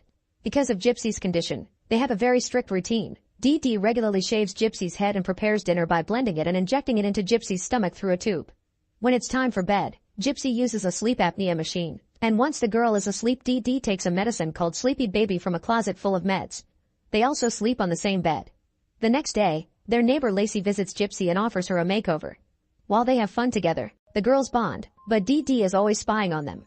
Gypsy shares that her father used to make fun of her walking before she got the wheelchair, although she doesn't really remember it. After Lacey leaves, Dee Dee forces Gypsy to remove all the makeup. The next day, they go out for a walk and meet the other neighbors. Dee Dee chats with Mel and keeps on mentioning how hard it's to take care of Gypsy because she has paraplegia, epilepsy, anemia, and a heart murmur. At that moment Lacey offers Gypsy some soda but Dee Dee rushes to stop her, informing everyone that Gypsy is allergic to sugar. Sometime later at the mall, Gypsy asks her mom for a necklace and Dee Dee steals it for her. At the last moment, she notices Mel saw everything. Later Dee Dee tries to explain herself to Mel, but she doesn't take her seriously. While Dee Dee is away, Gypsy uses her mom's laptop to look for things like boyfriend kiss, making sure to delete the browser history when she's done. Dee Dee worries about her reputation if Mel decides to talk, so she decides to throw a party for all the neighbors. Gypsy gets to meet other teenagers and Dee Dee talks to every single neighbor to befriend them, but Mel still doesn't buy her friendly act. While Dee Dee tries to win Mel over, Gypsy grabs a cupcake and eats it, but Dee Dee sees her and rushes to inject her with an EpiPen before leaving for the hospital. Moments later, Gypsy overhears Dee Dee having a strange talk with the doctor. When they leave the hospital, Mel shows up to give Dee Dee her forgotten wallet and finally understands the terrible circumstances that her neighbors are in, so they agree to leave bad decisions in the past and have a fresh start. That night while Dee Dee is asleep, Gypsy leaves the bed, revealing she can actually walk. Remembering the conversation with the doctor, she goes to the kitchen and eats some whipped cream with an EpiPen ready, but nothing happens. She isn't allergic to sugar at all and her mother has been lying about it. Gypsy then returns to bed and an awake Dee Dee scolds her for walking instead of asking her for help. As months pass, Gypsy gets more daring and starts sneaking out of bed to secretly watch YouTube on the laptop while eating sweets and drinking soda. One night she feels pain in her teeth, caused by all the sugar she's consumed in secret. The next morning, Dee Dee wakes Gypsy up to inform her she's been named the community's Child of the Year. At that moment Dee Dee notices Gypsy's teeth issues and gets excited over the possibility of another underlying condition. They go to see Gypsy's pediatrician Dr. Harley and Dee Dee says Gypsy's acid reflux has returned, causing the teeth decay. While Harley calls a gastroenterologist Chandra for a consult, Dee Dee steals his prescription pad. Dr. Chandra comes over to check on Gypsy and asks her to make an urgent dentist appointment. However, Dee Dee wants to treat the acid reflux first. Getting suspicious, Chandra asks for Gypsy's medical records, but Dee Dee informs her that they were destroyed during Hurricane Katrina. Before Chandra can say more, Dee Dee hurries to take her daughter away. Afterward, Chandra asks Harley if he's confirmed Gypsy's medical history, which he didn't. Meanwhile, Dee uses the pad to forge some prescriptions and get more medicine from a pharmacy. Sometime later, Gypsy is brushing her teeth when a rotten tooth comes out, causing her to bleed all over the sink. After this incident, Dee Dee starts giving her the triple amount of medicine. Eventually, Dee Dee allows Gypsy to spend some time with Lacey, who introduces her to her friends. At first the girls finds her a bit weird, but soon they accept her in the group. Gypsy explains her mouth is ugly because she's been eating sweets in secret, and the girls sympathize with escaping from parents' rules. Meanwhile, Chandra starts calling several hospitals to learn more about Gypsy's medical history, but she doesn't get clear answers, so she calls Child Protection Services. When Dee Dee sees the car at her doorstep, she immediately forces Gypsy to take Sleepy Baby to make her seem slow-witted. Agent Allison takes a look around the house while Dee Dee explains her daughter has the mental capacity of a 7-year-old. Then Allison asks to speak with Gypsy alone, yet Dee Dee still spies from the doorway. Allison tries asking Gypsy questions about her home situation, and since Gypsy is dizzy and disoriented, her lack of understanding proves Dee Dee's story. Next, Allison asks about some questionable paperwork, so Dee Dee uses the hurricane excuse again. In the end, Allison leaves without taking any actions because she hasn't found anything suspicious in this home. Afterward, Dee Dee covers the house's windows to make them blurry. Later, Gypsy is taken to the dentist, and when she hears the word extraction she says she doesn't want to do it, but Dee Dee forces her. When Gypsy wakes up from the anesthesia, she's at home and she discovers most of her teeth have been removed, causing her to cry in front of the mirror. During lunch, Dee Dee starts making exciting plans for the Child of the Year event. Gypsy doesn't want to go because she feels ugly, but a furious Dee Dee yells that she's going anyway. On the day of the event, Dee Dee surprises Gypsy with some dentures. Gypsy loves them, but finds it weird that her mother didn't give them to her earlier. When they're called to the stage, they receive a check for $5,000 in financial assistance. Dee Dee says Gypsy is shy and speaks in her behalf, then they sing together. Sometime later, Chandra calls Dee Dee to bring Gypsy to do a checkup, and a reluctant Dee Dee must accept to avoid suspicions. While Dee Dee is taken to the front desk to do the paperwork, Chandra talks to Gypsy in private and tries to convince her that she isn't allergic to sugar. She even offers a can of Coke, but Gypsy refuses to drink. Months pass and it's now 2011. Dee Dee has become an expert at collecting donations both through traditional mail and a GoFundMe page. She also keeps receiving some mysterious checks. At night, Gypsy continues to sneak out of bed to use the computer. She learns about Fantastica and cosplay, so she convinces her mother to take her to the event. While getting the tickets, Dee Dee says Gypsy was born in 1995, which confuses the girl because she thought she was born in 1993. Gypsy has a lot of fun and even runs into some of the neighbors. A man named Russ tries to flirt with Dee Dee, but she feels uncomfortable and rushes to the bathroom. Now that she's finally alone, Gypsy uses the chance to chat with a guy called Scott while pretending she's 18. They end up chatting a lot and Scott even picks her up so she can sit in the DeLorean for a picture. Unfortunately, their fun time is interrupted by Dee Dee, who announces they're going home. Before they leave, Russ shows up again and tries to get Dee Dee's attention by saying he also had a son in a wheelchair who died, but Dee Dee turns him down once more. While Dee Dee is distracted, Scott asks Gypsy for her Facebook account and finds it weird that an 18-year-old only has a shared account with her mother. That night, Gypsy decides to open her own Facebook account in secret, but she doesn't know what birth year to choose. She checks her mother's purse and is shocked to see she was born in 1991, meaning she's actually 19. Angry, she decides to steal some donation money. The next day at a gas station, she buys a cell phone, which she keeps hidden from her mom. Sometime later, Dee Dee receives a call from Russ and wonders how he got her number, but he's so nice that she lets him call him regularly and they grow close. At the same time, Gypsy starts chatting with Scott through her new phone and they also grow close. Gypsy tells him about her friends, who are the hospital staff, and Scott shares about his work with the elderly. One day Scott even sends her a wig through mail and Gypsy gets to the mailman before her mother could see it. Now she can privately pretend she has beautiful hair. After a whole month of friendly conversations, Russ offers to help Dee Dee around the house and with Gypsy. Dee Dee doesn't take it well and immediately hangs up. Meanwhile, Gypsy goes outside to use the phone and is seen by Lacey, who agrees to keep her secret. Gypsy shares her secret Facebook username and tells Lacey she met Prince Charming, so Lacey believes Gypsy may be just playing around. That night, Gypsy receives a message from Scott informing her that he's in the emergency room and won't be able to text. Worried about him, Gypsy puts on the wig and leaves the wheelchair behind to visit him. At the hospital, not even Harley recognizes her. Scott is shocked to see her walk, and after Gypsy asks her to keep the secret, she starts talking to him like her mom does, which is very infantilizing. When she hears they haven't given him medicine because he's been drinking, she says he doesn't have to tell the truth if he's sick. At home, Dee Dee wakes up and freaks out when she notices Gypsy is gone. She finds a note in which Gypsy says she ran away with her Prince Charming and signs with her real age. When Scott is released, he goes home and Gypsy comes along. She keeps saying she'll take care of him and they share a kiss. At that moment, someone knocks on the door. It's Dee Dee, who has come to pick Gypsy up. At first, Gypsy refuses to go, but when Dee Dee starts saying she's having an anxiety attack, Gypsy agrees to leave. On her way out, Dee Dee tells Scott that Gypsy is 14. As soon as they get home, Dee Dee gets rid of the wig and forces Gypsy back on the wheelchair. More time passes and it's 2013. At the hospital, a doctor tells Dee Dee she has type 2 diabetes and must receive daily shots. Dee Dee asks the doctor to reach Gypsy how to help her with the shots, that way she's making her health dependent on Gypsy staying home. When Gypsy's birthday comes, Dee Dee insists Gypsy was born in 1995 and that 1991 was a printing error. As a gift, Gypsy receives a pair of guinea pigs.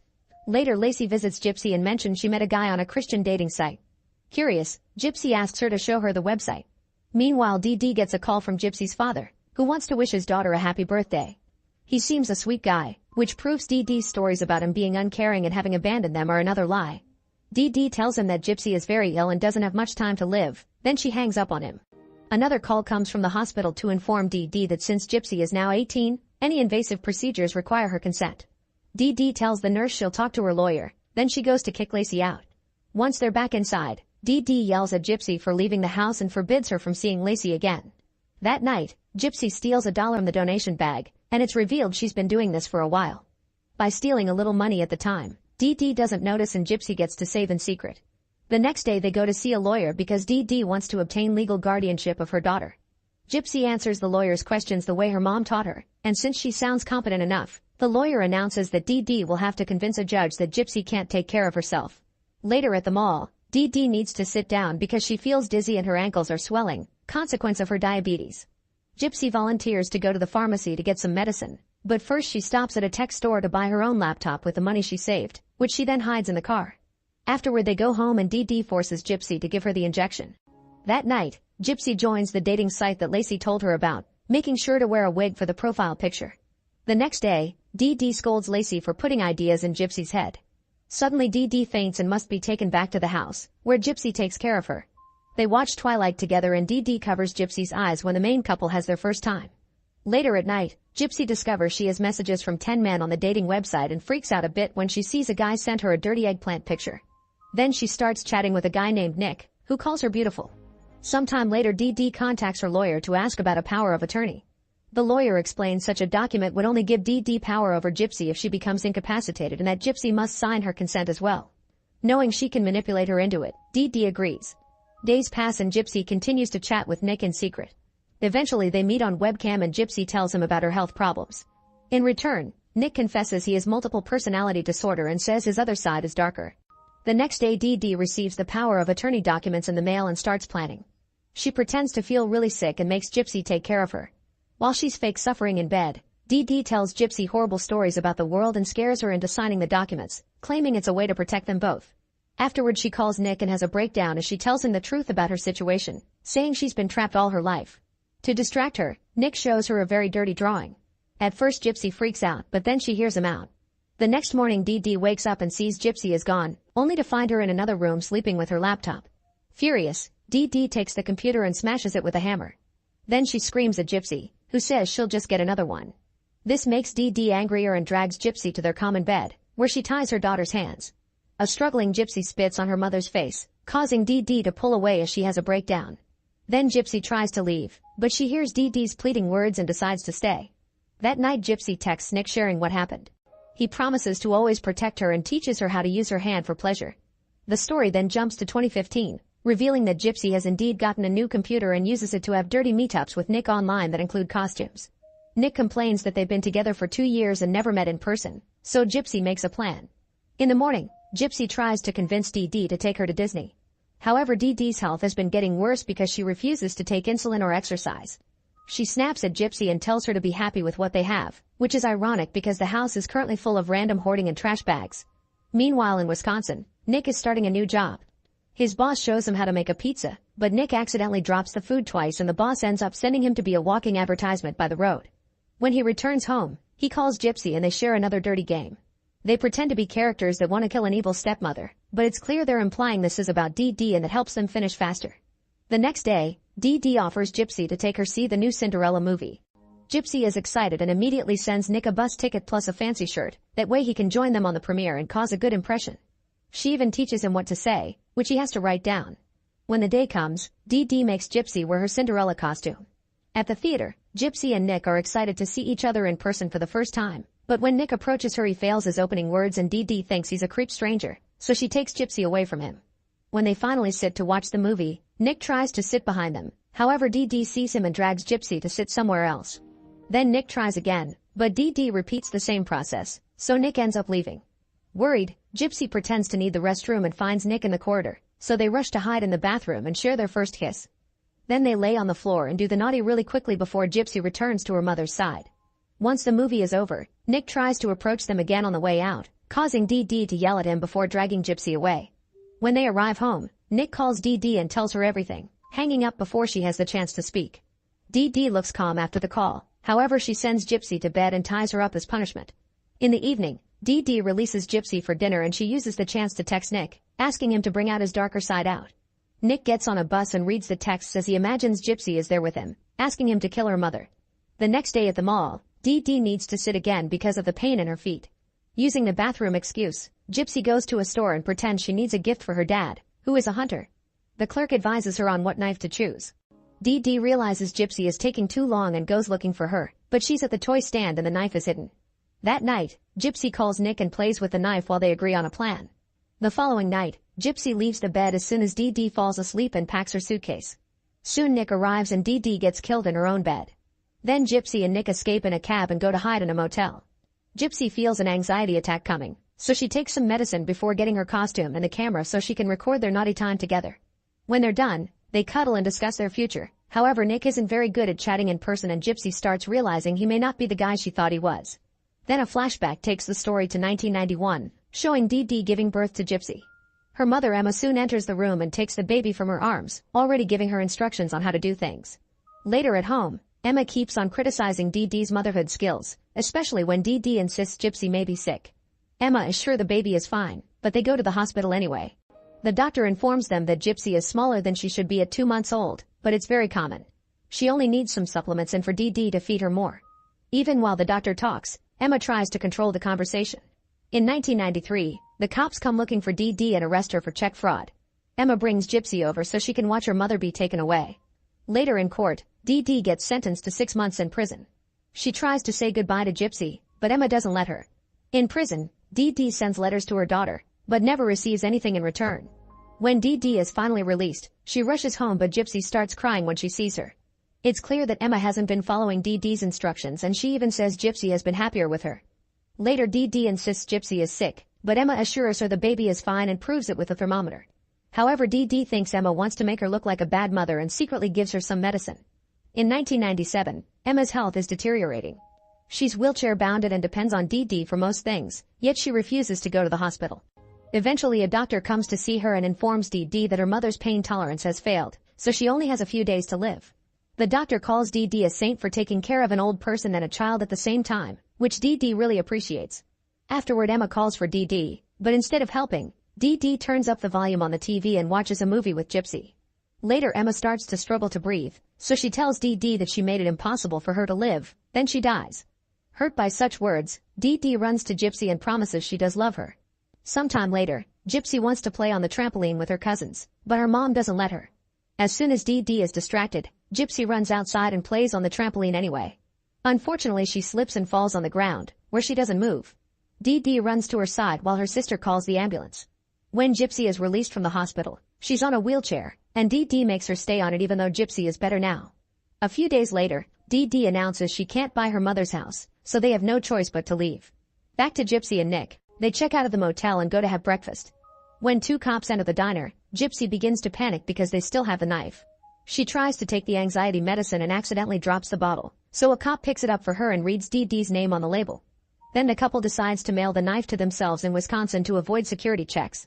When the couple makes it to the bus station, they discover that Nick didn't reserve a seat for Gypsy too. This bus is full, so they have no choice but to book tickets for the next one, which leaves in 2 days. They return to the same motel but their room is now taken, so they end up in one with twin beds. Nick watches a very violent movie and Gypsy hates it. That night when they do the dirty, she doesn't have a good time either. Afterward, Gypsy goes to the vending machine for a snack and sees a mother with her child, which makes her feel so guilty that she runs back to her room in tears. Eventually the couple makes it to Wisconsin and are picked up by Nick's mom, Kathy. On the ride home, Gypsy learns that Nick told his family that she and her mother were homeless. Kathy begins to ask about Dee Dee, causing Gypsy to experience flashbacks full of guilt. At Nick's home, Gypsy meets Kathy's boyfriend and is given a tour. Soon she realizes that this isn't anything like Nick promised. His room is a creepy mess, there's no food in the fridge, and his parents are always rude. Later the couple goes to the supermarket and Gypsy pretends her leg is hurt so they can have an electric cart. While Nick distracts the employees, Gypsy steals food like her mother taught her, but this causes her to see her in every corner. When they return home, Kathy asks about Dee Dee again and the guilt is so strong that Gypsy rushes out of the room. She asks Nick for medicine, but they don't have any. Gypsy cries as she reveals she wants to go back, saying they could live in her mother's house after the body is taken away. First they need to make it look like someone else killed Dee Dee. Thus Nick makes Gypsy post some disturbing messages on Dee Dee's family Facebook so people could believe they had a violent stalker. In Missouri, Lacey sees the posts, so she and Mel go to check the house. When nobody answers, they call the police, who soon find the body. In just a few minutes, they trace the Facebook post to Wisconsin. Back to the couple, they receive the envelope with a knife and Gypsy asks Nick to show her where the lake is so they can get rid of it. However, Nick says it's too dark to go now, causing an argument. Their fight is interrupted by Kathy, who forces them to join dinner.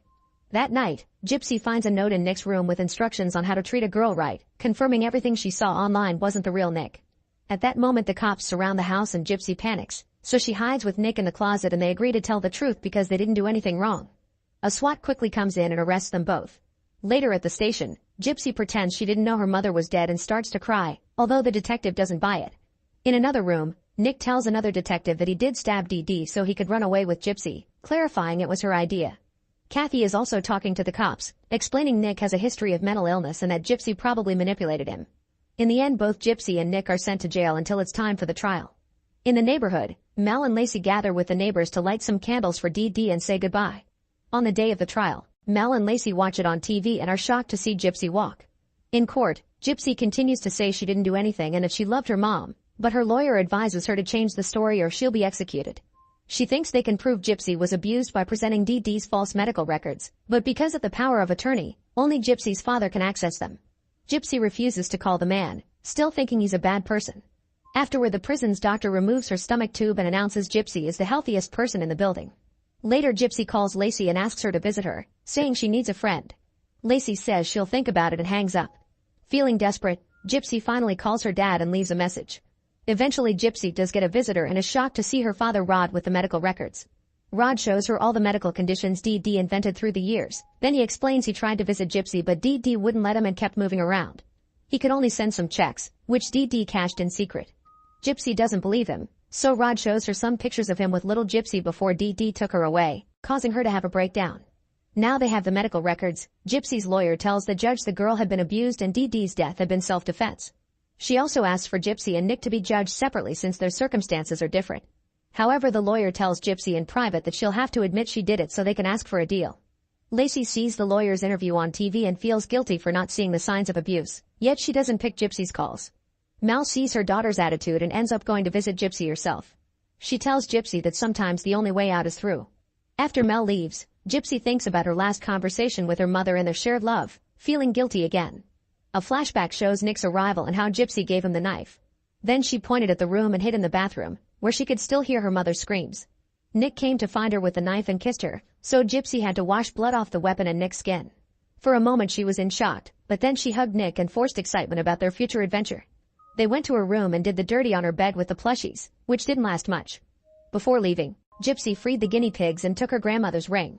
In the present, Gypsy is sent back to her jail and imagines Dee Dee is there with her. This story is based on a real crime. After a year of incarceration, Gypsy pled guilty and was given a sentence of 10 years. Nick was also found guilty and was given a life sentence without a chance of parole. Make sure to subscribe and turn on notifications so you can watch more videos like this. Thanks for watching. It's late at night when strange-looking spores begin falling from the sky all over Earth. One lands in the middle of a music festival.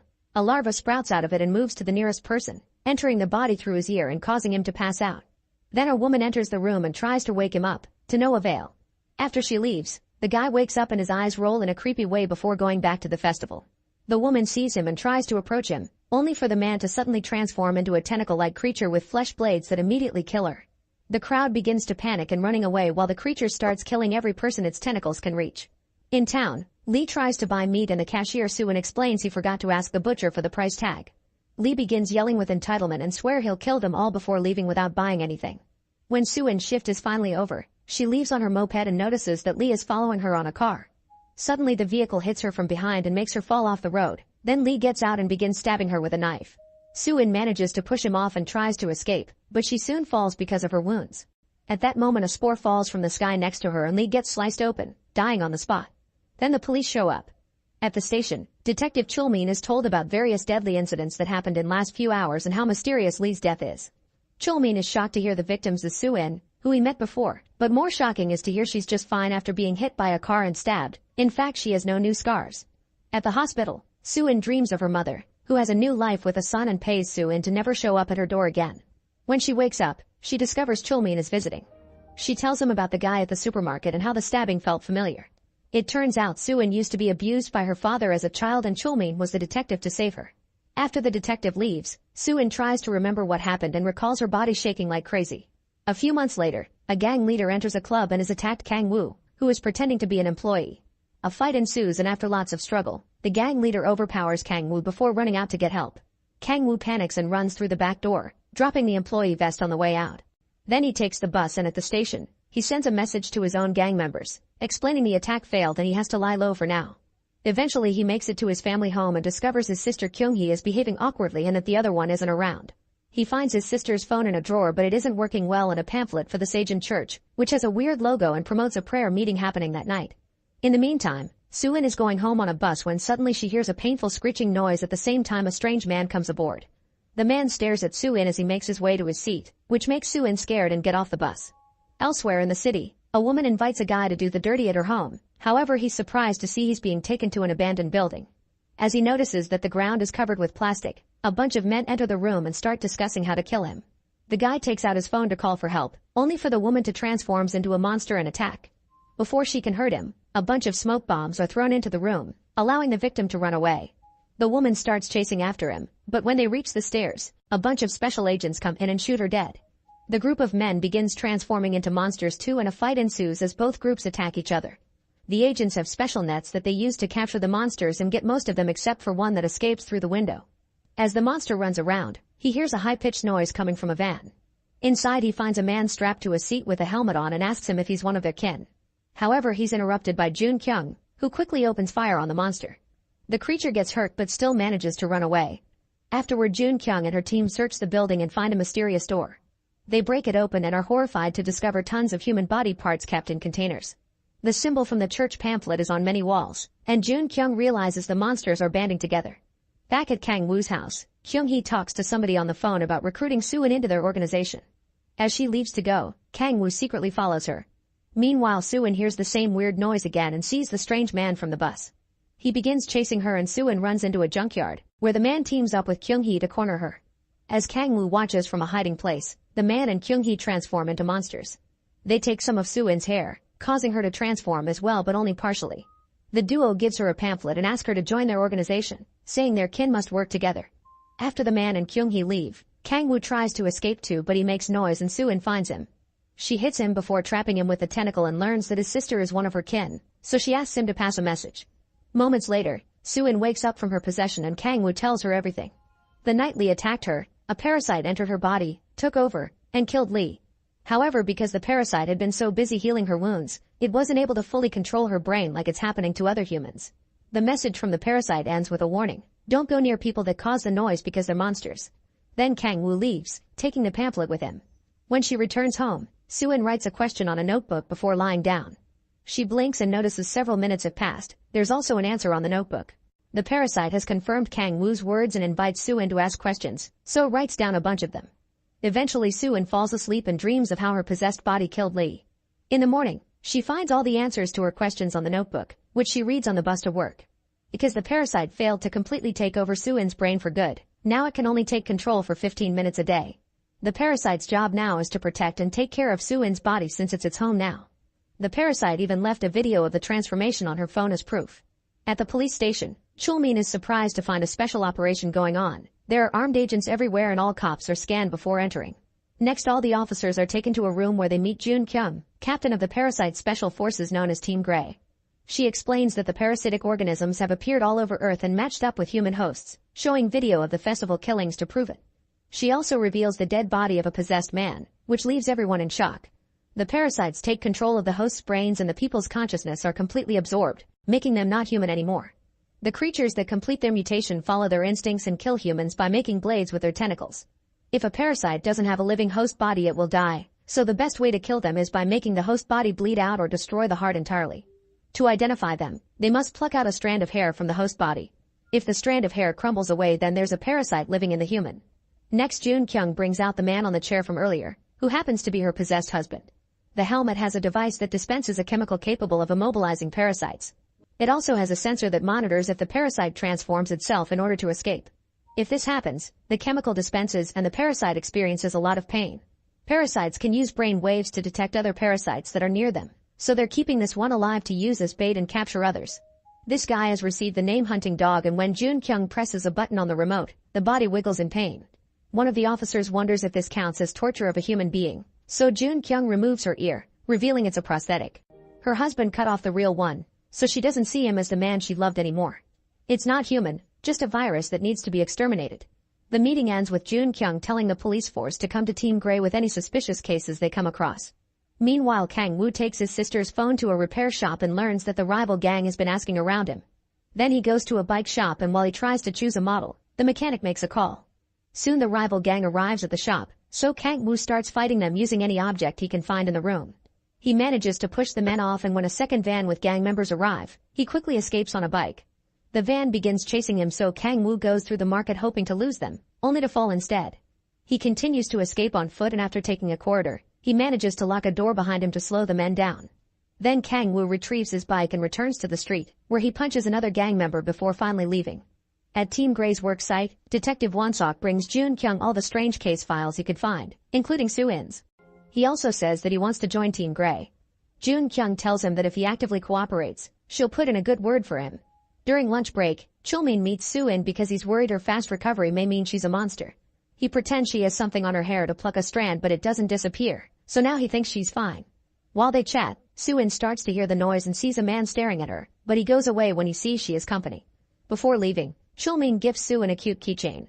After work, Soo-in is approached by Kyung-hee and the guy from the bus again, who tell her their pastor wants to see her. They force her to get in the car by threatening to hurt the humans in the area. At the same time, Kang Wu wants to find his other sister, so he goes to Sejin Church and hides among the trees to record the people arriving. At that moment, he notices a second building nearby and goes to check it out. Inside the church, the parasites awkwardly stand around to listen to Pastor Hyuk-ju, who they consider their leader.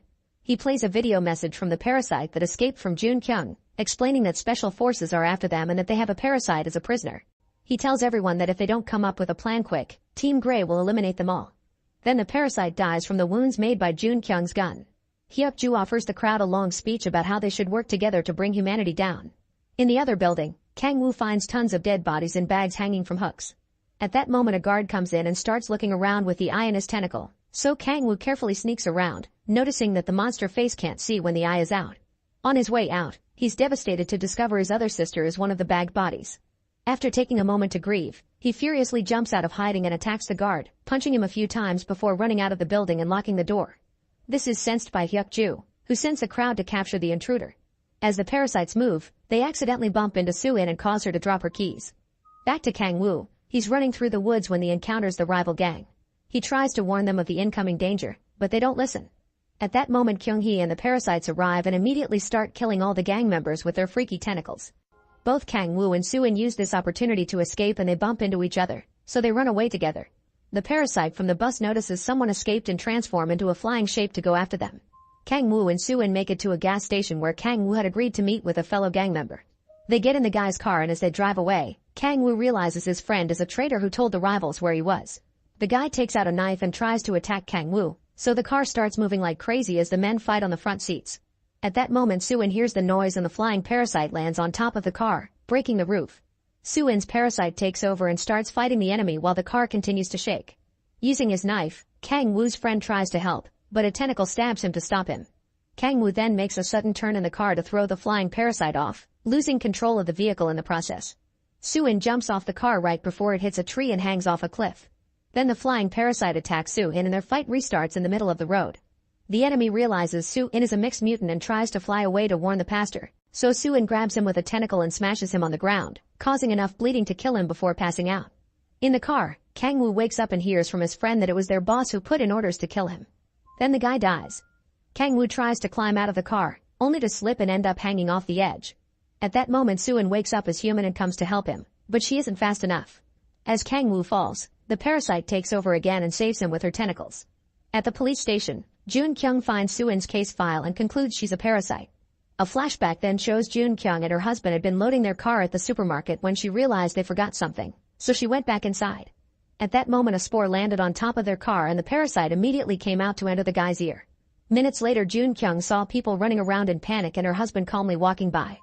When she tried to approach him, he transformed and attacked her, cutting off her ear. Jun-kyung ran away and helped a kit return to the mother.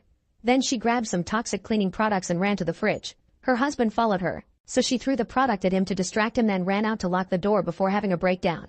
In the present, Jun-kyung wakes up from another nightmare about the incident. In the morning, Kang-woo and Soo-in are hiding at a motel. They agree they should tell the police about the church, so Soo-in gives Chulmin's number to Kang-woo so he can make an anonymous call on the payphone. Afterward they also agree they need to lie low for now, so Kang-woo pretends to be Soo-in's relative and calls the supermarket to say she's too sick to go to work. Then Chulmin goes to see Jun-kyung, who asks about Soo-in. Chulmin assures her that he checked her hair and it was fine before telling her about the anonymous report. Both Team Grey and the police force immediately head to the church, sending out a drone first. There are no parasites around, and Jun-kyung reminds Hunting Dog to press the remote if he senses anyone coming. The teams break into the buildings and find all the dead bodies in the bags. In the church, Chulmin finds Soo-in's keys and recognizes the keychain so he hides them in his pocket, which is seen by Jun-kyung. Later the forensic team explains all the bodies were mutilated to hide their identities. The body parts have been mixed, so it'll take a while to identify all the different DNA. The church is under Hyuk-ju's name because he used to be a pastor as a human too, and his in-laws reported him and his wife missing a few weeks ago. Won-sok volunteers to go looking for him. A few hours later, Won-sok arrives at a mysterious building where Hyuk-ju and other parasites are hiding with more bodies. It turns out Won-sok is working with them and he warned them to escape the church before the agents arrived. Hyuk-ju asks Won-sok to kill Hunting Dog and gives him a blade that simulates their tentacles. At the motel, Kang-woo is surprised nothing parasite-related is on the news. Soo-in receives a phone call from Chulmin asking to meet and they choose an abandoned amusement park. When Chulmin leaves the station, Jun-kyung sees him and follows him. Kang-woo goes with Soo-in to the park and Chulmin gives her the keys as he demands an explanation. Suddenly Soo-in hears the painful noise. It turns out Jun-kyung has brought Hunting Dog and he's telling her of a parasite nearby, so she enters the park. Soo-in tries to run away and when Chulmin stops her, Kang-woo gets in a fight with him and the detective recognizes his voice from the phone. At that moment Jun-kyung finds them but before she can shoot, Kang-woo pushes Chulmin to make her fall. Then Soo-in and Kang-woo run to hide inside one of the abandoned rides while Jun-kyung chases after them. At the same time, Team Grey and the police arrive at the park. Won-sok also comes and looks for Hunting Dog. Inside the ride building, Kang-woo activates the game to distract Jun-kyung but it doesn't work. The parasite takes over Soo-in and tells Kang-woo to run while she handles this. After Kang-woo leaves through the back door, Soo-in attacks Jun-kyung with her tentacle to knock her down before running out too. Unfortunately she's soon surrounded by the agents. Outside, Kang-woo watches Won-sok repeatedly stab Hunting Dog, who is using the remote to send a warning. Jun-kyung sees the light on the remote and thinks there's another parasite nearby, so he leaves with her team after telling the cops to keep an eye on Soo-in, who passes out. Chulmin immediately comes to her defense and tries to tell his men to lower their guns. By the time Jun-kyung finds Hunting Dog, he's already dead and Won-sok is gone. Kang Woo runs away through the woods and Won-sok sneaks into the building through the back, pretending he's always been with his team. A furious Jun Kyung takes the helmet back into the building, and after Team Grey takes Chulmin away, she puts the helmet on Soo-in and arrests her. Later at the station, the teams are having a meeting with the higher-ups from Team Grey. Jun Kyung keeps calling Soo-in a monster, but Chulmin demands for the test results to be shared. The X-rays and a hair sample all came out negative for parasites. Currently Soo-in's in a coma and tied to Hunting Dog's chair. The higher-ups want to learn more about the parasites before telling the public, so they order the teams to bring Soo-in to Team Grey's headquarters to run more tests. Meanwhile, Soo-in is stuck in limbo between life and death. She looks around and sees her parasitic self, who Kang Woo has nicknamed Heidi after Mr. Hyde. Heidi explains that since Soo-in is on the verge of dying, she split her consciousness from the outside world. As the machines in the real world detect weird brain activity, Heidi makes Soo-in some memories from her childhood. First, it's the time when her father got arrested and Chulmin saved her. People looked at her as if she was a monster for her report because a child was supposed to respect her father. The other memory has how little Soo-in tried to contact her mother, but the woman looked at her in disgust and paid her to go away. Heidi tells Soo-in not to feel bad because she did the right thing and her mother was acting out of trauma since her husband also abused her. At the station, Won-sok secretly calls Hyuk-ju to tell him about Soo-in's transfer. Hyuk-ju confirms their plan is still on and goes outside to paint the organization symbol on the door. In the meantime, two officers find clues that Kang Woo was the guy with Soo-in, so Chulmin decides to find him. Kang Woo is at the bus station reading the news on his phone, but they still don't mention the parasites. As soon as he boards a bus, Chulmin handcuffs him and drags him to his car. Desperate to buy his freedom, Kang Woo tells him about Hunting Dog's death. Chulmin shows him a picture of his team and Kang Woo points at Won-sok. He also tells him the truth about what's happening to Soo-in. Chulmin decides to free Kang Woo and explains Soo-in will probably be experimented on at headquarters, so he wants him to help him save her. If Kang Woo agrees, then Chulmin can protect them both. At first Kang Woo refuses, but Chulmin changes his mind by calling him a coward and reminding him of his sisters. In the evening, Kang Woo uses Chulmin's access card to enter the station and sneaks into the locker room. There he fights an officer, who easily overpowers him and starts choking him. Thankfully Chulmin had given him pepper spray and Kang Woo uses it to distract and finally knock out the guy. Then he steals the uniform and enters the container where Soo-in is being held. Before he can do anything, Jun Kyung passes by and announces they're leaving early, assigning Kang Woo as the guard to travel inside the container in case Soo-in wakes up. Chulmin notices this and wants to help, but he's stuck in the same car as Won-sok.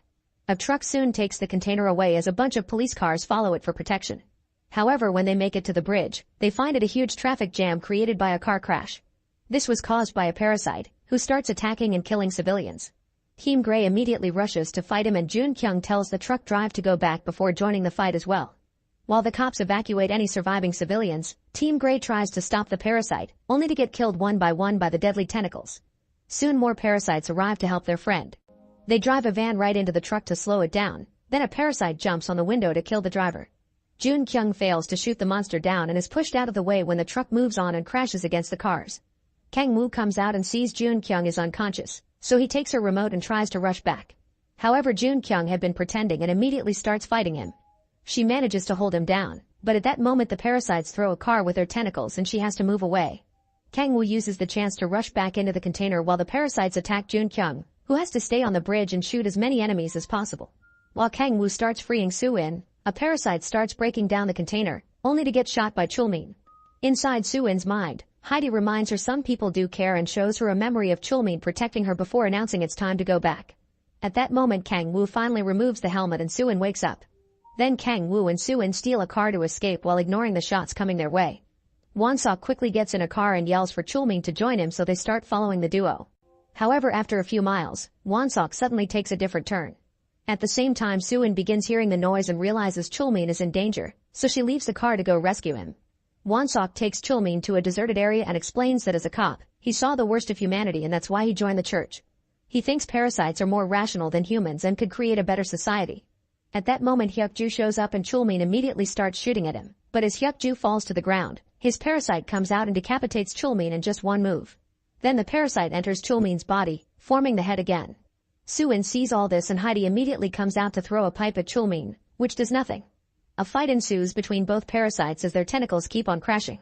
Won-sok gets ready to help his leader, but suddenly Kang Woo arrives and speeds up to run between the parasites, forcing them to split. Heidi uses the chance to jump in the car and they drive away. A flashback then shows Kang Woo's other sister Jin-hee going home after work. Her dog kept barking at Kyung-hee, who was meeting with Hyuk-ju. Jin-hee thought her sister was sick, but Kyung-hee refused to go to the hospital and said her church was taking care of her. This wasn't good enough for Jin-hee, who wanted to call a doctor. At that moment the flying parasite showed up and said they should get rid of her. Kyung-hee suddenly released her tentacles and tried to attack, so Jin-hee ran away. The dog attacked the parasites, only to get killed. Seeing the flying parasite following her, Jin-hee ran to hide in the sewers, but unfortunately she was found. She tried sending out a message on her phone, but she got killed before she could finish. In the present, Kang-woo calls the last number Jin-hee dialed, which belongs to a friend of the family called Ki-suk. The guy won't be home but allows Kang-woo to hide there for a while, texting him the alarm password. All the messages Kang-woo sends his friend are seen by Kyung-hee, who has access to her sister's messenger on the computer. At the police station, the higher-ups give Jun Kyung 3 days to completely eradicate the parasite organization. That way, an upcoming festival and an important national memorial to a war hero can go off without any issues. Chulmin is also there, pretending to still be human with Wonsok's help. After the meeting, Chulmin looks at Soo-in's tests and realizes she's a mixed mutant. At that moment he gets a call from Kyung-hee, who tells him where Kang-woo and Soo-in are headed. Chulmin tells her that Soo-in is a mutant and orders her to take care of her. In the evening, Kang-woo and Soo-in make it to the apartment. Soo-in announces that she won't escape with Kang-woo anymore. She wants to speak with Jun Kyung and tell her about Chulmin and Wonsok. When they watch the news, they discover that Team Grey is finally telling the public about the monsters and promises they're getting rid of them. When Kang-woo falls asleep, Soo-in takes money from his wallet and leaves. Kang-woo had only been pretending, but doesn't stop her. At the station, Chulmin and Wonsok inform Jun Kyung about their discovery of the parasite's hideout, showing a picture of the painted door. They send a few cops to watch the area and find lots of people entering a supposedly abandoned building, so Jun Kyung announces an attack at sunrise. Moments later, Jun Kyung hears a phone in the evidence drawer ringing and discovers it's Soo-in, who tells her Chulmin and Wonsok are monsters. Jun Kyung doesn't believe her, but she still asks her to meet up to talk. At the house, Kang-woo abruptly wakes up when Ki-suk arrives. He tells him Jin he had been looking for him and that she was going to send her a DM. Kang-woo checks his sister's phone and finds a message that says don't come home no matter, meaning this is what she wrote when she got killed. Feeling guilty, Kang-woo decides to find Soo-in and help her. On the roof of a restaurant, Soo-in meets with Jun Kyung and admits she's a mutant. She repeats that Chulmin and Wonsok are monsters, but Jun Kyung doesn't believe her since they helped find the parasite hideout. Soo-in tries to convince her it's a trap, but at that moment a bunch of agents come out with the helmet ready. Soo-in transforms into Heidi and jumps off the roof to escape. The agents open fire and are heard by Kang-woo, who follows the shots to find Heidi and take her away in the car. While Kang-woo drives, Heidi informs him that she won't be able to take over Soo-in's body and help her for 3 hours since she's been doing it too often. Then Heidi lets Soo-in return and Kang-woo shares what he's learned.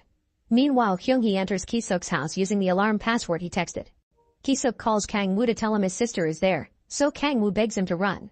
Suddenly Kyung-hee pushes Ki-suk and takes the phone to ask Kang-woo to bring Soo-in to her, otherwise she'll kill Ki-suk. Soo-in thinks she can pretend to cooperate for 3 hours until Heidi is ready again, so they go back to the house. However, Kyung-hee now knows she's a mutant and doesn't buy her acting. When Kyung-hee is about to attack, Kang-woo bursts in and sprays her with a fire extinguisher. This allows Kang-woo and Soo-in to run out, but Ki-suk decides to distract Kyung-hee and dies in the process. Soo-in drags a devastated Kang-woo to the car and they escape.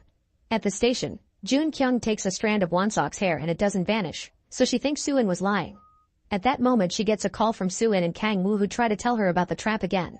When Jun Kyung doesn't believe them, Kang-woo explains he saw Kang-woo killed hunting dog with a weird ball day, but Jun Kyung orders her men to begin the attack while letting the duo listen on the phone. The team breaks into the hideout and finds a bunch of parasites, who get killed one by one without much trouble.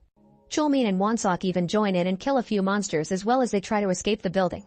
At that moment Kyung-hee is arriving, but she decides not to get off the bus when she sees the leader has betrayed his people. Jun Kyung announces to Soo-in and Kang-woo that all parasites have been killed and hangs up. The duo is confused over this until Kang-woo notices a billboard announcing the festival. They realize the parasites wanted to trick the cops into thinking their organization is over and will strike at the festival to get to the mayor.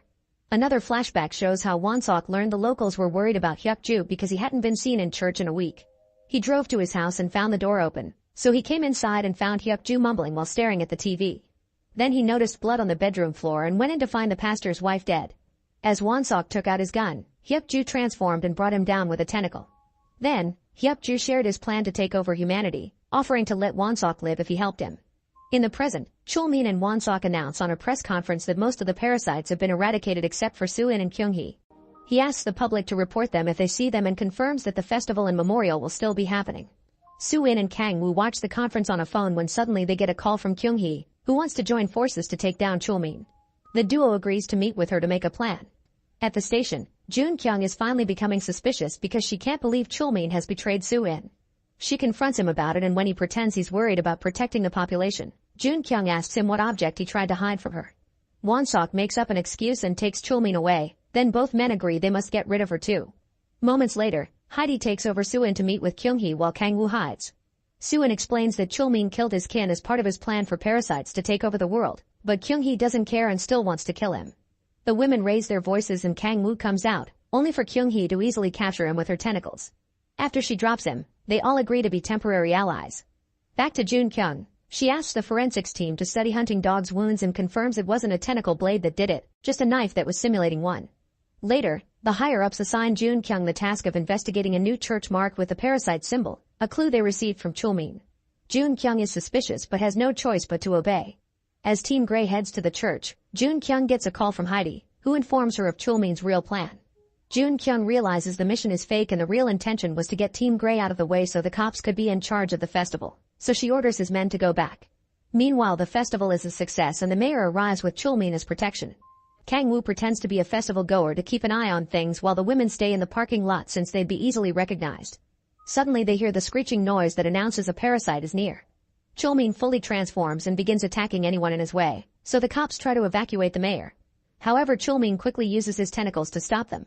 When Team Grey arrives, Jun Kyung sees Soo-in and Kyung-hee and goes after them while her men enter the festival. Soo-in immediately transforms into Heidi and tells Kyung-hee to go ahead without her. Then she uses her tentacles to make some cars move, and when Jun Kyung turns around to follow the noise, Heidi knocks her down from behind. Heidi announces she only wants to survive and not to hurt anyone, then she runs away. In the festival, Won-sok pushes a food cart into Chulmin to send him into a tent, then everyone hears him open fire. When he comes out of the tent, he helps the mayor evacuate the area and Kang-woo follows them. By the time Team Grey and Jun Kyung make it to the tent, they find Chulmin's body headless. Backstage, Won-sok reveals he has the leader hidden in his jacket and releases him. The parasite jumps on the mayor's bodyguard and immediately kills him. Then he tries going after the mayor himself, only to be pushed away by Kyung-hee's tentacle. Won-sok gets ready to shoot her, but Kang-woo comes in and tackles him while Kyung-hee tries to capture the leader, who is jumping all over the room until he finds a place to hide. When Kyung-hee tries to tell Kang-woo to run with the mayor, Won-sok shoots her from behind. She immediately knocks him out, then she pushes Kang-woo and the mayor out of the way before bringing down all the furniture to force the leader out. She apologizes to Kang-woo for his family before the leader pierces her heart, killing her. After Kang-woo and the mayor run away, the leader decapitates Won-sok and takes over his body. Then he searches for the mayor, making his head really tall to look at the whole place. When he tries to attack, Kang-woo retaliates with some fireworks from a festival stand, but Won-sok reaches out and grabs the mayor anyway. Thankfully, Heidi shows up and stops him just in time. Kang-woo takes the mayor away while Heidi begins fighting Won-sok, destroying the whole room as their tentacles clash over and over. Soon Won-sok realizes he can't win and decides to run to the memorial room, where he asks Heidi to join him.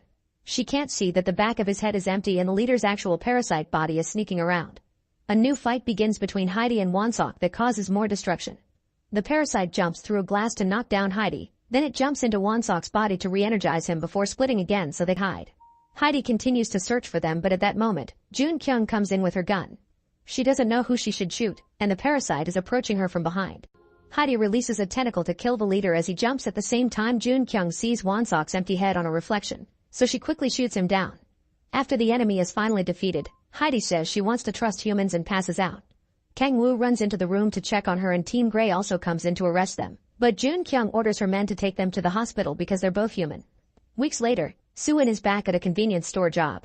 After her shift is over, she meets with Kang-woo, who shares that he's now working as a member of Team Grey. He also reveals that Heidi sent him a letter asking him to read it for Soo-in.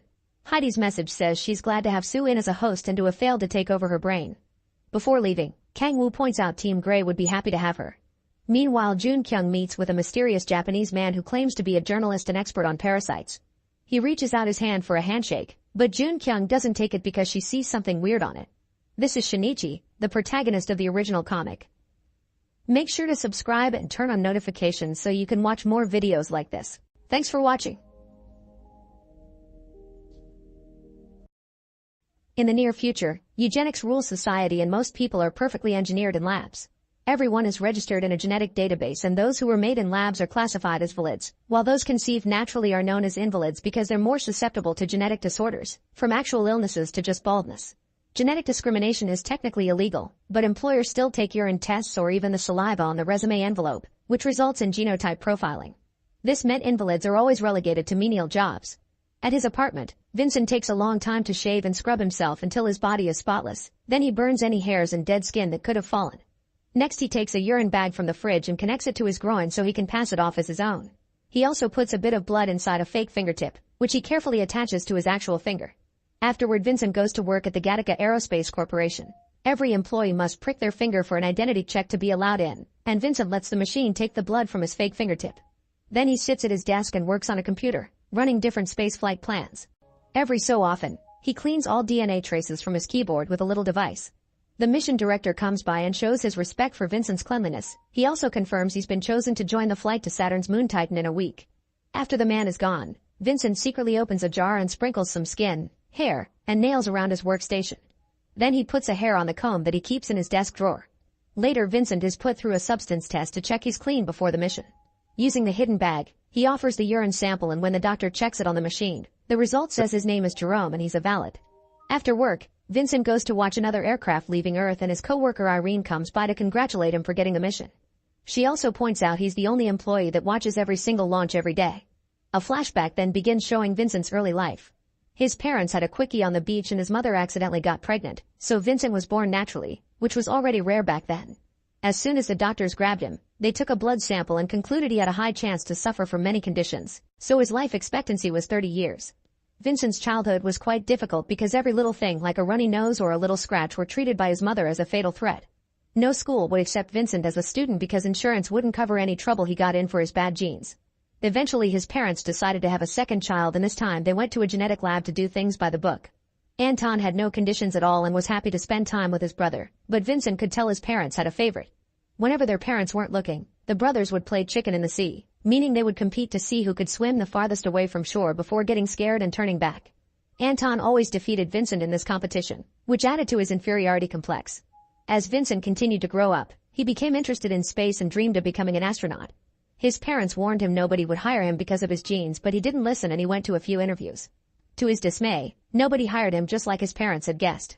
One afternoon, the brothers went for another swim, and to Anton's shock, this time Vincent defeated him.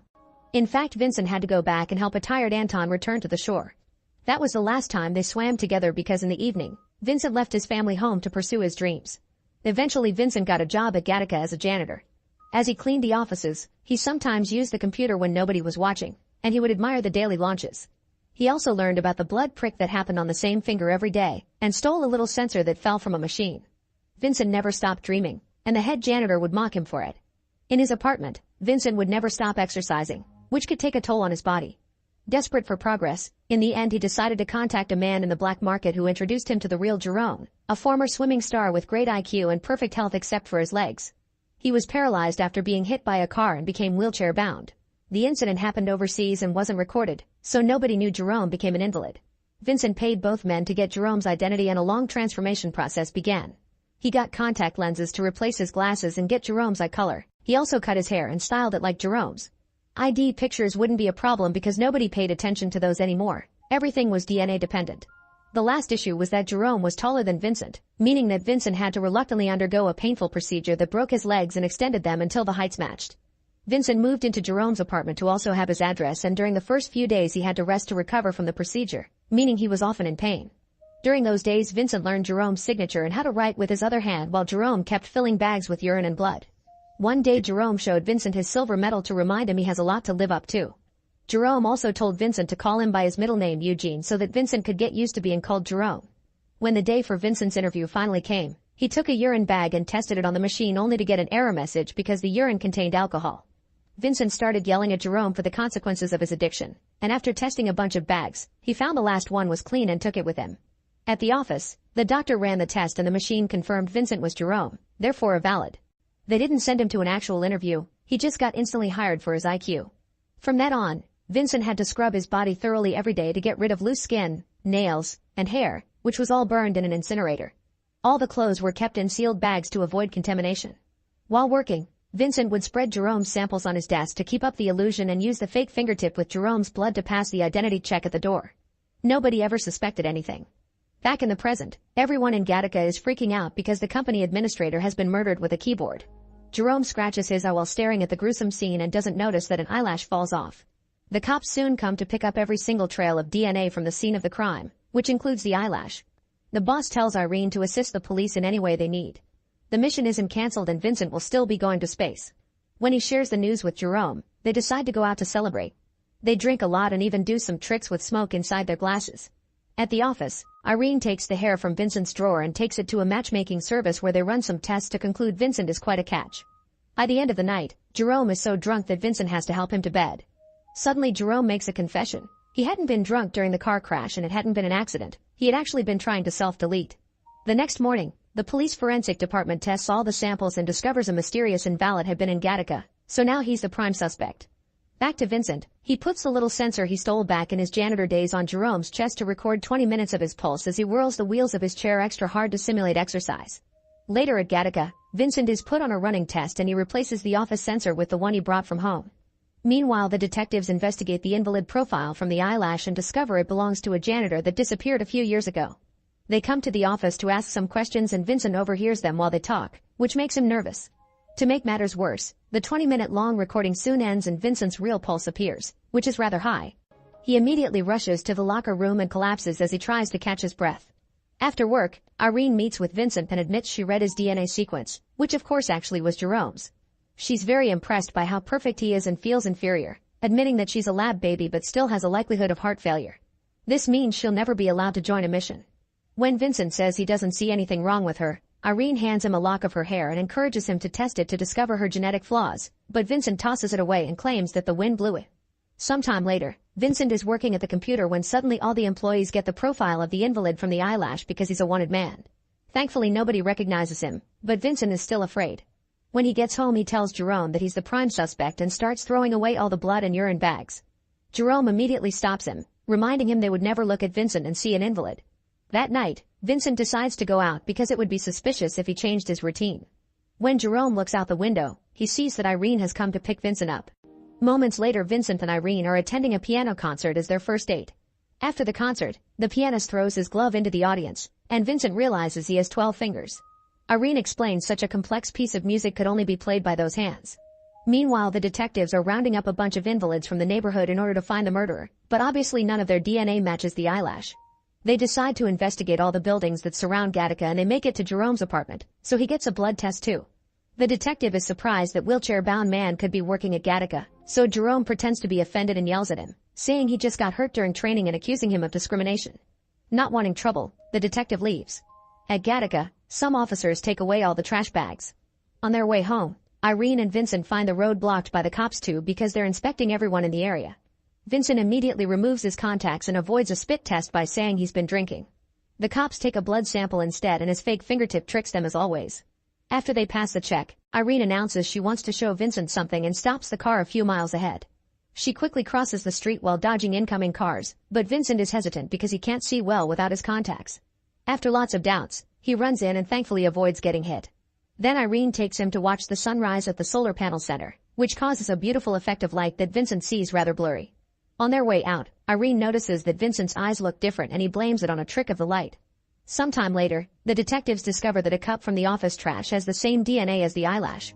They theorize the invalid may be working in disguise and killed the administrator because he found out the truth. To be sure, they go to Gattaca and announce they're taking blood samples directly from the vein instead of fingertips. When it's Vincent's turn, he pretends the doctor has hurt him with a needle and jumps out of the seat, quickly changing his blood sample with Jerome's. The detectives run the tests again and no match is found. That night, Vincent and Irene go on a second date. Their sweet dancing is interrupted by the cops, who start picking up all kinds of things with DNA like napkins and cigarette ends. They want to test people too, so Vincent immediately escapes with Irene through the back door. A cop tries to stop them, but Vincent immediately starts beating him up until he's unconscious. As Irene gets scared and calls him insane, Vincent drags her away to escape through some dark alleys. When the other cops find their partner on the ground, they start looking for the couple, who hides in an alley. One of the detectives yells the name Vincent and Irene asks who that is, but Vincent answers by kissing her. Moments later, the couple is at Irene's apartment having their first time together. In the morning, Vincent finds a hair on the pillow, so he rushes to the beach and uses sand and rocks to rub the excess skin from his body. When he goes back, Irene asks him about his leg scars and Vincent says it was a car accident. Meanwhile, the detectives are comparing Jerome's profile to Vincent's and decide more testing is in order. They go back to Gattaca and take the keys from Vincent's keyboard while asking about him, still using Jerome's name. Irene overhears this and immediately warns Vincent, saying he looks sick and he should go home. Vincent understands she's talking in code and leaves the building while Irene tells the detective that Vincent went home because he was ill. This doesn't stop the detective, who asks Irene to take him to Jerome's home. At the same time, Vincent calls Jerome and tells him to be himself because the police are coming. Jerome has to drop the wheelchair and start climbing the stairs to the main floor by slowly dragging his legs. It takes him a while, but he makes it to the buzzer just in time to let Irene and the detective in.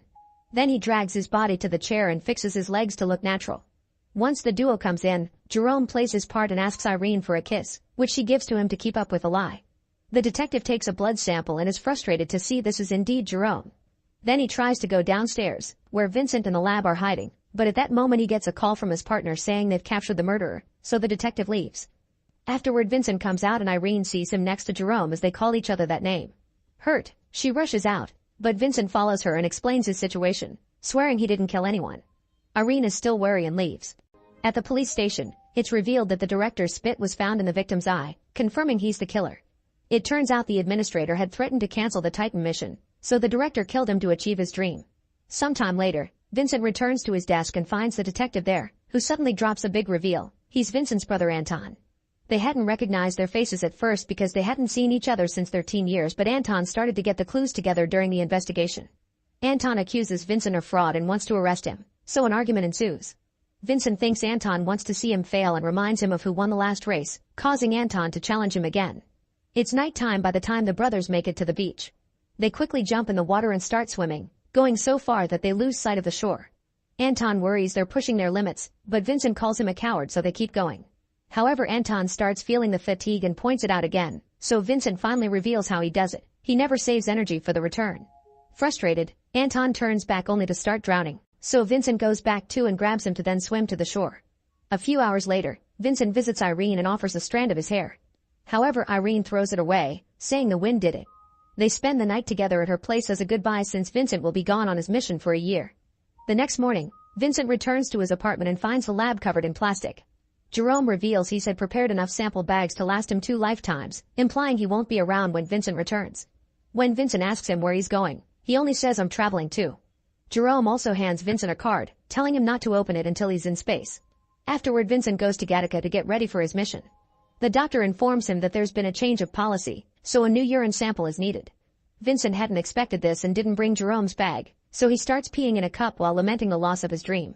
However, the doctor reveals he's always known and never said anything because he also has an invalid kid and thinks he deserves better. The machine offers the wrong profile, but the doctor changes it for Jerome's and lets Vincent pass anyway. Before he leaves, the doctor informs him that he knew because Vincent always grabbed his member with the wrong hand.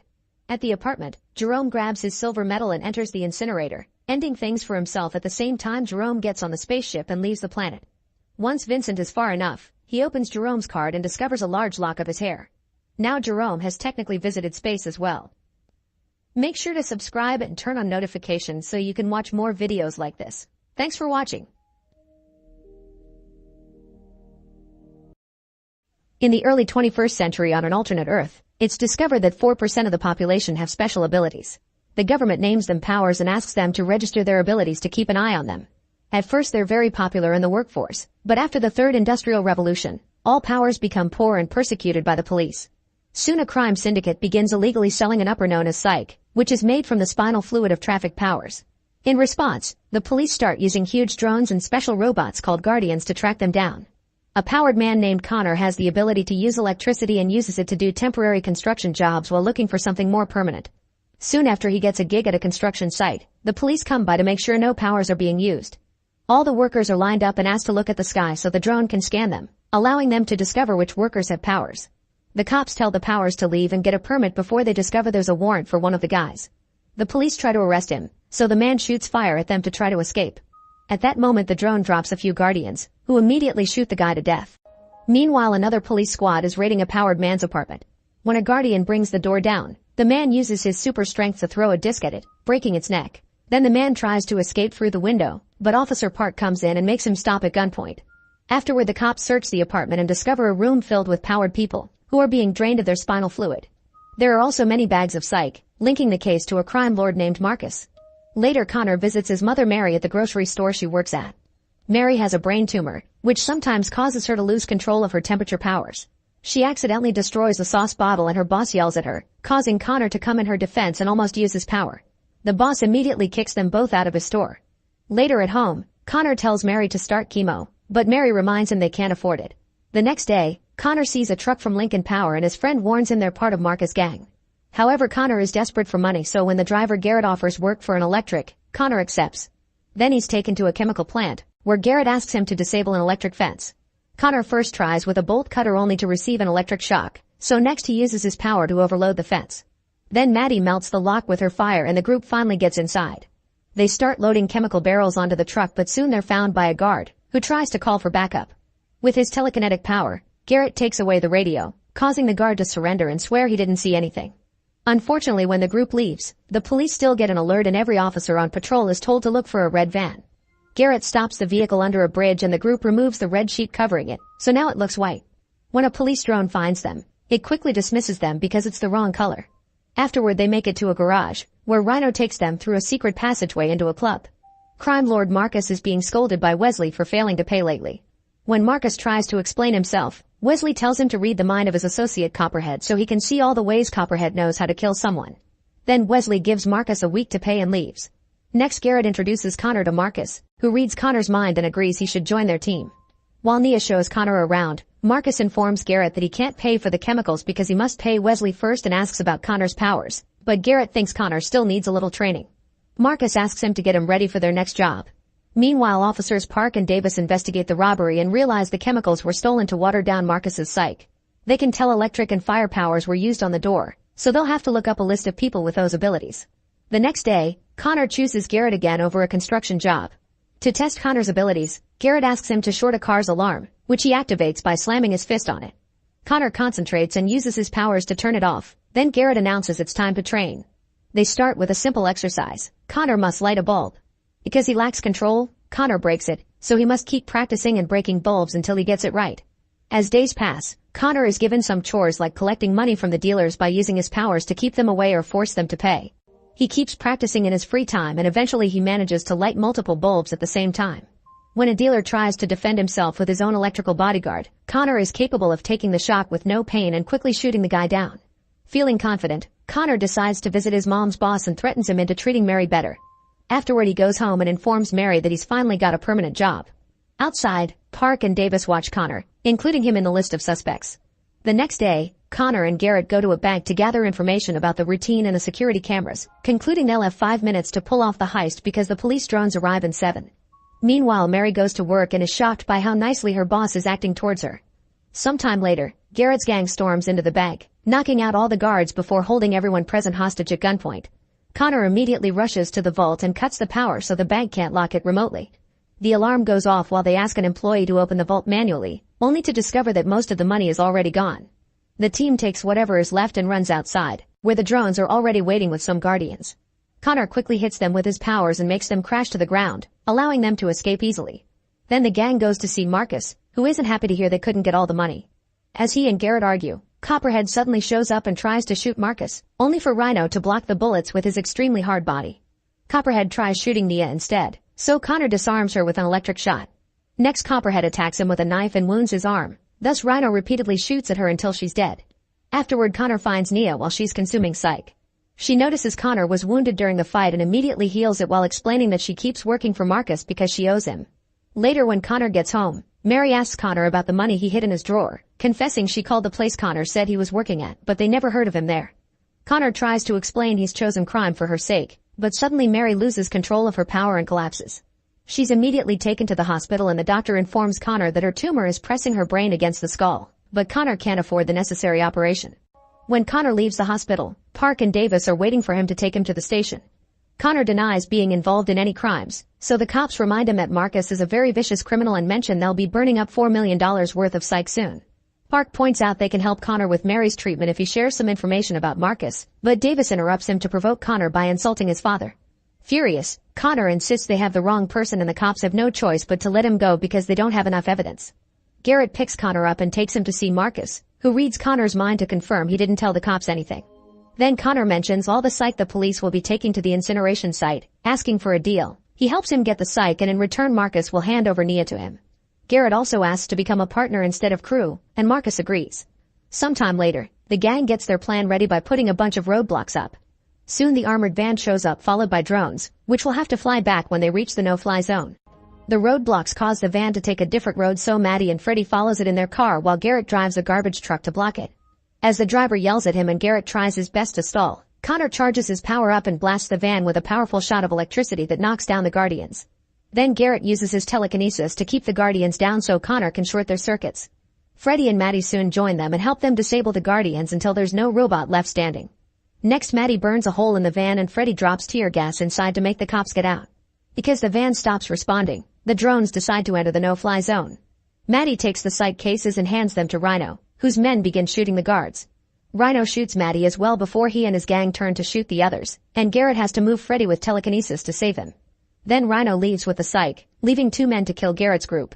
At that moment more Guardians arrive and the gangsters have to defend themselves from them, which allows Garrett, Freddy, and Connor to run away. Normal bullets can't hurt the Guardians, who kill Rhino's guys in seconds. As the trio runs, Freddy is hit by a stray bullet and Garrett has to carry him to the car. Unfortunately Freddy doesn't make it, and while they escape, Connor blames Garrett for everything, saying Marcus betrayed them because Garrett asked for too much.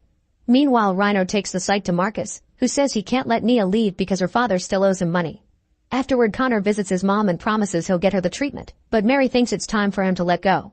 Later Connor meets with Park at a diner to ask for the deal, promising to turn himself in but wanting the cops to get Marcus first.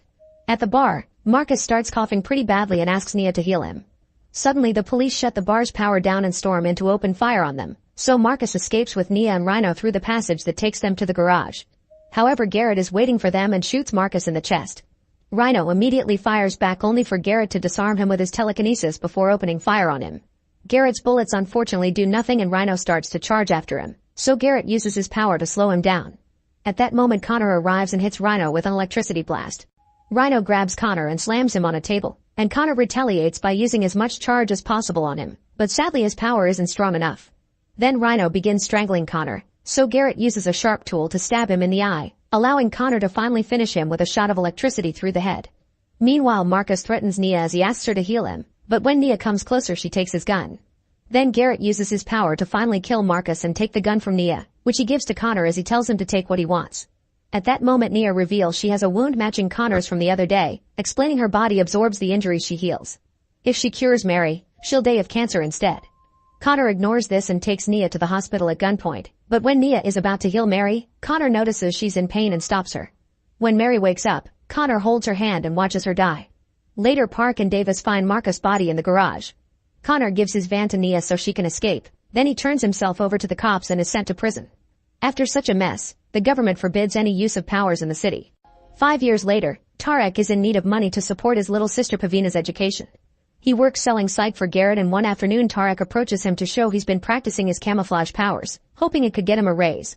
However, Garrett refuses and a gang member pushes Tarek away. Afterward Garrett goes to see a presentation by Police Sergeant Kingston, who is showing the locals the latest K9 units.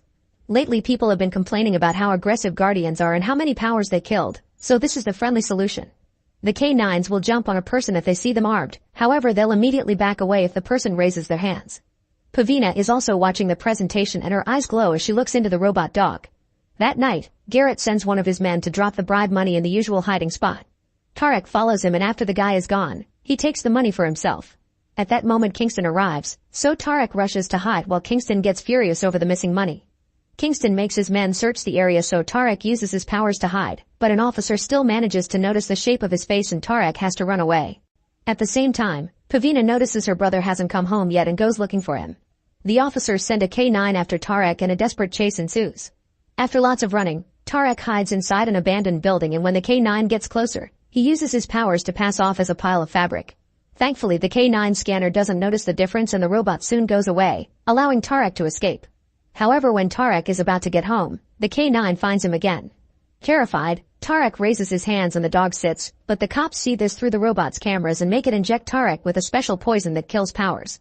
Tarek wiggles in pain until he dies right as Pavina arrives to see everything. She calls out her brother's name and the dog goes after her, but when she screams, the camera goes black. In the morning at the police station, Kingston checks on the K9 that was taken down last night, but the IT guy has no idea what happened. His only clue is the last second of the recording, which shows a young girl. Multiple officers are immediately sent out to find her. Meanwhile, it's shown that Connor has gotten out of jail and been living a very boring routine as a janitor at the community center without using his powers. When he goes out to take out the trash, he discovers the lock in the back shed has been broken. He checks inside and finds a terrified Pavina, who throws trash at him. Connor swears he won't hurt her and manages to get her inside, where his boss Mina comforts her and gets her to share what happened. Suddenly an officer starts knocking on the door, so Mina goes to distract him while Connor escapes with Pavina through the back door. As Mina argues with the cop and closes the door in his face, Connor and Pavina find the road blocked by more cops and take an alternate route, only to end up on a security camera. Connor takes Pavina to his apartment and they learn on the news that the cops are saying Tarek died of overdose. Pavina gets furious as she calls out the lie, causing her powers to go crazy and start affecting the television. Connor has to turn it off before something could explode. At that moment, Pavina picks up radio signals and announces the cops are getting closer. Soon the officers enter the building with a K9, only to find Connor's apartment empty. He and Pavina have been hiding in another apartment, and as soon as the coast is clear, they try to run away. Unfortunately, when they make it outside, two guardians jump out of a drone and land in front of them. Connor immediately uses his electrical powers to shoot a robot down, but he hadn't done this in so long that it leaves him very weak. A voice from the drone tells them they're arrested, causing Pavina to activate her powers again and make all the drone systems fail so she can run away with Connor. Seeing no other choice, Connor meets with Garrett and asks for the favor he owes him. Connor wants a new ID, cash, and a safe place for a secret friend of his, but Garrett immediately reveals he knows everything about Pavina and what happened with the cops. He explains he has a deal with Kingston. The cops get some money from his sales, and in exchange the gang gets to operate freely. Connor is using this to keep the community safe and pay the donors properly. This way they won't be hunted down. Then Connor agrees to help with all the fake paperwork, but he also points out that Pavina must forget what she saw or the police will never leave them alone. At first Pavina refuses, but Connor explains this is their only chance to survive. Afterward the group goes to see a woman who has the power to delete people's memories. When Pavina touches her hands, the woman's eyes go black and she starts to work on Pavina's mind. At first she only deletes the memory of Tarek's death, but soon she starts moving into all other memories that involve Tarek. Pavina immediately protests because it isn't what they agreed on and Connor tries to stop the process, but the gang holds him down while it's explained that any lingering thought of Tarek could bring the others back. That's why he should be completely erased. A furious Pavina refuses to lose the memories of her beloved brother and starts fighting back against the woman's power to block her. At the same time, a gang member with flame powers tries to burn Connor, but he manages to hit the guy's arm and make him shoot at a pipe on the ceiling instead. Now there's water falling everywhere and Connor uses it as a conductor to knock the whole gang down with his electricity. Afterward Connor and Pavina go to Mina, who agrees to take them away in her car. Her license plate is found by the police drone and they get suspicious considering how she treated the cop earlier, so they send men after her. Soon Mina's car is surrounded by Garrett and his gang and when they try to take another road, the car gets stuck in a bunch of rocks under a bridge. Connor immediately uses his electrical powers to shoot a robot down, but he hadn't done this in so long that it leaves him very weak. Nearby two guardians record everything for the cops, who want this done quickly before someone else sees another case of police brutality. Garrett has orders to shoot Pavina, but Connor puts himself between them and Garrett can't bring himself to shoot him. Time runs out and the guardians open fire, quickly killing a bunch of gang members while everyone else runs to hide. Garrett receives a bullet that wounds him severely and another shot hits Mina, who just removes the bullet with her hand because her power is thick skin. A gang member tries to save one of her friends, only to get killed as well. Then Garrett uses his power to take a mirror from the car, but the guardians shoot it down too. Desperate, he tells Connor they have no choice but to work together to survive. Mina agrees and tells Connor and Pavina to leave while she steps out to act as a distraction and Garrett brings up some rocks to use as a shield. Both men and Pavina run to Garrett's car and manage to escape while Mina keeps getting shot over and over until she falls. By the time Kingston arrives, Mina is still alive thanks to her thick skin, but she doesn't have long. Kingston offers her medical attention in exchange for information, but Mina responds by spitting on his face before dying. In the evening, the trio makes it to the abandoned orphanage where Garrett grew up. Connor and Pavina hold Garrett down so he can use his powers to remove the bullet from his chest. While having a snack, Connor tells Pavina that they should head to the border, but Pavina is tired of running. The next morning they're found by Davis, who explains that bringing down Kingston is impossible because he has too much power in the force. Pavina explains she could use her ability to access the recording of all the corruption and put it on national television. She just needs one of the K9s. Davis remembers Kingston has his own robot dog at home, so the guys make a plan to reach it. A few hours later, Garrett and Connor show up at Kingston's house pretending to be union reps from the police who want to show their support to the sergeant. Kingston's wife Stephanie doesn't know anything about her husband's shady business and gladly lets them in. When Kingston arrives, Pavina watches from the car how he leaves his K9 in the garage.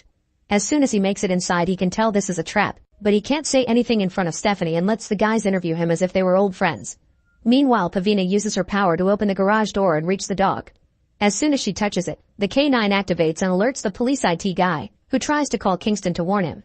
When his cell phone rings, Garrett subtly uses his powers to nudge a knife on the table, silently warning Kingston not to pick up the call. The technician tries the house phone next, so Stephanie goes to take the call while Connor pretends to go to the bathroom. As soon as they're left alone, Kingston reveals he also has telekinetic powers and tries to throw the knife at Garrett, who immediately blocks it. Both men push their powers against each other's, but since Kingston hadn't used them in a while, he lost practice and Garrett easily wins, making the knife drop. In the garage, Connor guides a very scared Pavina so she can concentrate on her powers and get what they need.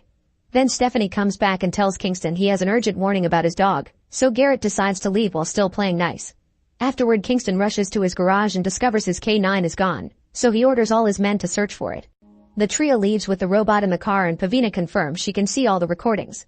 Garrett takes them to a safe apartment promising a computer they can use, however they find a bunch of gang members instead because Garrett has betrayed them again. Furious, Connor tries to attack Garrett, who brings him down first with his power.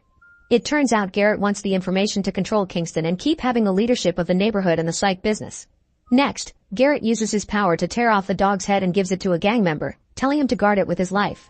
When Kingston and his men arrive, Garrett meets them outside and shows them the robot's body, threatening to release the information if his people aren't left alone. However, Kingston responds by stabbing Garrett and cuffing him before sending his men and another K9 into the building. In the apartment, the group notices that reporters are already arriving in the area and Pavina points out they can still pull off her plan, so Connor convinces the guy to give him the robot head. At that moment, a K9 unlocks the door and the cops burst in, so Connor tries shooting electricity at them, but unfortunately their shields have been modified to absorb it. The officers immediately open fire, so Connor runs away with Pavina while the gang members fight back with a variety of powers, including telekinesis and flames that create a fiery barrier between them and the cops. Sadly, the K9 quickly puts the fire out and the cops attack again, causing a fierce fight to ensue. Thanks to their powers and excellent teamwork, they manage to bring down the cops one by one. However, when a man with super strength tries to attack Kingston, he stops him with his own power and shoots him in the head. Meanwhile, Connor and Pavina make it to the corridor, where they're approached by a K9. Connor keeps shooting electricity at it, but it isn't enough to stop it, and the robot tackles him to the ground to try to inject him with the poison. A desperate Connor unleashes all his power to hit the dog, causing the power to go out as well. When the emergency lights activate, Connor sees the K9 is frozen and thinks he's won. However, the robot suddenly moves and starts injecting him. As the poison slowly goes into Connor's body, Pavina comes over and concentrates until she can take control of the robot, making it stop. Connor doesn't die, but he's weak by the little poison he's received. At that moment, the IT guy appears in the elevator with another K9, so Pavina sends the first one out to fight, easily destroying the new arrival in a quick move. Terrified, the cop opens fire, but bullets do nothing and the K9 tackles him to the floor, cutting his fingers to disarm him. When Connor finally stands up, he discovers a stray bullet has hit Pavina and she's heavily bleeding. While more cops enter the apartment and manage to overpower the gang members, Connor picks up Pavina and takes her outside, but he's too weak to keep going and puts the girl down on the ground. At that moment, they see the reporters nearby and Connor asks them to come closer. The police try to send another K9 after him. However, Garrett uses his telekinesis to fold it into a useless metal ball. Suddenly, Davis finally arrives and makes all the cops step back, allowing the reporters to reach the duo. With her last energy, Pavina touches both the robot head and the camera to transmit Kingston's corruption to the whole country. At home, Stephanie is devastated to see the truth about her husband. Kingston comes out of the building and tries to shoot Pavina. However, Garrett controls his hand and keeps him at gunpoint, giving Davis time to approach Kingston and arrest him. With their goal achieved, Connor and Pavina pass out. 3 months later, Kingston is being investigated and the reporters start to follow the trail of corruption into higher positions. Garrett is in jail and watches the news with satisfaction. Connor returns to his janitor job and opens the youth center for all the children in the neighborhood, including a recovered Pavina who thanks him for everything. Make sure to subscribe and turn on notifications so you can watch more videos like this. Thanks for watching. After escaping a planet with an alien nest, the spacecraft Silico drifts through space while its crew is frozen in hypersleep. Unfortunately, there's a stowaway alien egg on the ship that soon hatches and causes an electrical fire.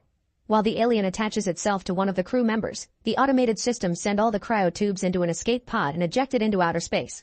The vehicle's navigation system takes it to the nearest planet called Fiorina 161, an all-male exile colony populated by only the most dangerous criminals and owned by the same company behind the ship. The inmates find the pod and discover Ripley is still alive, so they take her to the infirmary. Dr. Clemens takes care of her and gives her an injection that helps her with the pain. He also shares bad news. She's the only survivor from the crash. The other 2 humans died and the android was damaged beyond repair.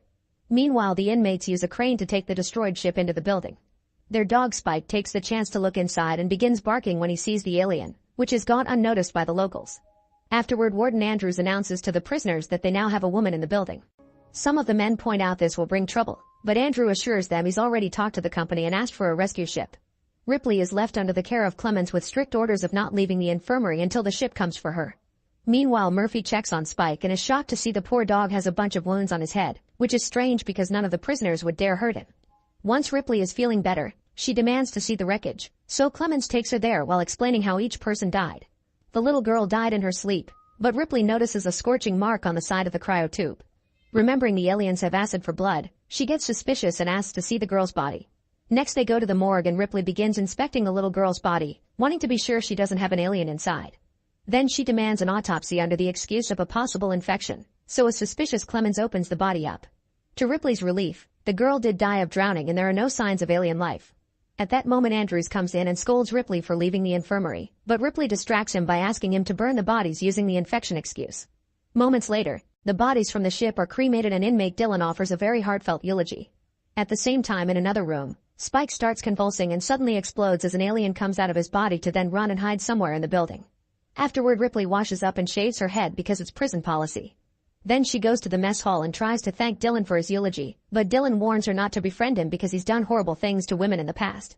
Ripley sits down and has lunch with him anyway. Later, Ripley asks Clemens how he ended up being a prison doctor and if he committed a crime because he also has a barcode on his skin like the inmates. Clemens dodges the question and in return asks about the real reason for the autopsy. To distract him, Ripley flirts with him and they end up doing the dirty. In the meantime, Murphy is working in an isolated tunnel when he finds a shed skin. Suddenly he hears a noise and thinks it's Spike, but when he takes a closer look he's shocked to see the alien. The creature attacks by throwing acid at his face, causing Murphy to stumble back and fall into a gigantic fan that immediately destroys him. Soon Clemens is called to investigate Murphy's remains. Andrews thinks Murphy was distracted and came too close to the sucking fan, but Clemens concludes that the fan was blowing in Murphy's direction. He also finds a burn mark like the one Ripley saw on the hypersleep pod. Wanting answers, Clemens goes looking for Ripley and finds her searching the ship wreckage for the flight recorder. When he tells her about Murphy, Ripley begins to suspect there's an alien around and Clemens demands to hear the whole story. But before sharing that information, Ripley wants to recover the remains of the android. Clemens tells her to go to the garbage dump, but he can't escort her because he has a meeting with Andrews. When Clemens meets with Andrews, he immediately gets scolded for letting Ripley wander alone. He also shares that they've received high-level communication from the company regarding Ripley, who apparently is extremely important for the higher-ups, but Andrews doesn't know why.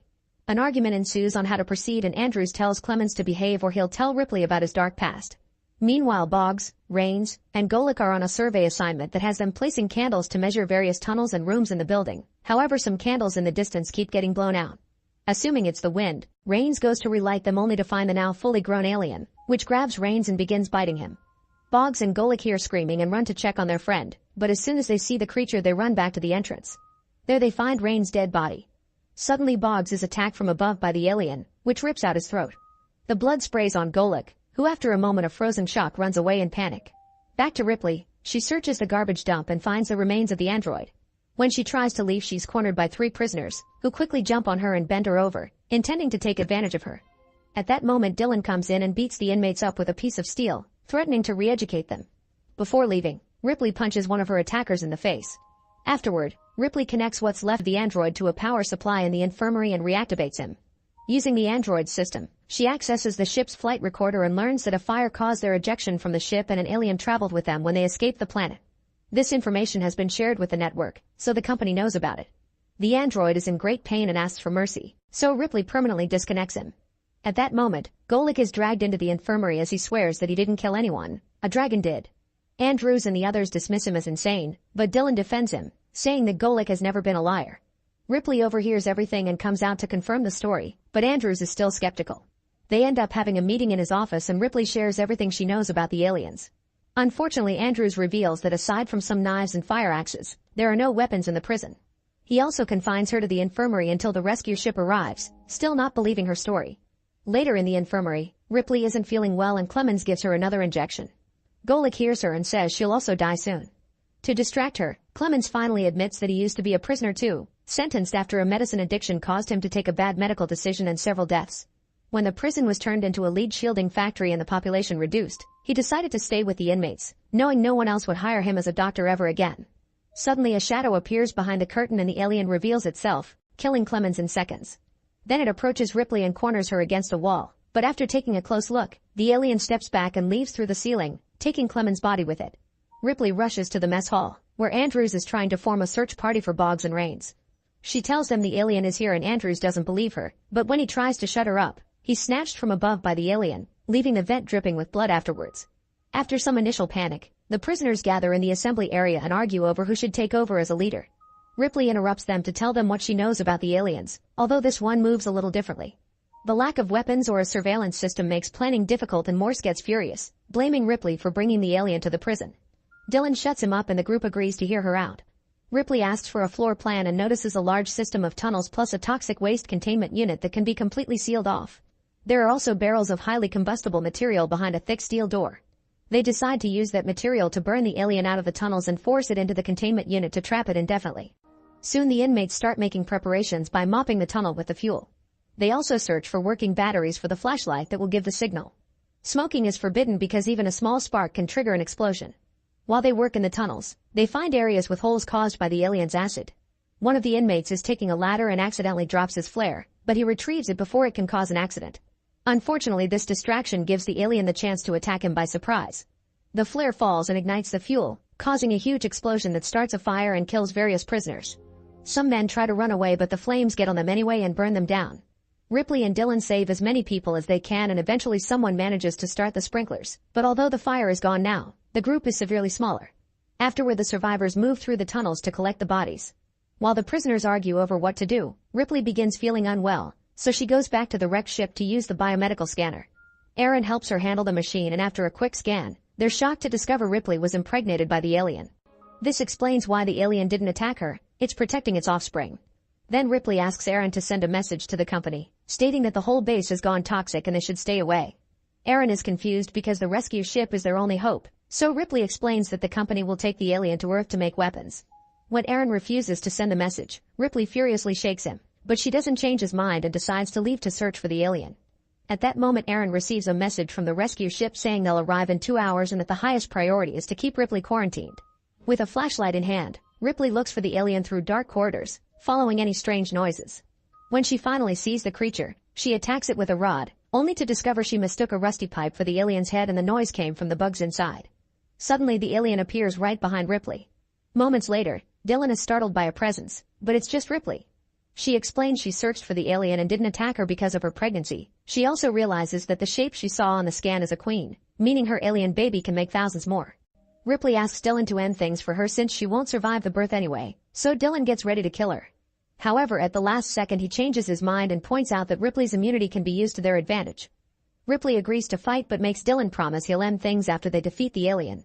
Afterward, Dylan gathers the inmates and Ripley explains the company thought her old crew and even Marines were expendable, so the chance they'll let criminals live is zero. Everyone agrees to fight and come up with a plan. Some men will serve as bait and guide the alien to the corridors of the lead works, closing off all the entrances until the alien is forced into the mold. While everyone gets the doors and switches ready, Aaron sneaks away. Dylan explains to Ripley the structure is old and hasn't been used for 5 years, so some parts may not work. This means they only have one chance to do this right. Morse tries to close the last door but it isn't working, and soon the alien attacks an inmate to kill him. Another prisoner sees this and gets the creature's attention to trigger the chase. As they run through the corridors, the others close the doors to force the alien into the right path. However, the maze-like design of the area confuses everyone and they aren't sure what doors to close anymore, not to mention the alien breaking the window of one of them. After they lose track of the creature, an inmate goes looking for it and gets its attention again with a flare. The chase restarts and although they keep on closing doors, 2 more guys get killed. A guy panics and almost activates the piston too soon, but Ripley stops him just in time. Outside, the ship with the company workers finally lands and Aaron receives them, telling them that Ripley is in the furnace area. The group makes their way inside while carrying a huge steel cage. Then Dylan enters the tunnels and finds the alien killing another prisoner, so he drags the body away from the creature's clutches and drops him near the mold as bait. The alien comes closer and a prisoner activates the piston. However, the alien realizes it's a trap and drags the body back into the tunnels without stepping into the mold. Now they have 5 minutes to bait the alien again before the piston shuts the mold off. The team runs through the corridors in different directions, trying to find the alien.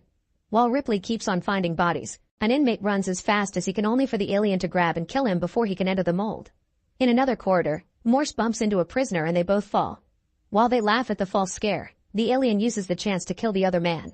Morse moves away from the alien while Ripley arrives with a flare and starts struggling with the alien, trying to force it to attack her. At that moment Dylan arrives and drags her away as she screams, so the alien follows them to protect its offspring. This finally makes the creature enter the mold and Morse closes the door to trap it. While Morse runs to the lead platform, Ripley tries to stay in the mold too, but Dylan pulls her away and promises to kill her later. The duo starts to climb out only to notice the alien is following them, so Dylan decides to stay in the mold to keep the alien there. While the alien attacks Dylan, Ripley climbs out and tells Morse to pour the hot lead into the mold, completely covering both the alien and Dylan. Thinking it's finally over, Morse celebrates, however the alien comes out of the mold and starts chasing after Ripley. She starts climbing a series of chains, but the alien climbs after her at great speed. At that moment Morse shouts to Ripley to remind her of the sprinkler system, so she jumps to activate it. The water falls on the alien and the sudden cooling causes cracks all over its body until it finally explodes. Then Ripley joins Morse on the platform, only to be suddenly surrounded by Aaron and the company employees. To Ripley's shock, she can see the same android from her last crew, but this guy is actually human and the designer that gave the androids his face. He swears they'll destroy the fetus after removing it from Ripley's body, but she doesn't believe him and closes the fence between the platform and the group. Morse tries to move away, but one of the guard soldiers immediately shoots him in the leg. Seeing Ripley was right, Aaron hits the designer in the back with a pipe, causing the soldiers to shoot him and kill him. Meanwhile Ripley asks Morse to help her one last time, and he moves the platform over the boiling furnace. Determined to end it all, Ripley falls off the platform. At that moment the alien bursts out of her chest, but Ripley holds tightly onto it and they both die as soon as they land in the flames. In the end, the scientists bandage Morse and take him with them. In the wreckage of the ship, Ripley's recording from her first adventure can be heard saying she's the last survivor. Make sure to subscribe and turn on notifications so you can watch more videos like this. Thanks for watching. In the year 10,191, humanity can travel through space thanks to a valuable substance called spice, which is only found on a planet called Arrakis. The locals are known as freemen and are treated cruelly by the Empire because nobles have come to the planet to colonize and control the supply of spice. For many years the Harkonnen family was in charge of Arrakis, but one day the Emperor kicked the Harkonnens out and the Atreides family took over. However, the Harkonnens never stopped plotting revenge and eventually send an attack on Arrakis to regain the leadership of the planet. Most of the Atreides family is killed except for the son Paul and his mother Jessica, who escape to the desert and meet with the Freemen. Jessica belongs to the Bene Gesserit, an organization that has secretly made up a prophecy that makes some Freemen believe Paul may be the chosen one who will save them from the Empire. Paul proves himself in a fight and the Freemen agree to take them to their town. However, everyone else in the universe thinks there are no members of the Atreides family left. The leader of the Harkonnen family, Vladimir, rewards his nephew Robin for completing the mission by putting him in control of the spice production on Arrakis. In the desert, Paul's group rushes to hide when they hear a spaceship drop a bunch of Harkonnen soldiers. They leave a body behind as bait and when the soldiers come closer, a thumper begins calling for the giant worms. The Harkonners hear the noise and guess the plan, so they fly to the nearest rock formation. At that moment an eclipse makes the sky dark and the Freemen use the chance to shoot at the soldiers with their laser weapons from afar. One of the soldiers comes down to check on the fallen bodies, so Paul rushes to steal a blade and starts fighting the guy, showing off great skills before killing him. A second soldier appears behind Paul, but Jessica immediately beats him to death with a rock. Once the battle is over, the Freemen extract all the water from the dead bodies. Jessica suddenly throws up and the others think she's disgusted by the sight, but she's secretly pregnant. Then all the soldiers' bodies are piled up and the Freemen call a giant worm to devour them. Meanwhile, Robin is told that he should move his troops away from Freemen territories because they're losing too many men there. Furious, Robin begins beating up his assistant while yelling that they're losing men to rats. Eventually Paul's group reaches the Freemen's town. Many people aren't happy to see Paul and are wary of him, but some locals believe the prophecy and bow to him. Stilgar tries to convince the council that Paul is the chosen one, but they don't take him seriously. Paul and Jessica are still given food, and the spice in the dish makes Paul have a vision he can't understand. Afterward, Jessica is called to watch the ritual in which they extract the water from the warrior Paul killed and add it to a lake in the cave. Stilgar explains that this is one of thousands of water caches created by the Freemen to help terraform the planet. Then he reveals their Reverend Mother is dying and they would like Jessica to take her place. Jessica accepts for the sake of helping Paul. She's taken to a cave where the Reverend Mother touches her face while the Freemen outside pray. Next, the Freemen give the water of life to drink, explaining that the poison frees the soul and will kill her but will also help her see. Jessica takes a sip and immediately starts having a convulsion as the fetus inside her changes. As her eyes turn blue, the Reverend Mother realizes she's pregnant and calls the ritual a mistake. After the Reverend Mother dies, an argument ensues among the freemen. Some think it was a miracle that Jessica survived while pregnant and it proves the prophecy, while others thinks the prophecy is a lie created by the big families and that their savior shouldn't be an outsider. Paul interrupts the fight to explain his mother had been trained to survive poisons, so it wasn't a miracle. He also says he has no intentions to lead and that he only wants to fight beside them, but his humility only makes Stilgar more sure that he's the chosen one. When Jessica wakes up, she tells Paul that the baby can now talk to her and that he should drink the water too. Sometime later Paul is given a tent and some food to make a trip through the desert so he can learn the freeman's ways. Paul carefully walks on the sand but he isn't very good at it, so Chani joins him and teaches him how to improve his technique. She also teaches him many things about the desert and being a freeman, and as they start spending time together, they begin falling for each other. In town, Jessica continues to talk to her baby and begins planning how to make the non-believers change their minds. A few days later, a harvester appears in the desert to gather spice. The freemen come out from their hiding spots in the sand for a surprise attack, killing a bunch of soldiers while moving expertly on the sand, which gives them an advantage. The enemy has also brought an aircraft along that opens fire on them, so the freemen rush to take cover under the harvester. Chani and Paul come out and bring out 2 more soldiers, then Paul acts as bait to get the aircraft's attention on him and Chan brings it down with her laser gun. Now the way is open for more freemen to come out of hiding and shoot at the harvester at the same time, finally destroying it. That night the group celebrates their victory and finally accepts Paul as part of the freemen. They give him a warrior name and hug him as an official welcome. The next day Paul watches Stilgar ride a worm and takes off his family ring, accepting he isn't an Atreides anymore. Then Chani joins him and they share a kiss. For the next few months, the group keeps traveling together through the desert and bringing down any harvester they can find, slowly causing great losses to House Harkonnen. When Vladimir hears about all this trouble, he kills 2 assistants in fury. He calls Robin to his chambers and informs him that if they keep on failing, the Emperor will take spice out of their control. Robin must make things right or he'll be punished. Back to Paul, he wakes up from another nightmare. He tries to share it with Chani but he doesn't remember much. He sees himself following a woman into war while hundreds of people die around them. Chani tells him weird dreams are just a consequence of being exposed to spice for so long. Afterward Paul gets ready for the freeman's rite of passage, which consists of summoning and riding a sandworm. Paul tests the sand on a few spots until he finds the perfect place and puts down a thumper. Soon a worm bigger than usual appears, yet Paul isn't afraid. He jumps on top of it and using some hooks, he manages to hold onto the worm before he falls off. After some struggling, he gets on the right spot and connects the hook to start riding the worm properly, gaining the respect of the freemen. Everyone cheers for him but some of them also bow since this is also part of the prophecy. The news quickly reaches Jessica, who asks her followers to spread the word. She decides to travel to the south to gather followers there, but Paul doesn't go with her. When he says goodbye, he realizes she's the woman in his dreams. Sometime later the freemen attack a spice depot, which destroys 80% of the enemy's harvest. Furious, Robin gathers his troops and flies to the desert to look for the freemen.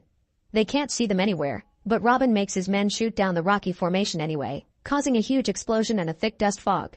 Then Robin and his soldiers leave their ships and begin walking through the fog, giving the freemen the chance to surround them and start killing them one by one. Terrified, Robin and his men try to escape, however the freemen start shooting at the aircraft too.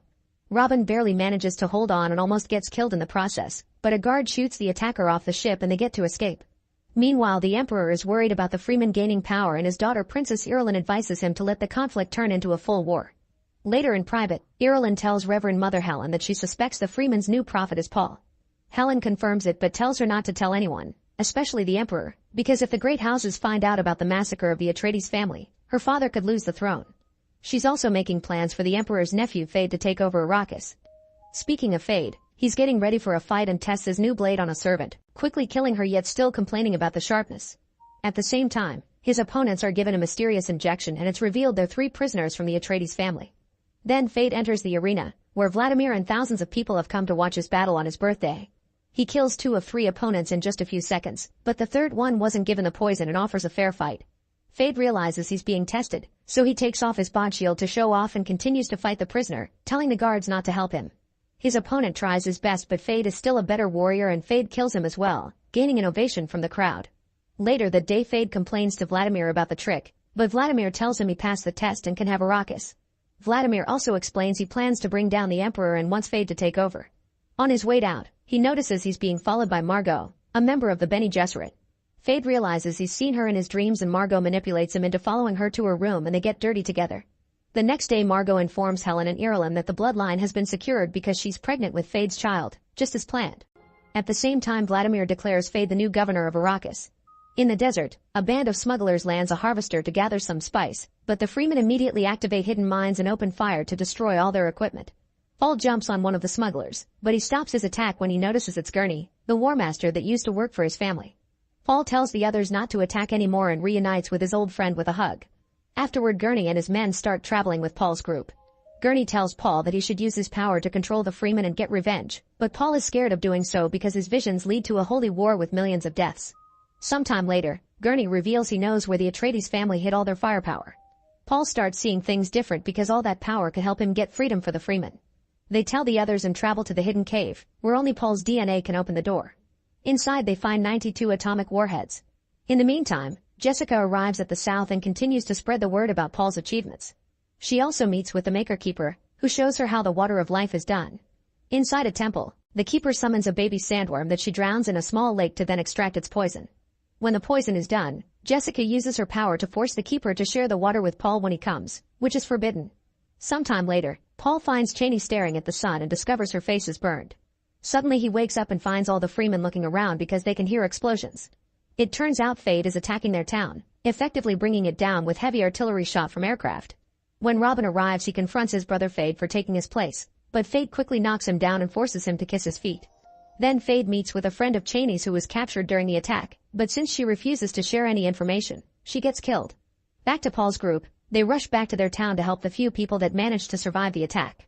They receive a message from the south saying the leaders are gathering to discuss the situation, but Paul refuses to go because he's afraid of his visions. When he touches the sand, he has the same terrible visions again, but Chani convinces him they have no choice if they want to survive. The entire group rides a bunch of sandworms and finally make their way to the south. Paul enters the temple and the Keeper gives him the water of life, which he drinks without hesitation. He has a vision of his future sister standing on a beach and telling him the truth about their family.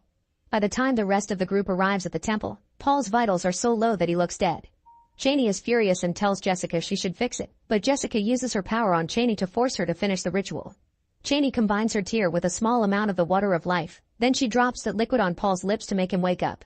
Everyone bows because they consider this a miracle, but Chani slaps Paul and then leaves in a huff. Afterward in private, Paul explains to Jessica he can see all the futures and understand the past. He's also seen his entire bloodline and learned that Jessica is Vladimir's daughter.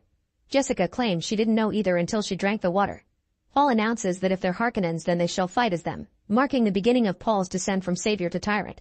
Paul then makes his way to the War Council, where all the Freemen are praying. Chani tries to tell them they're being manipulated by the prophecy and that this will end up badly, but nobody believes her. As Paul walks to the middle of the room, the locals discuss if Stilgar should die so Paul can take his place as a leader, but Paul yells at them for wanting to get rid of a fantastic warrior.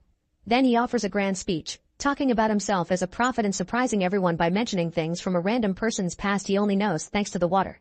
Everyone is impressed and falls to their knees again, accepting Paul as their leader for good. Then Paul puts on his father's ring again, calls himself the Duke of Arrakis, and promises to bring green paradise for the Freemen. Everyone except for Chani chants his name, ready to fight for him. Moments later, the Emperor receives a message from Paul challenging him for the throne. In private, Helen tells Irulan that her father will lose the throne no matter who prevails, but her family can remain in power if Irulan marries the victor. Sometime later, the Emperor's army arrives at Arrakis.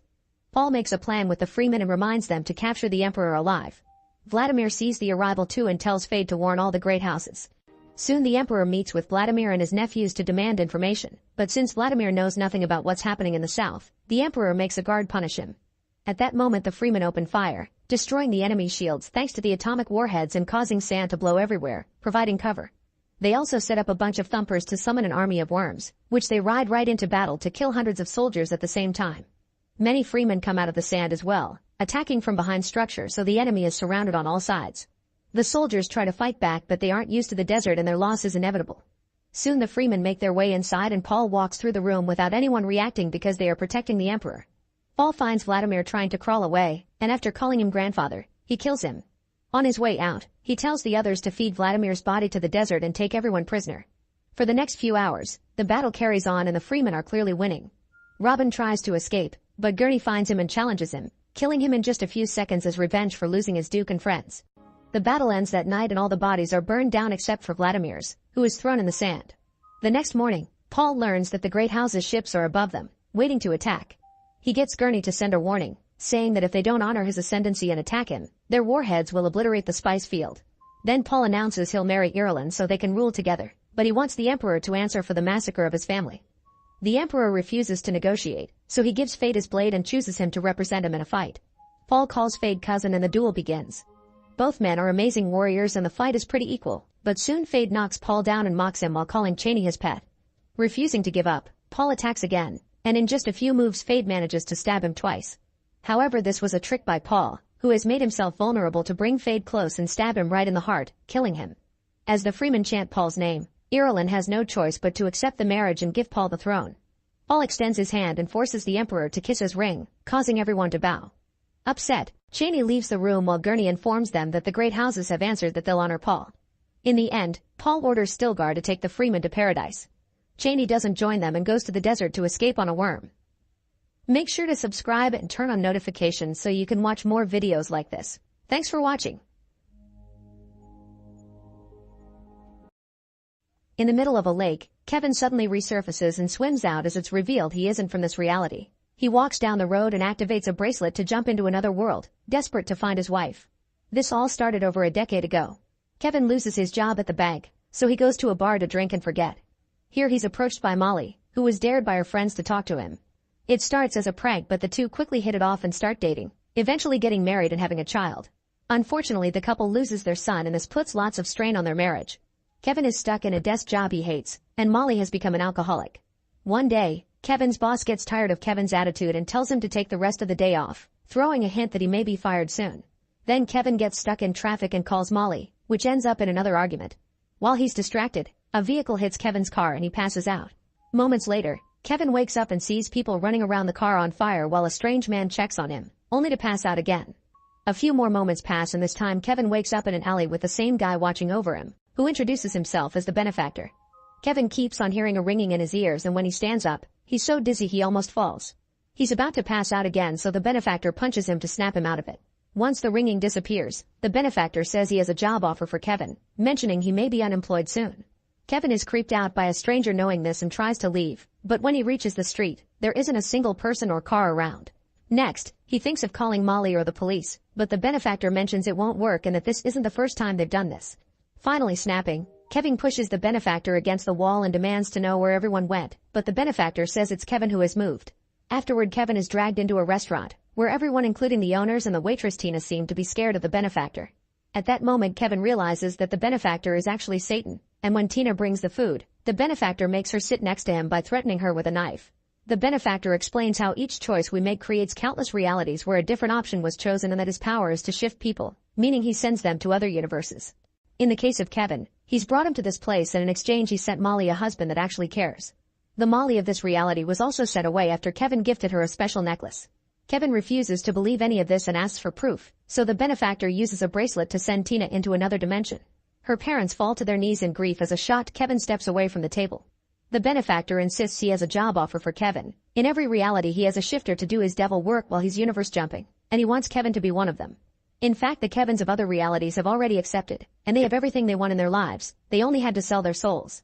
The benefactor even offers Kevin to give him back a perfect Molly, however Kevin responds by praying. At first the benefactor finds it amusing, mentioning how God won't ever care, but eventually he becomes angry at being ignored and disappears. Feeling lost and confused, Kevin apologizes to Tina's family and goes to the street, where he starts learning more about this reality. This version of society is living under a totalitarian regime, and officers wearing futuristic armor patrol the streets. When some cops see Kevin, he gets scared and runs away. Time starts to pass and Kevin has to adapt to this new society and learn its history. War and hate took over this society to the point of almost destroying the world. One day the shifters showed up, working in secret to get rid of anyone they considered problematic like politicians, pastors, and soldiers.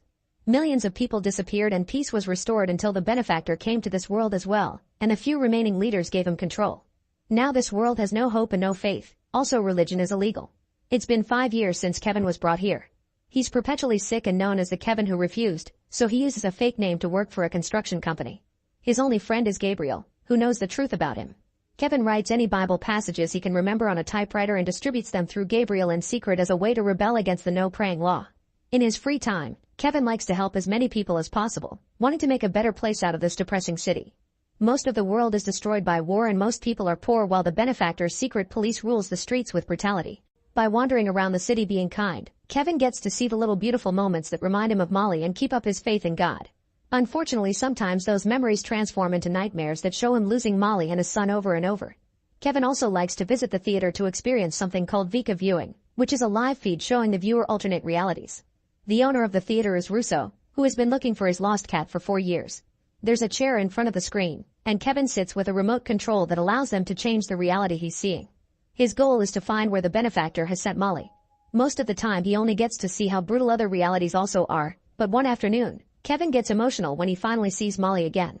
In that world, she's a single mother working as a nurse. Crying, Kevin tries to touch the screen, but the recording goes off so he has to step back and respect the boundaries. Soon his time is over and he rushes to Russo to ask for more, but his schedule is fully booked so Russo tells him to come back in a few days. On his way back home, Kevin sees lots of people protesting at the bridge because the cops won't allow anyone to cross into the south end. It turns out that the area has been scheduled for demolition, meaning many citizens will lose their homes.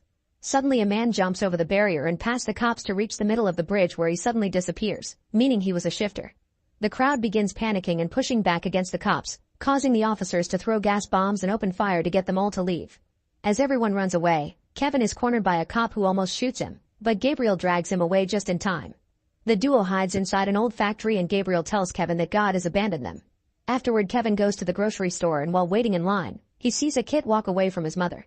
He immediately goes after him, but when he walks around the shelves the kid is gone, which triggers awful memories of the time he and Molly lost their son in the supermarket. Thankfully the boy appears again next to his mother, but Kevin can't help scolding the mother for not noticing the kid was gone.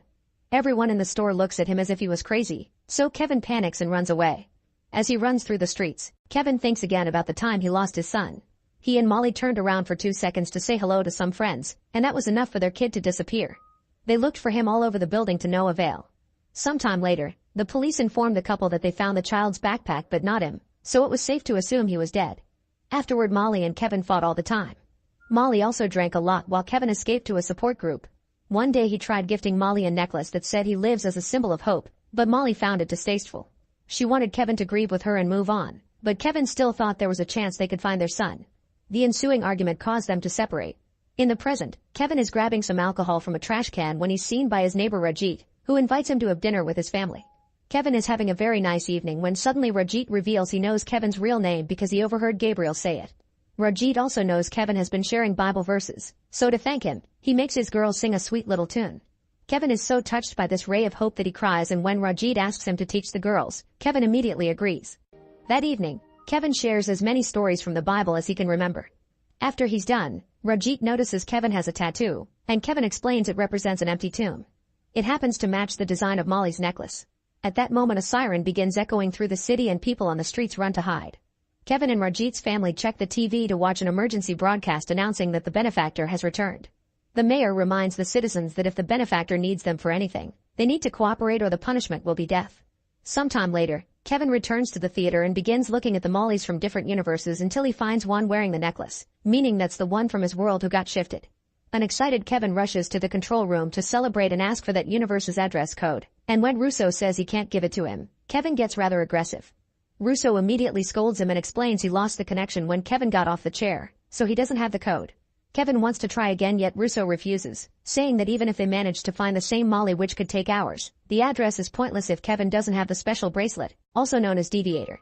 A desperate Kevin runs out until he finds Gabriel, dragging him into an alley to talk. Kevin wants Gabriel to get him a gun so he can go after the benefactor, but Gabriel reminds him weapons are illegal and trying to kill the devil is crazy. When Kevin gives him an envelope with more Bible stories and says these will be the last ones, Gabriel gives in and offers Kevin his own gun. The next day, Kevin tries to approach the area where the benefactor is visiting a restaurant to recruit his next shifter. The police have put up barriers on the streets, yet crowds are forming everywhere to see the benefactor, to the point some people get into fights over the closer spots. While the cops are busy dealing with those fights, Kevin sneaks around and runs into the restaurant to catch the benefactor. However, to his shock, he enters his motel room instead. Confused, Kevin steps outside and sees the front of the restaurant again, where the benefactor is dining with another version of him, meaning the door is a teleporting trap. At that moment the police open fire on him and hurt Kevin's arm, so he rushes back in to hide. Whenever he peeks outside, he can see the cops waiting for him. Furious, Kevin drops the gun and starts destroying all the things in his room as he calls out God for testing him so much. When he falls to his knees to pray, the benefactor appears in the room and takes the gun before making Gabriel appear in the room too. Gabriel immediately denies knowing Kevin, so an amused benefactor makes the gun disappear and orders Gabriel to clean up the room. Then the benefactor gives a speech about how God doesn't care and offers Kevin the job again. Kevin replies by asking about his son, so the benefactor tells him to leave the room so Kevin can learn he isn't a good person. Kevin immediately rushes outside and finds the cops looking for him. Rajit tries to cover for him, only for the police to quickly shoot him down. Then the cops come after him, so Kevin runs back into the room and hides behind the bed.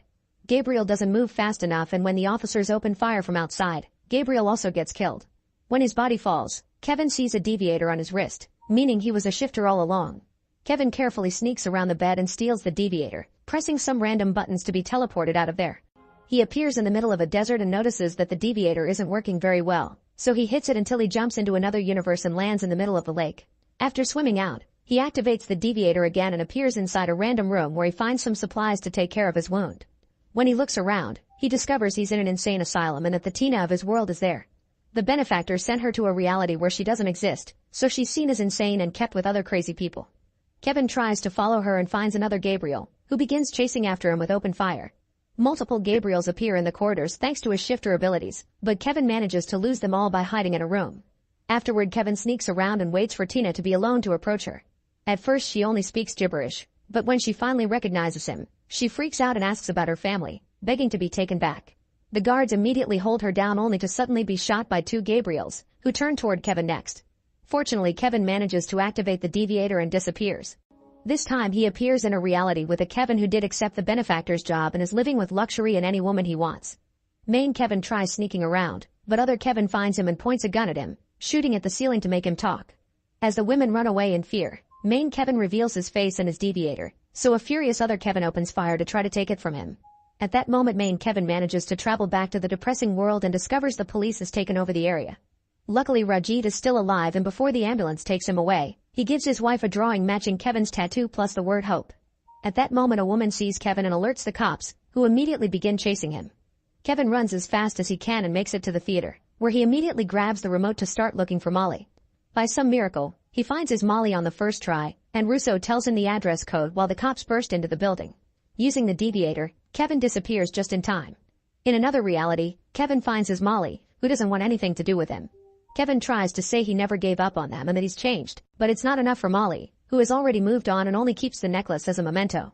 Suddenly someone drags Kevin away by the shoulder. It's the benefactor, who brings Kevin back to the theater. Another Gabriel shoots his deviator and the benefactor brings over Tina before admitting he did shift Kevin's son, causing a furious Kevin to try to attack him.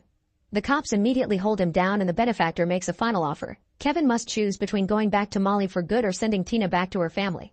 As Kevin hesitates, Russo is shocked to finally find his cat again, which is the sign of hope Kevin has been waiting for from God.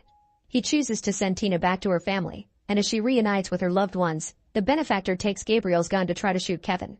At that moment, a miracle blesses Kevin for his choice and sends him to the reality where Molly is a single mother and nurse. Since he's been healed up and his ring is missing, Kevin approaches this Molly in the bar like the other her did to him the first time, and they immediately hit it off. They soon start dating and Kevin starts a new life here, saying it's not his world but it is his home. Eventually he marries this Molly and he becomes a father to her daughter. They also have a child of their own. Kevin is so happy with this new family that he believes God rewarded him with the double of what he lost. Make sure to subscribe and turn on notifications so you can watch more videos like this. Thanks for watching. In 1904, the New York Fire Department arrives at the Manhattan Adventurers Society because of a room that is expelling a lot of smoke. However, when the firefighters arrive, the smoke is sucked back inside. One of the men touches the door and his hand begins to freeze, so his partners have to pull him away. Then the firefighters break the door down and are shocked to find dozens of frozen corpses and ice everywhere while an unknown language plays from a phonograph. Among the ice spikes, a mysterious figure in armor holds an orb containing an ancient evil. When the firefighters try to grab it, the orb opens and causes all the bodies to shatter. Inside the orb, a pair of eyes glow with malice. In the present, Callie, her boyfriend Gary, and her children Phoebe and Trevor have moved to New York from Somerville to become full-time Ghostbusters. Callie is the daughter of one of the old Ghostbuster team members, so it's become a family business. A terrifying ghost has escaped from the sewer and is causing trouble all over Manhattan, so the new team starts chasing it in the car as it hits other vehicles with manhole covers. A special seat is pulled out so Phoebe can shoot the proton blaster at the ghost, but the driving causes her to miss a lot and her shots end up damaging various buildings. Once they're close enough, Trevor releases a remote-controlled trap, but this is still not enough to catch the ghost, so a drone trap comes out next. Callie guides the drone toward the ghost and successfully captures it. The family celebrates and Gary gets distracted, causing him to lose control of the car and crash into a rack of city bicycles. People on the streets record everything with their phones and soon the team appears on the news. The damage they've caused is seen in a negative light, so Mayor Peck calls the team to his office to scold them for what they've done to the city and for bringing along Phoebe, who is still a minor. Afterward, the team returns to headquarters, which is the same office the old Ghostbusters used to work in. Remembering the mayor's threats, Callie and Gary decide that Phoebe should have a normal life and is kicked out of the team. Phoebe doesn't take it well, but her complaints are ignored. Then Gary and Callie put the ghost in their containment unit, which takes more effort than usual, but they don't know why. Thankfully, the light turns green, meaning the ghost is successfully contained. Meanwhile, Ray from the old Ghostbuster team and podcast have an online show. Using an horoscope, they measure the spiritual energy of everyday objects to try to find a connection to the afterlife. A woman brings a watch from her late husband, but Ray gets no readings and podcast just smashes it with a hammer. Later, when Phoebe comes to visit, she discovers that their shop has a bunch of little entities known as marshmallow men running around his room. She thinks they're cute, but podcast smashes one down as he explains they're a plague. Suddenly, Nadim enters the shop and the mere sight of his box sends all the marshmallow man running to hide in fear. The box has a bunch of family antiques that Nadim wants to sell, and Ray is immediately curious about the orb, noticing the glyphs on it. He uses the horoscope on it, but the energy emitted by the orb causes a surge that breaks the device and triggers a short earthquake. A freezing energy can be seen moving through the street and eventually hitting the wall with the ghost container. Ray immediately buys the orb and Nadim leaves with the money as fast as possible, noticing the flame on a food cart outside suddenly growing larger than usual for no reason. At the Ghostbusters headquarters, Gary finds the damage on the wall and calls Janine, the secretary of the previous team, who promises to send an expert to check on this. Upstairs, Trevor notices some green slime leaking through the roof and goes to the attic to investigate. He finds a pile of empty food packaging that moves as something naps underneath, so he takes a closer look and is shocked to find Slimer, who jumps out, flies through Trevor, and escapes by passing through the wall. Sometime later, the team gets a ghost alert and leaves on a mission, but they refuse to take Phoebe. She ends up going to the park to play chess by herself, but suddenly the pieces start moving on their own. A ghost named Melody appears, and her shape looks flamey because she died in a fire. While they play, Melody admits she has very low chances of crossing over because she has unfinished business. The next day, parabiologist Lars comes to check on the damaged wall, and when the unit shakes they confirm the ghosts are trying to get out. Former Ghostbuster Winston brings the original design of the containment unit, which was created by Callie's late father. They conclude the unit is running out of space after 40 years of compiling spiritual waste. Winston also informs them that the blast that caused the earthquake created a rift which could potentially act as a gateway to the other side. Since obviously this building won't hold for long, Winston takes the team to a secret lab where he's keeping the Paranormal Research Center. All kinds of scientists gather here to study supernatural phenomena. Trevor gets to reunite with his friend Lucky, who is working there as well. Whenever Ray finds an item with supernatural energy, he sends it to the lab, and Lars puts them in a machine that separates the ghost from the object. Using the original design as a guide, they've also built a bigger container unit, so they'll have to start moving the ghost from headquarters by bringing them with traps. Not all the ghosts are kept in the unit, some of them are in special cells for further study. Phoebe is freaked out by a skull while Gary and Kelly step back when a ghost pukes at the glass. There's also a possessor that likes jumping from device to device. Later in the evening, the team gets another mission and leaves without Phoebe again. At that moment a second emergency call comes in, so Phoebe and Podcast go to take care of it behind the adults' backs. They make it to a restaurant and discover the ghost is Melody, so Phoebe doesn't dare to shoot. Melody immediately escapes and Phoebe reacts too late, causing the windows to break. Meanwhile in the lab, Lars and Lucky are working with Ray's objects. When it's the orb's turn, all the ghosts in the cells feel rather disturbed. The machine fails to remove the spirit and suddenly the lab goes through a power surge. Some cell windows break and the ghosts start moving to escape, but at that moment Lars fixes the power and everything goes back to normal. Then he grabs the orb, only for his hand to start freezing. Lars drops the orb right before he can lose his arm. Moments later, Melody visits Phoebe in her room. Phoebe shows her around and Melody almost touches the containment unit but stops just in time. Melody also keeps playing with some matches, so Phoebe explains that's the object that's anchoring her to this world. It turns out these matches started the fire that killed her family.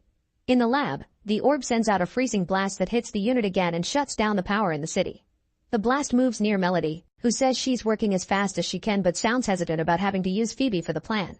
The following day, Trevor puts down a trap in the attic and covers it with junk food before hiding with a proton blaster ready. Slimer comes out to eat, but before Trevor can shoot it, another earthquake hits the city. The team rushes to the containment unit and finds a huge hole in the wall plus frost all over the place. Afterward, the team returns to the lab and learns that the orb is also freezing. Grabbing it with a tool, Lars shows the orb to the Marshmallow Men, who feel so attracted to it that they splash against the window. Apparently the orb can mind control ghosts. It also freezes certain devices when it gets too close. Desperate for more information, Lucky, Trevor, and Lars go to see Nadim, who shows them his grandmother's special room. There are lots of antiques there, like some weird horns and the armor from the beginning. Lars realizes that everything in the room is made out of brass, which can trap ghosts. When the trio uses the horoscope on Nadim, there's a strong reaction, so they bring him to the lab with them. After connecting Nadim to a machine, former Ghostbuster Peter starts asking some strange questions. Suddenly he throws a pen at Nadim, who gets angry and causes a nearby flame to grow bigger. As an argument ensues and Peter throws more pens, Nadim's anger grows and so does the flame, which means he has the power to manipulate fire. In the meantime, Podcast is reviewing the video he took at the lab and discovers a weird ancient language coming out of the orb. He, Phoebe, and Ray decide to consult an expert and leave on Ray's old bike. They go to the New York Public Library and talk to a scientist who translates the words from the video while showing them a carving on an old book. Centuries earlier, a power-mad king sought help from a powerful entity called Garaka, who had his own plans to bring a new ice age. Nadim's ancestors were a team known as the Fire Masters, who used their abilities to imprison Garaka in the orb and steal the horns that gave him his power. If Garaka becomes free, New York would experience the death chill, which kills people with a cold formed from chilling fear. The scientist also shows them some wax cylinders with old recordings, including one from the Manhattan Adventurers Society. That group used to love stealing relics and many years ago tried opening the orb, which killed them all. The group hears the recording and finds the same words from the video. Suddenly the cylinder starts shaking and jumps out of the machine to land in a trash bag, which starts going crazy around the library. The team starts following it and when Ray walks among the shelves, he's blocked by the same library ghost from the 80s. The group follows the ghost outside and finds it resting on the lion statue. Ray tries to reach for it, but suddenly the lion starts moving because the ghost left the bag to possess the statue instead. As people run away in panic, Phoebe gets a proton blaster from the bike and shoots the lion, causing it to explode. Moments later, Peck announces that he's shutting down the Ghostbusters, which has been his wish since the old days. Phoebe tries to protest, but Peck says it's either this or going to prison.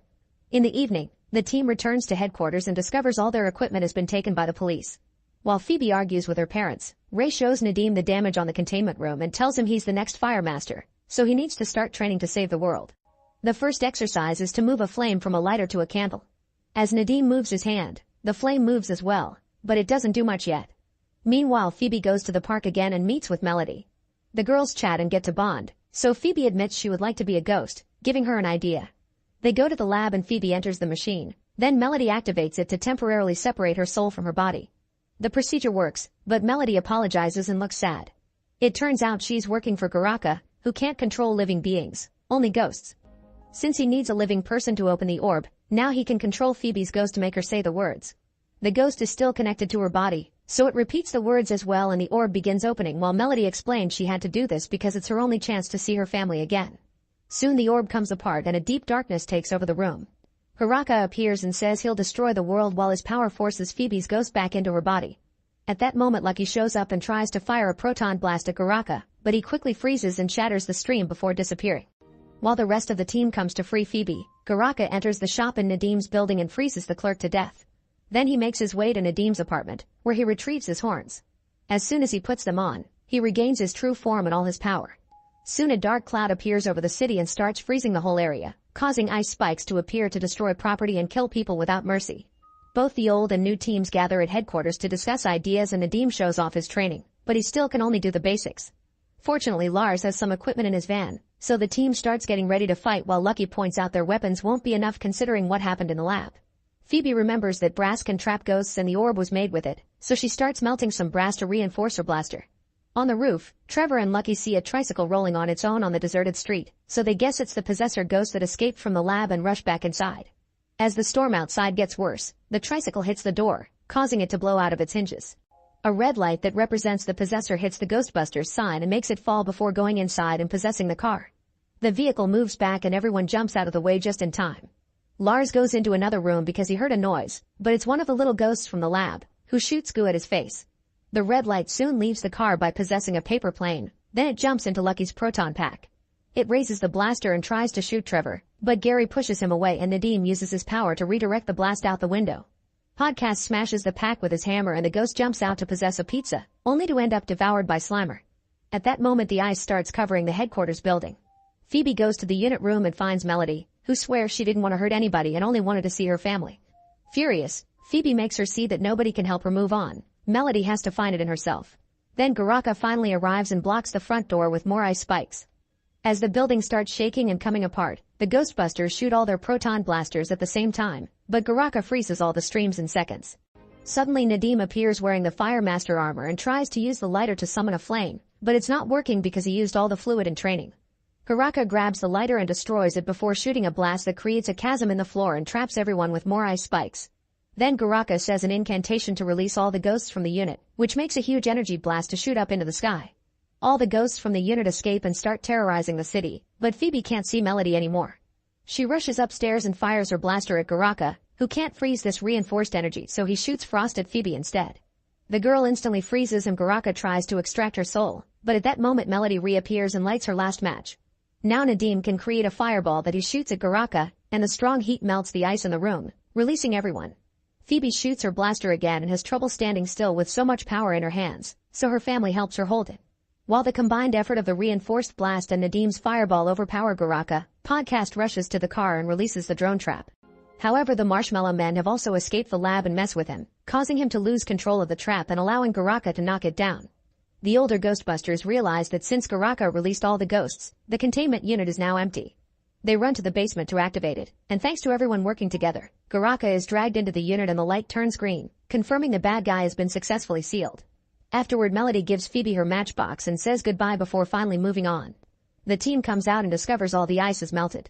Perk appears to try to scold them again, but all the locals are showing their support and Perk has no choice but to play along, allowing the Ghostbusters to function for now. Now all the ghosts that Garaka released are loose in the city, so the team jumps back into action to start cleaning. On their way out, Phoebe calls Gary Dad for the first time. Some time later, when a truck driver stops at a gas station, the Marshmallow Men use the chance to steal away his vehicle. Make sure to subscribe and turn on notifications so you can watch more videos like this. Thanks for watching. A spaceship on an important mission has crashed on the moon and the situation is dire. Oxygen levels are declining, engines are down, a crew member is hurt, and they're too far from the research station. When Dr. Song awakens, she falls from her seat and notices the water, which means there's a leak. She wants to fix it, but when she looks out, she discovers the spaceship is resting on the edge of a massive chasm. This all started a few weeks ago. The year is 2075 and Earth is going through a serious water shortage. Sea levels are falling, it never rains, and infant mortality rates have spiked as people desperately consume contaminated water. Food shortage keeps getting worse because vertical farms can't do enough, and having pets becomes illegal. The government establishes a supply regulation to control the situation, rationing water depending on social class. The most important citizens get gold cards with unlimited access. This has caused hundreds of riots from the lower classes. At the Environment for Human Survival Research Center, Song is working with plants and animals. She gets a visit from Section Chief Kim of the SAA, or Space and Aeronautics Division, asking her to join their mission. At first she refuses, but she changes her mind when she hears it's about the Balhi Lunar Station, where her sister died 5 years ago. Because of her death, the government compensated Song with a gold card. Song attends a meeting to learn the mission details and meet the crew. The Balhi station had to be closed because of a radiation leak 5 years ago, so now the new team has to retrieve some important samples in capsules to bring back to Earth for research. Once they land on the moon, they have 24 hours to complete the mission, and the capsules must be transported in low temperatures. If they have any damage, they need to be extra careful with them. The team isn't told the capsule's contents or their location, so it's all very suspicious. Moments before takeoff, the crew is shocked to learn the usual co-pilot has been replaced at the last second by a stranger named Lee. The spaceship leaves Earth and reaches orbit right on schedule, and their flying goes smoothly until they get closer to the moon. The alarm starts ringing and they learn that the docking system is having trouble, meaning the bolt won't last if they get into the landing orbit. Since they can't reach the SAA, they decide to release the landing module early. Unfortunately, the main engine won't ignite and they have to change the thrust controls, which don't work either. The spaceship crashes on the ground and slides down until it gets stuck upside down on the edge of a chasm. Back to the beginning, the crew suits up and tries to open the door, which causes the ship to slide down a little more. Some furniture starts falling and the crew dodges it, but it breaks a window instead. Song slips out and manages to hold on at the last second, and the others carefully grab her hand to bring her back inside. Afterward they get out only to watch the spaceship slide down and fall into the abyss. There's no communication with the SAA and the station is a little over 7 kilometers away, but considering the limited oxygen, they have no choice but to start walking toward Balhi. Moments later, Huang collapses because of his punctured lungs. His suit is out of water, but when the others try to give him some, Huang stops them and throws up blood before dying. The crew decides they'll pick up his body later when they get rescued and keep moving after leaving a vial of water in the guy's hand. By the time they make it to the station, their oxygen levels are at 1%, so they hurry inside on the verge of collapse and shut the airlock just in time. Then a flashback reveals Song in her old lab trying to decrypt a message left by her sister. An old conversation helps her guess the password is silent C in Latin, and once the message is decoded, it reads "Find Luna." Later she asked Huang about it and he explained that Luna is the data storage at Balhi station. In the present, the crew recharges their oxygen supplies before going out to explore the station. Since it's dark, their first goal is to find the power supply. As they walk through the hallway, they're shocked to find a body on the ground. There have been many attempts to break out into the station since it was shut down, and the suit and weapon indicate the man is a mercenary, probably working for the resource mafia. A quick scan indicates he drowned, which doesn't make sense. As they continue to wander, the crew gets another surprise. The radiation levels are normal. Song is getting too suspicious of the government's lies and wants to do an autopsy on the mercenary to check for any potential danger they may encounter, but Captain Han orders her to keep moving. Eventually the team reaches the main hub and turns on the power. The communication system is still down, but the radiation levels are okay and there's plenty of oxygen, so they take off their helmets and activate the air filtration system in the rest of the base. Afterward they examine a map of the base and discover some red areas that require level 1 authorization and were closed because of the supposed radiation contamination. There are 3 storage areas and 8 gates, so Han decides to split the group into 3 teams. Han's team reaches storage 1 but the door won't open, so they have to force it by hand. They only get to open it a few inches before an arm falls through, and when they open it completely, they find all the bodies of the previous crew. They're in the same state as the mercenary, so they didn't die from radiation either. There are blood handprints on the walls indicating the crew tried to escape, but it seems the area was shut down in an emergency. This means the crew died after the shutdown and not before, as the government said. Afterward Han's team enters storage 1 and notices someone had already been there. There are some capsules on the ground but they're all empty. Song's team heads to storage 3, but they stop when they find a strange biosignature on the scanner. Since it's moving alone, it can't be a crew member, so Chief Gong decides to investigate and tells his teammates to wait. Since this is getting too weird, Lee tells Song that she was right to be suspicious and offers to cover for her while she heads off to the infirmary to find the medical records. As soon as she's gone, Lee enters storage 3 to discover the power isn't working here and the capsules are empty. He accidentally drops his flashlight and when he reaches under the furniture to retrieve it, something takes the flashlight away. After the initial shock, Lee tries again, only to find a capsule full of water. Meanwhile, the team heading to storage 2 finds some creepy drawings on the ceiling. This storage door won't open either, so they have to hack the lock. Once inside, they discover that someone already searched the place and the remaining capsules are empty. There are bodies on the ground but this wasn't radiation death either because the levels are fine. When he looks more closely, Suchin realizes one of the bodies is holding a capsule. When he pulls it from the stiff fingers, he accidentally presses the body's chest and causes it to cough up a strange spore that enters Suchin's eyes. The capsule he grabbed is empty too, so the team begins heading back.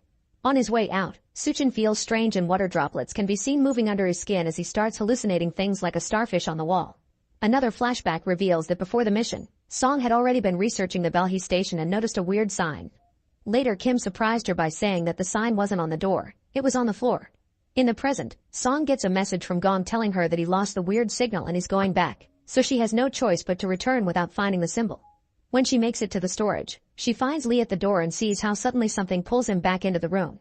Song immediately goes inside and discovers Lee being choked against the ceiling. Once he's dead, the mysterious entity drops Lee on the floor and takes the capsule away. When Song tries to take a closer look, the entity disappears. At that moment Gong returns and calls the rest of the crew. Dr. Hong inspects the body and discovers Lee has fractures all over, which matches Song's weird story. Han is still suspicious so he watches the footage from Song's body cam, confirming the existence of the strange entity. They move the furniture where it was hidden and discover a very long vent system, so they must decide if searching it. Meanwhile, some crew members return to the main hub and Suchin suddenly starts vomiting water all over the floor, unable to stop. His teammates call the others and as Hong rushes back, she tells them to put on hazmat suits and stop the water. The teammates put Suchin on his back, but water still drips off the corners of his mouth. Soon Hong arrives and tilts his head back, causing the water to keep coming out. The doctor cuts Suchin's throat to insert a tube that makes the water spurt out like a fountain. Then she takes a sample of his blood only to see it come out all watery. Water keeps coming out of the tube with no end in sight, and eventually Suchin dies, drowning just like the bodies they found earlier. Once the filtration system clears the air, the team can take off the hazmat suits. Hong will do an autopsy of Lee's body and Song will check out the data storage, not caring about Han's refusal anymore. The other crew members want to quit because it's become too dangerous, but Han announces the mission is still on and takes some men with him to search for the entity while telling the rest to re-establish communications at any cost. Han's team enters the vents and finds the same creepy drawings on the walls.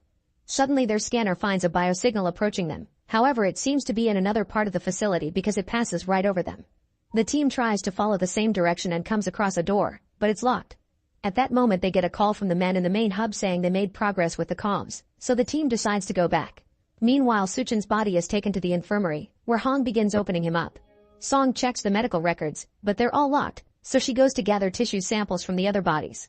Minutes later, while Song is working, she thinks she's found the body of her sister, but when she checks the tag she notices it's a different woman with the same surname.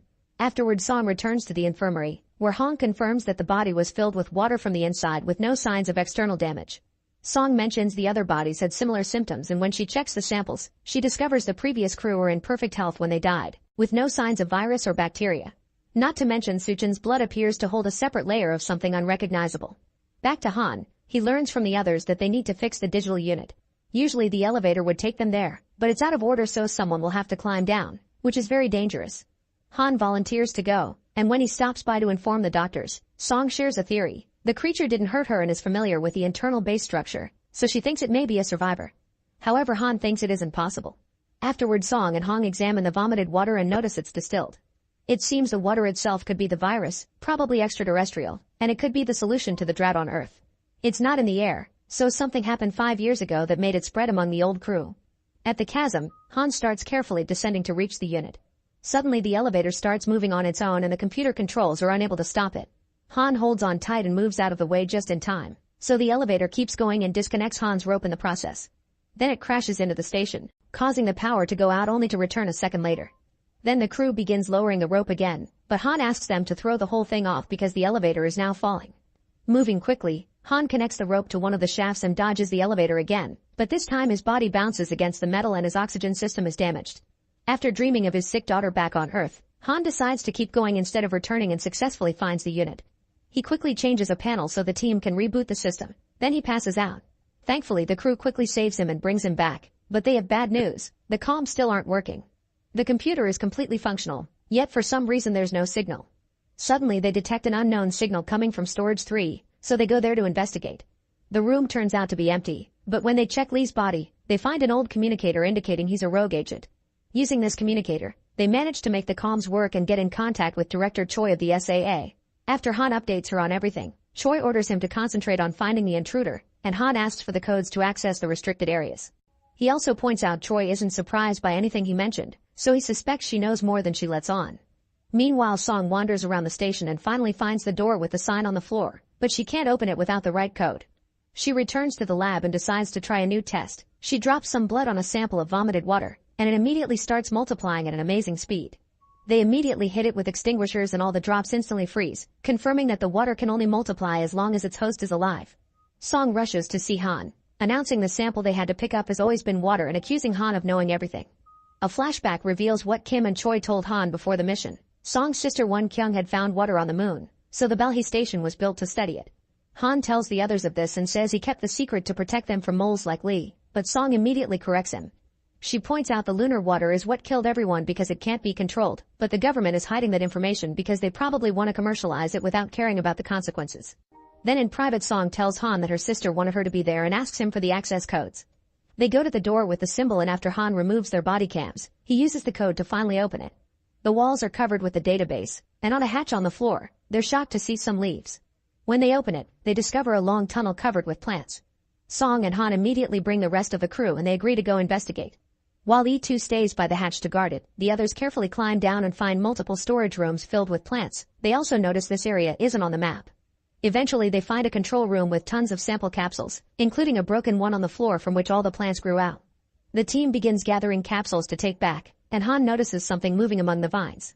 Other crew members notice something in the hallway only to suddenly scream and run away. The creature tears off E1's arm to steal his capsule, so Sun shoots it to make it drop the sample. The creature runs to hide in the vines and Hong approaches E1 to discover he's died. The others approach the vines and open fire when the creature moves, jumping and climbing around like a monkey. It doesn't stop moving until a stray bullet hits a bursting pipe, making the entity fall. The crew approaches the creature and they're shocked to see it's actually a young girl with a weird protuberance on her jaw and reptile eyes. When she sees them come closer, she quickly runs away and leaves through the upper tunnel, knocking out E2 in the process. The others try to follow her, only to discover that the sample she dropped before is broken and now the water is making contact with E1's blood, multiplying at a crazy speed. The crew rushes to retrieve the sample briefcase and runs to climb out while hearing an alarm go off in the control room. They pick up E2 and make sure to lock the hatch again before rushing to the infirmary. Afterward, Hong and Song operate on E2 because there's blood in his lungs, and Ryu has to donate some blood to help. Once he's left alone in the infirmary, Ryu reveals he also has an extra communicator and sends someone a message saying he has a sample. The mysterious person replies with orders to eliminate all witnesses. Then the crew discusses what happened and Song theorizes that the girl is trying to stop them from taking the water. Han calls Choi to confirm they have the samples and informs her the intruder is a young girl, but Choi tells him to kill her anyway. After she hangs up, Choi reveals that she has a picture with the girl from many years ago. Next, Han authorizes Song and Hong to go back into the tunnel to gather information while he returns to Storage 3.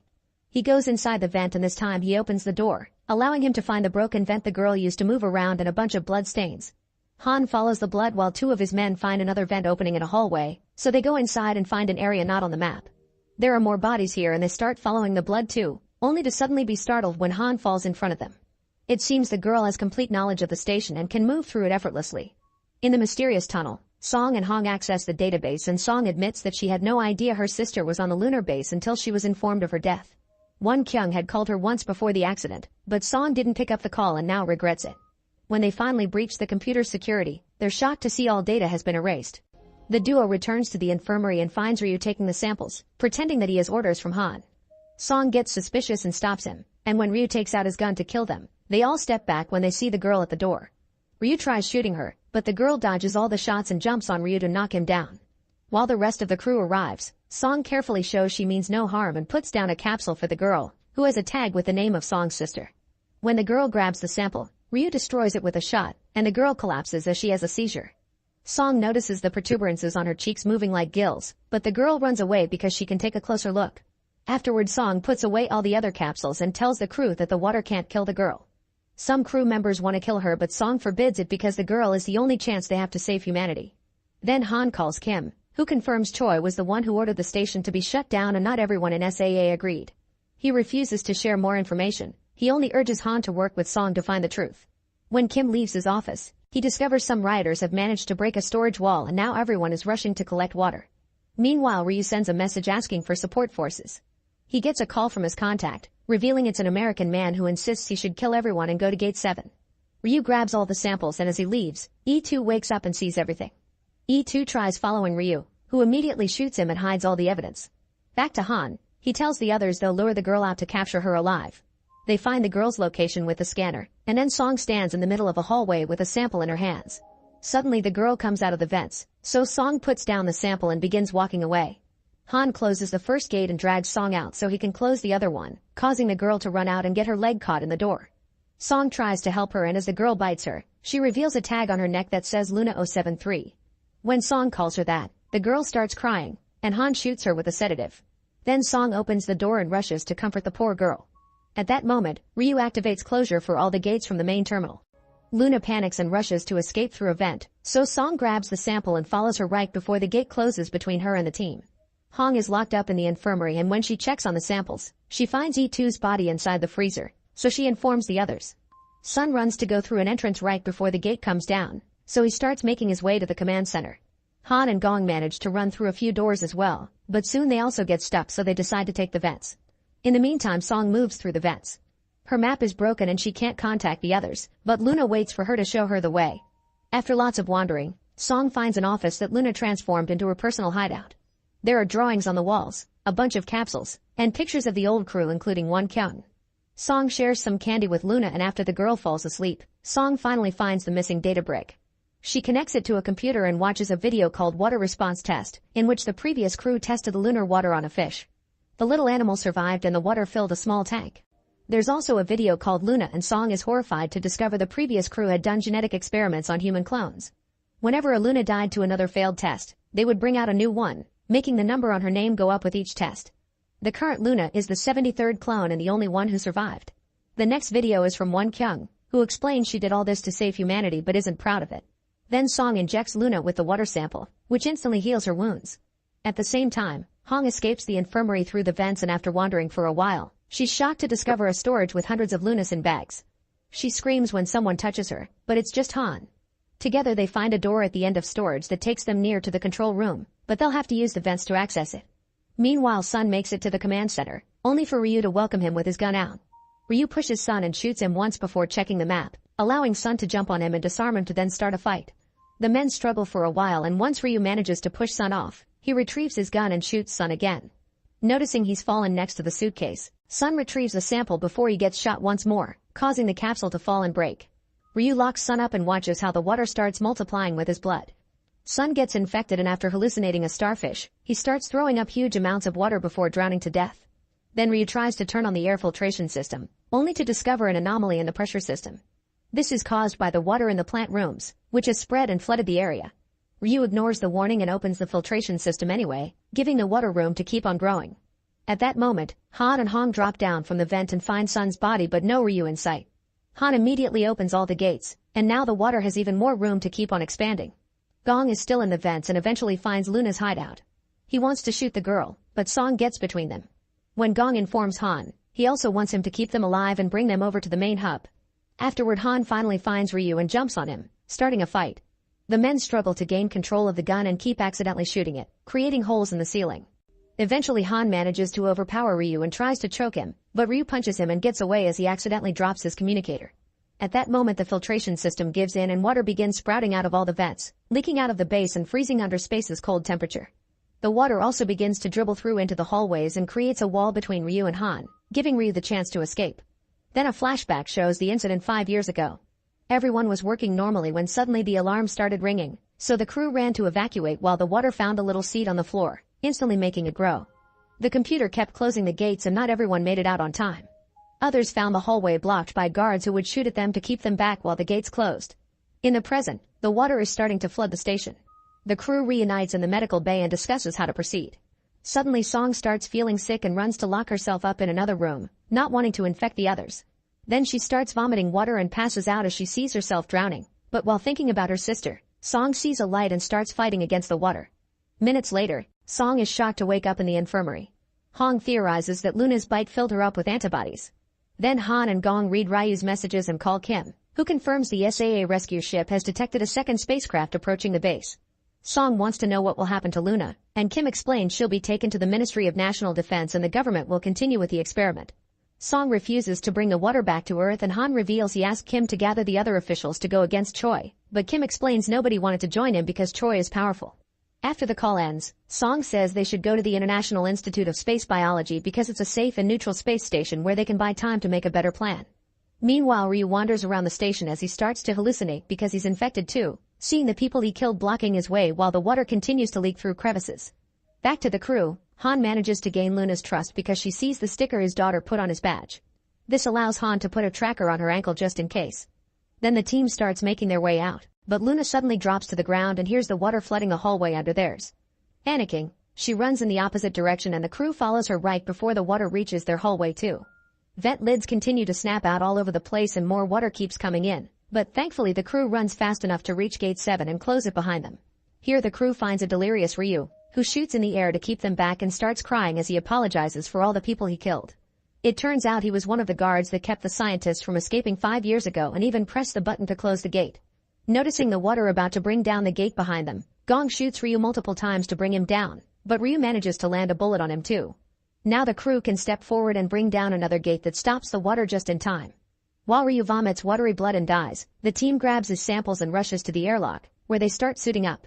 Gong is very weak, so Han closes his wound with tape and helps him put on his suit, but his efforts are in vain and Gong dies anyway. Once everyone is ready, Han tries to activate the air depressurization, but the system isn't working and he'll have to do it manually. Ignoring Song's pleas, Han sneaks out and activates the lever right before the water reaches this area too and brings him down. At that moment, Song and Hong notice that Luna has already gone out without her suit. Both women immediately leave the station, running for their lives as the water brings down the last gate and reaches the outside, instantly freezing. Afterward, both women go looking for Luna and find her watching Earth. It seems she doesn't need oxygen to live. Nearby, the water drops Han's body, and when Luna approaches him to try to return the badge, he dies crying for his daughter. Then finally a rescue shuttle comes to pick them up. Make sure to subscribe and turn on notifications so you can watch more videos like this. Thanks for watching. 10,000 years ago, at the end of the Ice Age, a machine came to Earth from outer space to change humanity into mutants. A warrior called Neechstain united all the ancient tribes, and together they sealed the machine deep underground. Afterward, Neechstain's descendants formed an order in Eastern Europe to keep the knowledge of the machine alive in myths and in the sacred book of the Chronicles. However, by the year 2707, people have forgotten about the machine and Earth's natural resources have been exhausted. The world is now controlled by 4 corporations that keep going at war against each other to gain control of the few remaining resources. In Europe, the Bauhaus Corporation is getting ready for another battle against the Capital Corporation, unaware that they're fighting in the area where the machine was buried. Bauhaus Commander Steiner orders his men to keep on bombarding the enemy with artillery, while Capital Commander Nathan reminds his team to be brave and not give up. However, the mood in the Capital side is incredibly low because they've already lost tons of soldiers and their chances aren't very good. Sergeant Mitch takes the dog tags of every fallen man, determined to honor their memory. At that moment, Bauhaus sends out their tanks, so Capital fires back with a large cannon. Another fight begins, and the resulting explosions reveal the spot under which the machine is buried and even cracks the hatch, but nobody notices. Bauhaus responds with grenades and poison gas that quickly spreads into the Capital trenches, immediately poisoning all the soldiers who don't manage to put on their masks fast enough. Soon the Bauhaus soldiers break into the Capital trenches, killing every soldier in sight. Mitch is almost killed too, but Nathan saves him at the last second by shooting the attacker. They refuse to give up and quickly start fighting back. Another huge explosion happens, and the roof of the cave with the machine finally starts to crack until it collapses. A strange creature crawls out of the resulting hole and runs to the nearest soldier to take him down. Soon more mutants begin crawling out of the hole and attack the Capital trenches, obliterating most of the soldiers in seconds. When the Bauhaus advance into that area, they're surprised to see the massacred bodies, and the mutants take advantage of their distraction to attack them as well. Meanwhile, Nathan and Mitch are sneaking around to survive. They don't see the mutants, so when they find the bodies of their comrades, they think Bauhaus did it. Eventually, Nathan comes across Steiner and they blame each other for the current situation, so a knife fight ensues. They barely get to move before soldiers from both sides surround them. Mutants continue to come out of the hole and use the sword-like hands to kill every soldier in their path. Finally, taking notice of the monsters, Nathan and Steiner agree to team up, and both armies open fire against the creatures. In the struggle, Jesus gets seriously wounded. Thankfully, an evacuation plane soon arrives, so Nathan grabs a machine gun and runs off to distract the mutants while the survivors retreat safely. Mitch manages to carry Jesus to the plane and watches in horror how Nathan runs out of ammo and is surrounded by the monsters. Sometime later, the news of the mutants' release reaches the Order of Neechstain. The leader, Brother Samuel, and a silent nun named Severian go to the monastery's secret room to check the Chronicles of Mutants, hoping it will tell them how to destroy the machine. The book says that mutants carry injured and undead people to the machine to turn them into monsters, and no army in the world can defeat them because they're too strong. However, the book also predicts that there's a chosen one who will be able to destroy the machine. Then Samuel organizes a meeting with the leaders of the 4 corporations to discuss the situation. The mutants have taken over many of the big cities, so they propose to evacuate humanity to Mars, but Samuel points out they don't have enough spaceships for everyone. He's also sure that the mutants are smart enough to follow them. Samuel thinks a better plan is to send a team to the cave and destroy the machine, but the corporation leaders continue to argue and can't agree on a decision.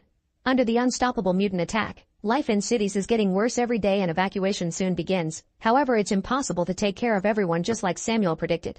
The monsters kill any soldiers that try to protect the streets, and families are split if they don't have enough evacuation tickets for everyone.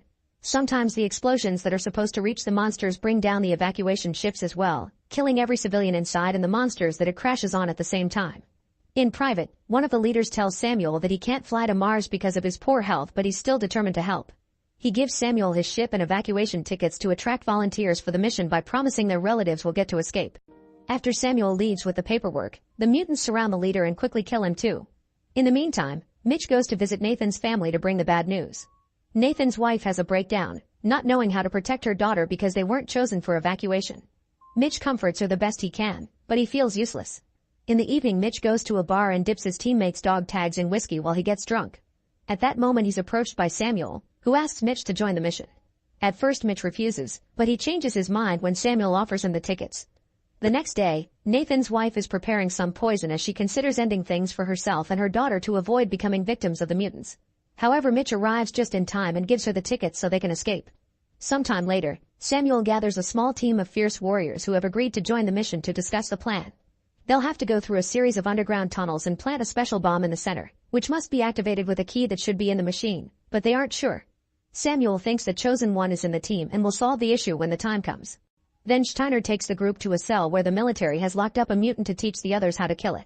Severian demonstrates her great skills to kill the mutant while Steiner makes a list. A phosphorus bomb, gunfire, or a sword aiming at the right spot will do the trick. As the mutant dies in the demonstration, Mitch thinks he saw the creature turn human for a second before its end. Afterward, the team gathers weapons and supplies and gets ready to go. Before boarding the aircraft, they received a set of sacred swords. The airship shakes quite a lot but manages to take off safely. During the flight, the team shares stories about the loved ones they gave the tickets to. Suddenly they notice a civilian ship coming right at them, so they try to contact them to ask them to change course, but there's no answer. It turns out the civilian aircraft has been hijacked by mutants, so Samuel's group opens fire at them. After a few failed shots, they lose track of the enemy ship in the clouds, only for their own vehicle to suddenly get hit with a big explosion. The aircraft catches on fire and the team is forced to run to the escape pod, which is stuck and won't detach. The pilot is severely injured and uses the manual lever with his last breath, allowing the escape pod to finally go loose. The parachute is released to help with the landing, but the capsule is too heavy and the parachute soon breaks. The capsule starts falling at a very dangerous speed and the team argues about when to open the backup, only for the capsule to suddenly crash into a building. After going through, the team opens the spare parachute and the capsule lands in an open field. Everyone is fine except for the captain, who has been stabbed by a huge piece of shrapnel and can't be saved. Mitch gives him a grenade and as the group walks away, they hear the explosion that kills the captain. Moments later, the team finds itself crossing a city occupied by mutants, so they move as carefully as possible. However, Mitch notices that the evacuation here isn't going well because two soldiers are asking for crazy amounts of money to let people board and hit those who complain. Furious, Mitch makes his way through the crowd to confront the soldiers, and when they refuse to cooperate, he kills one of them. The other soldier is terrified and allows every civilian to get in for free. Then Mitch returns to the team, only for Steiner to scold him for putting the mission in jeopardy. Following a map from the book, the group keeps going and in the evening they reach an abandoned church. According to the chronicles, there are secret tunnels underneath that could take them to the machine. They enter the church by lowering themselves through the roof with some rope and are creeped by all the religious statues, not to mention the thousands of bones in every corner. Following the chronicles, they cross the catacombs and eventually find the lost city of the ancients. According to the book, the elevator shaft will take them to the tunnels, meaning now they have to rappel 60 stories down. First, Kim Woo sets up a foothold at the top to provide cover from the elevator cabin, then the team secures the rope and begins the descent. Moving carefully, they reach the distance mentioned in the book, however they don't see any entrance. Samuel decides to consult the chronicles and gets so distracted that he slips and falls. Mitch tries to grab him, however the chain breaks and Samuel falls down. Fortunately, it's not a long fall and Samuel is fine, but there are tons of mutants waiting for them. Mitch jumps down to protect Samuel with bullets and flames, closing the elevator door to gain some time. Steiner hears the noise and throws a grenade, which Severian catches just in time and throws into the hole below so Samuel won't get hurt. The noise causes more mutants to come out and when the rest of the group joins Samuel, a vicious fight begins. They fight as many mutants as they can, but they're obviously overpowered so the team tries running to the next room. The mutants immediately chase after them and corner them. At the top, Kim Woo furiously fires his machine gun, killing as many mutants as possible until he runs out of ammo. Then the mutants climb into the elevator to attack him, so Kim Woo shoots some fire and cuts the rope, causing the cabin to start falling. Kim begins fighting with his swords, but changes to his gun until he gets the mutant's knife arm and kills it with its own limb. At the bottom, the team is ready to go down by fighting with their swords, but at the moment the cabin crashes on top of the horde. Another explosion occurs yet not all the mutants are dead yet. The team gets ready to keep on fighting until Kim's hand emerges from the rubble and activates a grenade, which kills all the remaining mutants and Kim as well. After taking a moment to pay respects to Kim, the team continues their journey. Samuel checks the chronicles again, which annoys Mitch because he doesn't understand what can be so special about a book. Samuel tells him to have faith and pours some water on the ground, which falls down two little holes that finally reveal the entrance to the tunnel. The group quickly crosses it to reach another room where they carefully walk on an edge against the wall while watching the monsters under them. The mutants are dragging wounded people to the machine, and Mitch is shocked to see Nathan among the victims. Steiner can guess Mitch will want to save him and orders him to stay, but Mitch leaves anyway. Then Steiner considers shooting him to stop him, but he can't bring himself to do it and instead keeps on moving with the others. Mitch climbs down and sneaks around to shoot a stalactite, which kills the mutant that is dragging a very weak and bleeding Nathan. Then the friends finally reunite and Mitch carries Nathan to safety. Nathan asks about his family, so Mitch tells him they're on Mars. Now that he knows his wife and daughter are fine, Nathan can die in peace, so he tells Mitch to leave him and finish the mission. Finally accepting his friend is in deep pain, Mitch decides to put him out of his misery. Meanwhile, the rest of the team makes it to a narrow bridge, which they must cross as quietly as possible to avoid alerting the mutants underneath. Suddenly a pebble falls, and when everyone turns around to check, Steiner slips and falls, barely managing to hold on at the last second. His yelling gives away their presence to the mutants. Steiner's the one carrying the bomb, so Severian carefully hangs on the edge to take it from him before Steiner falls to the bottom, where he's attacked by the mutants. As Steiner opens fire and tries his best to defend himself, Samuel thinks they should leave him and carry on with the mission, but the others refuse and jump in to help him. A vicious battle begins as the team fights the monsters with all their might, but there simply are too many mutants and it's impossible to go against such a big army. Every member of the team gets badly wounded, and sadly Samuel is killed. An explosion also burns one of them down. Then the mutants drag all the bodies to the machine. Minutes later Mitch arrives and is devastated to find Jesus' dog Tag. Suddenly he's attacked by a mutant, which he quickly kills off thanks to a warning from Severian. The nun had managed to hide, and that warning was the first time she spoke in years. After he shares what happened, Mitch picks up any pieces he can find of the book and asks her to read it so they can know where to go next, but it turns out Severian can't read it, she just has faith in it. Furious, Mitch decides to go to the center of the cave anyway and improvise. The duo advances until they find the mutant lair and immediately sets up an explosive while watching how their teammates are dragged to the machine. The explosive blocks the entrance and kills a few mutants off, so Mitch can run to release Valerie and Steiner. Then Mitch looks inside the pit in the center of the cave, finding a strange mechanism with people attached to it. Apparently it turns people into mutants after a complete rotation. Severian and Valerie tie themselves with a rope and head down to the heart of the machine while Mitch and Steiner hold them from above. Soon the mutants start breaking through the rock pile at the entrance, so Steiner leaves Mitch to handle the rope alone and goes to confront the monsters. With one last salute, he activates a grenade and goes down as he kills all the mutants in the process. The weight of the rope is too much for Mitch to handle alone and he's dragged to the edge of the pit until he falls. The women fall too and land safely, however Mitch ends up in the mechanism, which activates to hold him down. Mitch gets exposed to radiation and a mechanical arm inserts various chips in his body. The last chip is supposed to go into his head, so Mitch keeps bending his neck to dodge it. The machine misses and breaks the bindings instead, so Mitch is free to grab his gun and destroy the mechanical arm. Then Mitch joins the women and uses a knife to remove the chips. His face is still a bit mutated, but he never goes full monster. The group finally reaches the heart of the machine, and while Mitch prepares the bomb, Severian and Valeria fight off the monsters that come from both sides. Mitch doesn't understand the device well and can't guess which hole the detonator goes in, so he has to figure out the few book pages he has. Severian takes care of a few more monsters but freezes when she sees a mutated Samuel approach her. However, she reacts when Samuel attacks her and forces herself to fight him. On the other end, Valerie kills one more mutant yet falls in the process, so her body gets cut in two by the spinning device. Mitch takes over her spot and fights the other monsters while urging Severian to kill Samuel, but she can't bring herself to do that to her precious mentor and Samuel stabs her before pushing her off. Afterward, Samuel and Mitch begin fighting hand to hand. They exchange a few hits before Mitch manages to push Samuel to the ground and starts punching him with his team's dog tags. Samuel pushes him off and Mitch falls next to a page from the book and a sword. Seeing them together makes him realize the sacred sword is the key, so he immediately uses it to stab Samuel and inserts it in the machine at the same time. The hatch on the ceiling opens and the structure starts shaking, so Samuel tells Mitch to do a jump of faith. After some hesitation, Mitch jumps down and falls into an underground river. When he resurfaces, he watches the machine take off, flying off into space to finally leave Earth for good.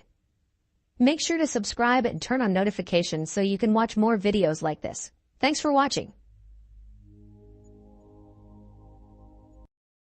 In Tokyo, the police are chasing after a criminal whose wanted posters are all over the place. The guy makes it to a crowded street and takes a random girl as hostage, threatening to shoot her.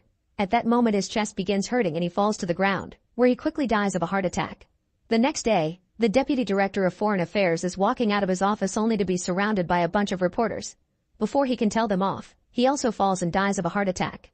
Nearby, a congressman accused of murder is released over lack of evidence, but he dies of a heart attack as he's also surrounded by reporters. As days pass, more and more criminals begin suddenly dying of heart attacks all over the city, even inside their cells. As the police and the media realize this can't be a coincidence, everyone starts talking about the person behind this and calls him Kira, which is the Japanese pronunciation of the word killer. Some people are in favor of what Kira does because crime is going down, while others think no human has the right to play God like that. Some religious groups actually think it's God behind this, finally passing judgment against sinners. One night, a newscast informs that a guy has broken into a financial company and is holding the employees hostage. When Light sees the name and picture of the criminal on TV, he immediately takes out his notebook and writes the name down. In just a few seconds, the reporter announces that the criminal suddenly died of a heart attack. The next day at college, Light and his girlfriend Shiori discuss the subject of Kira. Shiori is against Kira's actions and believes in the law, pointing out Light will help people more fairly when he becomes a lawyer. However, Light shares that he has lost faith in the law. A few weeks ago, he hacked into the police system and discovered lots of cases were dropped without catching or punishing the criminals. Refusing to believe it, one night he went to a bar where he overheard the criminals talking about how much they loved killing. Soon they noticed Light staring at them and threatened him with a knife as they pointed out nobody could put them behind bars. Shiori is disgusted by the story too, but Light doesn't share the real ending. When he left the bar, Light threw his law book into a pile of trash, disgusted by the current state of the system. Nearby he found a mysterious notebook with the words Death Note on the cover. He took it home and read the first page, which said that whoever's name was written in the notebook would die. Light thought it was a joke, but when he saw on the news a murderer on the loose, he wrote the name on the notebook just for fun. The next morning, he read the newspaper and was shocked to discover the criminal was dead. At first he thought it was a coincidence, but later while he was taking a walk, he saw the criminal from the bar and decided to try again. Light wrote the guy's name on the notebook while watching from across the road, and to his surprise, the guy suddenly fell and died from a heart attack. Now that he was sure the notebook was powerful, Light read the other rules. The notebook only worked if the writer could visualize the person's face in their mind, and if the cause of death wasn't specified within 40 seconds after writing the person's name, they'd die of a heart attack. Afterward, Light headed home, only to come across a terrifying creature that introduced himself as Ryuk. It turned out he was a Grim Reaper and only people who touched the notebook could see him. He was the one who dropped the notebook for Light to find and wanted to see what a human could do with it, so Light was free to use it as much as he wanted. After hearing this, Light swore to use the Death Note to create a world without crime. 4 months later, the police are still investigating the Kira case but they have no leads. One of the detectives involved is Soichiro, who is also Light's father. The cops are desperate for any clues so they agree to work with L, a mysterious genius that communicates with them through a laptop handled by his butler. L has analyzed the data of all the mysterious crimes that have been happening all over the world and has concluded that L is in Japan. To prove it, he makes a plan with the cops. Sometime later, Light is watching a special worldwide broadcast in which a detective swears he has enough evidence to catch Kira. His name is on the screen, so Light immediately writes it on the Death Note and the guy dies on television. Suddenly L's logo appears on the screen and his voice explains it had all been a trap. The guy who died was just a criminal from the death row, and the broadcast wasn't truly worldwide.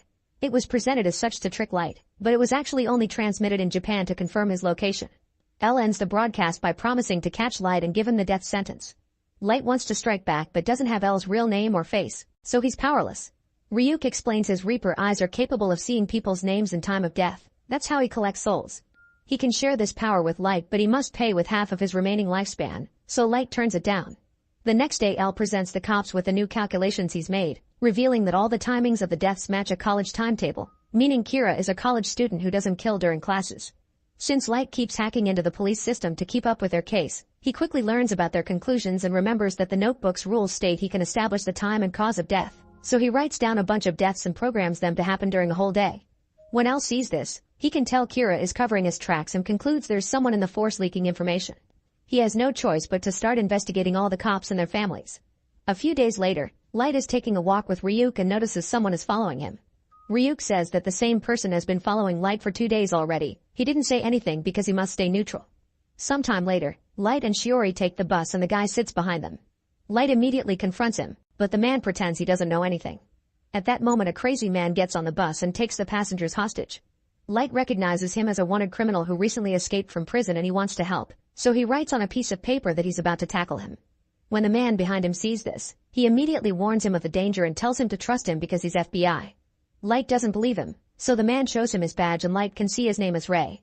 Noticing the guys talking, the criminal comes closer and snatches the piece of paper from Light, which turns out to be a torn portion of the Death Note. This allows the guy to see Ryuk, so he immediately panics and opens fire. Bullets can't hurt Ryuk and the criminal gets more scared, so he rushes out of the bus only to get hit by a car and die instantly. Light isn't surprised by this turn of events. He wrote all this down in the notebook to kill the criminal and get the agent's identity at the same time. Now Light knows the cops are looking for the information leaker. He wants to kill Ray but can't because he become the prime suspect, so he'll have to gather the identities of every FBI connected to the case first. Sometime later, Ray says goodbye to his fiancée Naomi after suddenly canceling plans for the day. Finding this suspicious, Naomi starts following him and boards the subway with him. Meanwhile, Ray grabs an envelope that someone left for him and finds a bunch of paper sheets together with a radio. At that moment Light contacts him from the other train car, using a distorted voice to say he's Kira. When Ray asks for proof, Light kills the man sitting next to Ray, who is also a criminal. Light threatens to kill all the passengers on the train if Ray doesn't do as he says, so Ray follows his instructions. On his laptop, he accesses the police database and looks at the list of FBI agents involved in the case. Then he copies all the names on the paper sheets while looking at their profile pictures. All the FBI agents start dying at the same time, and after seeing Ryuk in the window, Ray steps out of the train, but he also has a heart attack. Naomi rushes to his side, but it's too late. Light watches this from inside the train and smirks in satisfaction while recovering the envelope, revealing the papers he had given Ray were pages from the death note. Later at the police station, Soichiro tells the other cops that Kira has begun to kill agents, so nobody in the force is safe. Everyone involved is allowed to leave now without getting punished or judged for it. Most of the team immediately leaves the room and only a few officers stay behind to help. Since things are getting serious, the team demands to meet Elle in person. Their request is accepted and they soon visit an apartment where they finally meet Elle, who turns out to be very young. Elle has deduced Kira can manipulate the time and cause of death, but he also needs the victim's name, so he tells everyone to use fake names from now on. Elle looks at all the security camera tapes from the subway station and notices Ray pointed at someone on the train before dying. He then tells the cops that their families are suspects and will be monitored for a week. Meanwhile, it's revealed Naomi used to be FBI too and even worked for Elle. She wants justice for Ray and starts investigating on her own, eventually getting some details about the bus incident from the driver. Getting suspicious, she goes to confront Light at college, but he denies knowing anything. Before leaving, Naomi admits she gave him a fake name as part of her plan to prove Light is guilty. When Light returns home, he notices the pencil leads he had put on his door are on the floor, which means someone was in his bedroom. He goes inside and works on his homework while ignoring Ryuk, who he gets more annoyed by the second. Later, when Light goes out for a walk, he explains to Ryuk that his room was probably bugged. His theory is right, and now Elle and the cops are watching his room 24/7. For the first few days, nothing happens. Eventually, a criminal dies in mysterious circumstances and Soichiro thinks it's enough proof, but Elle points out Kira can manipulate the time of death, so they need to wait for the death of a recently caught criminal. A few days later, Light goes to his room after dinner with a bag of chips, which he eats while studying. At that moment, the newscast talks about a case involving a new criminal, who soon dies from a heart attack. Soichiro is delighted to see this because it proves his son is innocent, and Elle has no choice but to let them remove the cameras even if he's still suspicious. The next day, Ryuk confirms there aren't any bugs left and Light explains how he did it. He hid a tiny TV and piece of the death note inside the bag of chips, then wrote with his hand inside the bag. Sometime later, Naomi calls Elle to tell him she'll give the evidence they need. Meanwhile, Light goes to an art gallery for his date with Shiori, only to discover Naomi has taken her hostage. A furious Naomi tells Light to confess, but he continues to deny he's Kira and begs for Shiori's life. Getting desperate, Naomi reveals her real name to see if he'll kill her, and Light grabs a pen while Elle watches everything through the security cameras. At that moment, the police arrive and Naomi gets distracted, giving Shiori the chance to free herself and run towards Light. Naomi panics and fires her gun, accidentally shooting Shiori instead of Light. He runs to her side and Shiori kisses him before dying. Feeling guilty, Naomi decides to use her gun to self-delete and reunite with Ray. Afterward, Ryuk asks Light about Shiori, only to notice Light isn't sad at all and he has been acting. It turns out this was part of his plan to clean his name. He had discovered Naomi's name by investigating Ray's engagement and finding the church where the couple had a reservation. Then he made her do all the things she did a moment ago, including shooting the gun randomly and the self-deletion. He also wrote Shiori would be nearby and would be killed by a gunshot at the same time, and since almost nobody in Japan carries a gun, the death note naturally linked the deaths. Even a grim reaper like Ryuk is disgusted by Light's coldness. With his name clean, Light pretends to be very upset and want to catch the criminal behind Shiori's death. Since Light has helped the Force in the past, Soichiro agrees to let him help with this case too. Then Light is introduced to Elle, who meets him while eating the same bag of chips Light used for his plan. In the meantime, a celebrity named Misa is running away from a crazy coworker who wants her all for himself. Suddenly the guy drops dead from a heart attack, and Misa sees a death note on the ground. Make sure to subscribe and turn on notifications so you can watch more videos like this. Thanks for watching. In a futuristic dystopia, people are known as members and their lives are controlled by the administration known as the collective. Most illnesses have been cured, and there's no violence or crime, but in the process they've also got rid of emotions, and now it's forbidden to show any feelings or make any contact with other members. There's no love or marriage, and babies are born through artificial insemination whenever a particular woman is summoned to do her part for society. There are no colors or decorations either. Everyone wears white and lacks a personality. Even their meals are dull, and the only hobbies they have are basic repetitive tasks like solving bland puzzles. They also have chips on their arms so computers can watch over their daily lives, and that chip must be scanned every time they use the train or enter their work building.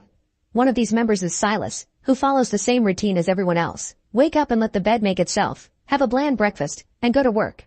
Nobody talks as they travel on the train, and they stay silent while they work as well. Everywhere around them, screens remind members to report any deviant behavior, including minor things like a faint smile. The screens also talk about an illness called SOS, or switch-on syndrome, which makes people regain their emotions. Members are reminded to see the doctor if there are any signs of a symptom. Silas works for a company called Atmos as an illustrator, so he spends the whole day drawing on a screen. His art is quite a contrast to the world he lives in, probably because he's inspired by a documentary he listens to while he works. This documentary is about the Great War, a period during which the collective fought to split from the peninsula, a chaotic place where emotions aren't suppressed. There are 2 moments in the day during which workers talk to each other. First, it's during project meetings so they can discuss ideas, and Silas listens to Nia's suggestions with utmost attention. The other moment is lunch, during which everyone makes sure to sit with enough distance among them. Their conversation isn't very lively though, and they stick to factual topics like the coworker that returned from conception duty. At the end of the day, Silas goes home and watches how officers arrest a sick couple. Later at his apartment, Silas continues his bland routine, a meal prepared by the home AI, solving another generic puzzle, and going to bed. It's the same routine everyone else in the building has. The next day, Silas watches the news and learns that the sick couple will be sent to a defective emotional neuropathy facility or DEN. Members are reminded again to report any signs of SOS, be their own or their coworkers. Later at work, an employee self-deletes by falling off the roof, which happens often in this society. The employees go to the window to look at the body but nobody isn't disturbed except for Nia, who makes very tiny gestures that are noticed by Silas. However, he keeps this information for himself. Afterward, all Amos employees gather for another meeting. While everyone has their attention on the screen, Silas uses the chance to watch Nia, trying to decide if she's sick. In the end, watching a pretty woman for so long starts to change something in him. Later at home, Silas is nervous while he eats his dinner because he can't stop thinking about Nia, and he even has trouble finishing his puzzle. The next day during another work meeting, Silas keeps zoning out and has to be scolded. That night, he dreams that he's standing on a roof, and when he's about to fall, he wakes up. This is the first time he's ever dreamed, so he feels so confused and disoriented that he runs into a wall. The following morning he discovers a bruise on his forehead and goes to the health center, where he sees a woman cry while watching a video about SOS and its 4 stages of symptoms. A man called Jonas asks Silas what stage he's on, but Silas denies being sick. Then Jonas explains he's on stage 2. Afterwards Silas sees the doctor and tells him about the nightmare, so he immediately gets tested and the doctor confirms he does have SOS. Silas is scared for a moment because he thinks he'll be sent to a DEN facility, but the doctor assures him they're working on a cure so he'll be fine as long as his symptoms don't get out of hand. Then Silas checks his home computer and notices his profile already says he has stage 1 SOS. Later at work, someone asks Silas why he has a bruise, so Silas lies and says he got it from a Tai Chi class, not wanting to reveal his illness yet. His coworker doubts him, but to Silas' surprise, Nia cuts in and confirms his story. During lunchtime, a bumblebee lands on their table and Nia traps it in a glass before letting it go. As she explains how strange it is that bees can fly, Silas can't stop looking at her. After work, Silas must pick up shades and medication from the health center.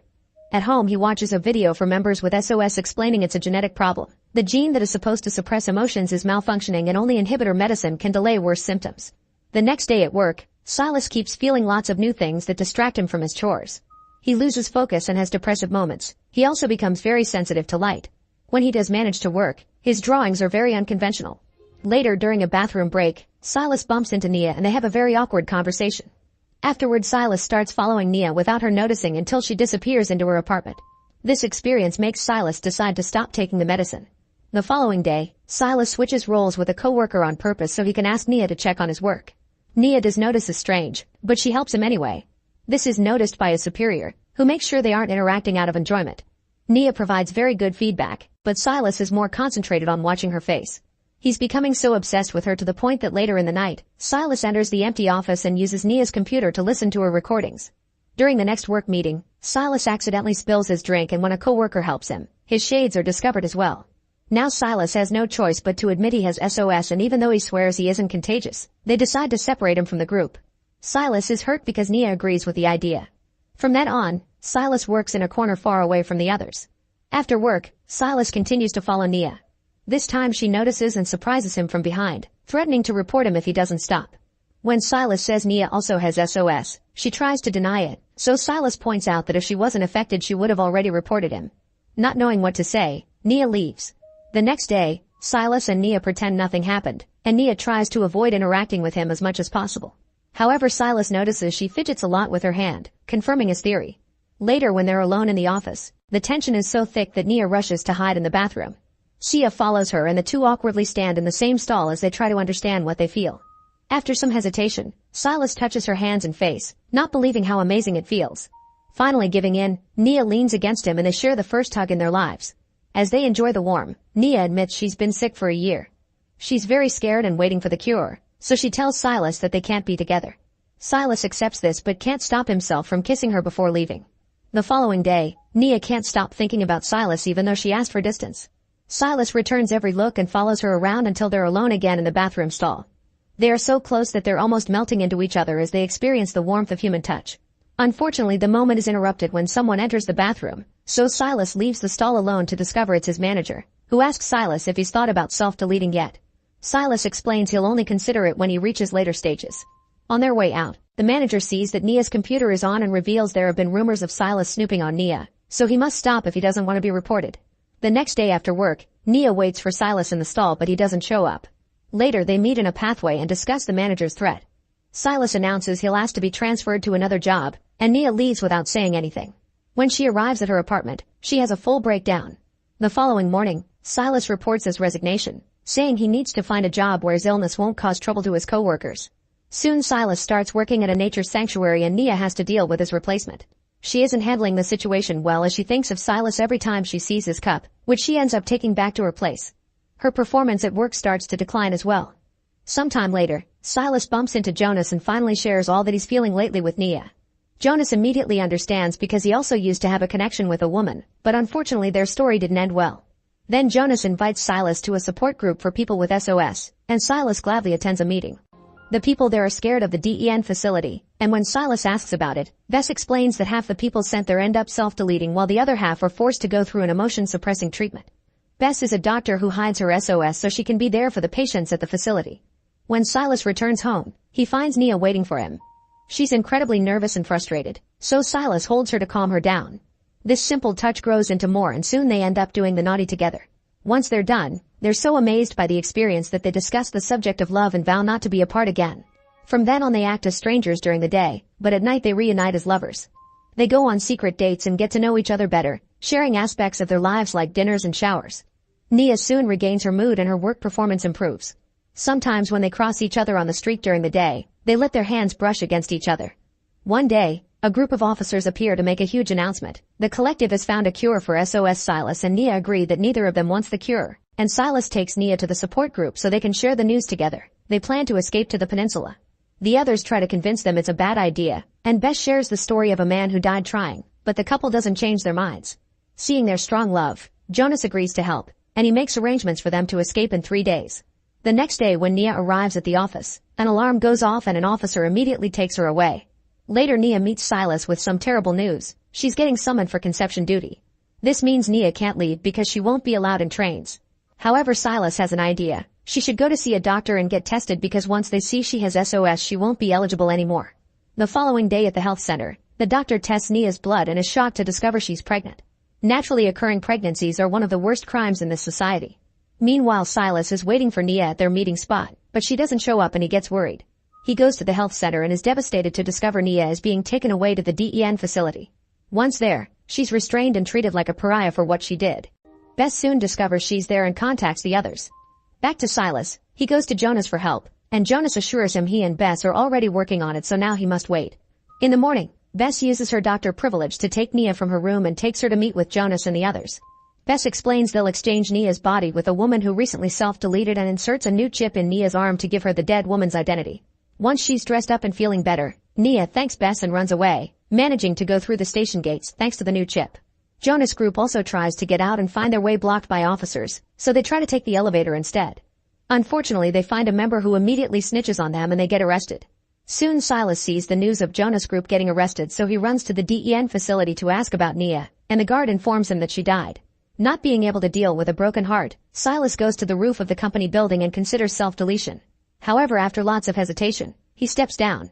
Meanwhile, Nia goes to Silas' apartment to wait for him, but he doesn't show up.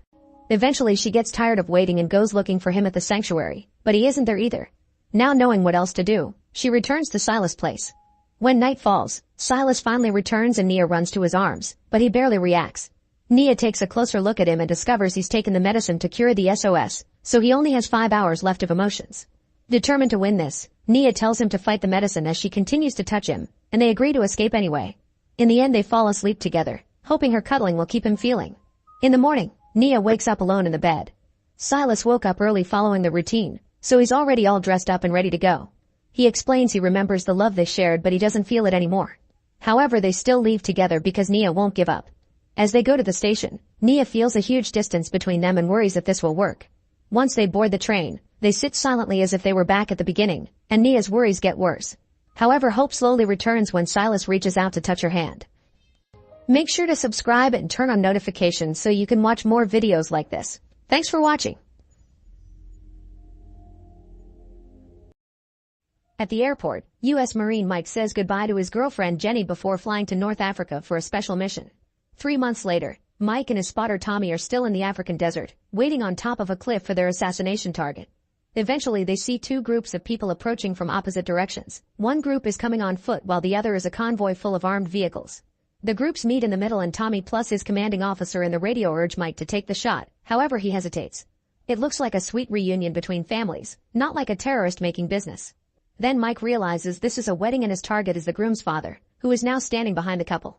He tells his commanding officer about the situation and gets orders to kill the groom to reach their target at the same time. However, Mike refuses to cruelly kill a civilian and lies to his commanding officer, saying he's lost the target. At that moment a glare off the sniper scope gives off their location to the guards at the ceremony, who immediately open fire. Mike shoots a few bullets back before running away with Tommy while the guards rush to evacuate their boss from the area. Some of the guards start making the way toward Mike and Tommy in their vehicles, so the duo has no choice but to jump and roll down the hill. They run to hide behind a rocky formation and Tommy calls his commanding officer to ask for rescue. However, his GPS has broken and he can't offer their exact position. The enemy is getting closer, so Mike shoots at the hill to make them go in a different direction. Suddenly their enemies leave because they see there's a sandstorm coming. Mike and Tommy decide to use it as cover and walk through it as Tommy makes another call.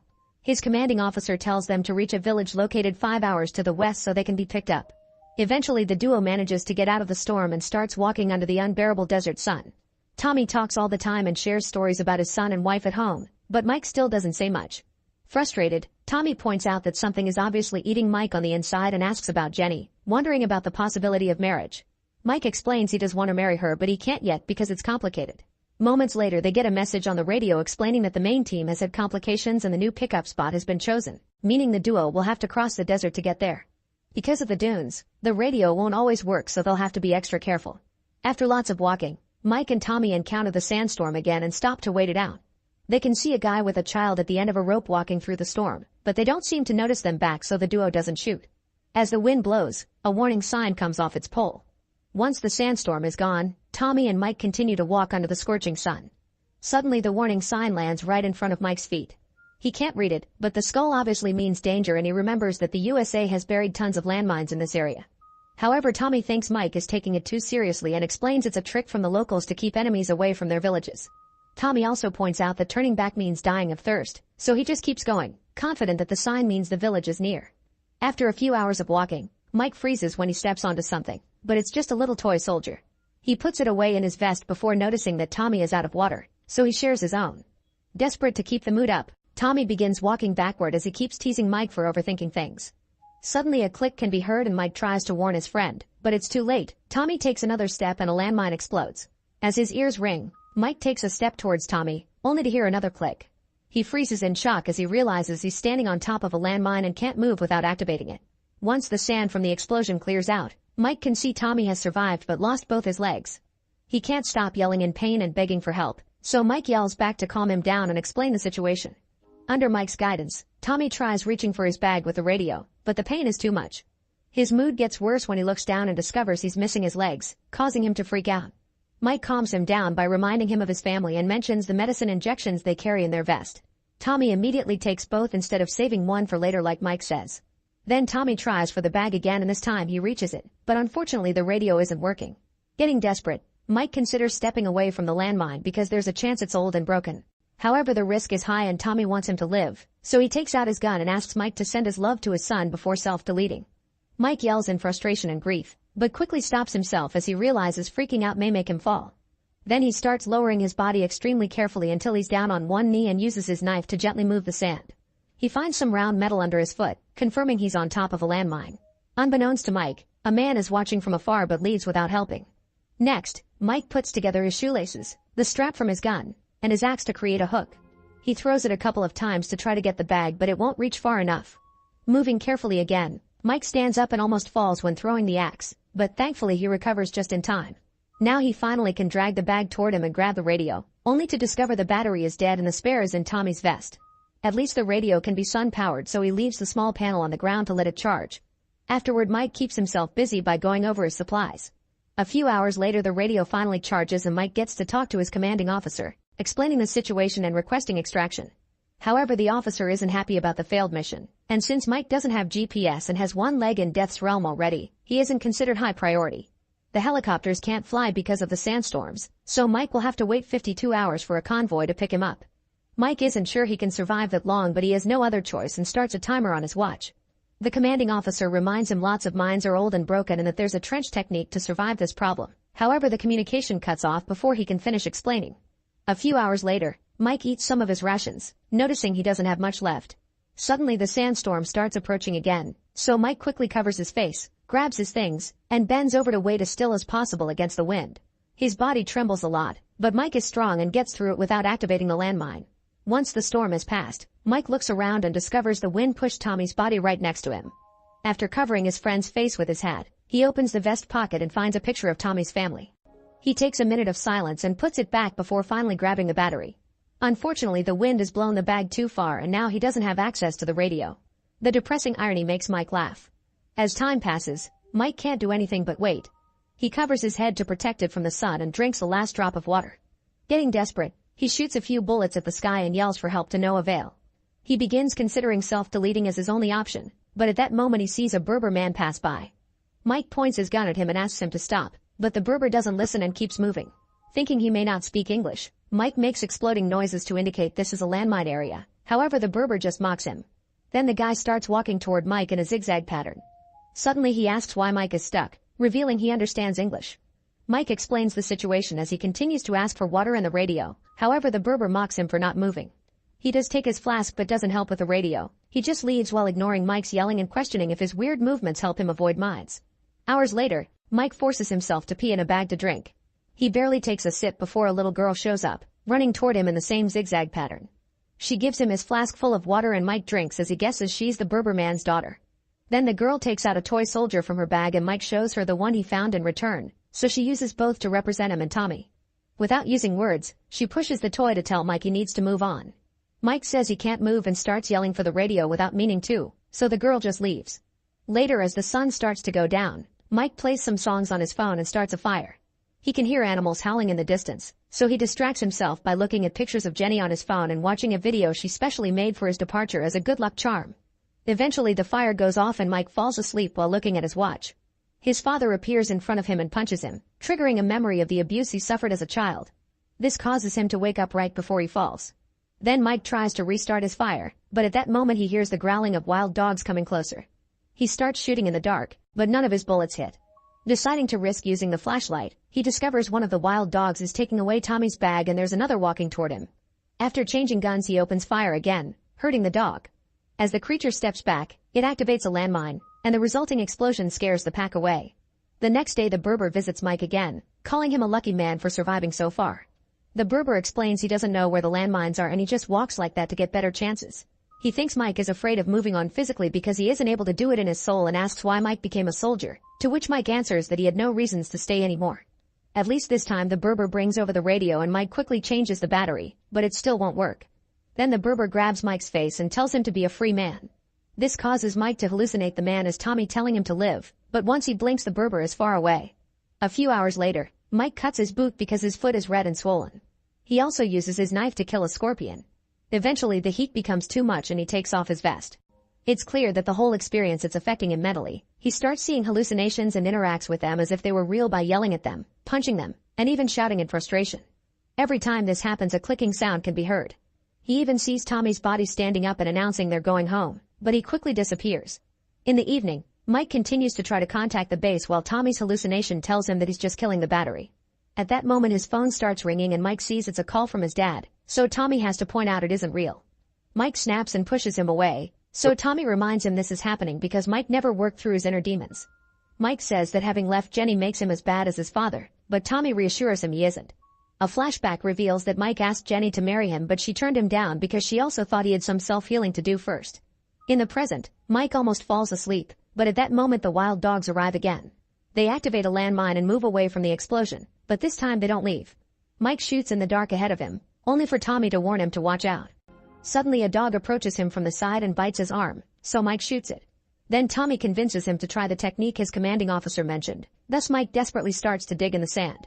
Unfortunately the dogs jump on him to attack and push Mike away before he can finish the trench, causing the landmine to explode and hurt him. As he falls dead, Mike blinks and realizes the explosion was a hallucination, but the dogs are truly attacking. Determined to survive, he grabs his knife and starts killing them one by one, getting several bite wounds in the process. During the fight, he keeps thinking about the times he was punched in the past. By morning time, all the dogs are dead and Mike has survived. At that moment the radio finally activates and Mike learns that the convoy is delayed because of an attack, so he'll be picked up in 17 hours. Knowing the chances of survival are low, the base connects Mike to Jenny, and he immediately begins apologizing for destroying everything he touches while seeing her in front of him. The communication ends before Jenny can reply and Mike finally passes out, but he's caught by the Berber just in time. While the man puts an ointment on Mike's wounds, he explains a landmine took his leg, showing his wooden one. He had been very scared in the hospital, but a nurse showed him enough sympathy to help him keep going and eventually she became his wife. Then the Berber makes Mike drink some medicine, warning him it'll help with the pain but will also make the hallucinations worse. Mike mentions the little girl, but the Berber reveals he was the one who brought him the flask. He only has 3 sons now because his daughter died when a landmine took his leg. They used to gather landmines together to sell them to guerrillas, and the girl was very good at retrieving the landmines by replacing them with old cans. The Berber thinks he isn't as lucky as Mike, but at least he's free because he learned to move on. Afterward the man leaves, and Mike sees his daughter walking by his side. Suddenly the medicine kicks in and Mike watches the walls of his childhood home come out of the ground. He opens the door and his child self appears watching his father being extremely violent to his mom. When his dad noticed him, he said he'd teach him to be a man and punched him too. The hit causes Mike to return to reality for a second only for the flashbacks to quickly start again. He sees his happy life together with Jenny, but a clicking sound interrupts with a memory of his mother in a hospital bed. Mike had escaped his house in fear and left his mother with his father, which resulted with her in the hospital. Another memory shows Tommy and Mike at a bar watching how 2 men are harassing a waitress, who turned out to be Jenny. Furious, Mike came to her defense and began beating the guys up with lots of pent-up aggression. The hallucinations mix again and his dad reappears to punch him. Mike's mind changes between the desert and the memory of his mom dying in the hospital, which makes him feel guilty to this day. It's the Tommy vision that finally makes him snap out of it to warn him the convoy is coming. A voice in the radio is also trying to contact him, but Mike's dry throat can barely speak. He tries waving a hand, but he's too far to be seen. Then Tommy reminds him of the smoke grenade and when Mike is about to grab it, he's suddenly shot by an enemy hiding in the dunes. Thinking about Jenny as encouragement not to give up, a bleeding Mike bends over and finally grabs the smoke grenade, but before he can activate it, the enemy shots again and causes him to drop it. Memories of arguments with Jenny and his departure fill his mind as Mike fires back, shooting as many enemies as he can before running out of bullets. His father appears again and Mike remembers his mother telling him to let her go. Confused and overwhelmed, Mike points his gun at his father, who encourages him to do it. However, he thinks of Jenny and how he asked her out after the fight at the bar, so he decides to be good for her and not shoot. His father hugs him at the same time he remembers a hug from Jenny, helping him to finally move on. The convoy won't stay much longer and the grenade isn't close enough. Mike remembers the Berber's words and carefully steps away from the mine, but nothing happens. Shocked, he digs out the mine only to discover it was one of the girl's cans all along. Inside the can, he finds a toy soldier. Mike laughs in relief and finally gets the grenade, activating it just in time for the convoy to find him and rescue him. Sometime later, a healed Mike returns to the USA and reunites with Jenny, ready to start a better life for her. Make sure to subscribe and turn on notifications so you can watch more videos like this. Thanks for watching. It's a stormy night in New Jersey and the police are guarding the road outside the city, looking for a criminal. They stop a speeding truck and a cop approaches the driver to ask for an ID, which the driver doesn't have. The other cops check the back of the truck and are shocked to find a large group of dogs. Moments later, psychiatrist Evelyn arrives at the police station to evaluate the driver and decide between jail time or a mental institution. When she enters the cell, she finds the driver in a wheelchair and notices a fresh wound. The person turns around and Evelyn learns he's a drag queen named Doug, who explains the dogs in the truck were his children. Then Evelyn convinces him to share his story. Doug grew up in a religious redneck family. His father Mike raised dogs for fighting, and he would even starve the dogs a few days before each brawl to make them more aggressive. Mike also used any excuse to hit his wife and Doug, especially if they tried to feed the dogs. However, he was fond of his older son Richie because he took after him. The dogs were aggressive during the fights, but they loved Doug, who would lie down next to the cage to talk to them and pet them, sometimes even sneaking food for them. Unfortunately, one day Richie caught him red-handed and told Mike, who confronted Doug during lunch. Doug admitted he liked dogs better than his own family, so a furious Mike dragged him out and threw him in the cage with the dogs, who immediately came closer to him to cuddle him and comfort him. From then on, Doug lived his life in the cage, including during the freezing winter, eating any scraps his dad would throw him. One day his mom brought him some cans and told him to bury them to hide them. Then she announced she was running away because she was pregnant and she wanted to give the baby a better life. Doug tells Evelyn that he doesn't resent her for it. Sometime later, Richie put up a sign on the cage that said "In the name of God," saying his mom leaving was Doug's fault. However, Doug smiled because he saw the sign backwards and God spelled dog. After Evelyn leaves for the day, a flashback reveals what happened before Doug's arrest. A man named Juan entered an abandoned college building and found a Doberman guarding the corridor. He asked for the dog man and a door opened to Doug's secret quarters, which looked quite nice considering the sorry state of the building. It was Juan who installed all the cameras a few months ago. Now he gave Doug a puppy found by Martha, an old lady in charge of the local laundromat who did Doug's laundry. He explained that a gangster known as the Executioner had been taking money from local businesses every week, but Martha couldn't pay him anymore and she was forced to sell some beloved family belongings. Doug told him not to worry because he would take care of it. Sometime later, Douglas dressed up as a widow and waited on the street near the club where gangsters hung out. He sent a small dog inside with a phone in its mouth, and the dog gave the phone to the Executioner right before it rang. The gangster picked up the call as a bigger dog also entered the club and put its mouth on the Executioner's groin, causing him to yell in pain. Doug told the guy not to move or the dog would make permanent damage. Then he explained he wanted the Executioner to leave Martha alone or the dog would enjoy a meal full of nuts. The Executioner agreed to the deal, and as soon as the dogs ran out of the bar, he sent his men after them. In the present, morning comes and Evelyn visits Doug's home while the police are collecting evidence. There are bodies and blood all over the place, not to mention the bullet holes. After picking up a few things, Evelyn returns to the station, where Doug has already washed up and changed. He's grateful to her for bringing his things and continues his story. Little Doug had to live in the cage for months, and he got his education from magazines he found hidden behind a plank, probably left by his mother. One day one of the dogs got pregnant, so Doug hid the puppies away from his family's eyes. Unfortunately, Richie again saw him and told his dad, who immediately came out armed and ready to take care of the puppies. Doug immediately latched on the cage door and started yelling at Mike while the dogs barked and growled along. Furious, Mike shot Doug through the door and made him fall. The bullet hit his hand and made him lose a finger, then it ricocheted and hit Doug in his spine. Worried this could escalate into actual death, Richie took Mike inside after dropping a handkerchief for Doug. Unable to move much, Doug put the handkerchief around his bleeding hand and the finger inside a little bag. Then he reached for a magazine and showed his dog a picture of a police car as he gave it the bag with the finger, telling the dog to leave through the hole left by the shot and find the cops. The dog ran away with the bag in its mouth and crossed the town until it found a police car, on which it sat until the cops paid attention to it. Soon a bunch of officers surrounded Doug's house and stormed in, finding the poor boy in the cage and Richie clinging to Mike in fear inside. An ambulance quickly took Doug away, but the doctor didn't remove the bullet. In the present, Doug explains to Evelyn that with the leg braces he can walk a little bit, just enough to do things like getting into bed. He can also stand, but only for a few seconds. The doctors didn't remove the bullet because if they move things around that area they may leave him completely paraplegic, which is also a risk every time Doug stands up. Mike was given a sentence of 20 years, but he self-deleted after 2 weeks. Richie was given 12 years and was released after 8 for good behavior. On the day that he came out, a few dogs were waiting for him outside the prison and started to follow him. As Richie walked through town, more and more dogs joined the first ones until Richie finally noticed them. He tried to escape through an alley, but the dogs jumped on him and mauled him to death. After he was released from the hospital, Doug was sent to an orphanage, but he was unable to make friends. The other kids were always playing outside, so he stayed in his wheelchair in the library and read a lot. The only person that befriended him was Salma, Doug's first and only love. She was a young woman who helped around the orphanage and loved Shakespeare. Since she heard Doug liked to read too, she introduced him to all her favorite books and even convinced him to do small plays for the other kids. Most of their props were cheap or handmade, but they put lots of heart and passion into their acting, so the other children loved it. Doug had lots of fun dressing up and really enjoyed Salma teaching him how to put on makeup because she said it helped him be whoever he wanted to be. Salma was bright, creative, and had a unique view of the world that made Doug quickly fall in love with her. Unfortunately, one day she left the orphanage to pursue a career in acting, and through the following years, Doug would collect every news article he saw about her plays, carefully adding them to his scrapbook. Eventually Doug became an adult and attended college through online courses, getting a bachelor's degree in biological sciences before getting a job at a dog shelter. When Salma finally made it to Broadway, Doug went to see her play and tried to approach the stage, but everyone was standing up and he couldn't access it.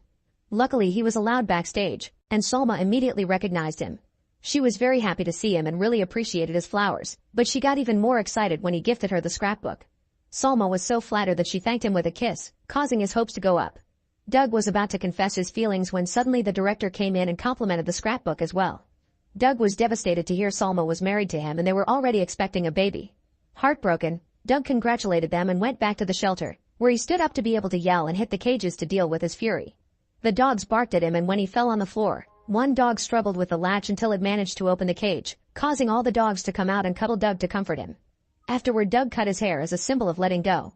Sometime later, 2 men from the government showed up to inform him that they were closing up the shelter under the excuse of budget cuts.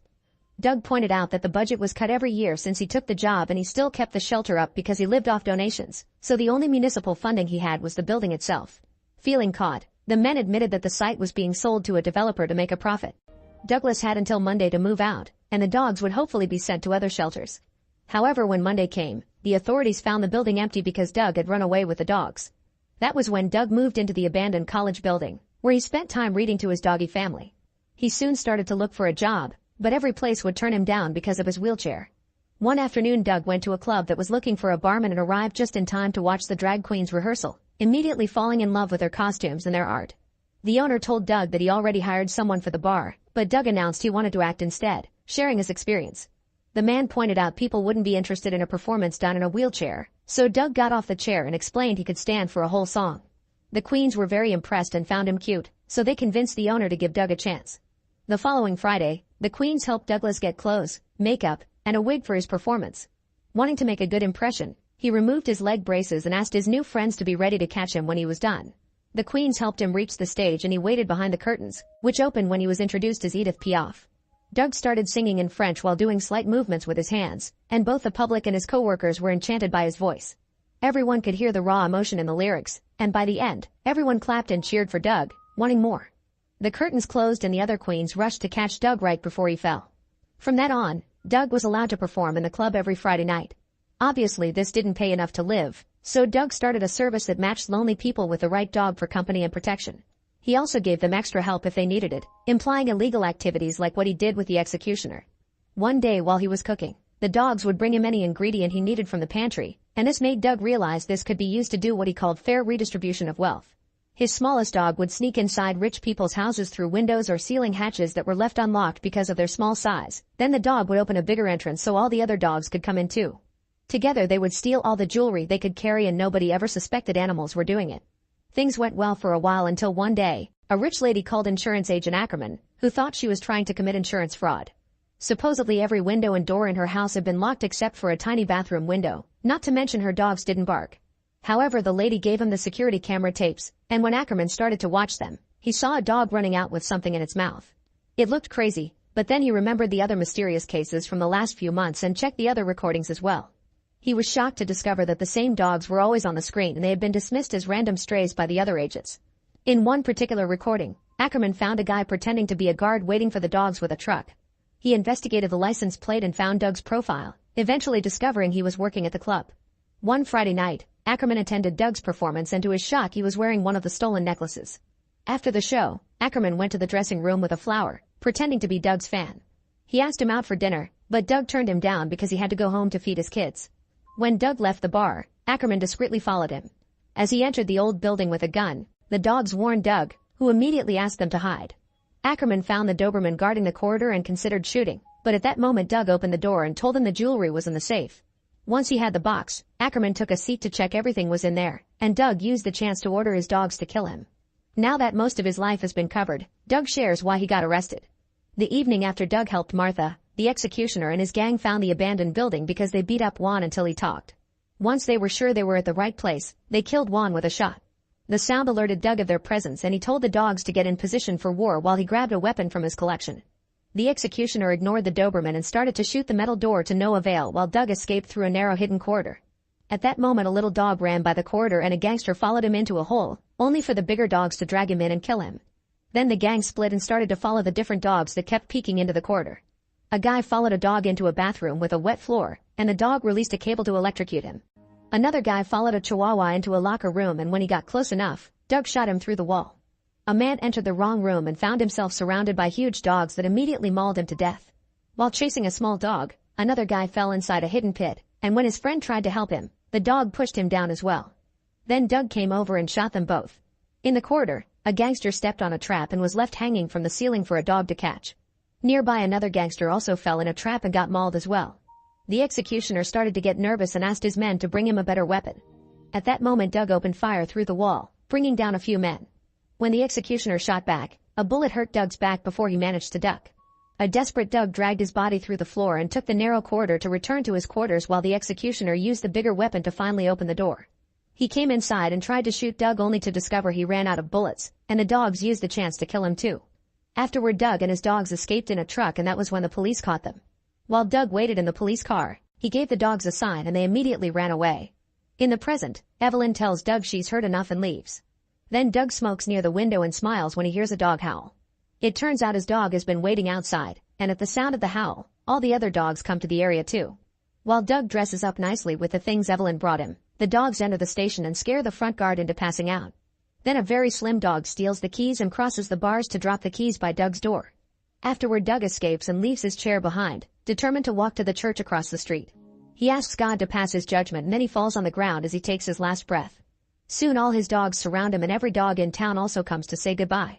Meanwhile, the Doberman goes to Evelyn's house to protect her from her violent ex-husband. Make sure to subscribe and turn on notifications so you can watch more videos like this. Thanks for watching.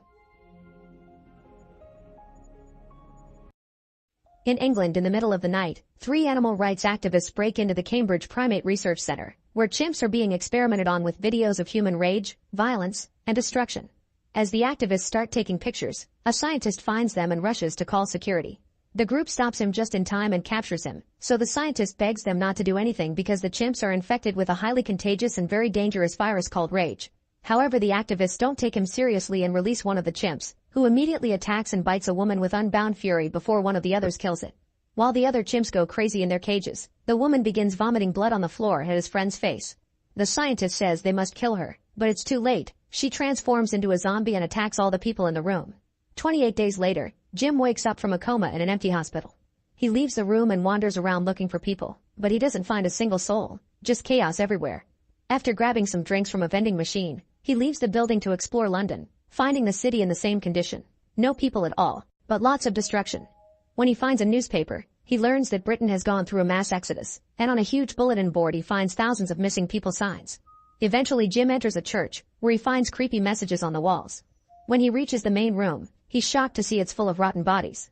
He says hello and a few people suddenly move, staring at him with blank faces.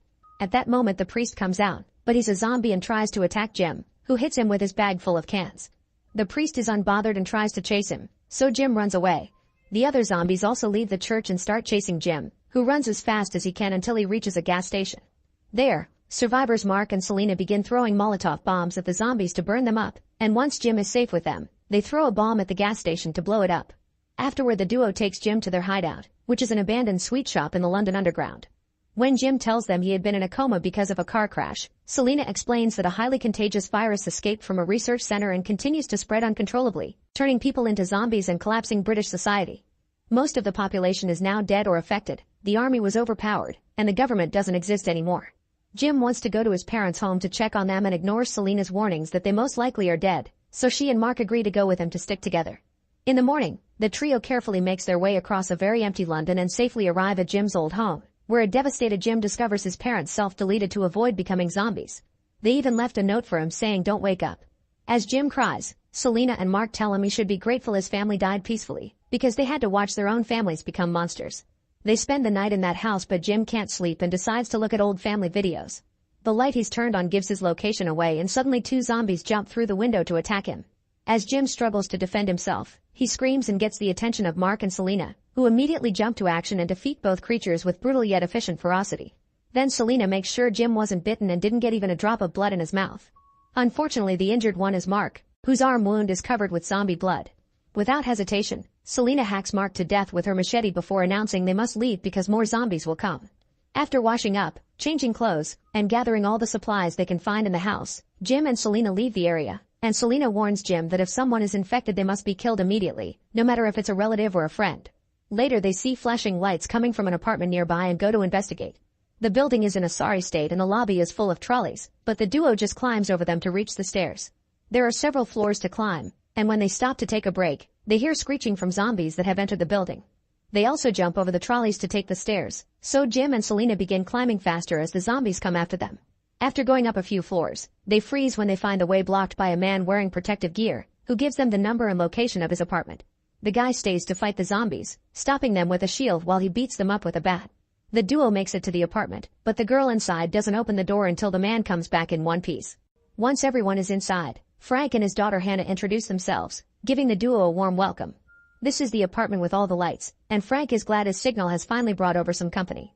The next day, Frank shows Jim all the buckets he has on the roof, explaining that it hasn't rained in a while. Resources get scarcer every day and at this rate they won't be able to stay in this apartment for much longer. Then Frank shows Jim and Selena a repeating military radio broadcast that claims that soldiers are offering other survivors protection outside Manchester and even promising the answer to the infection. Frank wants to travel there but Selena is skeptical, saying it's probably a trap or an old recording that doesn't hold true anymore. Hannah offers a heartful speech and convinces everyone is worth the risk.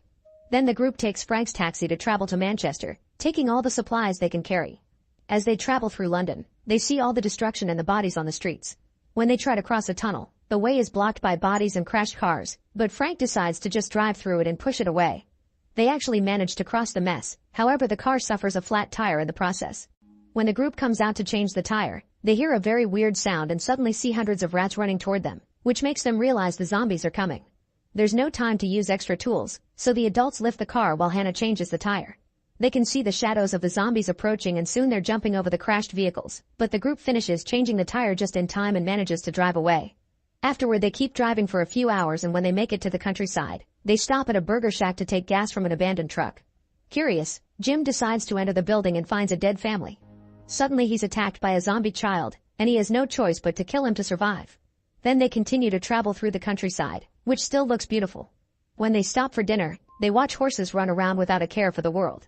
Selena admits that this was better than she expected, and even kisses Jim on the cheek.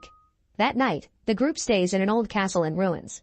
Hannah and Jim can't sleep and wake up Selena to ask how she does it, so Selena shares her medicine with them. In the morning, Jim wakes up and discovers he's alone, so he begins panicking. However, Frank wakes him up, revealing it was just a dream. The next day, the group resumes their journey and can see Manchester burning in the distance. Eventually they find the blockade from the message, but while there are military trucks and equipment, it's all empty. Selena thinks they should leave, but Frank refuses to admit defeat and continues to search the area. He grows so angry that when he hears a crow nearby, he kicks the wall it's on to make it go away. The crow had been feeding on a zombie and when it moves, it causes a drop of blood to drop into Frank's eye. Knowing what's about to happen, he tells Hannah he loves her and asks her to stay away from him. Hannah still tries to approach him, and as the virus reacts, a furious Frank pushes his daughter away. Then he moves back as he starts transforming, so Selena tells Jim to kill him while she holds Hannah down. Jim doesn't want to hurt a friend and freezes, but luckily they're saved by the sudden arrival of some soldiers who shoot Frank down in seconds. Afterward the soldiers take Jim, Selena, and Hannah to a secured mansion in the woods where a few surviving soldiers have set up a new base, fortifying the place against zombies. The leader Major West welcomes them and offers them food and a shower. Once they've settled down, Hannah is left napping and Selena has a breakdown in front of Jim. He tries to comfort her with a kiss and at first Selena kisses back, but when she realizes what's happening she leaves the room. Then Jim goes to Major West to ask about the answer to the infection that the radio message mentioned. It turns out they don't have a cure. West considers his answer to be all the extra security plans they've installed around the house and the supplies in the kitchen. West also reveals he even has captured a zombie soldier, who is being kept chained up in the mansion's courtyard for study. Jim thinks it's cruel, but West says he wants to learn what it takes to starve a zombie to death, which may be the real answer they need. In the evening, Jim's group has dinner with the soldiers, and they're a bit creeped out by their harsh macho behavior. West wears his full uniform and insults the guy who made dinner for making a mistake. He also assumes Hannah can take over kitchen duties. Suddenly the alarm rings, so all the soldiers run outside to defend the mansion from the incoming zombies. The men quickly get to their assigned positions and open fire, killing dozens of zombies and creating some big explosions with their weaponry that defeat their enemies in just a few minutes without breaking a sweat. When the soldiers come back inside, Mitchell tries to take advantage of Selena, so Jim tries to push him away. Because of his training, Mitchell easily overpowers him, and Sergeant Farrell has to hit him to make him stop. At that moment West arrives and tells everyone to go clean the bodies. Then he has a talk with Jim in private. West explains that a few days ago, he found a soldier called Jones about to self-delete because there was no future. To bring back hope, West promised his men he would bring them women to repopulate after starving the zombies to death. That's why he sent out the radio message. Horrified, Jim rushes to grab Hannah and Selena and tries to leave with them, but they're immediately knocked down and captured by the soldiers. Farrell tries to defend them because he disagrees with West's plan too, only to get captured as well.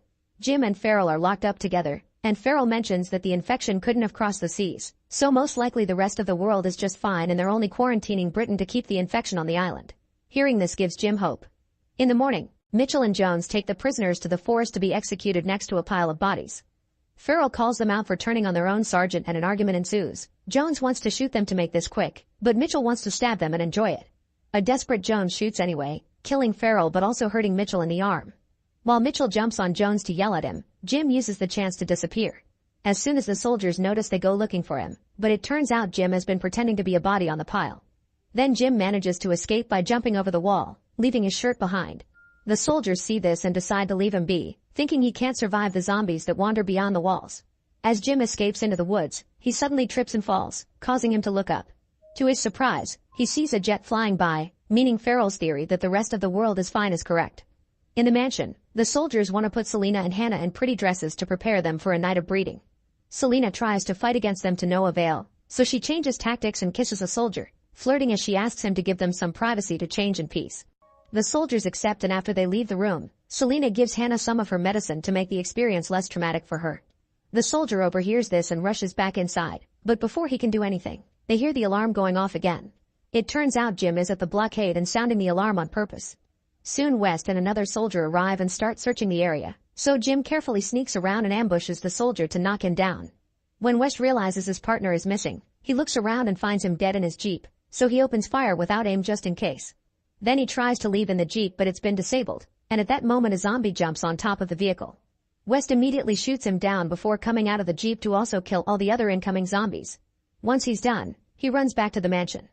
Meanwhile Jim also returns to the mansion and with the weapon he stole from the Jeep, he frees the chained zombie, who immediately jumps through the window to attack the soldiers guarding the girls. While Selena uses the chance to drag Hannah away, the zombie vomits blood on a soldier and then starts chasing after Jones. The first soldier now becomes a zombie as well. Selena and Hannah try to leave the house, only to be blocked by Mitchell. Suddenly Jones runs by with a zombie behind him, so Mitchell sends a soldier after them while he takes care of the girls. Jones manages to hide in the kitchen and when the zombie is about to get him, Mitchell's friend appears to shoot him, only to be jumped on by the new zombie and get infected too. Jim happily watches all this through the window, and inside a cupboard, Jones cries because he can't help. After the zombies leave, Jones tries running away, however Jim finds him and kills him on the spot. Then Jim goes inside a secret door to hide from the zombies, who take the stairs instead. Upstairs, Hannah manages to run away from Mitchell and enters the changing room to find a picture of her dad among her things. When she hears a zombie coming, she hides behind a mirror just in time.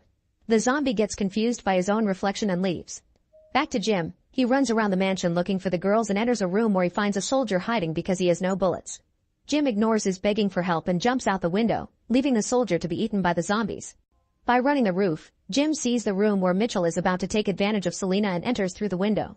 Mitchell immediately takes Selena hostage, but Jim still jumps on him and makes him let go of Selena before attacking him quite furiously. Mitchell doesn't get to struggle much before Jim smashes his head against the wall and then throws him on the floor to crush his eyes. Horrified by this violence, Selena grabs her machete and almost kills Jim thinking he's a zombie too, but her hesitation allows Jim to prove he's fine and the two of them kiss. Suddenly Hannah hits Jim with a vase, also thinking he's infected. Thankfully Jim is fine and the trio immediately runs out of the building, but when they approach Frank's taxi, they find West inside. Saying he wants revenge for his men, West shoots Jim, so Hannah quickly drives the taxi backward into the building. The previously chained zombie breaks the back window and drags West out to get his own revenge, and Hannah immediately takes off picking up Jim and Selena on her way out while the zombie kills West. The gates that surround the mansion are locked, but Hannah just drives through them anyway. Jim's memories of what happens afterward are blurry, but he remembers Selena giving him CPR in a hospital and begging him to live. 28 days later, it's shown that the trio has been living in a cottage in the countryside. Selena has been working hard on sewing lots of fabric and when they hear a plane fly by, the trio rushes outside with the fabric, revealing she made giant letters that spell hello. The plane sees this and turns around to rescue them. Make sure to subscribe and turn on notifications so you can watch more videos like this. Thanks for watching. In the middle of the ocean, a woman's body falls into the water, floating for a few seconds before her eyes open in panic. Suddenly Brandon wakes up and realizes it was a nightmare. He works as a bodyguard for the governor's daughter Ava, and he's been dealing with internalized guilt since he failed to protect her mother. Brandon and Ava arrive at the airport, where Ava meets with her friends Jed and Kyle. They're going on a trip together, and the boys aren't happy that Brandon is coming too, but Ava explains her father wouldn't have let her come without security. Once they board the plane, Ava and the guys sit in the back for privacy, and Ava can't help noticing it's strange for a flight to have so few passengers. Shortly after they take off, the plane shakes a little bit, but it's considered normal. Moments later the plane starts shaking again, and the engine can be seen heating up. The pilot tells the passengers that they accidentally hit some birds and there isn't anything to worry about. However, soon the plane starts shaking again, and an engine catches on fire. At that moment the pilot asks everyone to fasten their seatbelts, and as everyone starts to fear for their lives, a part of the engine breaks and flies off to hit the side of the plane, killing a passenger. The crack in the wall causes a pressure change and everything starts flying off or shaking inside the plane too, with all the bags falling off and hitting people on the head. Passengers who didn't fasten their seatbelts are pushed off their seats and thrown across the plane even when they try to hold onto other people's hands. In just a few seconds a wall blows off and creates a huge hole on the side of the plane, causing tons of people to fly away to their deaths. Brandon tries to hold onto a floating man, but the wind is too strong and the guy is blown away as well.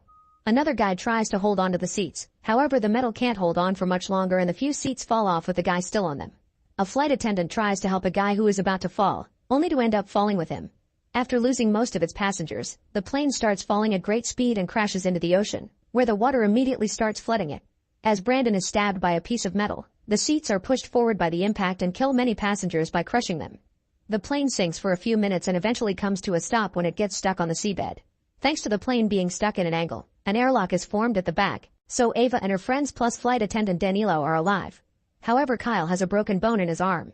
The group stares at the water, worried about the weird noises they are hearing. Suddenly Brandon comes out, bringing Rosa and her grandmother Marty to the safe area. Marty is unconscious, so Danilo starts doing chest compressions, and after a few minutes of nothing, Marty wakes up. Then Rosa asks about her grandfather, and Brandon has to tell her and Marty that he sadly didn't make it. The group starts to panic, so Brandon immediately takes over leadership to calm everyone down. The airlock means they're safe for now, so they need to stay calm and wait for rescuers to find them. Ava checks her phone, but there's no reception under the sea. She points out there's a hole in the plane and that they should swim out, but Brandon explains their chances to survive like that are low, so they must stay and wait. Danilo informs them that the pilots must have called for help before the crash, so help should be here soon. Afterward Brandon explains they should have backup oxygen just in case. Danilo says the plane has 2 tanks in the back for emergencies, but when he checks on them he finds them empty. At that moment Marty remembers that one of the passengers had a medical oxygen tank, so Brandon volunteers to jump in to find it. Before he leaves, Marty asks him if to bring her husband's hat. Brandon dives in and swims through the corridor as he checks the passengers who died in their seats. He finds the husband's hat and takes it, not noticing something swimming by the window. Then he finds the oxygen tank and takes it as well before checking on the hole. He decides to swim further to search for anything else he can take, and to his shock, he's suddenly attacked by a shark that enters through the hole. The creature immediately bites Brandon and he struggles against it, trying his best to get it off him. Meanwhile the group gets worried because they see the ripples in the water indicating something is going on. Suddenly the ripples disappear and Brandon resurfaces, telling the others to stay back while revealing some severe wounds on his body. Breathing heavily, he hands the others the oxygen tank and the hat before apologizing to Ava. Then he's dragged back into the water and the group sees the shark's tail peek out while the creature eats the poor man. Terrified, the group moves back to hide in the employees area and agrees they should keep on waiting as Brandon says. Then Marty offers to take care of Kyle's arm, explaining she used to be a nurse during wartime and that's how she met her husband. Kyle screams in pain when Marty pushes the bone back into place, and using some thick magazines and bandages, she improvises a splint. Outside, a helicopter is flying near the area in search of the fallen plane. They have priority orders because they know the governor's daughter is among the victims, but for now they don't see anything. Back to the survivors, they hear some creaking and the plane moves for a few seconds, indicating it may fall again at any moment. Jed is starting to get too negative, and Danilo opens the oxygen tank Brandon retrieved. At that moment they see the water getting red and the noises make them realize the sharks have come inside to eat the drowned bodies. Suddenly the plane shakes a little and they see the sharks swimming by their window, hitting random plane parts as they move. Rosa is getting too scared and Ava tells her not to worry because she's sure they'll be rescued. However, the helicopter still hasn't found anything and doesn't have much fuel left. The group keeps track of the water level and calculates they still have around 3 or 4 hours before the water reaches the back. However, they also keep hearing the metal creaking and notice some water leaking through the ceiling, so they can't be sure if the plane will hold up that long. Suddenly the plane starts falling, sliding down for several minutes and causing a bunch of rocks to fall off until it gets stuck again. Thankfully, the group holds on and nobody gets hurt, but this new angle is causing the water level inside the plane to rise faster. Since the seabed obviously isn't as solid as they thought, the group agrees they have no choice but to swim out of the plane. They'll need to find some way to distract the sharks, and Rosa says she learned at school that sharks don't like bubbles. There's still the problem of being able to hold their breath for that long, and Kyle suddenly remembers something. Some passengers were traveling with scuba equipment. Danilo explains those things are in the baggage hold and there's a hatch that would give them access. However, the oxygen tanks are probably empty, otherwise they wouldn't have been allowed in the plane. Ava thinks the rest of the scuba equipment could still be useful, but Jed is too pessimistic, so Ava pretends she needs to pee and hides in the bathroom, where she has a breakdown as she hears the plane creak. When she comes out, Ava teaches Rosa it's okay to be frightened. Outside, the helicopter only has 15 minutes of fuel left. At that moment they finally find plane parts floating around, so two divers jump into the water to start the search.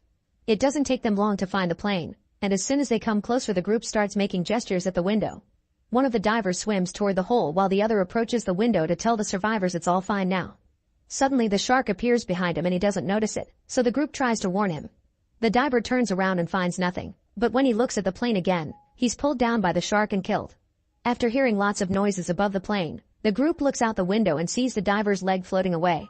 Remembering the other diver, the survivors check out the corridor, but nobody shows up, so they assume the guy is also dead. Outside, the helicopter is almost run out of fuel, so they have no choice but to leave.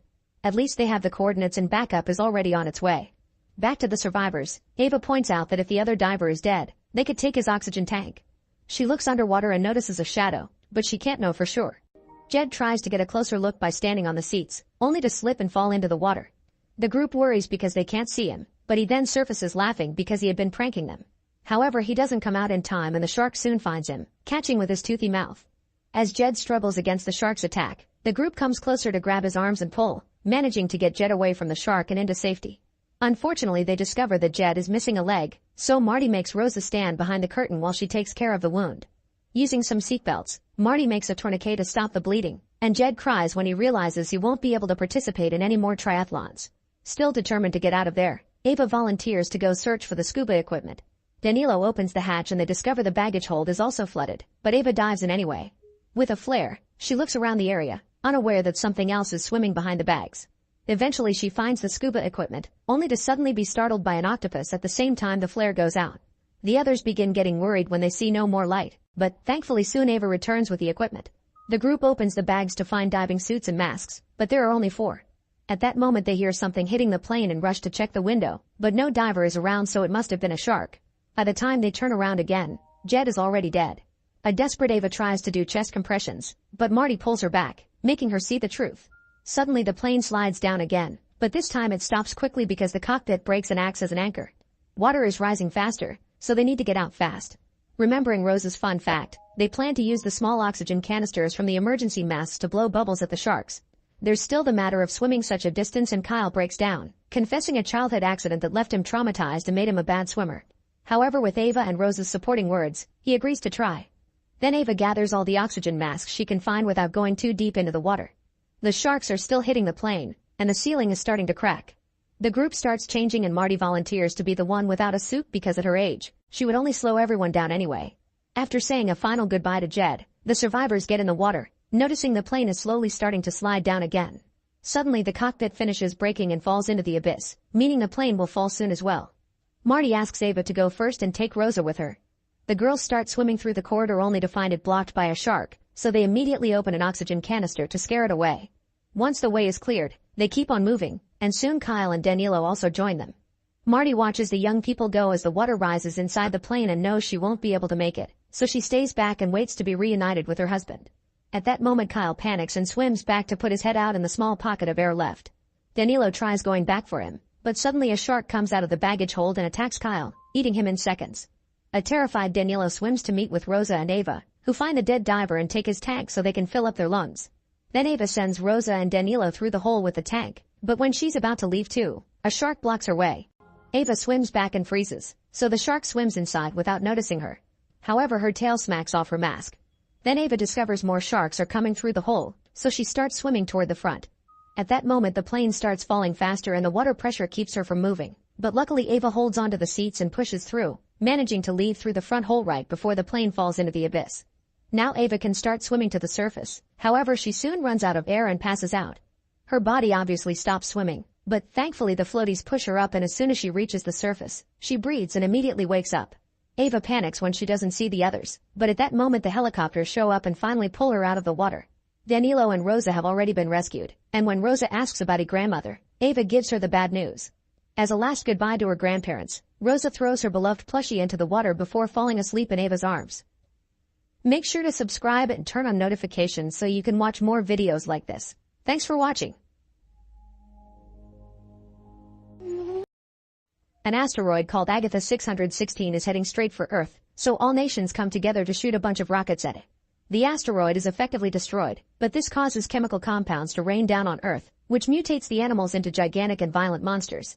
In just a year, Earth loses 95% of its population, and the remaining survivors must hide in bunkers, caves, and panic rooms. 7 years later, Joel is still living in a bunker, where he's the only one without a romantic partner and has to listen to everyone getting naughty near him. Since he isn't good at fighting monsters, he doesn't join the group when they go to the surface to look for supplies. Instead, he helps by preparing dinner and doing handy work like milking their cow. He also keeps a diary and draws the monsters he's managed to see so far as a survival guide. The group ran out of bullets a few years ago, so nowadays they use weapons like axes and crossbows. One day while Joel is trying to practice shooting a crossbow, the power suddenly goes out in the bunker and they discover some monsters have breached their security.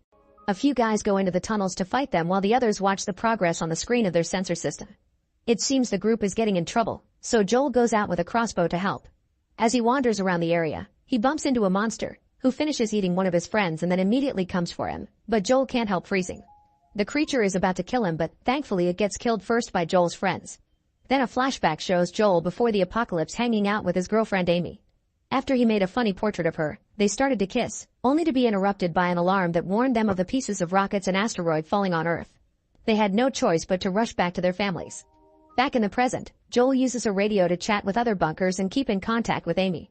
Today he's telling her about the letters he wrote for her, but their connection suddenly is cut when Joel's radio breaks. This triggers another flashback, showing Joel saying goodbye to Amy and exchanging I love yous before each of them escaped with their families. In the present, Joel asks the others about Amy's colony and learns it's 85 miles from there. It would take 7 days to reach it, and it's impossible to survive out there for that long. Ignoring his friend's warnings, Joel decides to stop hiding and go looking for Amy. As he explores the outside, Joel finds lots of pieces from the old city spread in the area with plants and monsters covering every inch. After a few hours of walking, he hears a monster nearby, so he hides inside a house. However, when he opens the fridge, another monster roars at him, so he runs out into the garden. Unfortunately, a giant mutated frog comes out of the pond, attacking Joel with its long tongue. He dodges just in time and is shocked to fall next to a dog, who begins barking at the frog like a good brave boy. Joel tries to use the chance to escape, however the frog shoots its tongue again and captures his leg, making him fall. Then it starts dragging Joel into its mouth, but thankfully the dog bites the tongue and frees Joel. Afterward, Joel starts running away and follows the dog into a bus where the dog closes the door with a rope, showing he was trained. As the frog leaves the area looking for them, Joel looks around and realizes the dog used to hide here with his owner, who probably passed away. The dog's name is Boy and he keeps his owner's clothes close because he misses them. Joel spends the night on the bus, and in the morning, Boy decides to leave with him. He even brings some of his owner's clothing, and Joel puts it in his bag for safety. As they travel through destroyed cities and overgrown forests, Boy and Joel enjoy each other's company and sometimes even play, although Boy doesn't know how to catch. However, he does know how to stop Joel from eating poisonous berries. After wandering around for a while, Joel accidentally falls into a hole in the ground, and the bones under his feet indicate this is a monster nest. He can hear the creatures in the tunnels and dodges an attack just in time, but he isn't sure he will be able to fight. Thankfully at that moment, a rope falls into the hole, courtesy of Clyde and Minnow. They pull him out of the hole at the same time all the worms come out, and when a monster jumps out of the hole, they kill it with a katana. Then they throw a grenade in a hole to finish the rest of them. Afterward, the four of them start traveling together. Minnow teaches Joel how to shoot the crossbow and she and Clyde give him lessons on survival. They also share they're heading to the mountains where it's too cold for monsters to live. Suddenly their trip is interrupted when they're approached by a giant snail monster, so Clyde takes Joel's shirt and hides it in its shell.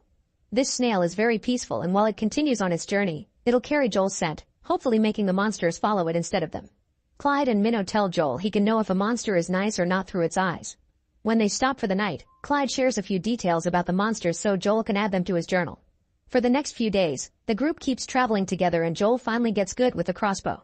He also keeps learning lots of things about the monsters and survival, adding it all to his journal.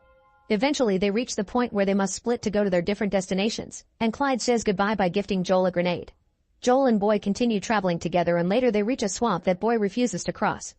As Boy runs to hide under a duck-shaped playground piece, Joel hears a noise and suddenly a huge centipede monster rises from the ground. Joel gets his crossbow ready, only for the centipede to push him off. Then the monster starts surrounding the duck with Boy still inside, which makes Joel remember the day of the tragedy. The family car crashed and his parents were stuck, so they told Joel to run away. Joel got out of the car and had to watch a monster kill his parents before some survivors dragged him into the back of a truck to escape. At that moment the monster moves the duck and finds Boy, but Joel refuses to keep losing loved ones and finally shoots the crossbow, killing the centipede with an arrow to the head. Sometime later, it starts to rain so Joel and Boy seek shelter in an abandoned building. There they find a robot called Mavis, who only has 51 minutes of power left and uses her GPS to show Joel he's only 10 miles away from Amy's colony. Robots were a very recent thing before the monster attack happened, so Joel never got to talk to one until now. Mavis uses her radio to help Joel get in touch with Amy, who is doing well. She explains some survivors have shown up and will rescue the entire colony, but before she can say more, the communication ends because Mavis' battery is about to die. With her last minutes of energy, Mavis accesses her social media database and shows Joel some pictures and videos of his family. Crying, Joel hugs Mavis and together they watch the glowing jellyfish flying by. When Mavis finally shuts down, a grateful Joel gives her a proper burial. The next day, Joel and Boy keep going and almost fall into a huge pit. Boy runs away as Joel sees a queen sand gobbler appearing underground. He throws a toy to distract it and starts running with Boy, only for the queen to chase after them. After lots of running through the woods, Joel trips on a stick and falls down a hill near a river, causing the clothing of Boy's owner to fall in the water. Joel rushes to hide with Boy behind a hollow trunk and the queen comes incredibly close, but they wait in silence until it goes away. At that moment Boy sees the clothing in the water and jumps in to retrieve it, which gets the attention of the monster. As it rushes toward them, Joel runs to his bag and grabs the grenade, throwing it into the queen's mouth before jumping into the water too. The monster explodes and nobody gets hurt. Afterward, Joel reaches the shore, only to discover his body is covered with leeches. He pulls them all off before he starts yelling at Boy, blaming him for the queen's attack and causing him to run away. Joel tries to keep going alone, but soon the leech's poison starts making him hallucinate all kinds of crazy things. He sees a plant that Clyde taught him was an anti-venom and eats it before he starts seeing a bunch of people approaching. It turns out it isn't the hallucination. It's Amy and her fellow survivors, who were brought by Boy. Excited, Joel kisses Amy before passing out. Sometime later, Joel wakes up in Amy's bunker. He's already feeling better, but he also learns that he actually kissed a random survivor instead of Amy. She explains her colony was found by a yacht captain and his crew, who have promised to take the survivors to a safer place. Everyone is busy packing up and getting ready to go, so Amy can't spend too much time with him. Then Joel takes a look around the bunker, learning about this colony's habits and seeing they're right next to a beach. He also meets the people from the yacht, Dana, Rocco, and the Captain Brooks. Later when Joel finally gets a private moment with Amy, he's devastated to hear she moved on some time ago because she thought she would never see Joel again. Amy started to date another survivor, who sadly died last year. Afterward Joel tries to contact his colony to no avail. When he looks at the map they gave him, he's shocked to find support messages that he didn't see before, and he realizes he left a beloved family for nothing. At that moment the radio finally contacts his colony, and everyone is proud of Joel for surviving. They also share that there have been multiple breaches, but before they can say more, the communication ends. Joel decides he must go back to his family and ignore the yacht idea. On his way out, he discovers that the plate of food they gave him has poisonous berries in it, meaning the crew is hiding something. He immediately runs to warn Amy, who is getting drunk with the other survivors thanks to Brooks's homemade beer. Before Joel can say something, Dana knocks him out. The next morning, Joel wakes up to discover he's been tied up to a barrel with Amy, and all the survivors were captured while they were drunk. After Dana blows up the radio tower, Brooks reveals that he and his crew go around robbing the supplies from different colonies, and they move the yacht by making a monster crab pulley. Brooks controls this monster through electric manipulation. At that moment the crab comes out and everyone runs to hide, so Amy takes the lid from the barrel and uses it to free herself and Joel. Then she runs toward Rocco, who opens fire on her. She stops the bullets with the lid to then tackle him, causing them both to fall unconscious. Meanwhile Joel finds a trident and runs to stab the crab, causing it to trip and fall on its back. However, it's still alive and an electric pulse from Brooks causes it to knock Joel down. At that moment Amy recovers and starts fighting Dana, landing a few hits but unfortunately still getting overpowered because Dana has more experience. Soon the crab also recovers and starts destroying the colony. Boy comes out to bark at the monster and Dana tries to shoot him, but Amy hits her arm and makes her hit the crab instead. Using the element of surprise, Amy manages to overpower Dana, so Brooks cuts in and knocks her down before ordering his crew to get to the boat. As the crab continues its destructing ways, Boyd dodges its attacks and reaches Amy, licking her face to wake her up. Brooks keeps on electrocuting the crab to make it angrier, and the monster roars at Joel, who looks at its mouth and finds its weak spot before getting captured. Amy soon comes over with the weapon Dana dropped and hands it to Joel, who is about to kill the crab only to look into its eyes and discover it's actually a kind creature being controlled by an actual monster. Joel shoots the chain instead and frees the crab, who immediately releases Joel and jumps into the water. In just a few seconds, it reaches the yacht and eats Dana, Rocco, and Brooks, destroying the yacht in the process. Moments later, once everyone is safe, Joel says goodbye to Amy by sharing a hug and gifting her his journal so she can also learn about the monsters. Even if they didn't get together, he's grateful for the trip because it made him a better man. Before he leaves, they share one last kiss. For the next 7 days, Joel and Boyd travel together and survive, thanks to all their new experience. Eventually they make it to Joel's colony, where they're welcomed with open arms. Afterward, Joel sends a message through the radio to all the other bunkers, teaching them how to survive out there and inviting them to go to the mountains where the cold will keep monsters away. Then Joel, Boyd, and his fellow survivors leave together to reunite with Clyde and Minnow, and soon other colonies are doing the same, eager to start a new life. Make sure to subscribe and turn on notifications so you can watch more videos like this. Thanks for watching. An old video shows a U.S. Air Force commander explaining all their efforts to identify and analyze the recent phenomenon known as UFOs, assuring reporters it has nothing to do with any secret projects as rumored. One of the majors even wrote a book about it and points out that extraterrestrial life shouldn't be taken lightly.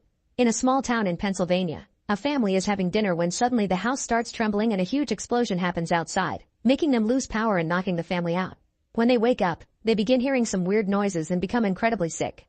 One by one, each family member dies while the youngest girl rushes to hide in the cupboard. Meanwhile, Nobel Prize winner and NASA exobiologist Lauren is in her home after getting arrested for driving while drunk. Now she takes medicine for her depression, yet she keeps on drinking. Tonight she's watching the news and learns of the explosion, although there's no explanation for it yet. A reporter explains that the explosion left no survivors and the air is considered toxic, so the area has been closed and nobody goes in without a hazmat suit. Sometime later, some soldiers show up at Lauren's apartment and ask her to come to the site of the explosion because they need her expertise, threatening her with violence if she doesn't agree.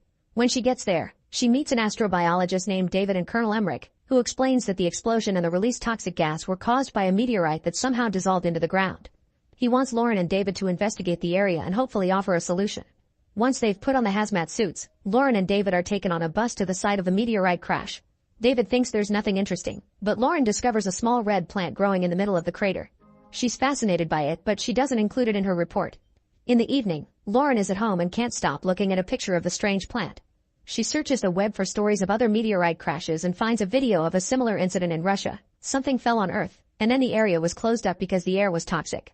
A citizen who knows someone in the military explains that Russia kept this information hidden because the object that fell was a seed, and some kind of tree grew out of it which killed everything in its surroundings, including plants and animals.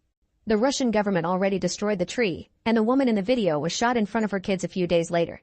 There are lots of pictures from concerned citizens discussing theories about the barricaded town and the fact neighboring places were being evacuated too. In the end, the town was incinerated.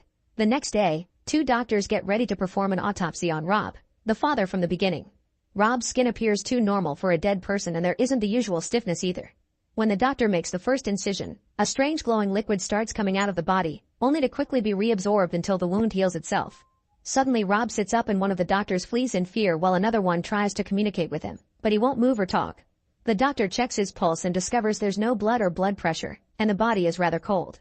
At that moment everyone's phones start ringing at the same time and see a bunch of employees running down the corridor.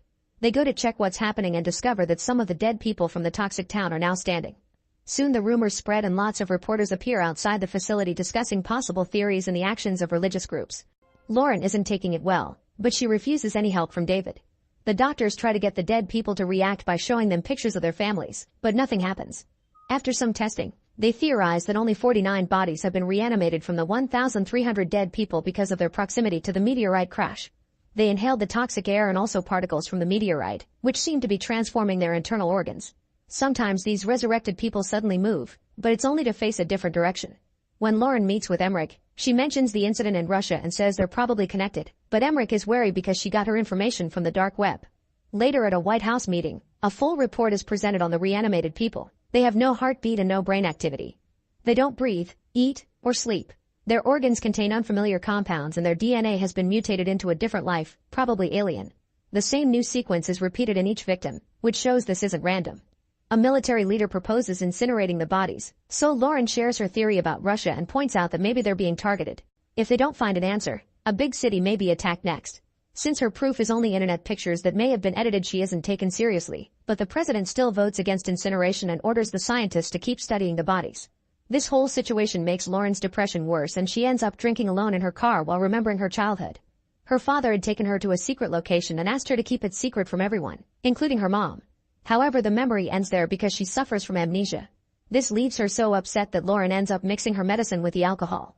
Afterward, Lauren goes back to the facility, where the doctors are allowing the relatives to talk to the bodies, but it still gets no reaction. Desperate for answers, Lauren goes to the room where all the reanimated bodies are, and shows a little girl her favorite childhood book while sharing the story of her mother's death, admitting that she didn't cry.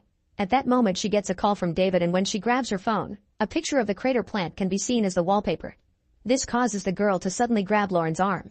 She immediately tells Emmerich and David about it, and David finally realizes that the bodies turn to always look north where the crater is. Their chat is interrupted when a soldier reports that information leaked and now news outlets are showing pictures of the giant tree-like structure that has grown out of the crater in just 2 days. Taking Rob in a secure box, the scientists fly to the crash site and admire the strange tree, which is responsible for making the area toxic. The group sits Rob in front of the tree, and after a long moment of waiting, he gasps and opens his eyes, which now are a very bright blue. Then he starts looking around as if seeing everything for the first time. His own hands, the tree, the snow. Guessing he's an alien now, Lauren welcomes him to Earth, and Rob explains he can't go back with the team because he won't survive the normal Earth environment.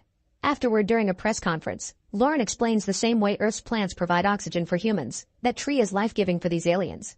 The current theory is that the aliens reach Earth by traveling through wormholes. Some reporters try to derail the conversation by asking Lauren about her arrest, which is seen on TV by a mysterious man. Later at home, Lauren hears a message from her therapist, who is worried because she has been missing sessions and they're part of the court order. She's also interested in discussing Lauren's flashback dreams, which often include flying. Lauren ignores the message and grabs lunch until she hears knocking on the door. It's her father, Jim. He makes Lauren feel very awkward and she doesn't say much, but Jim keeps talking, mentioning how as a child Lauren was obsessed with space and asked for her own lab, which they built in the shed. Jim says he's lonely and that he misses her, but Lauren avoids being hugged and stays cold, so Jim just leaves. Soon Lauren is called to the toxic area again because the alien refuses to talk to anyone except her. Once she's suited up, Lauren sits with Rob, who explains that his home planet became uninhabitable and forced his species to seek a new world. This tree won't grow anywhere else, and they were given the coordinates to reach Earth by a human called Supernova 94. This person sent messages to space with the purpose of finding them, even giving them a list of humanity's strengths and weaknesses. At that moment the scientists try to take a sample from the tree and Rob asks Lauren to make it stop, but she can't. Lauren explains they won't let the tree stand for much longer because it's damaging Earth's environment, but Rob says his people will change the environment. He also reveals he has special abilities before taking control of a scientist's body to make him open his hazmat suit. A few guards rush to tackle the man down while others surround Rob, demanding for this to stop while they take Lauren away. Rob's eyes turn black and the scientist breaks a soldier's mask, causing him to quickly become infected and cough up blood until he dies. The other soldiers get ready to shoot Rob, but he uses his powers again and a screeching sound causes everyone to squirm on the ground in unbearable pain while all the lights go out. The suffering drives the soldiers crazy and they remove their masks before they start attacking each other with no mercy. One by one all the soldiers are killed by bullets or knives from their own teammates, and when only one is left standing, the soldier self-deletes. After a truck arrives to take away the bodies and the scientists including Lauren, the military launches an attack against the tree, only to discover it's being protected by a huge force field. The missiles explode against it without causing any damage to the tree, and the planes have no choice but to retreat. Soon, news outlets begin talking about the force field and the name Supernova 94. The mysterious man is shocked to hear such a name on the radio and goes looking for an old notebook of his in which he wrote the same word. Sometime later, reporters begin recording various weird incidents from all over the world. A strange sound can be heard in some cities, while a mysterious fog is spreading through certain towns and killing people. Martial law has been declared in multiple countries, and to make matters worse, crops have been dying overnight. There are also reports of the ground vibrating, and people are starting to panic. Meanwhile, Lauren decides to return to her childhood home. Her old lab is still there, but it's locked up. Jim is indeed lonely and sitting in his room in a very depressed state, but instead of visiting him, Lauren keeps on traveling. She feels like she doesn't know who she is and that she doesn't belong anywhere. She's also aware that the world is ending, yet she feels relief as if she was being put out of her misery. Eventually Lauren returns to the alien tree, which has been transforming more. Suddenly the ground starts shaking and Lauren puts her ear on the snow, hearing the same strange noises. Rob says it's life growing and then reveals that this is all happening thanks to Lauren, offering his hand for her to touch. As soon as Lauren grabs Rob's hand, she begins seeing her suppressed memories. It turns out Jim used to work for a senator and he took Lauren to Area 51.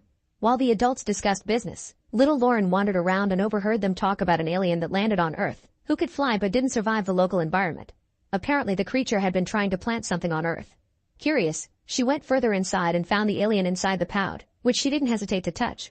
This contact triggered a process that transferred the alien's consciousness into Lauren's body and mutated her DNA, making her an alien too like it happened to Rob in the present. As soon as she returned home, little Lauren began showing amazing intelligence, writing complicated calculations on the wall and even designing a rocket. She kept saying that she was an alien and that she wanted to go home, but nobody believed her, and that's how she became very awkward and socially isolated. Eventually she built a radio and started sending messages to the aliens using the nickname Supernova 94 inspired by her space calendar. When her mother discovered all this, she locked up the shed and forbade her from sending out more messages to strangers. Furious, Lauren destroyed her whole room and wrote on the walls before telling her mother that she'd die a most horrible death. It was her alien abilities that killed her mom. Afterward, Jim let government scientists run some tests on Lauren and they found the alien DNA mixed with hers, but Jim didn't tell her anything. In the present, Lauren is crying over recovering her memories when suddenly Rob removes her mask. To her shock, she can breathe the toxic air because of her mutated DNA. Meanwhile, the mysterious man also remembers his younger days, revealing he used to work for the CIA and he accidentally picked up Lauren's messages with his equipment. He tried to warn his superiors, but they brushed it off as just a girl playing around. In a random forest, a dog runs among the trees to follow the weird noises. When its owner follows it, she's shocked to see a huge egg-like pod that emerged from the ground, explaining the noises. Soon these things appear all over the world, from beaches to mountains and even human-made tunnels. Suddenly all these objects explode at the same time and expel a black smoke that starts spreading through the land and killing people. Everyone begins talking about aliens, and a teenager theorizes the pods have roots underground connected to the main tree, which killed the crops. Eventually Earth can no longer support life for humans and one by one every person on the planet dies as the environment mutates to be alien-friendly. The only survivor is Lauren, who has finally found her wings. Make sure to subscribe and turn on notifications so you can watch more videos like this. Thanks for watching. A group of college students is using their school lab for their experiment to prove that the multiverse exists. After lots of failed attempts, they use the latest model of their device on a bowl with a goldfish and discover there's a recurring pattern of particles in the water. It's not enough to make contact yet, but they conclude they just need more water and leave for the lake. While driving, they continue to check the computer screens and get excited when they see flares. Jerry decides to speed up, and when they turn around a curve, they almost hit another car. Thankfully, Jerry moves his car out of the way just in time and stops it next to the hill, but the other car isn't so lucky and now it's stuck on the edge of the cliff.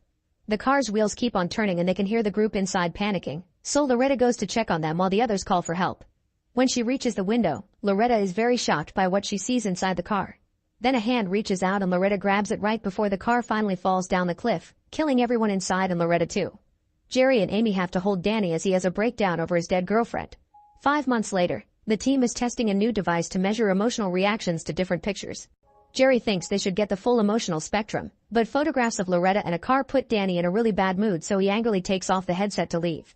Then Jerry notices on the screen the reaction Danny had when Amy touched him, and she confirms they've been seeing each other. Later at the library, Danny thinks he sees Loretta behind the shelves. He rushes to go after her but follows the wrong woman, only to see Loretta leaving through the main door. Danny tries to follow her again, but unfortunately she's already gone. In the evening, the friends go to a bar. Jerry admits he's bored and misses the old experiments because those pushed boundaries, so Danny has to remind him they stopped because of a death. Suddenly Jerry gets distracted because he sees a girl that looks a lot like Loretta and Danny rushes after her, but once again she's gone. Then Danny goes to Amy's house, apologizing for thinking so much about Loretta. Amy wonders if he would like her more if she wasn't deaf-mute, but Danny assures her he likes her just the way she is and he's just having trouble handling his grief. That night, Amy has nightmares of someone drowning. The next day at the lab, Jerry is shocked to find a second fish in the bowl. At that moment he gets a call from Loretta's number, and when he picks up, Loretta's voice talks to him about the usual group activities. Angry, Jerry says it's a distasteful prank and hangs up. After class, Amy meets with Danny and they share a kiss. Suddenly a woman slaps Amy. It's Loretta, who is shocked to see her boyfriend is cheating on her. Danny and Amy can't believe what they're seeing and take her to the lab, where together with Jerry they explain she's been dead for 5 months. Jerry theorizes she's been wandering around with amnesia, but Loretta assures them she's been seeing them every day as usual and that she never died or got hurt. Curiously, she doesn't understand sign language anymore and swears Amy has always talked to her. At that moment Loretta sees the second fish and gets excited because she thinks it came from another dimension. She concludes this world's Loretta is indeed dead and she comes from another universe similar to this one but with small differences, like Amy being able to talk and hear. Since in her universe she didn't die, they never stopped working on the experiment, so the machine on that side pushed her and the fish over. To prove it, she pulls up her sleeve and shows them her new tattoo, explaining all four of them got the same one recently. Afterward, Danny drops Amy at her home and apologizes for not staying together tonight, explaining he needs to be there for Loretta. The rest of the ride is quite awkward, and since Loretta can't go to her home because she's supposed to be dead, Danny allows her to stay with him but without sharing the bed. Danny ends up sleeping on the floor and when Loretta tries to ask about Amy, he ignores her questions. Seconds later in their respective homes, Jerry, Amy, and Danny begin feeling unbearable pain. They wiggle on the floor as thousands of voices echo in their head, and after lots of screaming, the pain just stops. The next day Amy is upset to hear Danny brought Loretta over, not knowing how to handle the situation. They go to the lab and find a worried Jerry, who explains someone broke in and searched the place, leaving a mess behind and a dead fish in the bowl. Amy and Jerry wonder if it was Loretta, but Danny immediately defends her. When Loretta joins them with coffee, she notices that the dead fish is the one from the other reality, and she worries about what it may mean for her own life. Later when Jerry returns home, he finds the door of his house open and the alarm off. As he notices some abandoned food and beer, Jerry hears a noise and rushes upstairs, where he sees his bedroom has been searched too. After noticing there's money missing, Jerry hears another noise and runs to the front door, but the thief is gone and has dropped his science trophy nearby. Meanwhile Loretta decides to spend the night in a motel. She decides to call her parents but doesn't say a word. Instead she hears them yell at her for using their daughter's number as a sick prank before hanging up. The next day, Loretta goes to see Amy and makes an effort to use a few words in sign language as she offers a pact, telling her about the motel and saying they both should stay just friends with Danny until they figure out what's going on. Amy agrees and the girls become best friends again. In the afternoon, Jerry brings Danny to the janitor's secret room to share a drink. While they discuss Loretta, Danny accidentally drops the flask, and Jerry asks him about potential muscle weakness, comparing it to the dead fish. Danny is confused by such a statement, so Jerry pulls up his sleeve and reveals the same tattoo Loretta has, meaning he's an alternate Jerry from her universe. To make matters worse, Danny starts to feel sick because Jerry put something in his drink. Jerry begins explaining Loretta opened a door to this world and now they're all stuck here because there's no machine to send them back. One universe isn't supposed to hold two identical versions of the same mass because it goes against the laws of physics. That's why a fish died and the friends have been feeling unwell since last night. It's time healing itself. Loretta is fine because her local version is already dead. Jerry wants to keep the Danny from his own world, so he walks behind this Danny and keeps him from breathing until he dies. Meanwhile the Jerry and the Amy of this world notice their hands are shaking rather ominously. At a bar, Loretta is chatting with a real Jerry when they're suddenly interrupted by alternate Danny, who greets Loretta with a kiss. She feels very uncomfortable by this and leaves, so Jerry calls Danny out for behaving weirdly and mentions Amy, causing Danny to get offended by these weird accusations and he leaves as well. When he gets to his car, Danny finds alternate Jerry, who explains to him what's going on because Danny hadn't realized he's crossed over until now. As Danny freaks out, Jerry shows him his hand is shaking and asks him to kill the local Jerry for him. Danny freaks out again and tells him to do it himself, but Jerry says he tried and wasn't able to. It turns out it was him who broke into Jerry's house and grabbed the trophy as a weapon, but when he saw his own face, he ran away. However, Danny still refuses to do any killing and Jerry gets furious as he yells, making Danny realize that Jerry is off his meds. Later in the afternoon, alternate Jerry sneaks into the house again and steals a gun. At the motel, Loretta watches the news coverage of her death, causing her to cry deeply. Meanwhile, Amy visits Danny and tries to kiss him, but he immediately pushes her away. Amy realizes this isn't her Danny and runs away, seeing her hand shake while she starts her scooter. Moments later, Amy comes home and is very rude to her mother, who is also deaf-mute and can quickly tell her daughter is acting weird. Amy ignores her preaching and rushes upstairs, where she notices the television doesn't have sound. As she looks around, she finds a school diploma for deaf people and a newspaper clip about Loretta's death, and she curses aloud. This is alternate Amy, who is finally realizing she's jumped into another reality. Freaking out, she calls Jerry to discuss what's going on, causing Jerry to also freak out when he hears her talk. Realizing this isn't her Jerry, Amy quickly hangs up. Then Jerry gets a text from his Amy, asking him to meet at the library. They exchange information and realize all four friends have crossed into this world. Remembering the fish, they start fearing for their lives. Meanwhile, alternate Jerry is taking Loretta for a drive, making her scared by going too fast. Eventually he stops the car in the middle of the road to show her the tattoo and prove he's her Jerry, so Loretta shakes his hand, agreeing to be partners. She also notices his fingers are shaking, which reminds him of what he must do. On their way back, Jerry drives even faster as he rambles like a maniac, Eventually Loretta gets off and refuses to tell Jerry where she lives, pointing out he truly is losing it. In the meantime, real Jerry goes to see Danny, demanding to know where his real friend is. Danny pushes him away and tells him that the other Jerry killed him, pointing out that in his world Jerry always had a foot in the crazy bucket. Back to Amy. She rushes back to her house and finds her mother sleeping. At that moment she gets a text from Jerry, warning her that his alternate self is a killer. Then she starts going upstairs, noticing the pain gets worse the closer she gets to her room. Amy finds her alternate self waiting on the bed, which scares her. Alternate Amy explains her mother is also deaf-mute and the odds of passing it down were 90%, so it seems she got lucky. When she was younger, she was ashamed of her mother and it made her mad for not having a normal family, so alternate Amy wasn't very nice to her. However, in this world she can see that her other mom and local Amy are very close, and she refuses to ruin that, wanting at least one mother to be happy. Then alternate Amy leaves, and when real Amy comes down, her mother is confused because she's seeing her again.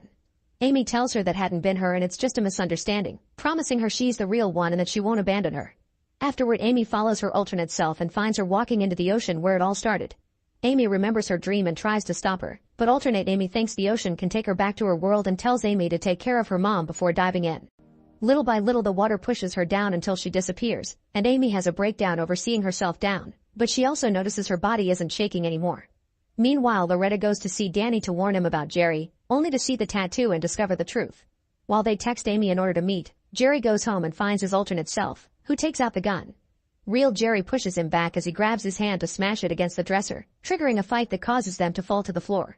At that moment the other three arrive and see a Jerry choking the other, so Loretta picks up the gun and asks them to stop, but she doesn't know who to shoot.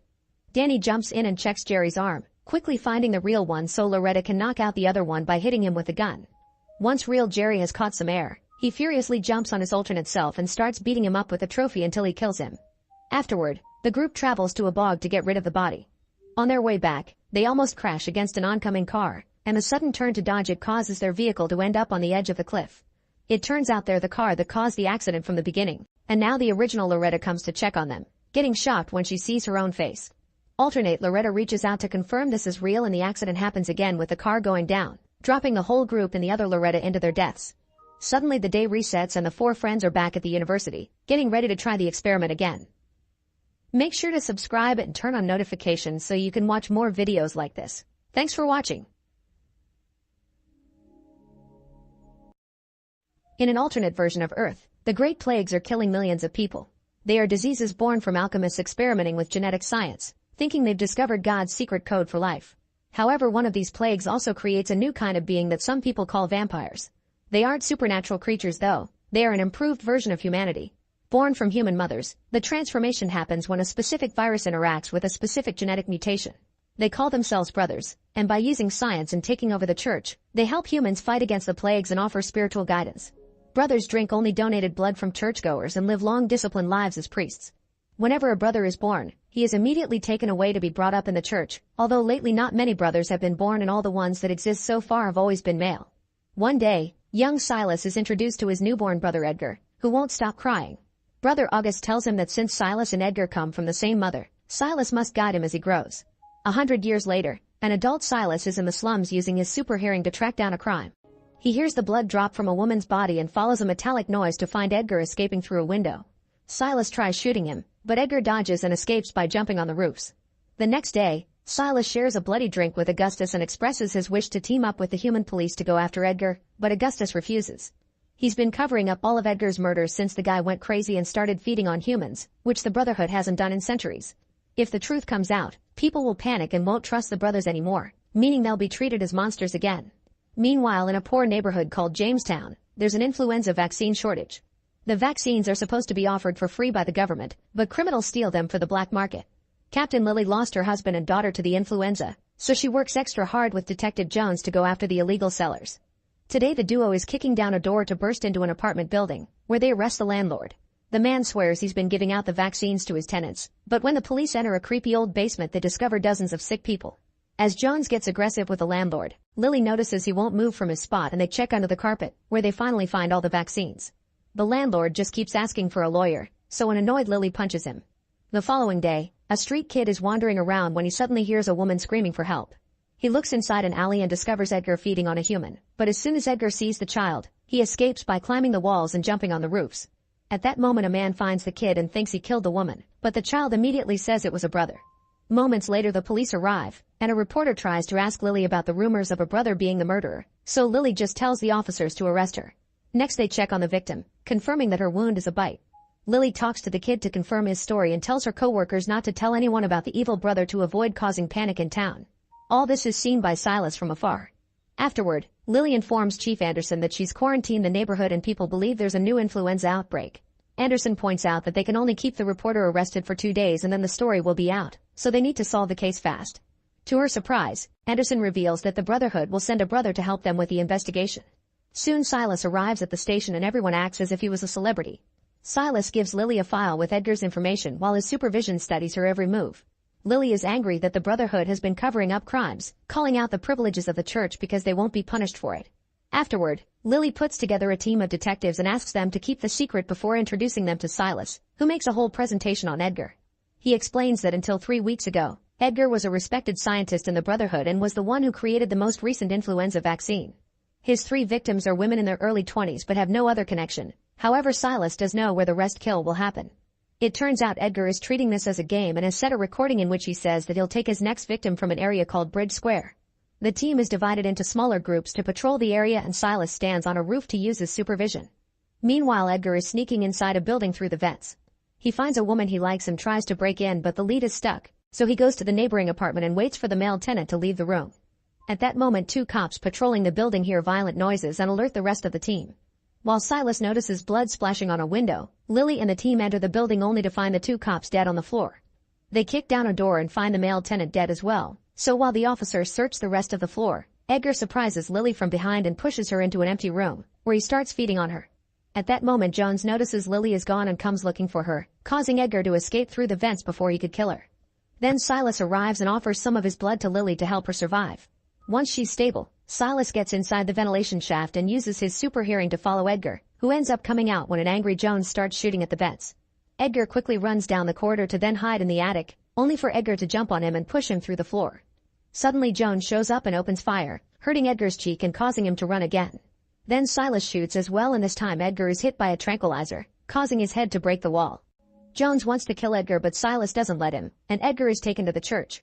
The next day Lily is at the hospital and keeps having horrible visions about Edgar. Silas visits her and they have a sweet bonding moment. On his way out, Silas is approached by Jones, who shows him the newspaper with the cover-up story. The authorities have told reporters that the killer had delusions of being a brother but he's now dead. Later at the church, Silas meets with Augustus and Dr. Lipsky, who is keeping Edgar in painful restraints because he decapitated a guard even though he was sedated. However, Lipsky doesn't think Edgar is insane. He thinks he's infected. The doctor shows Silas an insane woman tied to a bed, who tries to attack Silas when he comes too close. It turns out Edgar was secretly experimenting with a new virus, which is supposed to be illegal. However, since not a single brother has been born in 70 years and never a female, the Brotherhood higher-ups allowed Edgar to be an exception so he could genetically control the birth of more brothers. In the end, Edgar was successful because the women in the secret ward all transformed, but soon the virus changed and now most of the test subjects are dead while the survivors don't have much time left. Edgar is infected with the same virus and his brain is slowly decaying, meaning he'll be the first brother to ever die. Then Silas visits Edgar, noticing how the restraints are causing him to bleed from various spots. Edgar wants to finish Lily, and when Silas defends her name, Edgar makes fun of him for having fallen in love, which brothers aren't supposed to do. Later in the evening, Jones and Lily break into a house to bring down a dangerous operation. As the cops arrest anyone in sight, Lily checks the back room and finds a bunch of girls that were about to be sold. On her way out, she feels like somebody is watching her, but Silas disappears before she can see him. At the church, Edgar is freed from the restraints but locked up inside a metal chamber. The only spot that isn't a wall is the window through which 2 guards are keeping an eye on him, so Edgar starts running toward it over and over to slowly make it crack. When Silas is interviewed on TV, Edgar hears it through the speakers and learns that his brother will be made cardinal in a special ceremony. A few hours later, Lipsky is called to check on Edgar because he killed the guard who gassed him to calm him down. They had thought Edgar was unconscious, but it turns out he learned to trick them. Now Edgar is studying the map of the building, and once he memorizes it, he runs back to jump through the window, finally breaking it. After quickly killing the other guard, Edgar chases Lipsky and corners him against the wall, where he forces him to drink his blood before kicking him to death. At that moment more guards arrive, but Edgar kills them all in seconds. Soon he makes it to the front desk, where he kills the receptionist too. Meanwhile Silas is made cardinal, and the ceremony includes using a sword for a blood offering. Sadly, he doesn't have time to celebrate because he comes back to find the massacre left by Edgar. The next day, Detective Kelly is walking through town when she hears a woman crying for help. A man named Freddy is threatening to mutilate his victim, so Kelly surprises him with her gun to make him let the woman go. At that moment, Edgar jumps on her and knocks her out, revealing this was a trap to capture Lily and Freddy made a mistake because both detectives look alike. Then Edgar feeds Kelly some of his blood, causing Freddy to ask for some as well because he enjoys the visions caused by it. Moments later, Jones brings the news of Kelly's kidnapping to Lily, who is staying in her apartment while Silas watches over her. Guessing Edgar's intentions, the team argues over how to proceed, and Lily volunteers to be bait. In the meantime, Freddy continues to drain Kelly of her blood while Edgar stands on the roof, using his super senses to find Lily. In the middle of the night, Silas watches Lily sleep and can't help smelling her hand before kissing her, only to realize it's a dream when he hears Jones nearby. Edgar is in the apartment under Lily's, causing Silas to sense him and leave through the window to look for him.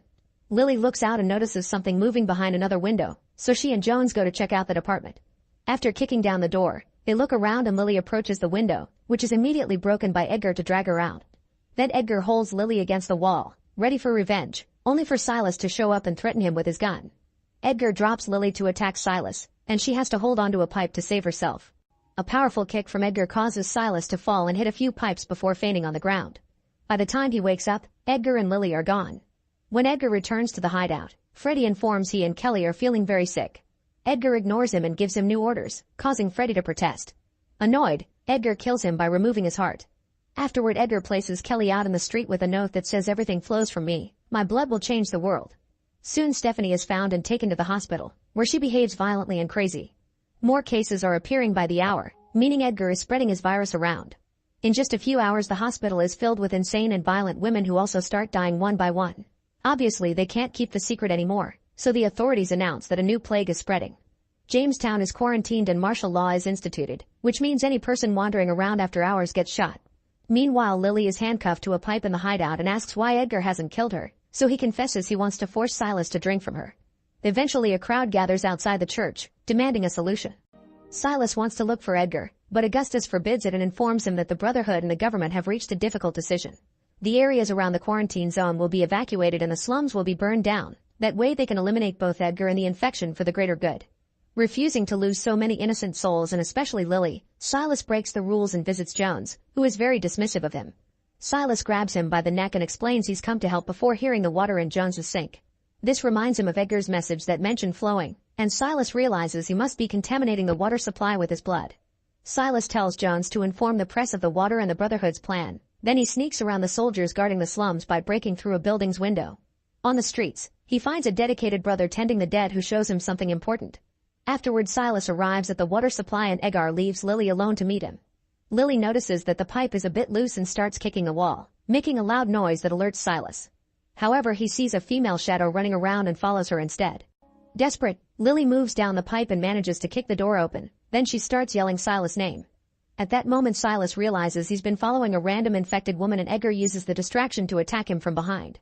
Both brothers fall from a platform and hit a bunch of pipes before landing on the floor while the crazy woman follows Lily's voice. The woman tries to come inside to feed on her, so Lily starts kicking the door to keep her out. Unfortunately, the woman comes in anyway and starts pulling Lily down, causing the pipe to finally break. By sliding the handcuffs down, Lily is finally free, and when the woman tries to attack her, she just uses the handcuffs to choke her to death. Back to Edgar, he tries to give Silas his blood, but at that moment he wakes up and tries to shoot him. Edgar immediately kicks the gun away and a fight ensues, during which Silas keeps asking about Lily. No matter how many times Edgar tries to attack, his sick body is too slow and Silas easily overpowers him, so Edgar buys time by begging for mercy. Once Silas is distracted, Edgar kicks him and impales him on 2 steam rods.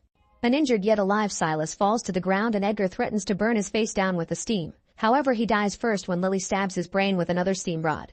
On their way out, Silas kisses Lily before showing her the important thing the other brother is guarding.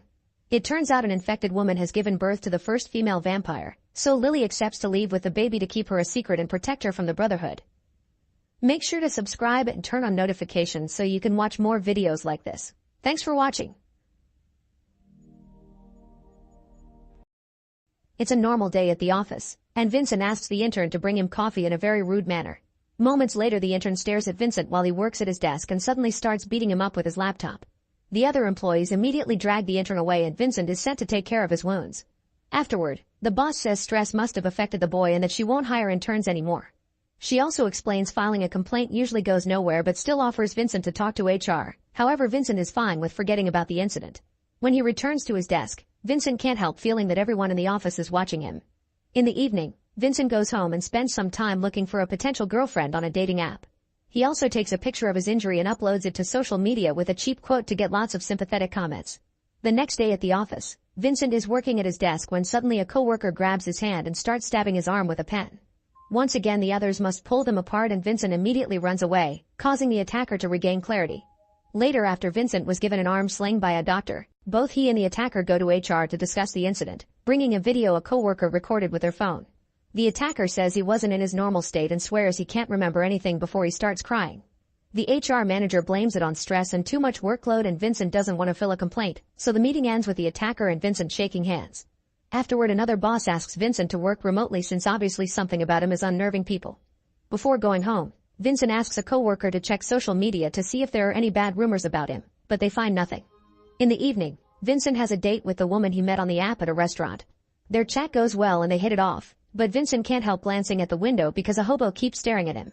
Suddenly the man starts walking toward the restaurant, but when he crosses the street he gets hit by a car. Terrified, Vincent decides to leave. On his way home, he can't stop feeling that everyone on the street is watching him, so he ends up taking a cab.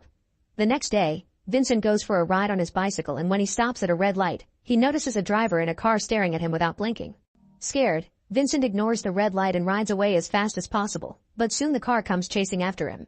He ends up accidentally falling off his bicycle, but at least this allows him to hide off the road and the car goes away without seeing him. When he returns home, Vincent searches the internet for news related to mysterious cases of violence and finds many examples of people suddenly dissociating and attacking whoever is around them. There are also many videos filmed by people with their own phones of such incidents happening in sports events and stores. The following day, Vincent goes to see a psychologist. Unfortunately, the man doesn't believe the part about the attackers having blank faces and says Vincent may want any kind of attention, causing the others to react. Vincent goes home and starts organizing the details he knows so far on a board. The attacks start with eye contact, so he needs to know how they stop. He goes to the balcony and says hello to the neighbor, who at first returns the greeting with good manners. However, after some staring, his face goes blank and he throws things at Vincent, who immediately hides. After waiting for a few seconds, Vincent looks out again and notices the neighbor is confused over what happened. He adds to the boards that ending eye contact also ends the attack. Later, Vincent receives a package with his latest purchase, a taser, some handcuffs, and paper spray. Then he spends a few moments practicing how to react fast with the taser in hand. Feeling safe now, Vincent goes for a walk while keeping his hood up. When he returns home, the neighbor kids see him arrive and suddenly attack him. Vincent tries pushing them away without hurting them, but the kids keep trying and even bite him, so Vincent has no choice but to throw them to the floor. At that moment, he's seen by the mother, who immediately calls him an abuser, but at least she stops the attack and Vincent can run to hide in the apartment. Soon all the other neighbors are gathering outside the door and they don't believe him when he says the kids attacked first. Scared, Vincent puts some furniture against the door to keep them from breaking in. When the neighbors finally give up and leave, Vincent packs up his most important things and leaves, making sure to keep his hood up. He takes a cab to his childhood home, where he learns that his father Jean-Pierre is living with a new girlfriend. Vincent borrows his dad's car and the keys to the family's country house, but when he asks to spend the night, Jean-Pierre informs him his childhood room is going through renovations. Vincent's options are the couch or the garage, where all his old things are in boxes. Seeing he's clearly being a third wheel, Vincent decides to leave, but first he stops by the garage to get some of his old stuff and a hammer for defense. After a few hours driving, Vincent stops at a store to buy some food. He eats it at a table in the park, where he's suddenly approached by a hobo named Joachim and his dog. Thinking he's about to be attacked, Vincent tries to leave, but Joachim asks him to stay and promises it's safe. Joachim watched him buy the food and how he avoided looking at anyone, so he can tell Vincent is like him. Vincent agrees to share his food while Joachim shares his story. This has been going on for 7 months for him, and it got so bad that he had to leave his job as a university professor. He doesn't know what caused it, but he knows there are others like them that chat on forums and blogs. Joachim recommends him the one he uses, called the Watchman blog. There they discuss techniques to survive alone, since even going to the hospital is dangerous. In fact, Joachim isn't his real name, it's the username he uses on the forum. Before leaving, Joachim tells Vincent to get a dog because it won't attack him and can warn him of any danger. Afterward, Vincent goes to the gas station and fills up his tank while trying to hide from other drivers. Unfortunately, a man parks next to him and sees him to the point he grabs a shovel from his truck, ready to attack. Vincent immediately gets in his car and escapes without paying. After driving the entire night, Vincent finally makes it to the family's country house and locks the front gate with a chain. Then he uses his laptop to find the website Joachim told him about. However, to leave a message he has to create an account. To do so, the website asks him to delete all his social media accounts first. Without hesitation, Vincent deletes all his accounts and makes a new one on the mysterious website, using Dave17 as a nickname. Sometime later, Vincent orders food online, and when the delivery guy comes, Vincent makes him drop the box by the gate and doesn't pick it up until the guy is gone. At that moment, a neighbor sees him and comes to say hello. The woman is pleasant, but her daughter's face is slowly changing and she tries to reach for him, so Vincent rushes back inside. Then Vincent gets on the website again and finds Joachim's profile, so they start talking to each other through DMs. The next time Vincent goes to the bathroom, he discovers the toilet is clogged. He goes out to check the septic tank that he shares with the neighbor, finding it flooded as well. At that moment, a repairman called by the neighbor arrives and Vincent tries his best to avoid eye contact, but unfortunately the man reacts anyway and jumps on Vincent. The men start fighting, and after lots of struggle, the attacker throws Vincent on the pile of poo to beat him up. Vincent quickly makes the man fall too, and they roll on the poo until the guy starts choking Vincent, who manages to find a rock and uses it to hit the man's head until he's dead. Then Vincent quickly washes off the worst of the dong and drives away with the body in the trunk of his car. Once he's far enough, he opens the trunk and discovers the man is still alive. Vincent wonders if he should spare him, but the man attacks again, so Vincent furiously finishes him off with a hammer. After throwing away the body, he returns home and takes a thorough shower. He finds some cuts in his body, so he stitches those too. The following day, Vincent goes to the dog pound to choose a pet. All the dogs are barking except for a good boy who smiles at him, so Vincent adopts him and calls him Sultan. They go to the beach and play some games together, but soon a family arrives and starts walking toward Vincent. Sultan immediately barks to warn him and they run away together. At home, Vincent takes a picture with Sultan and the taser and sends it to Joachim. One evening, he drives to a fast food restaurant and makes an order on his phone, asking them to bring it out because he's disabled. Margot is the one who brings his order and realizes the raw meat is for Sultan, so she calls Vincent sweet. When she asks what's Vincent's disability, he confesses he lied, but Margot doesn't mind because she likes having an excuse to catch a break from the clients inside. Later at home, he looks for Margot's profile on social media and a crush starts to grow. The next day, Vincent starts exercising and watching self-defense videos. When he hears his neighbor speaking loudly outside, he looks through the window and finds the mother scolding her daughter for getting violent. Soon the people in the forums start talking about barricading their houses or even escaping to the mountains. For now, Vincent chooses to cover up all his windows. He also asks Joachim if he ever met someone, so Joachim confesses he's married and he had to leave his wife. He misses her a lot but always fights the urge to go see her. In the evening, Vincent goes out in his car and finds the road blocked by the cops. He does his best to avoid eye contact while an officer explains the situation and tells him to take a different road. Luckily, Vincent manages to drive away without trouble. Afterward, he goes to the fast food restaurant and Margot brings out the food for him again. At that moment, two bikers arrive at the restaurant, so a scared Margot gets in Vincent's car and asks him to drive away. To thank Vincent for the favor, Margot tells him to stop by a bar so she can buy him a beer. She brings out 2 pints and while they drink together, the bikers show up and ask Margot for the money she owes them. When they see Vincent, one of the guys goes blank and Sultan starts barking, so Vincent uses the taser to knock him out. Then the other thug tries to punch Vincent, but he hits him first and rushes to get in the car with Margot to escape. Suddenly Sultan starts growling and Margot jumps on Vincent to attack him. Vincent tries his best to push her away while still driving in a rather clumsy way, and after a few hits he manages to knock Margot out just in time to avoid crashing. Moments later, Margot wakes up in a room at Vincent's house and finds the door locked. Outside the room, Vincent asks her to close her eyes, then he guides her out and takes her to his car, where he handcuffs her. Eventually they make it to a supermarket and Vincent gets out of the car to approach a man nearby, but the guy is weirded out and goes away in his own vehicle. Then Vincent gets inside the supermarket and Margot is surprised to hear Sultan growling. At that moment Vincent runs out while dozens of people are chasing him and throwing things at him. He manages to get in the car before getting caught, but the crowd surrounds the vehicle and even breaks a window. Vincent makes them move by starting the car and the group gets to escape safely. Margot finally understands what happened to her last night and believes the story.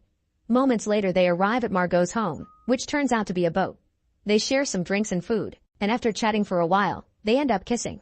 Things quickly escalate and they decide to do the naughty, which is kinda awkward and uncomfortable because they keep handcuffing one of Margot's hands to various surfaces in case of another attack. By the time they're done, night has fallen and Margot is craving a smoke. Vincent goes out to get them from his car and receives a call from Joachim, who announces he's cured. He doesn't know how or why, but nobody attacks him anymore.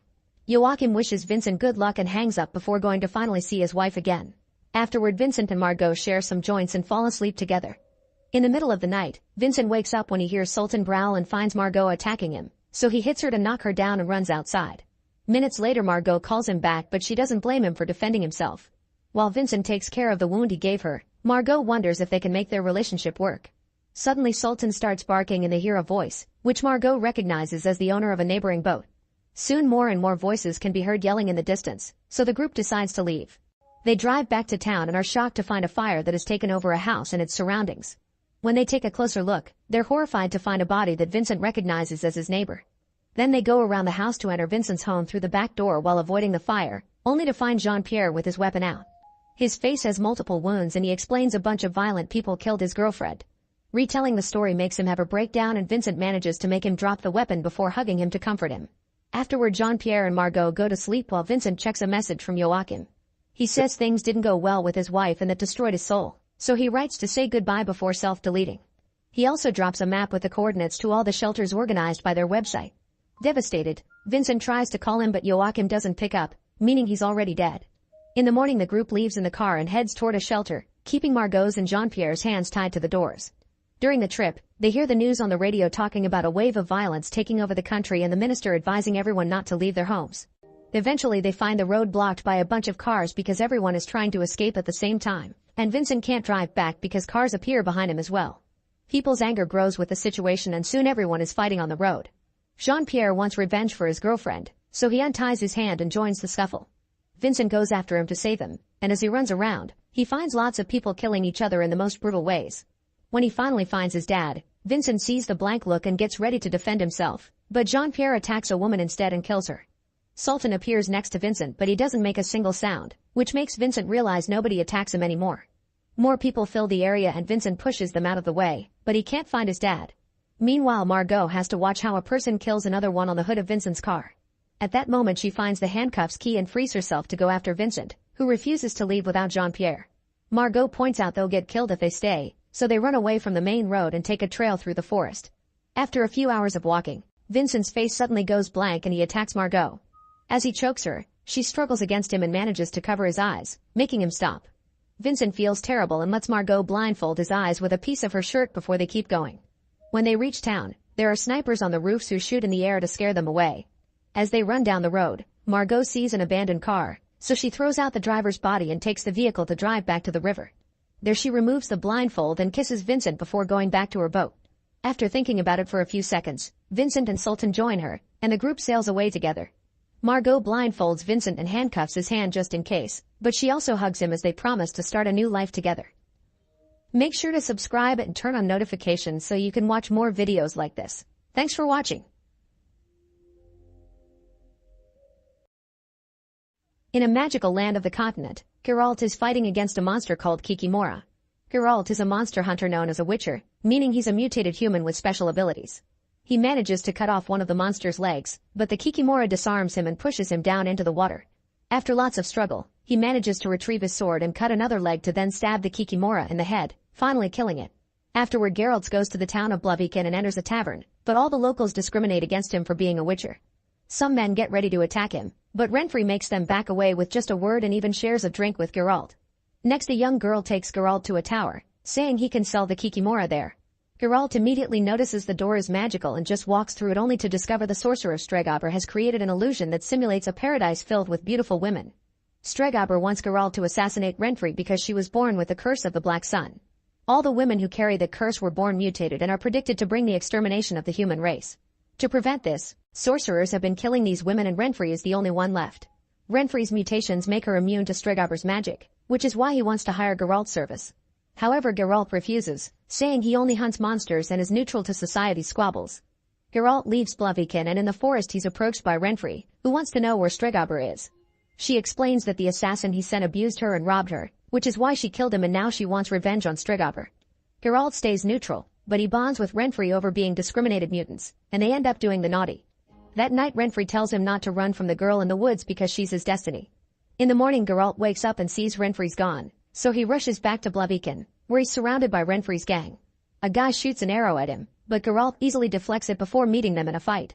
With incredible strength, fast and precise movements, and the use of magic signs, Geralt kills the gang members one by one, sometimes even using their own weapons.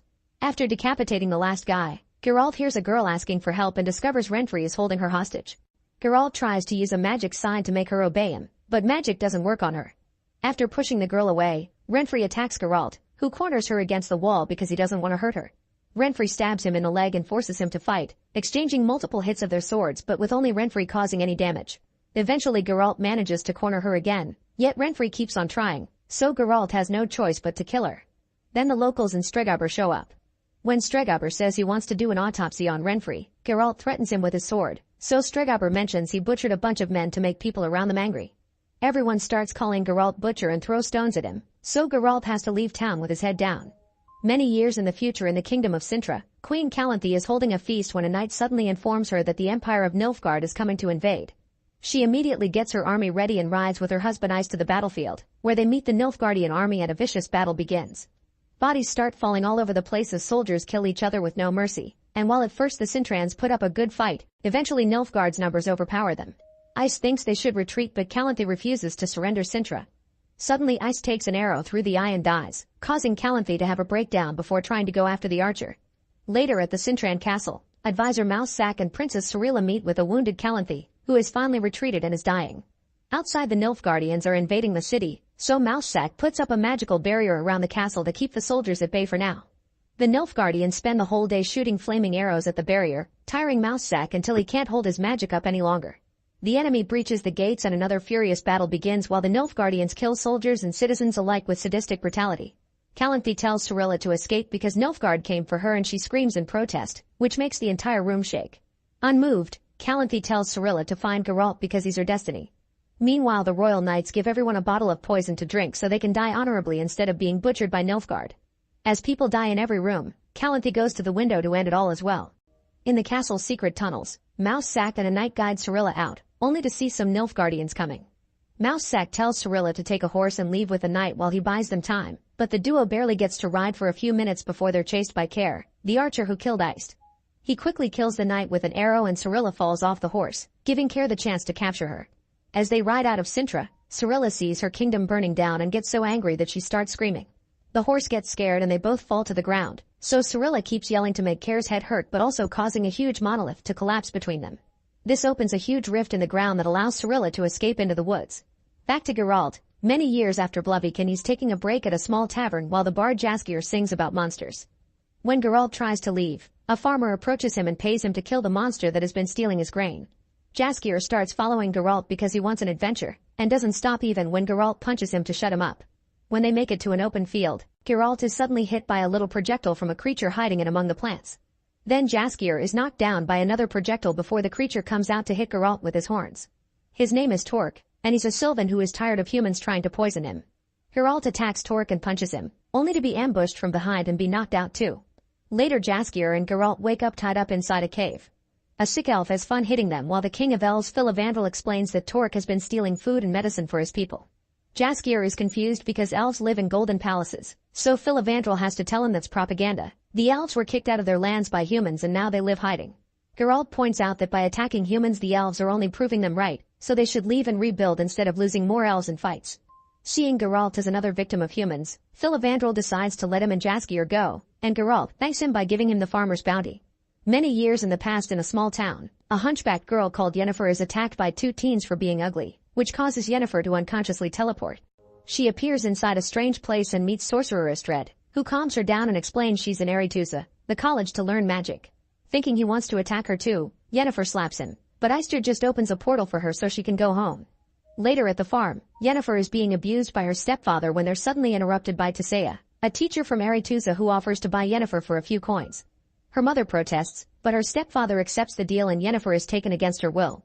In Aretuza, Yennefer is locked up in a room and has a breakdown during which she breaks a mirror. The shards give her an idea and she tries to self-delete. However, Tisea saves Yennefer's life and as soon as she wakes up, she's sent to class. Tisea demonstrates the use of magic, explaining that it always has a price. Fringilla tries a spell to make a rock float and her hand starts mutating, so Tisea demonstrates how to pay the price by making a flower dye to levitate the rock. Then all the students try it, but Yennefer is the only one who fails. Feeling down, Yennefer looks for Istred and befriends him. Days pass and Yennefer continues to fail at doing magic. In her free time she visits Istred, who comforts her and teaches her how to read his mind. One night, Tisea takes her students to a cave with an open ceiling. Their task is to bottle lightning, but the first two girls fail, and so does Yennefer. Only Sabrina pulls it off, and it makes Yennefer so angry that she shoots some lightning, which Tisea has to redirect. Sometime later, Istred feeds Yennefer a special flower that allows her to open a portal, causing her to reveal her real father was half-elf, and Istred kisses her. Afterward, it's revealed that he's working for Stregobor and tells him that Yennefer is a quarter elf.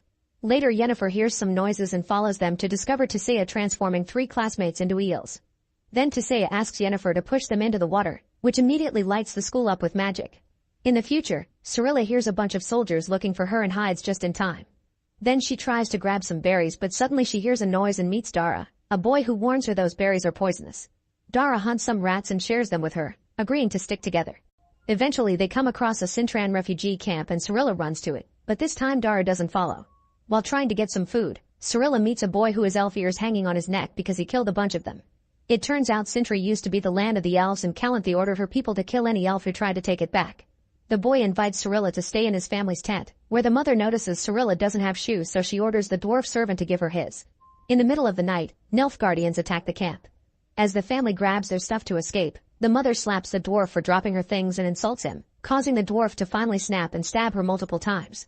Suddenly someone cuts the tent and Cirilla is pulled out, only to discover it's Dara.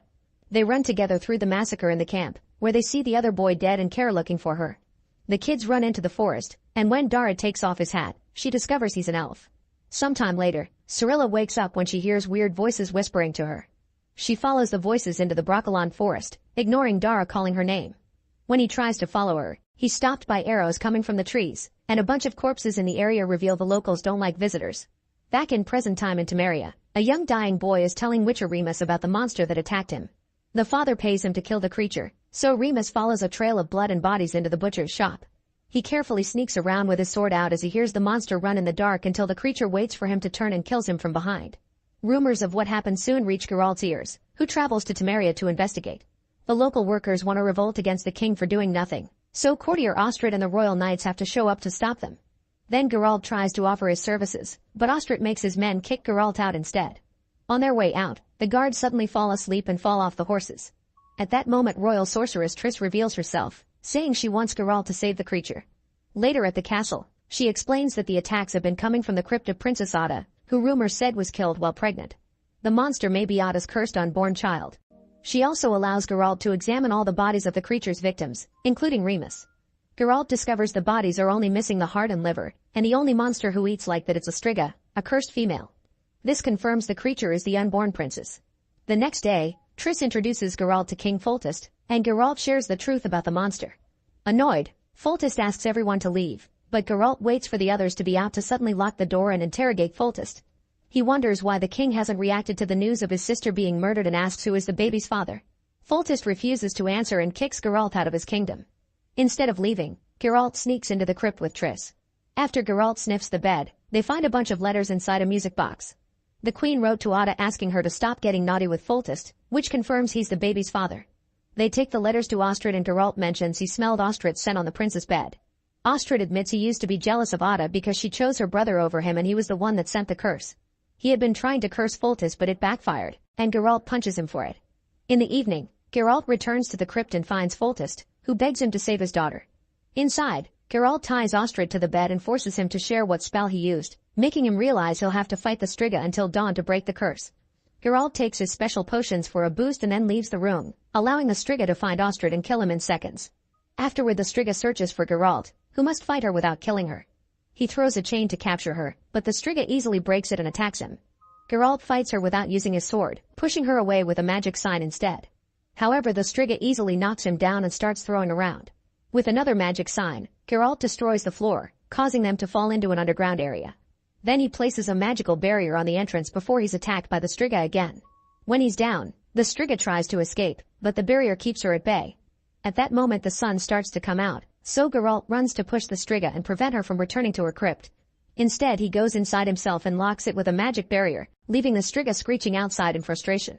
In the morning, Geralt finally comes out and discovers the Striga has become a young girl, meaning the curse is gone. When he comes closer, the girl jumps on him and bites his neck because she doesn't know how to be human. Moments later, Geralt wakes up after being healed by Triss. She tells him that Foltest made up a story about how Ostrid died while killing the Striga and that locals consider him a hero. Geralt just takes his money and leaves. Back in the past, Yennefer and Istred are having their first time while Yennefer keeps up an illusion to practice her magic, which makes it look like they have an audience clapping for them. Afterward, Yennefer meets with the enchanter who will modify her body to be beautiful because all sorceresses must look good while working as royal advisors. Sometime later, Yennefer learns that instead of advising the king of her homeland as planned, she'll be sent to Nilfgaard. She angrily demands an explanation and Tissaia shares that Stregobor told the rest of the council that Yennefer is part elf.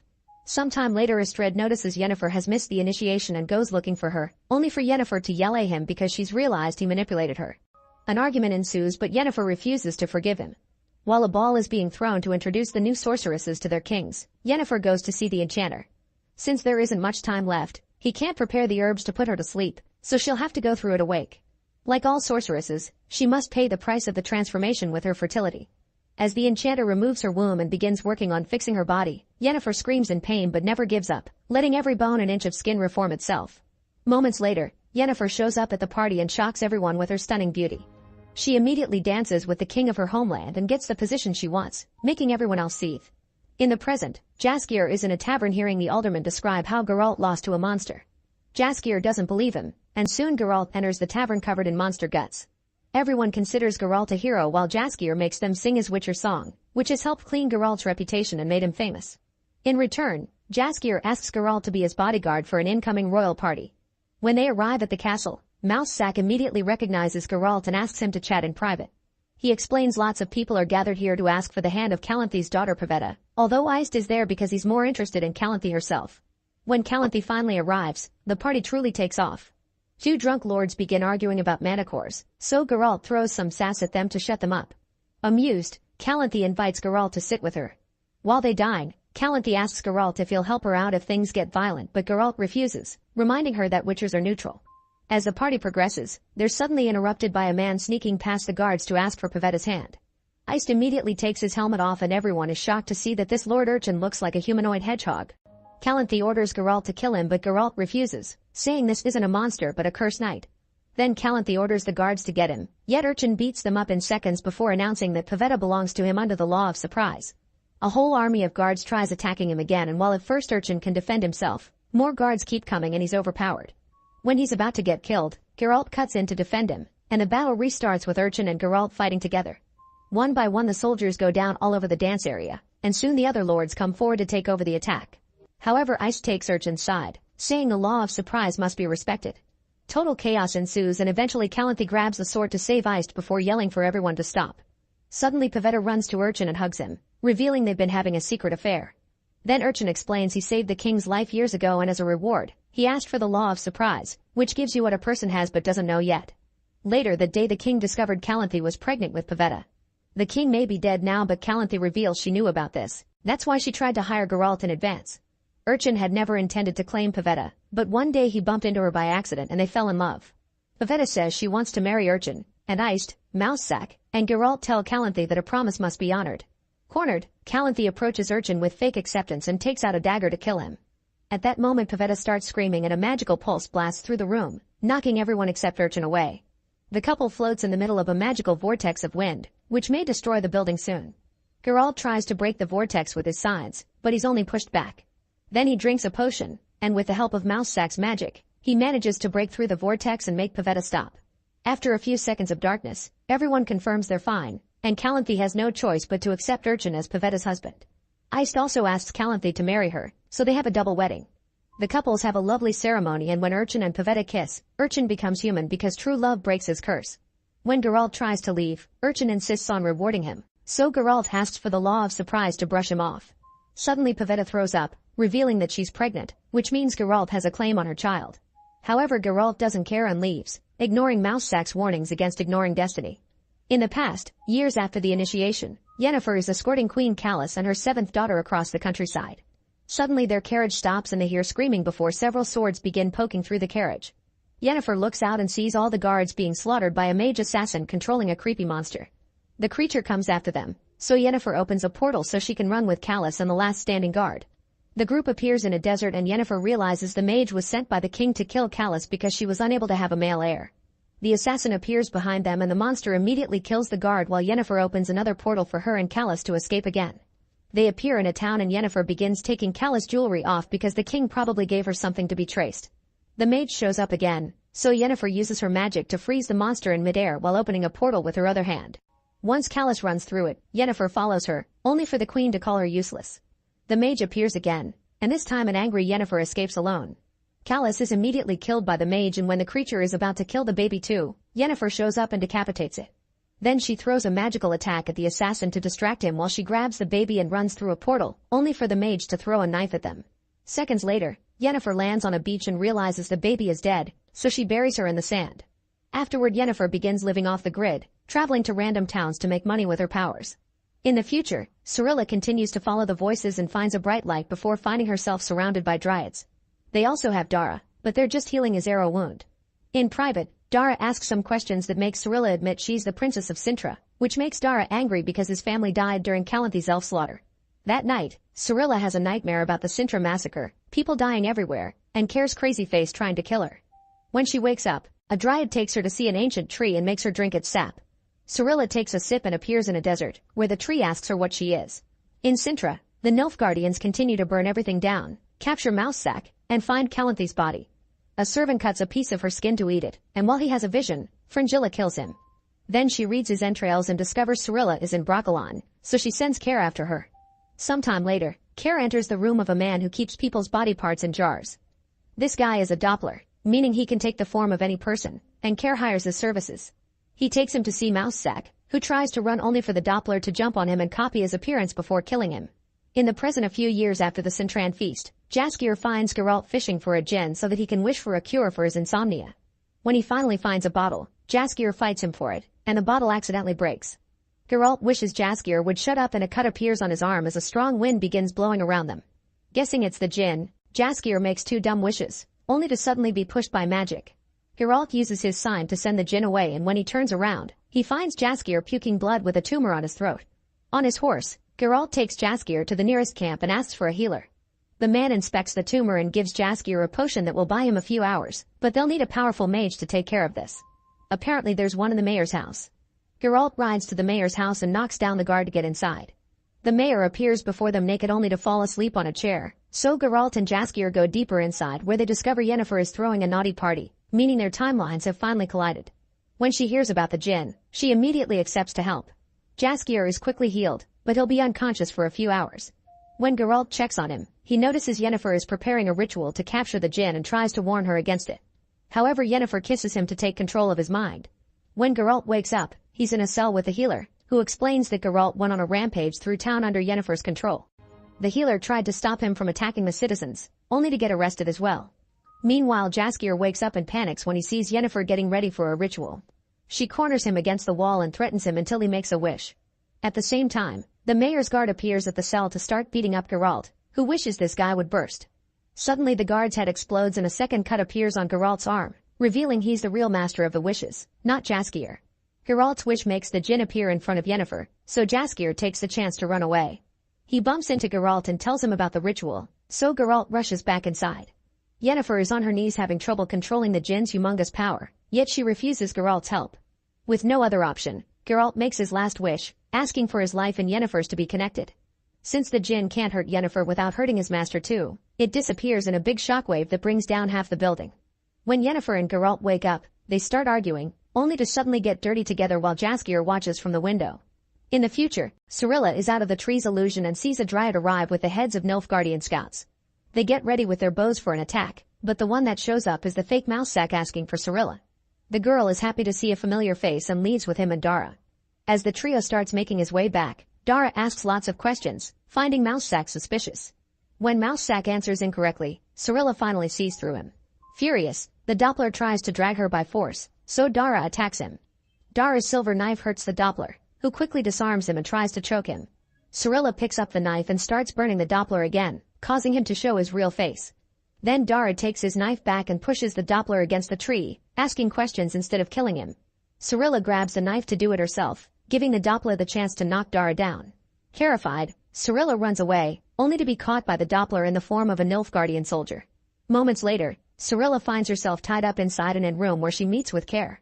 However, as soon as Care turns around, Cirilla changes forms to copy Care's because it's actually the Doppler, who is angry at Care for not telling him how dangerous Cirilla is. A fight ensues and Care has trouble fighting the Doppler because he's copying his skills. The men fight all over the room, using any object available as a weapon.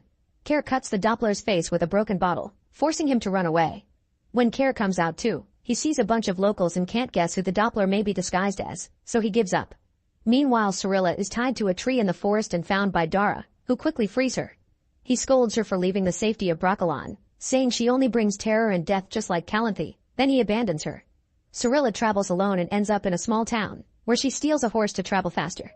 That night, she's camping on an open field when she's suddenly approached by some guys. She realizes they're people she knew from Cintra, but they aren't here as friends. They want to capture her and bring her to Nilfgaard for the reward. Terrified, Cirilla falls to her knees and her powers take control of her. With a creepy voice, she shares a prophecy about the end of the world and screams.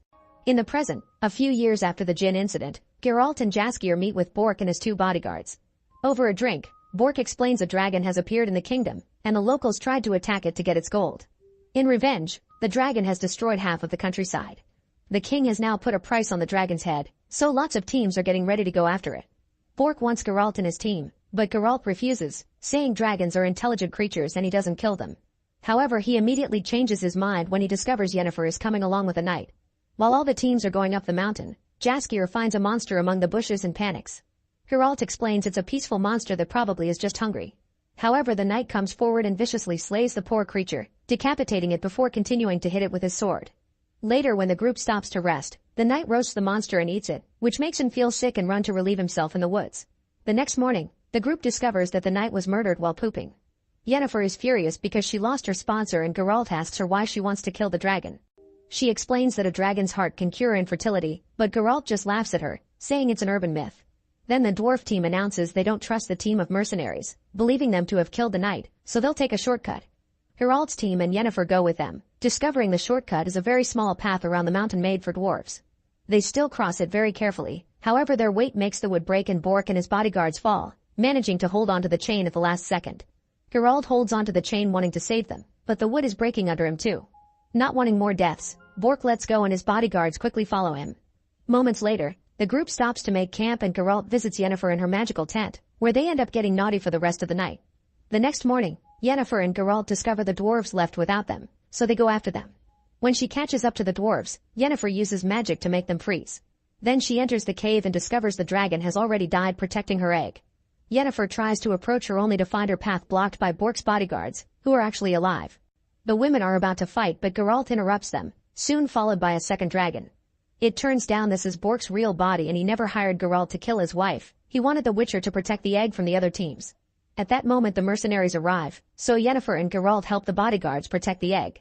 A battle ensues during which Geralt and Yennefer kiss as they attack their enemies together. One by one all the mercenaries are defeated, but unfortunately more keep coming. Yennefer and Geralt fight the enemies outside while the bodyguards fight those who manage to enter the cave. A guy sneaks around and almost reaches the egg, so Bork breathes fire to kill him. Outside, a mercenary throws dirt into Geralt's eyes to distract him, but Geralt catches his weapon and allows Yennefer to kill him, ending the fight. Moments later, the dwarves finally snap out of Yennefer's spell. Back in his human form, Bork gives them a bunch of dragon teeth, which they can use to prove to the king that they killed the dragon.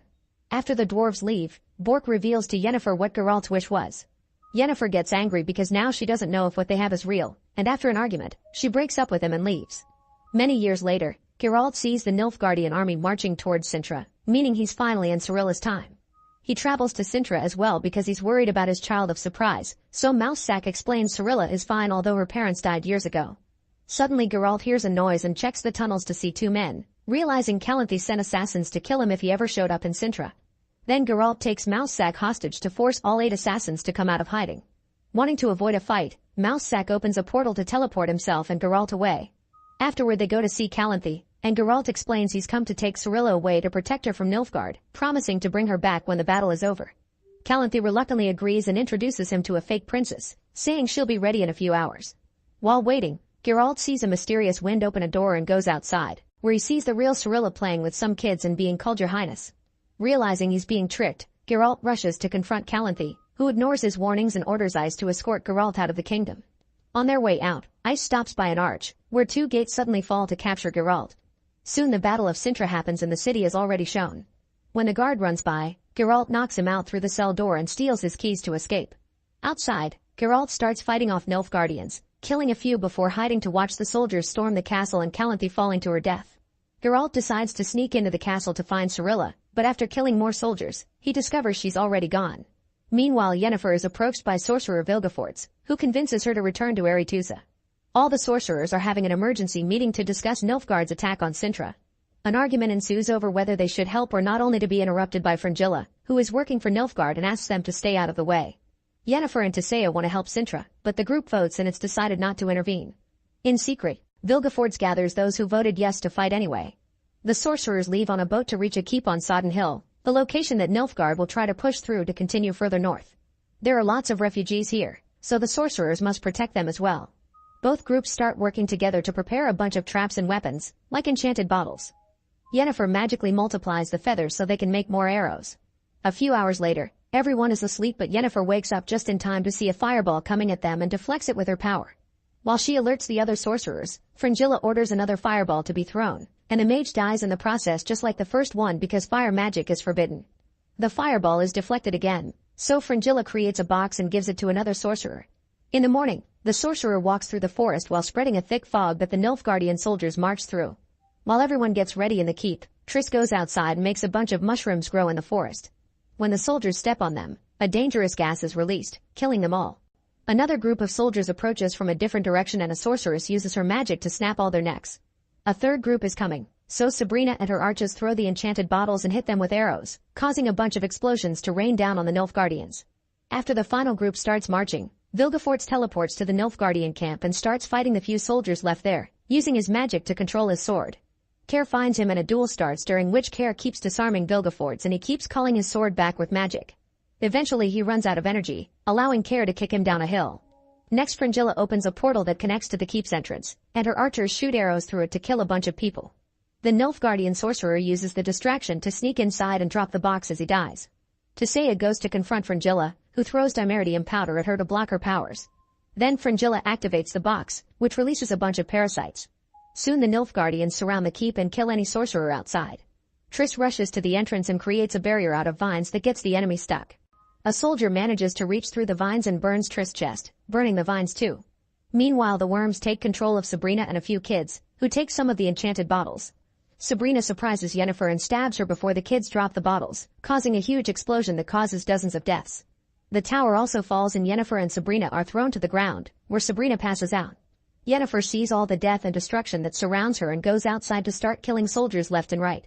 In the forest, Vilgefortz wakes up and finds a wounded mage from his side who killed a bunch of Nilfgaardians. The poor guy asks for help, but Vilgefortz kills him instead and ignores Yennefer when she tries to contact him telepathically.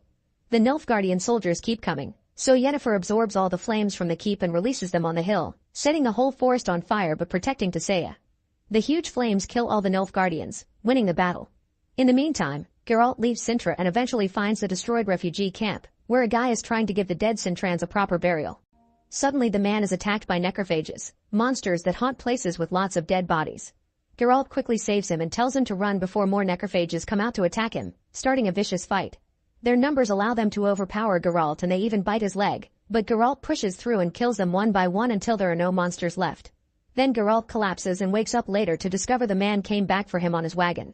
Because of his wound, Geralt keeps having hallucinations of his childhood and his mother, but also of Bort telling him it isn't real.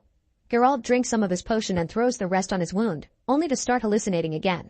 He remembers how his mother abandoned him in the middle of the road for the Witchers to take. A few hours later, Geralt wakes up to a woman healing him. At first he hallucinates it's Renfri or Yennefer, only to then discover it's actually his mother. He calls her out for giving him to the Witchers, who painfully experimented on him to give him his powers, but his mother tells him to move on. In the meantime, Cirilla wakes up and discovers her magic killed her horse and all the men. A woman finds her and takes her home, promising she only wants to help. That night Cirilla dreams of Geralt calling out for Yennefer, and remembering he's her destiny, she decides to leave to find him. Soon the wagon arrives because this is also the home of Geralt's savior. He hears the wife mentioning a girl in the woods, and remembering Renfri's words, Geralt jumps off the wagon and runs into the forest. There's Cirilla and Geralt finally meet and they embrace as their destinies come together. Make sure to subscribe and turn on notifications so you can watch more videos like this. Thanks for watching. In 2039, the oxygen levels on Earth are so low that it's become uninhabitable. There aren't any plants left, cities have become wastelands, and only a few people are left around the world, who survive using masks connected to oxygen tanks. In Brooklyn, engineer Darius has left the family bunker to clean the solar panels while his father goes into the bookstore to get new stuff to read for his granddaughter. On the way out, the father steps on rotten wood and falls through the floor, which leaves him hanging off the reception ceiling. The fall damages his oxygen pack and he starts having trouble breathing. Darius hears the issue over the comms and runs to the bookstore, where he tries to release his father from the hole to no avail. He goes upstairs to grab him by his feet instead and it works, but it's too late, the man is dead. Afterward, Darius returns to the bunker, where he gives the bad news to his wife Maya and their daughter Zora. Thanks to Darius' engineering knowledge and Maya's farmer experience, the bunker has enough oxygen and plants to keep a decently comfortable life. Darius announces he wants to bury his father next to his mother, who is in a cemetery more than 5 miles away. Zora protests because of the potential danger, but Darius points out they haven't seen anyone in 3 years, so he should be fine. In the evening, after the others fall asleep, Darius runs some maintenance on the machine that keeps the bunker running and discovers the oxygen reserve will only last 2 months. The computer even says that the system has been compromised, so Darius has a hard choice to make. The next morning, Darius says goodbye to Zora and gives her the book her grandfather got her. Then Zora watches Darius leave with the body on the security camera. Not wanting to lose contact with him, Zora uses the radio to try to reach him, sharing random stories like the fact he predicted the oxygen shortage and nobody believed him, but at least he got to build the bunker in time. Unfortunately, Darius never answers, and 5 months pass without any news from him. Maya and Zora try their best to survive on their own. Now it's their duty to leave the bunker and keep up with the device's maintenance. They always make sure to bring a gun when they go out, but Maya still gets angry whenever Maya wanders away on her own just to get close. Luckily, the bunker has a very thick steel door and a password lock, so they should be safe for the time being. They keep each other company as much as they can, but in quiet moments Darius' missing presence is very obvious. Zora never gives up and continues to send messages through the radio talking about family memories from before the apocalypse. Maya doesn't give up either and often goes outside to plant seeds, hoping one day one will actually grow. She also runs fake errors on the computer to teach Zora how to fix any issues they may come across. Sometimes Zora says she'll go out to look for her father, but Maya reminds her she's already tried and forbids Zora from leaving. This often ends up in the same arguments. One afternoon, the duo is outside after finishing maintenance when suddenly they see 2 people approaching with a shopping cart. They run to hide behind an old car and watch how the strangers try to enter the bunker. They're unsuccessful, but it's weird that they knew exactly what door to go to. At that moment, Maya and Zora's system reminds them of their oxygen levels and one of the strangers called Tess hears the noise, so she comes looking for them with her weapon out while her partner Lucas climbs to the roof to search for other entrances. Tess carefully approaches the car but doesn't find the women. At that moment she hears Lucas trying to warn her of something on the radio, but it's too late. Maya and Zora tackle her to the ground. Then they run to the bunker to get inside and close the door before the strangers can follow them. Then Maya gets on the comms and demands an explanation. Tess swears they mean no harm and that she and Lucas live in a bomb shelter outside Philadelphia with 25 other people. Their air filtration system recently started failing, so they traveled for 3 days to find Darius. Tess claims to be a physicist who worked with him at the university and she only wants to take a look at the system he created to copy it. She even knows Maya's and Zora's names, but Maya still doesn't trust her because Darius never mentioned her. Suddenly Zora mutes the mic and starts fighting with Maya over how to proceed. Zora doesn't want the people at the shelter to die, but Maya doesn't think the shelter exists at all. After lots of arguing, Zora convinces her mom to help because if Tess truly can copy Darius' technology, they could bring big changes to the world. Maya tells Tess and Lucas to leave their weapons by the door and wait on their knees. She comes out with her gun out and asks Tess to tie up Lucas' hands, then she ties Tess' hands as well. Next Maya checks they aren't hiding any other weapons before guiding Tess toward the shelter. When they're about to enter, Micah comes out of hiding and tells them to stop, so Maya opens fire at the same time that Zora comes out and shoots as well. Micah is wounded but he still runs and tackles Zora into the bunker, so Maya runs inside too and closes the door, leaving Tess and Lucas outside. Mother and daughter point their weapons at Micah and as soon as they enter the main room, they tie him up. Afterward Maya uses the comms to talk to Tess, who explains this is just a misunderstanding. Micah is her lookout, so when he saw her tied up and being taken away he thought she was in danger. Maya doesn't believe anything she says and tells her to leave, so Tess announces she'll get Darius' machine no matter what it takes. With a knife, Tess releases herself and Lucas, then she announces they're using the drill. Inside, Maya and Zora take care of Micah's wound while still arguing if his story is real or not. Suddenly the alarm goes off and the computer announces the system was compromised. Zora and Micah try to look at the camera, but Tess has covered it with tape. She's also retrieving the weapon Micah dropped while Lucas is using a drill to try to bring down the bunker door. Luckily Zora gets an idea and she grabs a few mechanical pieces to put together a little contraption that she then puts against the door. By activating it, she sends an electromagnetic pulse and breaks the drill. Refusing to give up, Tess climbs to the roof and injects carbon dioxide into the bunker, bringing the oxygen levels severely down. As the alarm goes off, Zora and Maya rush to put on their masks. Maya leaves to take care of the problem and Zora stays to keep Micah at gunpoint, but she feels uncomfortable when he starts talking about his young daughter. After lots of hesitation, she decides to share a mask with him as long as he answers her questions. Micah swears they didn't kill Darius and that Tess truly knew him before the apocalypse. Outside, Lucas is supposed to wait by the door to attack, but he gets distracted when he sees something in the garage. He drags Tess there, but before they can enter, the emergency lock kicks in. At that moment, Maya gets on the roof and opens fire, forcing them to hide. In a few seconds, the duo comes up with a plan, so Tess starts firing back at Maya while Lucas runs toward the bunker. Inside, the air becomes clear again and they can drop the masks, so Micah uses the chance to start fighting against the rope. Tess suddenly comes out of hiding, pretending to surrender. However, this is a distraction so Lucas can jump on Maya from behind, starting a fight that breaks Maya's leg. In return, she hits him with a mop and hurts his ear. Unfortunately, Tess surprises her from behind and knocks her out. At the same time, Micah frees himself and attacks Zora, who pushes him off by pressing her thumb against Micah's wound. However, Micah finds her weapon and holds her at gunpoint. Minutes later, Lucas and Tess uncover the camera while holding Maya hostage. Micah ties Zora up and tries to open the door, but he can't without the code. Suddenly he starts feeling dizzy because of all the blood he lost and falls dead on the spot. Outside, Lucas threatens to shoot Maya if Zora doesn't open the door, but the microphone is still muted and Zora can't explain herself. Thankfully, Micah's radio is nearby, so she drags it over with her feet and tells the group that she's tied up and Micah is dead. Tess demands Maya to open the door from this side, but she reveals a special badge is needed together with the code and that badge is inside to prevent people from entering. Desperate to help her daughter, Maya eventually admits there's another badge, but it's far from there. She has a working car, so Tess agrees to leave with her while Lucas stays to keep watch. During the ride, Maya explains they're going to find Darius. It turns out that after he left to bury his dad, Maya found a note in which he explained the machine couldn't keep the air clean for 3 people anymore, but with only 2 there would be more time for Zora and Maya to figure out the seeds. This means Darius truly is dead and he didn't return on purpose. Back in the bunker, Zora tells the computer to play some music, which Lucas appreciates. A few hours later, Maya finds Darius' body and takes a moment to grieve before finding the badge. The duo is ready to go, but at that moment the car runs out of power. Tess asks for the badge as she points out Maya can barely move with her broken leg, so there's no way she'll survive a trip back on foot. She confesses she also used to have a daughter and promises to take good care of Zora, so Maya agrees to give her the badge and the code. Before leaving, Tess promises to come back for Maya when she has more oxygen in her tank. Then Tess starts running back and eventually finds a bicycle in the middle of the city, so she uses it to reach the bunker safely. With the code and the badge, she and Lucas get inside right before they run out of air. Zora demands to know where Maya is, so Tess tells her everything, including Darius' sacrifice. Tess wants to go back with a new mask and get Maya, but Lucas threatens to kill Tess if she doesn't start working on the machine. With a drill, Tess opens a panel in Darius' invention and finds a very advanced system, so she has no choice but to admit she doesn't understand enough to recreate it.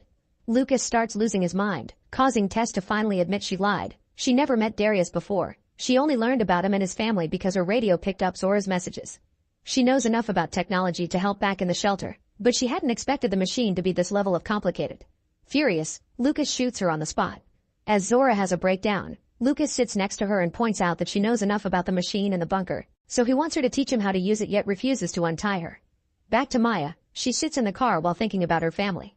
She notices she only has 21% of oxygen left, concluding nobody will come for her before it runs out. At that moment she's shocked to see something on the ground. It's a little plant starting to grow out. She removes her mask for a second and confirms the air is getting cleaner, which gives her hope. Inspired to keep on surviving, Maya tries to recharge the car's solar battery. At the bunker, Lucas throws Tess and Micah's bodies out to get rid of the smell. Then he grabs a can of food, but Zora refuses to tell him where the opener is, so he smashes the can to open it. Zora calls him out for staying here instead of going back to help his shelter, but he doesn't care. Suddenly the alarm goes off announcing a problem with the cables. Lucas agrees to untie Zora so she can take care of it, but only gives her enough oxygen for a few minutes so she can't run away. Zora gets to the roof and puts the cables back together, only to discover it was Maya who messed with them. After a warm reunion, Zora tries to get back inside, but Lucas won't open the door because he wants to see her suffer. The duo then makes a plan. Seconds later, the alarm goes off again, so Lucas comes out and sees Zora unconscious on the ground. He throws dirt at her and starts praying, only to suddenly be shot by Maya, which damages his oxygen tanks as well. When he tries to move, Zora reveals to be awake and makes him trip. Then Maya and Zora run back into the bunker, but Lucas manages to stand up and follows them. He passes through the first door and tackles them to get through the second one as well, causing the bad air to get into the shelter. As the alarm goes off, Lucas demands oxygen while threatening the women with his weapon. However, Zora points out that if he shoots he'll cause an explosion. He lets them move to fix it, but instead Zora and Maya go outside and close the doors, leaving Lucas in a broken room. Not wanting to die slowly, Lucas shoots his weapon and the resulting explosion kills him. Outside, Maya and Zora survive thanks to the masks and escape in the car, however they don't have much oxygen left. Remembering Micah's story, Zora drives them through the city and tries to find the shelter, but they find the doors closed and they pass out on the stairs. Moments later, Maya is shocked to wake up clean and rested. The people from the shelter heard them and rescued them, and now Zora is sharing Daria's machine with them. With the survivors' help, mother and daughter work together to start planting the new seeds and bring back vegetation to the world. Make sure to subscribe and turn on notifications so you can watch more videos like this. Thanks for watching. In the near future, a nuclear holocaust known as the Flash causes an ecocide, which is the mass destruction of nature. Now the USA is a post-apocalyptic wasteland and people have to go to extremes to survive. 30 years after the Flash in an ash-filled forest, a cat approaches a rotting body to feed while nearby. Eli waits with an arrow ready. As soon as he hears the cat meow, he shoots and instantly kills it. After picking up the cat, Eli keeps on traveling, only stopping to check inside cars for anything useful besides skeletons. Eventually he finds an abandoned house, and as he searches the rooms, he tries to fill his canteen but the taps don't work. When he opens a closet, the awful smell immediately alerts him of a hanging body, but that doesn't stop him from patting it up for anything useful. Afterward Eli cooks the cat while cleaning his weapons and listening to his old iPod. The smell of roasted meat gets the attention of a rat, who Eli notices when he hears it squeak and he shares some cat meat with it. After cleaning himself up with wet napkins, Eli spends the night in the house reading his book and sleeping. The next morning, he discovers his iPod is almost out of battery and the car battery rig he uses to charge it is about to run out too. For now he keeps on traveling and in the middle of the road, he finds a woman with a broken shopping cart asking for help. At that moment he detects a horrible smell and calls out the thugs hiding nearby, noticing it's just a trap. The gang comes out and the leader starts pushing Eli around to rob him, but suddenly Eli cuts off the leader's hand with his machete. Then he fights the rest of the gang at the same time, quickly killing them all in just a few minutes without getting a single scratch on him. It's almost as if Eli was protected by God. Then Eli kills the leader too, but he lets the woman live. She has a bottle of water, but as soon as he smells it, he can tell it isn't good and drops it. After checking all the bodies for any useful objects, he returns to the road, listening to his music until his iPod runs out of power. When he walks near a destroyed highway, he hears a group of bikers attack a couple. Eli feels bad but reminds himself not to get involved as the gang kills the man, takes advantage of the woman, and steals all their books. Once the bikers are gone, Eli comes out of hiding and keeps going until he finds a town where he enters the shop of the engineer, who immediately threatens him with his weapon. As soon as Eli hears this, he grabs the weapon to prove he's stronger and quickly gives it back, explaining he's just a customer. Then he asks the engineer to recharge his battery rig, offering to pay with some wet napkins and a lighter as payment. While the engineer works, Eli goes to the bar across the street, where the killing bikers are visiting Carnegie, the warlord in charge of this town. Carnegie is looking for a very specific book, so all his henchmen bring him any books they can find, although they can't read the titles because they're illiterate. He takes a look at all the books they brought today, but what he wants isn't there, so he sends them all to be burned. His mood improves when gang leader Ridridge reveals he's also found a small sample of shampoo, so Carnegie immediately goes to use it on his concubine Claudia, who is blind so she greatly enjoys the smell and the head massage. Downstairs, Eli pays with gloves and a scarf to get his canteen refilled. While taking out his things, he accidentally touches a cat, causing it to hiss at him.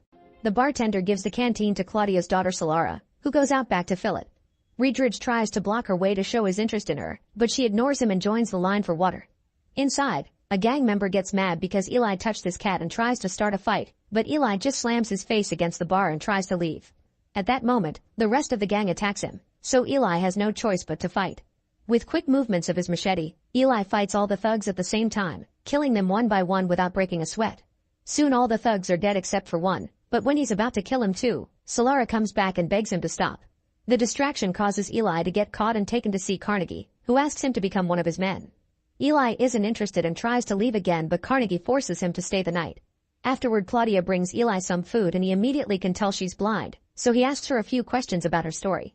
Then Carnegie sends Solara to Eli's room to convince him to stay by getting busy with him, only for Eli to turn her down. He also tries to kick her out, but Solara explains Carnegie will hurt Claudia if she doesn't do this, so Eli lets her stay for the night. Since Solara doesn't often see people of Eli's age, she asks questions about life before the Flash and Eli shares some stories. Solara also finds Eli's book and gets excited, asking about its contents because she can't read, but Eli immediately covers it up and refuses to discuss it. When he finally sits to eat, he shares the food with Solara and teaches her how to say grace. The next morning Solara has breakfast with Claudia and recites the words Eli taught her. Carnegie is shocked to hear this and demands to know how Solara learned it, hurting Claudia when Solara doesn't say much. Desperate to help her mother, Solara tells him that Eli has a book with a weird symbol on it, making a cross with her fingers. It turns out Carnegie wants a Bible, and Eli has the only one left in the world because all the others were burned down shortly after the flash. Excited, he orders Riedrich to get him Eli's book, but when they enter the room Eli is already gone. Riedrich immediately kills the guard for their mistake, then sends his men to find Eli. Meanwhile Eli gets his battery from the engineer and tries to leave town, only for Carnegie to show up and ask him for the book. He thinks the Bible is the best way to put society under his control and is willing to kill Eli for it, yet Eli just keeps walking away. Suddenly Riedrich shoots Eli twice, but he misses both shots. Annoyed, Eli takes out his gun and starts shooting any person he can hear moving, expertly landing every single shot while the bullets shot by the enemies miss him every time. When he's out of bullets in his gun, he takes out a shotgun and keeps killing the thugs, hitting Carnegie in the leg in the process. Seeing as Eli truly has holy protection, Riedrich lets him leave for now. After Carnegie gets his leg treated by a doctor, he tries to send the gang after Eli. However, Riedrich is wary after losing so many men, so he makes a deal. He'll get the book if Carnegie lets him have Solara as his concubine. Moments later, Ellie hears Solara following him. She explains Claudia sent her because she would be safer with him, but Eli tries sending her away. Determined to change his mind, Solara offers to take him to the town's water supply, which turns out to be a clean underground spring. Eli eagerly fills his canteen, then he tricks Solara and locks her up in the cave so he can continue his journey alone. Soon Solara manages to escape and tries to go after Eli, only to find the woman with the broken cart instead. Solara tries to help her, but the woman tells her to leave, not wanting a young innocent girl to fall for the trap. Suddenly two thugs attack Solara and after hitting her a few times, they drag her to a private spot to take advantage of her. Her screaming allows Eli to find her and he shoots a thug in the groin with an arrow then the other in the throat. Solara thanks Eli with a hug and they leave together. Later on, Carnegie and Riedrich find the bodies thanks to the birds flying above them. They also find a piece of Solara's clothing, so they know what direction to take. On the road, Eli also hears a bird and uses an arrow to bring it down. While he picks the bird up, he asks Solara to take the wire from his bow. When night falls, Eli and Solara decide to rest in an old cooling tower. Solara asks Eli to read to her, so Eli shares a few lines before putting the book away. Eli also shares that when he found the Bible, a voice told him where to go to keep the book safe and that he would be protected. Then Solara asks him to teach her how to read, but he doesn't respond, so Solara waits for him to fall asleep to try to take the book. However, as soon as she opens the zip, Eli opens his eyes and makes her step away from the bag. The next day the duo keeps on traveling and eventually they find a house with a sign that says no trespassing, but they don't see it and approach the door. Suddenly a trap opens under their feet and they fall into a hole before the door opens to reveal Martha and George, an armed elderly couple who have lived in this house since before the flash. They ask why they didn't obey the sign and when Eli apologizes with kind words and manners, they decide to let them in. At first the chat goes well and they share some lovely tea, however things get awkward when the couple shows them the backyard where they keep all the bodies of those who tried to attack their house. Eli tells Solara they should go because the couple are cannibals, and he keeps his gun out to stop them from blocking their way. However, on their way out, Carnegie and his gang arrive in cars. Eli and Solara immediately go back inside and George reveals a huge collection of weapons hiding in the sofa. Using a megaphone, Carnegie tells Eli to send out Solara with the book to avoid a fight. A package flows out of the window and Riedrich rushes to grab it, but instead of the Bible he finds a bomb. He runs to hide right before the explosion happens, blowing up 2 of the cars and killing several thugs. Carnegie's men immediately open fire on the house, and Eli responds by throwing a grenade. An annoyed Riedrich retaliates by shooting a missile and blowing half the house up, killing Martha. Furious, George starts shooting like a maniac and kills as many thugs as he can until the enemy takes out a Gatling gun to kill him and make the others surrender. Soon Eli and Solara are surrounded and dragged out of the house. Carnegie threatens to kill Solara, so Eli has no choice but to tell him he hid the book in the TV. Riedrich retrieves the book and gives it to Carnegie, who lets go of Solara and shoots Eli in the stomach. Eli tries standing up with a dagger in hand, but Carnegie kicks him down and leaves with his men, bringing Solara along. In one of the vans, Riedrich puts Eli's machete on the dashboard while Solara takes out the wire from Eli's bow, using it to choke the driver and causing the van to flip a couple of times until it stops. As the other cars turn around to check what happened, Solara goes to the driver's seat and finds a grenade, which she throws at the vehicles to blow up one more. Then she jumps to the driver's seat and discovers Riedrich has been impaled by Eli's machete. He's still alive and manages to pull the machete out, but as soon as he steps out of the van, he dies. Afterward Solara drives away and Carnegie decides not to go after her in the last car because he already has the book. When Solara arrives at the house, she can't find Eli, so she keeps driving until she finds him on the road still trying to reach his destination. She immediately puts him in the van and he wraps up his wound with duct tape. After a few hours of driving, they make it to the Golden Gate Bridge, which is broken and can't be crossed. Eli mentions they are close, so they find a rowboat to travel to Alcatraz Island. When Eli is too tired to keep rowing, Solara does it for him. Back in town, Carnegie fails to open the book because it has a very strong lock on it. He calls the engineer to unlock it and gets excited to finally read it, only to discover it's in Braille. It turns out Eli has been blind since the very beginning. That's why he only reacts to things when he hears them, smells them, or touches them. Desperate, Carnegie asks Claudia to read the book for him. Claudia is clearly happy to read Braille again, but she lies to him, saying she's forgotten how to do it. She also explains she can smell his wounded leg and that it's infected, so nobody will respect him anymore. Carnegie checks the bar and discovers the locals are looting it, not to mention his men are fighting each other, so he collapses in despair. Back in Alcatraz, an armed guard receives the duo and Eli convinces him to let them pass by saying he has a Bible. They meet with a curator who has been gathering all kinds of art from before the Flash to preserve humanity's history and hopefully rebuild someday. They don't have a copy of the Bible, so Eli reveals he's memorized it all and starts dictating it so the curator can make his own copy. The task takes a long time, so Eli takes breaks to shave and change into clean clothes. After lots of work, the new Bible is finally completed, and Eli dies at peace from the gunshot wound. Once Eli is buried in Alcatraz's courtyard garden and a bound copy of the Bible is added to the collection, Solara leaves, listening to Eli's iPod and carrying his machete on her way back to her mother. Make sure to subscribe and turn on notifications so you can watch more videos like this. Thanks for watching.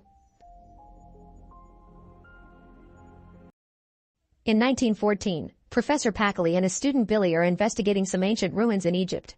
By reading the writing on the wall, Packley translates a prophecy. A great ancient force known as evil comes every 5,000 years to destroy every planet containing life. It can only be stopped by using a weapon that consists of the 4 natural elements, water, fire, earth, and air, plus the 5th element, which is a perfect being.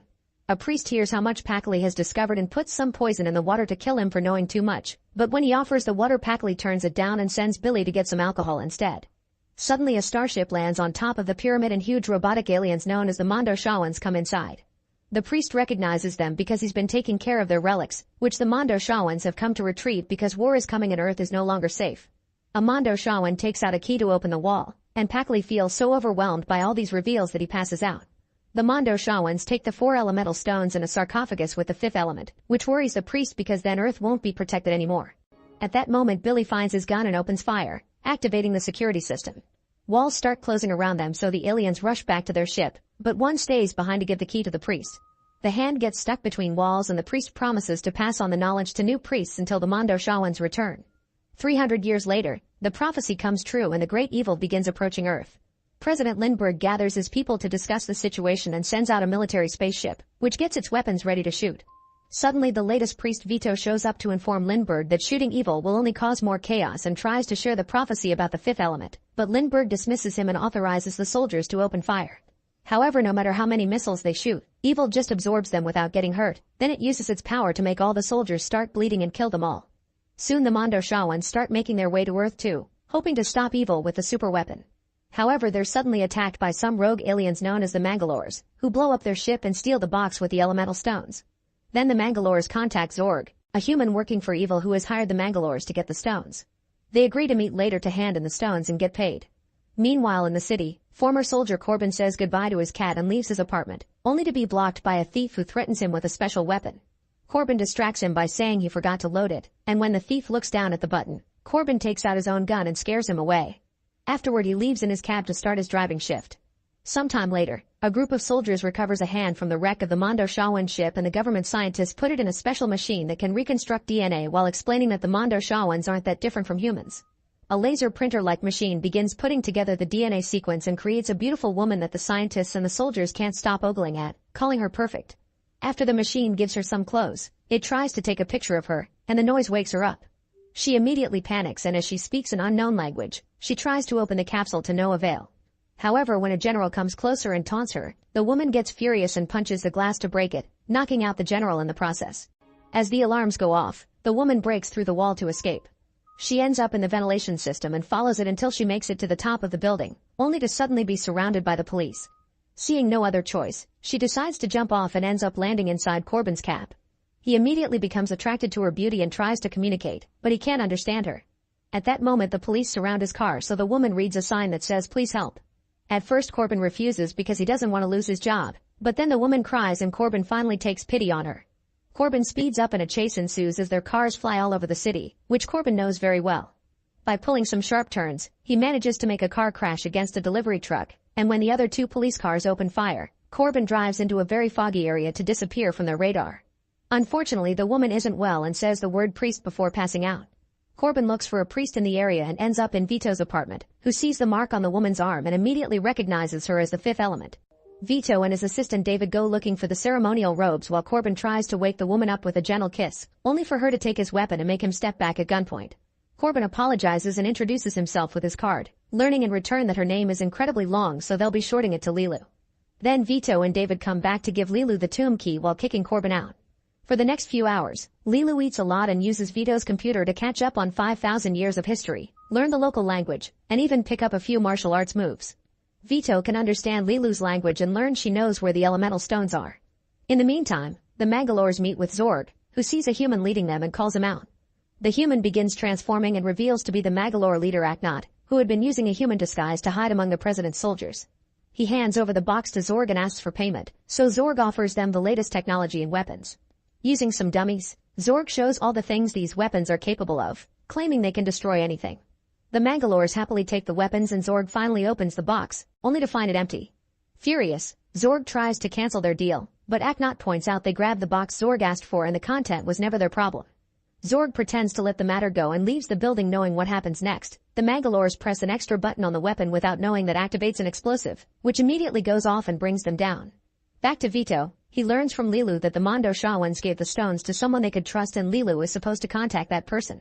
Using a map on the computer, Lilu shows them that the person is a famous singer who will be performing on a luxury resort liner at Floston Paradise. Suddenly there's a knock on the door and Vito opens it to find Zorg's henchmen, who drag him out to see their boss. Zorg demands to know where the stones are and when Vito refuses to tell, Zorg says his mission is also to protect life. He just happens to think that life is an inevitable result of destruction. Chaos is what makes humanity progress. While Zorg shows Vito all his gadgets, he accidentally chokes on a piece of cherry, but no matter what button he presses all his gadgets are useless in this situation. Vito uses the chance to point out power is useless if Zorg can still be killed by something so small and hits his back to help him expel the cherry. Zorg acknowledges this act of kindness and lets Vito go. Afterward, one of Zorg's henchmen uses a bug to spy on a presidential meeting and learns that the singer has the stones. Lindbergh orders his men to hire the best agent for the mission, who happens to be Corbin. Before Zorg can learn more, Lindbergh sees the bug and kills it. Meanwhile, Corbin is having dinner from a flying street vendor when suddenly he gets a message telling him he's been fired. Then he gets a call from his mother, asking him why he didn't tell her he won the Gemini contest. Corbin doesn't understand because he didn't enter any contest, only for a second message to arrive with the contest prize, 2 tickets for Floston Paradise. His confusion ends when 3 soldiers come to see him and explain the government rigged the contest so Corbin could travel undercover and retrieve the stones from the singer. Feeling manipulated, Corbin tries turning the offer down, but at that moment he's interrupted by more visitors. It's Vito and Lilu. Panicking, Corbin hides the soldiers in his refrigerator before letting the others in. Vito quickly pulls a gun on Corbin and says they need the tickets to retrieve the stones. Suddenly, the apartment alarm goes off signaling a police control. Corbin hides Lilu in his sink and Vito in the self-making bed, then he stands against the wall for the police to do their routine. He pretends he isn't Corbin and the police check another apartment, where a neighbor insults them and accidentally makes them believe he's Corbin. The police immediately arrest him and take him out in a bag, but on their way out, the Mangalores block their way and kill a bunch of cops to steal the body bag. It turns out Aknot survives Zorg's bomb and wants revenge, so he'll steal the stones first. Once the coast is clear, Corbin lets Lilu and Vito out of hiding, but as soon as he turns around, Vito knocks him out and steals the tickets. When Corbin wakes up, Vito and Lilu are gone, so he opens the fridge and takes the mission letter from the frozen soldiers, saying he agrees to cooperate. Moments later at the airport, David is using fake passports to pass off as Corbin and Lilu as his wife. However, when they're about to check in, Corbin arrives and pretends David was his assistant so the clerk won't get suspicious. Corbin and Lilu are allowed into the spacecraft while David runs back to Vito, who gives him the key and tells him to get the temple ready while he chases after Lilu. Soon 2 Mangalores arrive in human disguises and try to pretend to be Corbin and Lilu, but the clerk can see the truth on the computer and sends them away. Afterward, Zorg's henchman also comes and tries to pretend he's Corbin, however the clerk can see the real one has already boarded and activates security measures. The guy immediately runs away and uses a payphone to call Zorg, who is disappointed by this failure and detonates the payphone to kill the man. The explosion happens at the same time the ship takes off, allowing Vito to sneak around unnoticed. Inside the ship, Lilu goes to their pod but Corbin is dragged away by a flight attendant who takes him to see Ruby, a famous host. Ruby wants the contest winner to be part of his show and shows Corbin around while saying hello to his fans. However, Corbin answers his questions with just one or two words. An irritated Ruby scolds him for not cooperating, so Corbin pushes him against the wall and threatens him into leaving him alone. Afterward, Corbin joins Leeloo in their pod and discovers she can finally speak a little English, but they don't get to chat much because the flight attendants put them to sleep for the duration of the trip. Meanwhile, Zorg gets a call from Evil, who reminds him to get the stones soon or there will be consequences. With just its voice, Evil manages to make Zorg's head bleed as a warning. A few hours later, the spaceship finally makes it to planet Floston. While the passengers disembark, the technicians find Vito hiding in the ventilation system. Corbin checks their hotel room while Leeloo stays hidden in the hallway to watch the singer called Diva arrive at the hotel too. Diva can sense Leeloo hiding nearby and sends her assistant to tell her they can meet after the concert. Afterward, Ruby drags Corbin to Diva's concert, who sings so beautifully it makes many people cry. While Zorg also arrives at the hotel, the Mangalores break into Diva's room to look for the stones. Leeloo is still hiding nearby and sees them, so she rushes into Diva's room too and starts fighting the Mangalores using the martial art moves she learned from Vito's computer. One by one, all the aliens are knocked down by Leeloo, who proves her body truly is perfect thanks to being the fifth element. Then she retrieves the box the aliens were about to steal, but when she tries to leave she finds Zorg blocking the way. Terrified of his high-tech gun, Leeloo throws the box at him then jumps to hide in the vents. Zorg opens fire at the vent and can hear Leeloo getting hurt. Assuming she's dying soon, Zorg leaves after setting up a bomb that will blow up in 20 minutes. Unfortunately, there are more Mangalores around the hotel who soon start taking hostages and interrupt the concert when they shoot Diva. As the public runs away in panic, Diva falls off the stage and Corbin rushes to help her, dragging her to hide behind the seats. With her last breath, Diva asks Corbin to save humanity and tells him that the stones are hidden inside her. Somewhere else, Zorg opens the box and sees it's empty, so he'll have to return to the hotel. Suddenly, a Mangalore tries to attack Corbin, but he quickly knocks it down and tells Ruby to keep the alien at gunpoint. Then Corbin reaches inside, dives through the bullet wound and starts taking out the stones, which he wraps up in his jacket and gives to Ruby, asking him to protect them with his life. Soon more Mangalores enter the theater, but Corbin uses the gun to fight back while Ruby escapes to one of the balconies. After Corbin manages to kill a bunch of Mangalores, they open fire with more powerful missiles, forcing him to hide behind a bar. Hearing more threats thrown his way, Corbin has no choice but to come out with his hands up, but at that moment he notices Ruby on the balcony and gestures for him to move. Then Corbin jumps on a plank and sends an alien flying, getting its head stuck through the balcony. Ruby screams at the sight and the Mangalore panics as it opens fire, hurting its own people. Corbin finally has an opening to grab another gun and kill the remaining enemies.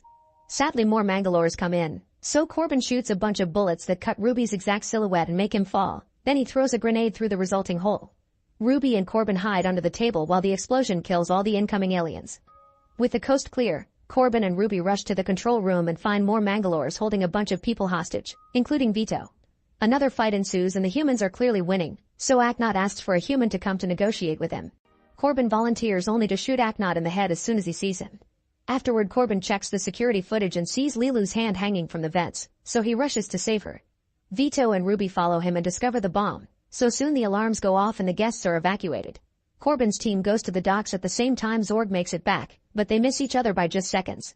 While the team steals Zorg's ship to escape, Zorg returns to the room and deactivates the bomb, only to discover that the Mangalores left behind another explosive.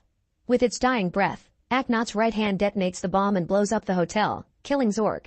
Thankfully, the team escapes before the explosion can reach them, but this is sensed by Evil, who starts traveling toward Earth faster. Lindbergh's scientists detect this, so he calls Corbin to inform him they have only 2 hours to save the world. During the trip, Leeloo wakes up and continues to study human history, only to learn about all the wars and how violent humans can act. Eventually, the group makes it to Egypt, where David takes them to the temple. Leeloo is still hurt and passes out again from her wounds before she can explain what to do. The guys realize the symbols on the stones match the pillars, so they put each stone in the right spot, yet nothing happens. Then David accidentally sighs on the air stone and activates it, meaning each stone needs its element. They put sweat on the water stone, throw dirt on the earth one, and finally light up a match on the fire one. With all the stones glowing and ready to go, Corbin rushes to Leeloo and wakes her up only to hear her say she doesn't want to save humanity because of how destructive they are. Corbin tells her some things like love are worth saving, and when Leeloo says she never knew love, Corbin kisses her. At that moment, the fifth element finally awakens, and together with the stones, it activates the ultimate weapon, which hits Evil as it's about to arrive and finally destroys it for good. Sometime later, the government scientists put Corbin and Leeloo in the DNA pod to cure their wounds. Lindbergh comes by to thank them for their efforts, but a scientist asks him to wait. It turns out the duo is finally awake and getting naughty inside the pod. Make sure to subscribe and turn on notifications so you can watch more videos like this. Thanks for watching. In the near future, a deadly virus strikes humanity and quickly causes the collapse of civilization.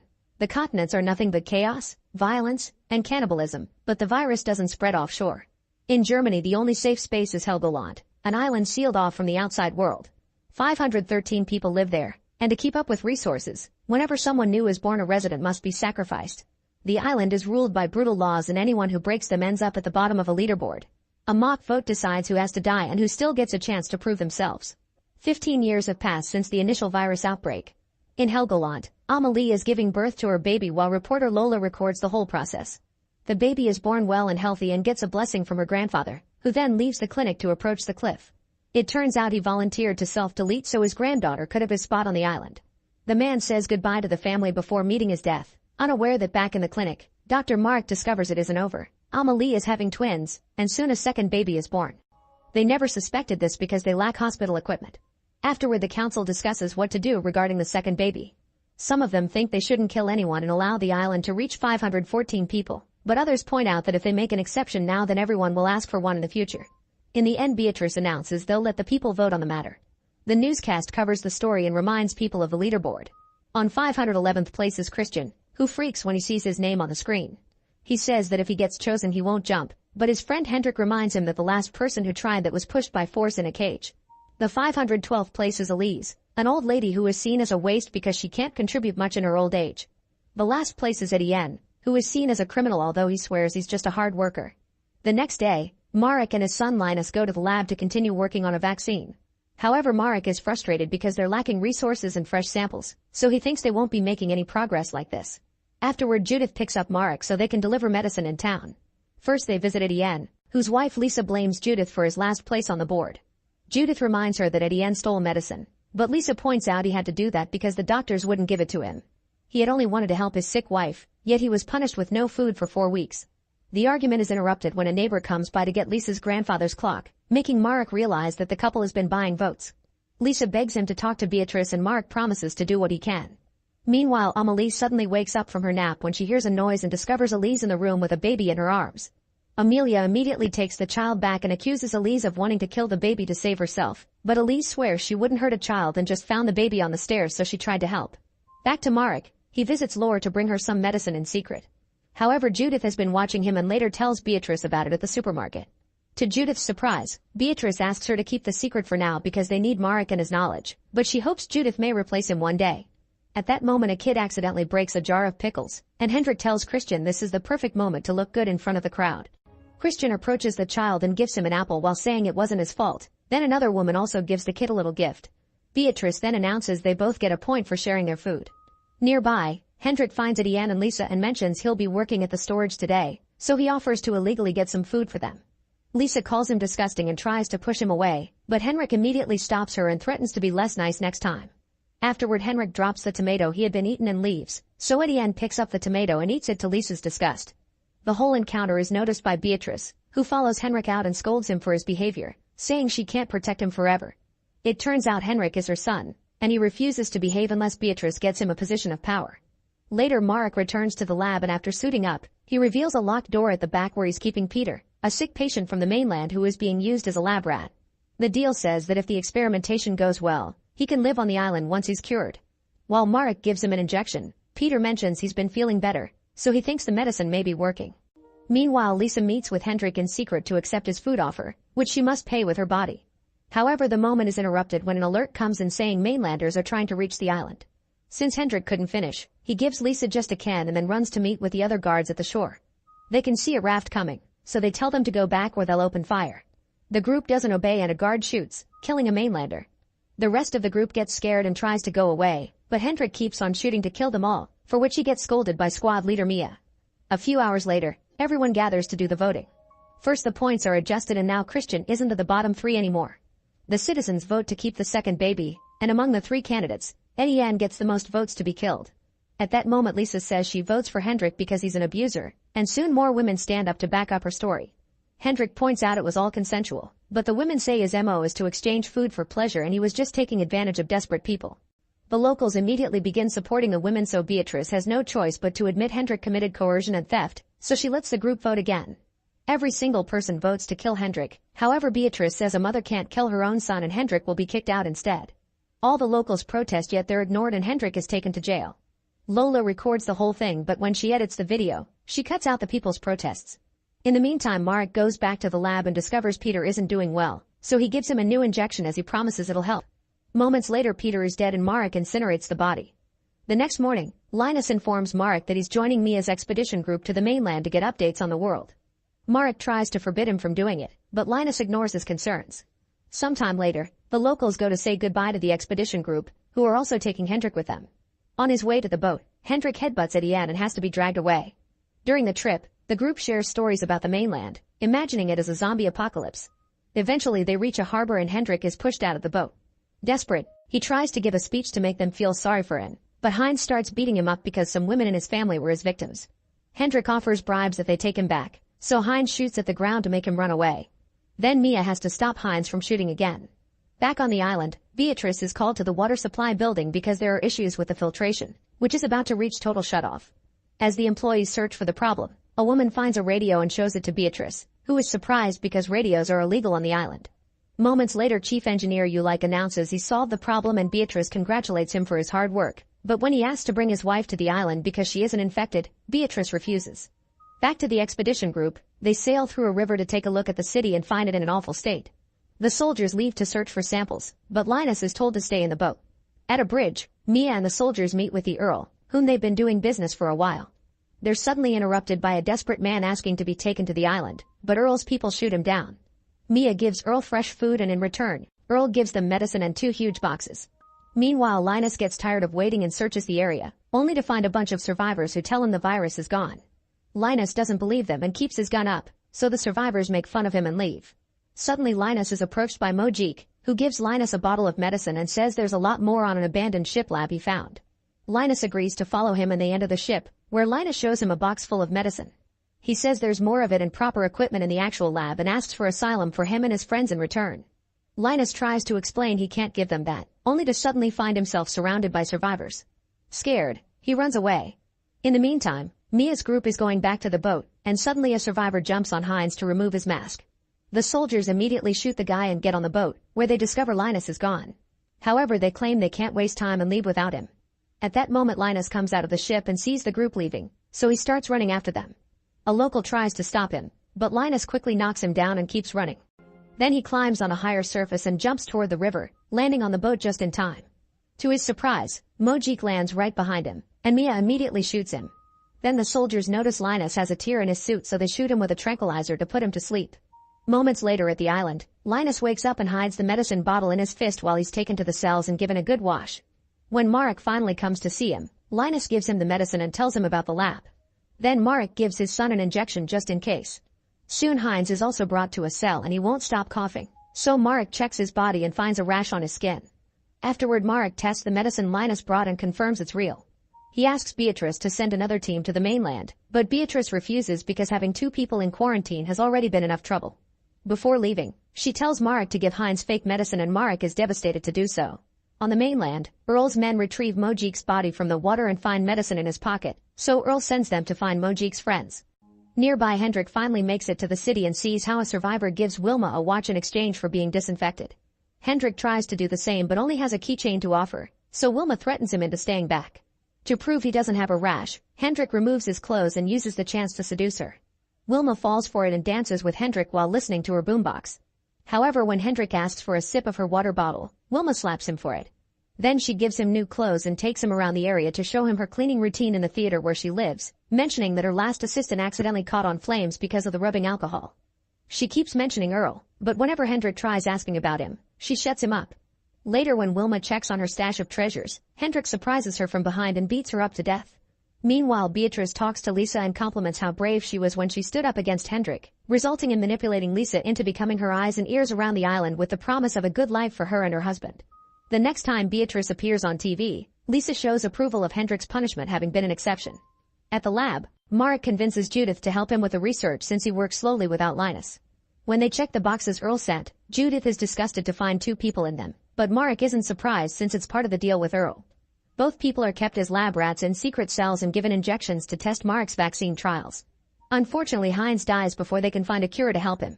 In the other cell, Linus hides the fact he has a rash too. During a town meeting, Beatrice shares the news about Heinz and blames Mia for it, calling her an irresponsible leader. Mia protests, but Beatrice ignores her and wants to vote to make Mia lose 100 points.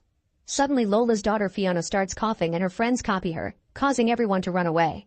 Beatrice stays and announces Mia is losing her points, so her name goes down on the leaderboard.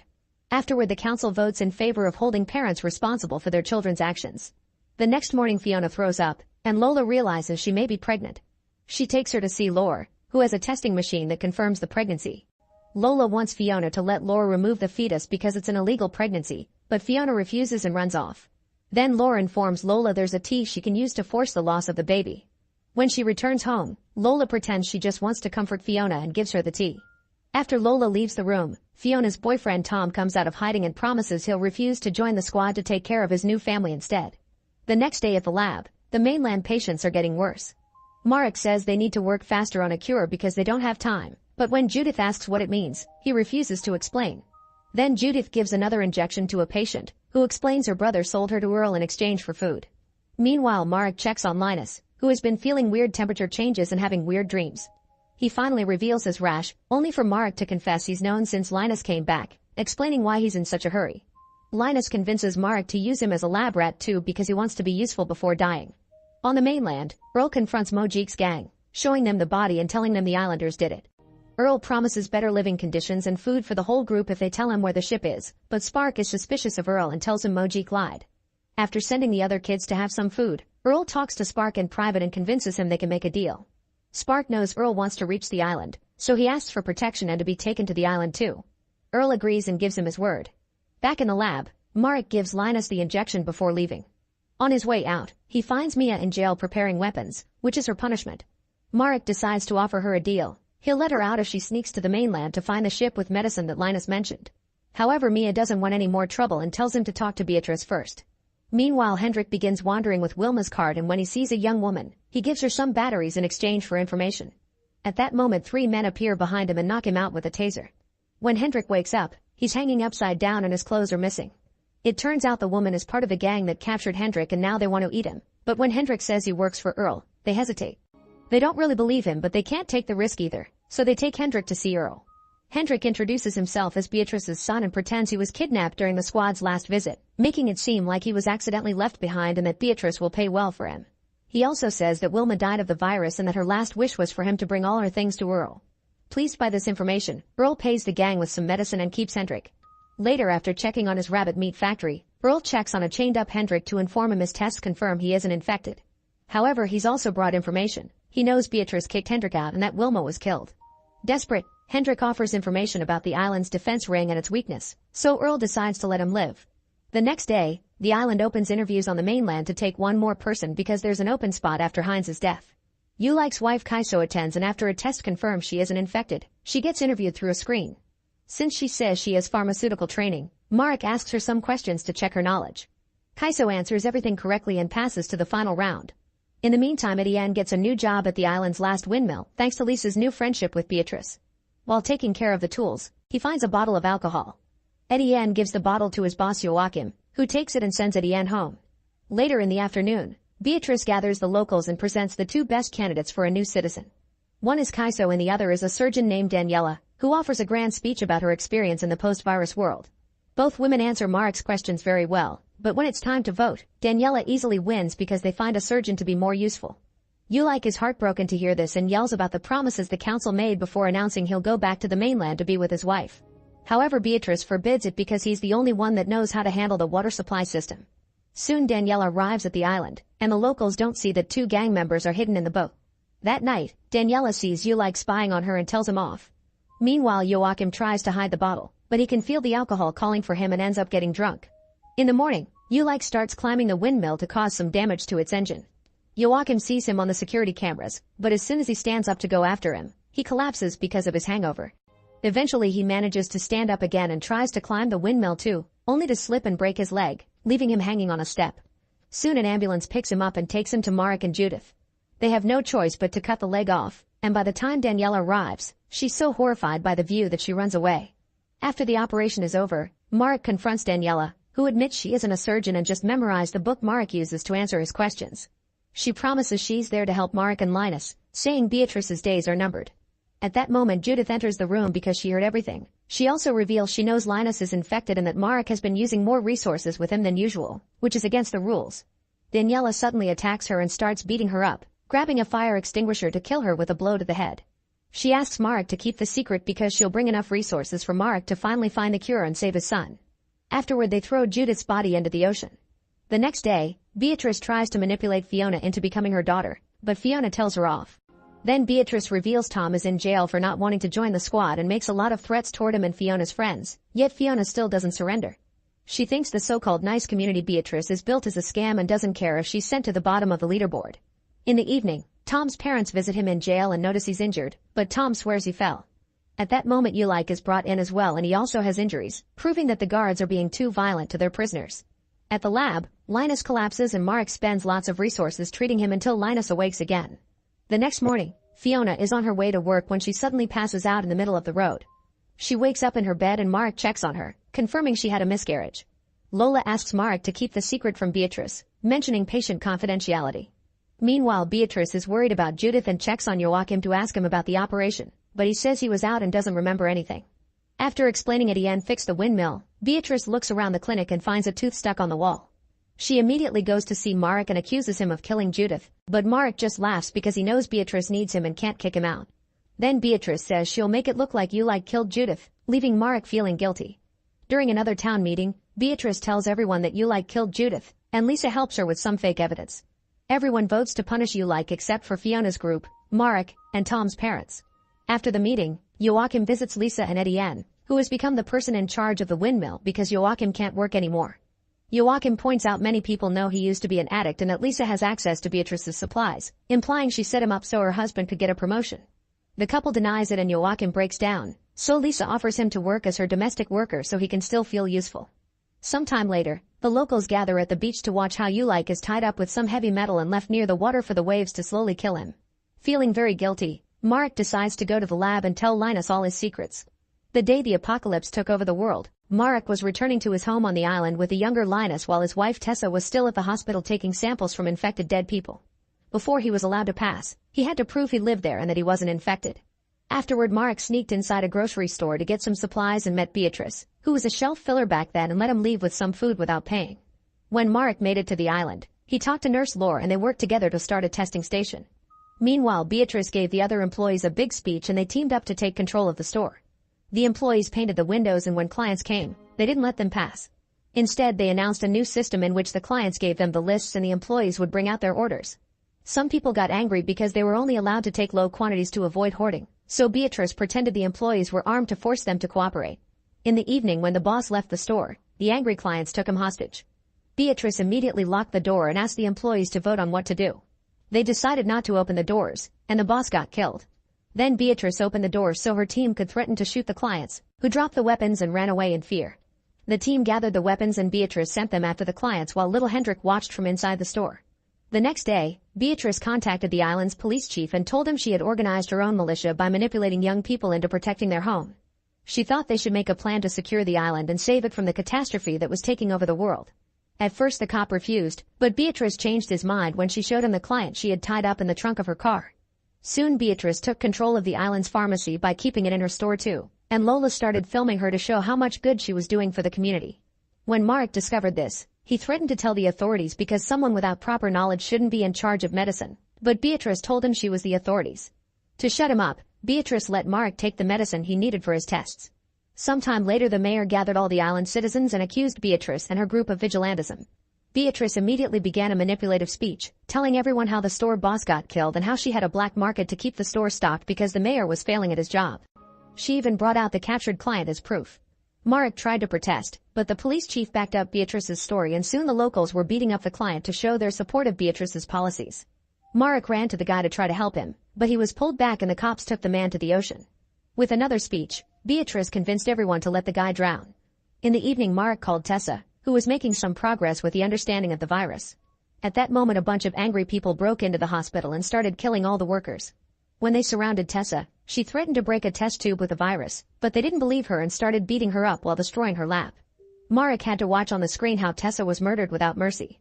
Meanwhile, Beatrice went to talk to Laura about keeping the population manageable for the sake of supplies.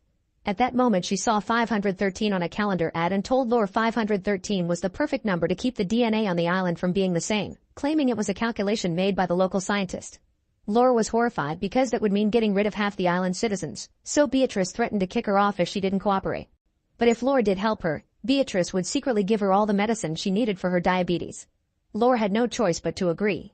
Sometime later, the tides dropped some infected bodies on the island, which were thrown out of the mainland. Laura and Beatrice took a sample of their blood and then visited a citizen to inject him with the infected blood while claiming it was protection against the virus. Later the guy felt very sick and ran out of the house, only to drop dead in front of a bunch of people who took this as more proof of Beatrice's stories. Afterward, Marek started to test everyone on the island while Lola recorded everything as part of Beatrice's propaganda campaign. Marek and Laura tested all the blood and everyone came out clean. However, Beatrice marked half the island as infected. At first Marek refused to be part of it, but Beatrice reminded him of Tessa and pointed out they had to stop the same from happening on the island. Marek gave in when Beatrice promised to give him the resources to develop a vaccine, guilting him into thinking about his son. Afterward, Marek visited every fake infected person with the guards and forced them to leave the island on the ferry until only 513 people were left. Some people tried to protest, only to get shot in the process. Watching with horror, Marek swore to find the vaccine and bring Beatrice to justice after the pandemic was over. In the present, Linus tells Marek that what he did was selfish but he still loves him. Then Linus dies and Marek is so devastated that he finally snaps. He takes the security tape with his confession intending to show the whole island the truth, and when Laura comes to take it from him, Fiona grabs it first because she approves of the idea. At that moment Daniela shows up with a gun and forces Fiona to give her the tape, then she shoots it to destroy the evidence and announces the Earl is coming, so things are about to change. On the mainland, Spark tells Earl the location of the ship with the lab and they bring it out to start with their plan. Meanwhile on the island, the gang members kill one of the councilmen. Make sure to subscribe and turn on notifications so you can watch more videos like this. Thanks for watching. In a post-apocalyptic future, Mallory hears a message on the radio about a safe shelter where everyone is welcome. She gathers her two nameless kids and with a very serious tone, she announces that they'll take a boat down the river, so it's very important for the children to never take off their blindfolds or they'll die. Then she grabs a box with their pet birds and the group leaves their home, using a string trail to reach the boat without seeing. This all started 5 years ago. Mallory is a pregnant artist who is getting a visit from her sister Jessica. While they chat, they don't pay much attention to the TV newscast reporting on unexplained mass self-deletions that started in Siberia and are now spreading across Europe. Afterward, the sisters go to the hospital for Mallory's appointment. The baby checkup goes well, and on their way out, Mallory and Jess notice a woman acting erratic and her head getting hurt against the glass window. It's only worse when they go outside. Total chaos has taken over the streets, with people running in panic, crashing their cars, and finding anything useful that can help them self-delete. It seems that whatever was affecting people in Europe has arrived in the USA. Scared, the sisters rush to their car and try to drive away, but suddenly Jessica's eyes turn a weird color and she begins driving frantically, ignoring Mallory's pleas to slow down. The crazy speed causes the car to flip and crash, but luckily both sisters survive. Mallory carefully crawls out only to see her sister step in the middle of a street, where she is killed by a passing truck. Upset and panicking, Mallory begins running with the crowd, which is getting more chaotic and scared by the second as cars start to explode around them. When Mallory is pushed down by the crowd, a woman comes out of a house to help her while ignoring her husband Douglas' objections. But before she can reach Mallory, the woman suddenly goes into a trance. As she talks to an invisible person, the woman gets inside a burning car that soon explodes. Then a man named Tom helps Mallory up and brings her to the house, where Douglas refuses to open the door. However, the house owner Greg decides to help and lets them in together with other survivors. Everyone starts sharing their theories about what is going on, like demons or the end of the world, but nobody has a proven explanation. Only one thing is for sure, looking at the entity forces people to self-delete. A couple manages to call their son and hears he is in trouble, so they leave the house to find him regardless of the danger. The TV newscast also shows that the phenomenon is spreading through the whole world, but soon all signals go out so there's no more programming or phone calls. Then the remaining survivors decide to cover all the windows to prevent anyone from looking outside. In present day, Mallory and the kids have been on the river for 6 hours. She never stops making attempts to contact people over the radio and keeps everyone covered with a blanket. She also regularly checks on the birds in the box. When the birds start getting nervous, Mallory can hear the entity whispering her name and tries her best to ignore it. Back in the past, the group suddenly hears a knock. It's a survivor called Olympia, who begs for help because she's pregnant. Douglas is against letting more people in, but Mallory calls him heartless and they decide to let her in. Mallory grabs a rifle just in case and everyone closes their eyes until they're sure Olympia is harmless. Afterward, Greg volunteers to investigate the situation by watching the outside through his security cameras. The others tie him up to the chair in front of the monitors then leave him alone. Greg concentrates to avoid looking away, and after a few minutes of nothing, his expression changes. The group hears a weird sound coming from the room and rushes inside to discover Greg fell and smashed his head, instantly dying. The others immediately destroy the screen. Later that night, Mallory can't sleep and walks around the house, hearing another weird sound. However, it turns out to be Lucy and Felix getting busy together. In the present, Mallory and the children have been on the river for 14 hours when she suddenly hears a man's voice tell her to take the blindfold off because it's safe and even promising food. Mallory tells the kids not to do it and takes out her gun to fire blindly, but all her shots miss and the man jumps on the boat to attack them while the birds start making lots of noise. The man tries to take her blindfold off, insisting the entity is beautiful, but Mallory fights him off and after lots of struggle, she manages to kill him with a machete. Back in the past, the group is starting to run out of food, and it's clear by now that help won't be coming. Mallory, Tom, Douglas, Lucy, and Charlie volunteer to go to the supermarket, hoping there's safety in numbers. They paint and cover the windows to avoid even glancing outside and then use the GPS to guide them through the streets, where they keep bumping against abandoned cars and dozens of dead bodies. As they drive around every obstacle, the GPS detects something surrounding the car. They can see a shadow shaking the car with a whooshing sound, so they begin driving faster in panic. The noises and the shaking get worse by the second, but eventually the GPS announces they have made it to the supermarket, so they rush inside and don't take the blindfolds off until they have covered all the windows. The group splits and starts gathering all kinds of supplies like food but also things for the babies. Mallory finds some birds and decides to take them as well. Douglas thinks they should stay here, but Mallory scolds him and points out it would be heartless to abandon those in the house. Suddenly the group hears someone knocking on a door and Charlie recognizes a familiar voice. It's his coworker, who accidentally got stuck in the freezer and is begging to be let out. The group isn't sure of trusting him and opens the door just a little bit to check, causing the birds to go crazy and confirm the man is actually the entity trying to trick them. The man begins yelling the entity should be seen and pushes the door, so Charlie tackles him to send him back into the fridge, allowing the others to lock it again. Then blood begins coming out from under the door, confirming Charlie is dead. The group leaves while still hearing the guy's voice begging for freedom. That night in the house, the group hears what sounds like a car being driven away, so they rush into the garage, only to discover that Lucy and Felix have gone away with their only vehicle. In the present, Mallory finally takes a break after 24 hours of non-stop rowing. However, she's too worried about the kids and soon starts rowing again, but the boat accidentally bumps against the sunken truck. The boy falls out of the boat and Mallory catches him right before he drowns, only to lose their blanket and food in the process. Mallory tries her best to warn him up with a jacket and decides to stop the boat by a shore, where she tells the kids not to move while she goes looking for supplies. Then Mallory connects some string to the boat and explores the woods until she finds a building, where she starts gathering food and a new blanket. Her string can't go on for that long, so she ties it up to the furniture while she continues to investigate. Suddenly she hears a noise and sees the string shaking before a shadow moves outside, so she immediately rushes out of the building, running through the forest as the entity begins whispering her name. Mallory blindingly shoots her gun just in case, which is heard by the little girl and makes her get off the boat to help. Fortunately, Mallory moves fast and reaches the child before the entity does, so she drags her back into the boat and yells at her for disobeying her, reminding both kids to leave Mallory behind and save themselves if things get too dangerous. In the past, another survivor knocks on their door and Olympia lets in without checking with the others first. His name is Gary, and after Tom checks he isn't hiding anything. Gary explains that only crazy patients can survive the entity. He ran away from some insane guys who escaped from a mental institution and now are out there forcing people to look at the entity, claiming it's beautiful. Douglas doesn't trust Gary and tries to force him out of the house at gunpoint, but Cheryl knocks him out and locks him in the garage while allowing Gary to stay. In the present, Mallory and the kids have been on the river for 38 hours. Mallory covers everyone with a blanket to warn them that they're approaching the rapids, which is the most dangerous part of the journey. Somebody will have to keep their eyes open to navigate, and both kids volunteer, but Mallory remembers promising Olympia she would take care of her daughter if something happened to her, and she can't bring herself to hurt her own son either. In the end, she decides they'll just risk it and go through the rapids without seeing. In the past, both Mallory and Olympia begin to go into labor at the same time.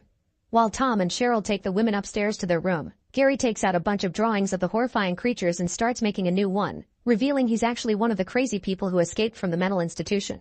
Then he takes Mallory's birds and puts them in the fridge before tearing the papers off the windows, which Douglas sees from afar.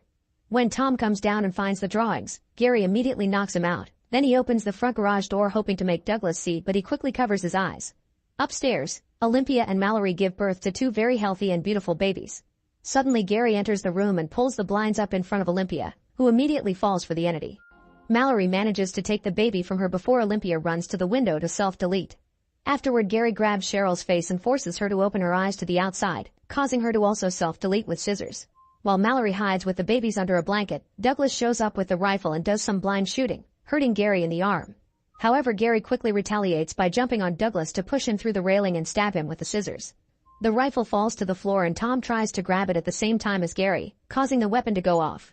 Mallory hears 2 shots before someone approaches her, but luckily is Tom, who has won the fight. 5 years pass, and Mallory and Tom have been living together while raising the kids as a couple. They have a whole system in place to keep the house safe and use string to go looking for supplies when they need them. One afternoon, Mallory is out on a supply run when she hears some cars driving nearby. She waits for them to leave and rushes back to the house to tell Tom about it, so they agree they won't go out alone anymore. That night, the two receive a radio transmission saying there's a safe compound with plenty of supplies and food down the river. The voice on the radio even gives them instructions, which Tom writes down on a map. Apparently seeing will be required to cross the rapids, and the voice recommends following the sound of the forest birds because they can tell when the entity is around. Tom wants to go to the compound, but Mallory refuses because she thinks it's a trap. Sometime later, while the family goes out to look for supplies together, they hear the cars again, so Tom goes to distract them while Mallory and the kids get out safely. The drivers are a group of insane people who ask Tom to look at the entity, and when they notice Mallory and the kids, Tom opens fire on them. He manages to kill a few of them, but they shoot back at him. So if Tom wants to save his family, he has no choice but to take off the blindfold to shoot with a better aim. After killing them in seconds, Tom sees the entity and self-deletes. Mallory has a breakdown over her loss and decides it's time to leave for the shelter after all. Now it's been 42 hours on the river and the group is approaching the rapids pretty quickly. When they reach the bumpy waters, Mallory tries her best to get through, but the boat flips over and everyone falls out. Mallory calls out to the kids and finds the boy in the water, but the girl has made it to the land. Thankfully, Mallory finds her quickly because the girl has a bell that she keeps ringing. Then the trio walks through the woods where they hear the entity whispering to them using Tom's voice. Mallory tries to run away from it, only to fall down a small hill. The voice goes after the kids and the boy almost takes off his blindfold, but Mallory quickly finds him and stops him. She can't find the girl though, so she starts apologizing for yelling at her and the sound of her voice allows the girl to go back to her. Then the family follows the sounds of the birds, but they have to start running when the entity suddenly surrounds them. They fall a couple of times, but eventually they make it to the compound and the door is opened before the entity can reach them. Inside the compound, Mallory's eyes are checked and soon everyone is cleared to stay. They meet the voice from the radio and Mallory discovers that the compound is a school for the blind filled with survivors but also birds, who work as an alarm. Now they can finally begin living properly. Mallory decides to name the kids. The girl is called Olympia after her mother, and the boy is named after Tom. Then Mallory opens her box and frees the birds to be with the others in the sanctuary. Make sure to subscribe and turn on notifications so you can watch more videos like this. Thanks for watching. In the middle of a bridge, a family records with a phone how a blonde woman runs among the cars before reaching the edge and moving to self-delete. Sometime later she wakes up in a hospital and refuses to answer the nurse's questions about her strange scars or her family, saying her name is the OA. The video of her on the bridge soon appears on YouTube and is seen by her adoptive parents Nancy and Abel, who immediately rush to the hospital. As they reunite with their daughter, they reveal her name is Prairie, that she's been missing for 7 years, and that she used to be blind. Something mysterious happened to cure her eyes. The family returns home where they are met by a giant crowd of locals and reporters excited to see the Michigan miracle. Prairie is scared and nervous, so the parents cover her with a blanket before leaving the car. The crowd calls her Prairie, causing her to remind herself that it's not her name. Later 2 FBI agents ask her how she got to the bridge, so Prairie explains she had been wandering around lost until a nice lady found her and took her to a shelter. However, Prairie left and tried to return to the place where she was held captive, only to discover the other captives were gone. The agents assume she means that she tried to self-delete to reunite with them, but Prairie denies this and gets too anxious to continue, so Nancy announces they're done for today. Later that night, Prairie tries using her computer but she doesn't have internet access. She begins searching the house for the password and finds a box filled with cutting objects, only to suddenly be interrupted by Nancy, who takes Prairie out for a walk to distract her. The next day Prairie finds a video recorder and begins recording messages to someone named Homer, explaining how weird she feels to be home and promising to look for him. Then she asks her mother about the internet password, but Nancy explains the doctors recommended she should stay away from the internet for now. Afterward, Prairie sneaks out of the house and after crossing the woods, she finds an abandoned home where some students hang out. She asks Alfonso about Wi-Fi and he directs her upstairs, where she finds Steve and Jesse selling hormone medicine to Buck. As soon as Steve sees the camera in Prairie's hands, he freaks out and takes it away, not believing her when she says she isn't recording. Steve tells Prairie to leave, and when she tries to take the camera back, he makes his dog attack her. Jesse records with his phone as the dog keeps biting Prairie, who struggles against the beast until she bites and hugs him to calm him down. Then Prairie takes her camera and leaves. The next day at school, Steve approaches a guy from the choir because the girl Steve likes is interested in him. Jealous, Steve punches him in the throat, hurting his trachea. Afterward, Steve appears at Prairie's window asking for help. He brings a router to finally connect her computer to the internet and shows her the horrible things that happen in the behavioral military school, where his parents want to send him. Seeing this, Prairie agrees to help him with one condition. She needs 5 brave people in the abandoned house. Steve agrees and takes Prairie to the mall to buy some clothes so she can pretend to be his mom at the teacher conference. While Prairie changes, Steve catches a glimpse of her strange scars. Prairie attends the meeting with teacher Betty, saying she's Steve's stepmother. Betty wants to kick Steve out of the school, so Prairie reminds her that kids in trouble are actually the ones who need help from their teachers the most. Betty asks for her name, and Prairie says she's the OA. Afterward, Prairie goes home and starts searching the web for her friend Homer. On YouTube, she learns that in 2007 Homer suffered a near-fatal accident during a football match that left him paralyzed and in a coma. Claiming he had a near-death experience and flatlined, Homer miraculously recovered. Prairie cries for him as she wonders where he is. Later at the supermarket, Betty runs into Steve's real parents and realizes she's been tricked. Soon Steve's parents drag him to Prairie's house, where Nancy and Abel try to defend their daughter because of their trauma. Steve also explains it was his idea, but Prairie hears all this and gets scared, so she records a video asking for help and uploads it to YouTube. After Steve's family leaves, Nancy and Abel take the camera away and remove Prairie's door to keep an eye on her. Later that night, Prairie sneaks out and hides in the abandoned house, where she's found by Steve, Jesse, Buck, Alfonso, and Betty. They all saw her video and want to help. To explain her goal, Prairie decides to share her story. Prairie was born as Nina in 1987 in Russia, but she wasn't born blind. Her father was a very wealthy man and her mother died in childbirth. Because her father was so rich, their family was always watched by the armed forces. As a child, Prairie was haunted by vivid dreams of being trapped in an aquarium-like cage, which made her nose bleed. To put an end to these dreams, her father dug an ice hole in a pond, making her float in the freezing waters to overcome her fear. This stopped the dreams, and for a few months she slept in peace. One day on the school bus, her nose started bleeding when suddenly the bus fell off a bridge because the armed forces shot the driver as a message to all the rich parents of the kids. The driver was already dead, and at first the children were surviving in an air pocket, however one by one they started dying too. Desperate, Prairie swam out through a broken window, but she couldn't make it to the surface and died too. However, as her soul tried to move through a starfield, a guardian figure called Khatun reached for her with a warning. If she chose to live, she'd suffer greatly. Prairie chose to go back and woke up in her father's arms, only to discover she was blind. Afterward, her dad decided to keep her survival a secret so the army wouldn't target her again, and Prairie was sent to a boarding school for the blind in the USA. One day her aunt came to the school with bad news. Her father died. Since her aunt didn't have much money, Prairie was taken out of school and had to live with her aunt in a house full of people who didn't know how to take care of the blind. The house was always filled with babies because the aunt ran a private adoption agency, and one day Nancy and Abel showed up looking for a baby. However, when they saw Prairie comforting a crying child, they decided to adopt her instead and changed her name to Prairie to protect her. Prairie's life with her new parents was happy and peaceful. One night, she started sleepwalking while talking in Russian, which then began happening every day. While moving, she would grab knives, so her parents had to hide them. Abel recorded the dream so that he could show a doctor, who explained that Prairie believed her father was still alive and sent messages to her in dreams with his location. The doctor thought Prairie was showing early signs of serious mental illness and suggested some medicine. For 13 years Prairie took that medication, which numbed her but didn't stop the premonitions or the nosebleeds. Even when taking a simple bath, Prairie would relive the trauma of the accident.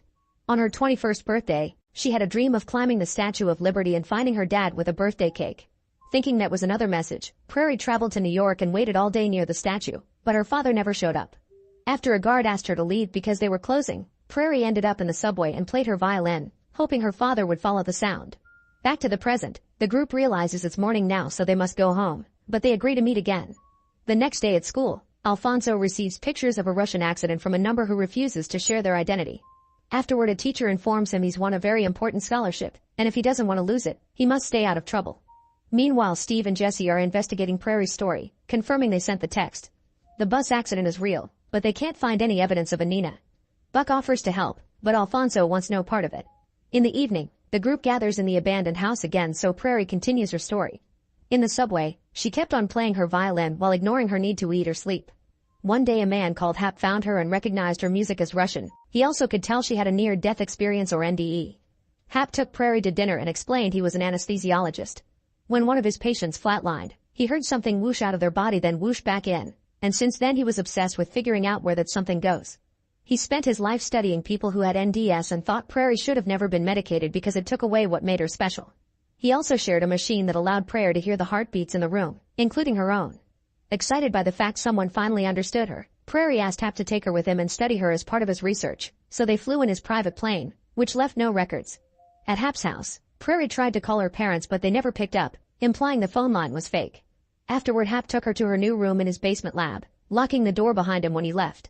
Hearing this, Prairie worried and started touching her so-called room, only to discover she was in a small cell. The man in the cell next doors tried to calm her down with some words, and Prairie learned his name was Homer. In the present, Prairie has a breakdown at the memories and runs back to her house, where she lays in bed in the fetal position for the rest of the night. The next day at the mall, Nancy is harassed by a reporter called Patricia, who wants to write a book about Prairie's story. A furious Nancy immediately tells her off, and before leaving, Patricia gives her a copy of one of her books plus her business card. However, Nancy can't stop thinking about how sharing the story could potentially help Prairie move on, so she ends up inviting Patricia to dinner. Patricia mentions that she's worked with cases like Prairie's before and that finishing telling their stories gave the victims a sense of closure. Prairie gets upset because her story isn't over and runs away. In the evening, she meets with the group to continue her tale. After Hap captured her, Prairie stayed in that cell for 7 years. But back to the beginning, Hap used a hatch to give them food, which was just nutritional pellets. There was also a spring that flowed through all the cells so the prisoners could use it to drink and wash. They had no privacy from each other, and Prairie soon learned there were 3 more people besides her: Rachel, Homer, and Scott. Rachel cried for a friend who had been taken out for experiments and never returned. Prairie complained that she couldn't survive without sunlight and fresh air because of her blindness, so Hap agreed to bring her upstairs to stand in the doorway for a moment. After he closed the door, Prairie stepped back and touched the table, realizing she was in the kitchen. She immediately searched for tools and food and made a sandwich that Hap found delicious. She refused to eat the other half because the other prisoners wouldn't have that privilege, so Hap allowed Prairie to make sandwiches for everyone. This gave Homer an idea. He wanted Prairie to find a utility bill waiting to be mailed and Homer's football championship ring, which Hap took with all his things. They could put the ring in the bill with a note then put it back in the pile to be mailed, and hopefully whoever opened the bill would notify the police. At that moment Hap filled a cell with a sleeping gas, so Prairie learned he would put to sleep whoever he needed for his experiments. Back in the present, story time is over so everyone goes home. On the way out, Steve and Alfonso insult each other and end up in a fight. After some struggle, Alfonso proves that he's stronger and keeps Steve in a hold before letting him go. The next morning, Betty listens to phone messages before going to work. The new messages are about taking care of her brother's will. Then she listens to an old message from her brother over and over, just so she can hear his voice. When she gets into her classroom, someone has drawn a naughty picture of her on the whiteboard. Instead of erasing it, Betty draws a cube around it. In the evening, Prairie continues her story. With the excuse of needing the fresh air, Prairie eventually became Hap's housekeeper. He didn't take her seriously because she was blind, but Prairie learned a lot about him. Hap used sleeping medicine, so she would steal some whenever he couldn't see her and hide it in the pantry.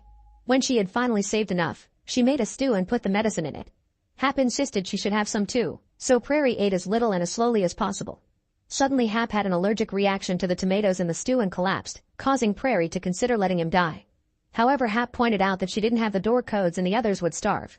Then Prairie ran to get Hap's EpiPen from the bathroom, where she also found Homer's ring. When she accidentally dropped it, she reached down to grab it and found Rachel's dead friend in the tub. While Prairie took the ring from the water, Hap showed up and used the EpiPen before sending Prairie back to the basement. On her way out, Prairie found a bill and took it with her. The next morning while Hap was outside burying the body, Prairie passed the bill under the clear barrier between the cells so Homer could write the message. When Homer tried to pass the letter back, unfortunately the current grabbed it and washed it downstream. That night Prairie kept crying and couldn't sleep, so Homer guided her through some exercise to help her calm down. Then everyone bonded by sharing their NDE stories and Rachel sang for them. Sometime later while Prairie was with Hap near the stairs, she took the chance to shove him down. Then she grabbed a pan, broke the kitchen window, and ran away. She kept running until she came to the edge of a huge canyon, where the sound of wind helped her stop just in time. Suddenly she was hit in the head and she fell unconscious. Later Prairie woke up on a strange mossy plain. She couldn't feel pain but was able to see, which meant she was dead again. In a house nearby, Prairie found the same Starfield and Katoon waiting for her. Katoon explained that the prisoners would never be able to escape the basement before catching a little bird, offering it to Prairie. This bird represented a way to travel that was unknown to humans, which could help the prisoners to escape. However, it required a sacrifice. At that moment Prairie saw her father outside the window, but he couldn't hear her. Khatun made Prairie choose between eternity with her father or the knowledge to escape, so Prairie chose the escape method for the sake of the group. Then Khatun revealed her own wing and made Prairie swallow the bird, which was a seed of light. Suddenly Prairie woke up in Hap's house, where Hap told her she was dead for 7 minutes before giving her an injection to put her to sleep. The next time Prairie woke up she was back in the cell, making hand gestures in her dreams. She immediately told the others everything and they agreed they needed to figure out what Hap was doing during the experiments to take over them. She explained their NDS made them angels and revealed that her ultimate sacrifice gave her back her sight. In the present, Prairie's time is up for the night so everyone goes home. The next day Betty finally goes to the lawyer's office and learns that her brother left her everything, including a $50,000 life insurance policy. Meanwhile Prairie has a session with an FBI therapist. He's very patient and understanding, but Prairie doesn't think he'll believe her story.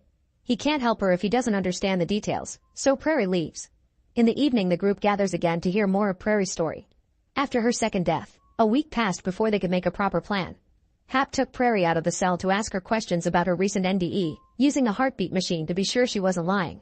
Prairie answered his questions in vague ways, managing to avoid mentioning Khatun while fooling the lie detector. Afterward the group discussed how one of them should stay awake during an experiment to learn more. Scott refused because he was already very sick, so Homer volunteered. The next time Homer's cell was filled with gas, Rachel and Prairie tried to suck it out, but they passed out too quickly and Homer fell asleep anyway. When Prairie woke up, she would do everything Scott said, making them realize the gas wasn't knocking them out, it was making them compliant. For the following year, the group kept practicing until they perfected a way to suck enough gas out of Homer's cell to keep him awake. Hap took him to another part of the lab and Homer did everything Hap asked, pretending to be under the effect of the gas. Then Homer was tied to a machine and his head was put in a cylinder that started to fill with water, causing his heart rate to rise in fear. Noticing this, Hap forced more gas into him. For the next 3 years, Homer kept trying to make it through the entire experiment awake, but it wasn't working. During one session, the other captives made lots of noise to cause Hap to go check on them, giving Homer the chance to search the control room. He played some recordings and learned that Hap worked with people who've survived NDS because they could be brought back during the experiment while people who hadn't already died stayed dead. This meant Hap was killing them over and over again then bringing them back to prove that death is not the end. Unfortunately Homer couldn't find out more because he had to run back to the machine before Hap could see him. More years passed with Homer never giving up trying to get through the entire experiment awake. Prairie told him that once he made it, if he saw anything that was alive, he should eat it. After tons of failed tries, Homer finally managed to stay awake while Hap killed him. He woke up inside a ceiling crawl space and started to move toward the light at the end. When he saw a spider he tried to catch it, only to fall through the ceiling tiles into a bathroom flooding from overflowing urinals.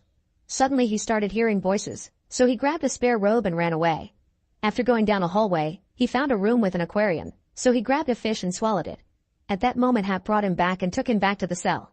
Later Homer told Prairie that he didn't feel any different. However Prairie told him that the thing inside her was waiting for something, so Homer's thing must be waiting too.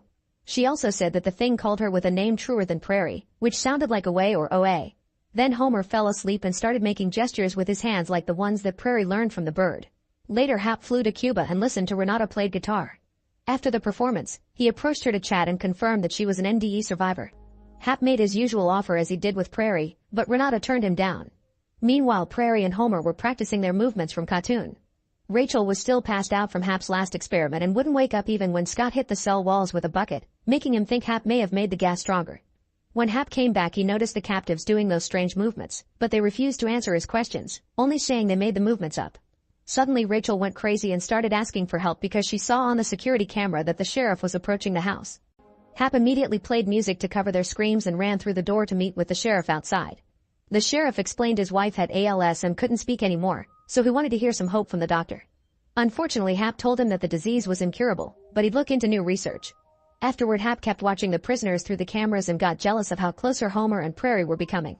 In the present, Prairie runs out of time and everyone goes home. The next day Alfonso has a wonderful scholarship dinner, impressing the VIPs. Then he goes to check on his mother and discovers she's been drinking and flirting with a married man. Alfonso tries to bring her back inside but only causes her to start yelling at him for ruining his life. At that moment Buck finds them and helps Alfonso take his mom home before they leave together to meet Prairie. The story continues with Hap deciding he had to break up the power that the captives were developing. He didn't understand it, but he knew it was dangerous. The next time Homer woke up after being gassed, he was inside Hap's private plane on the way to Cuba. Hap told Homer that if he tried anything, the other captives would starve in the lab. Later at the hotel, Homer felt nervous and numb, but some pain helped him regain clarity.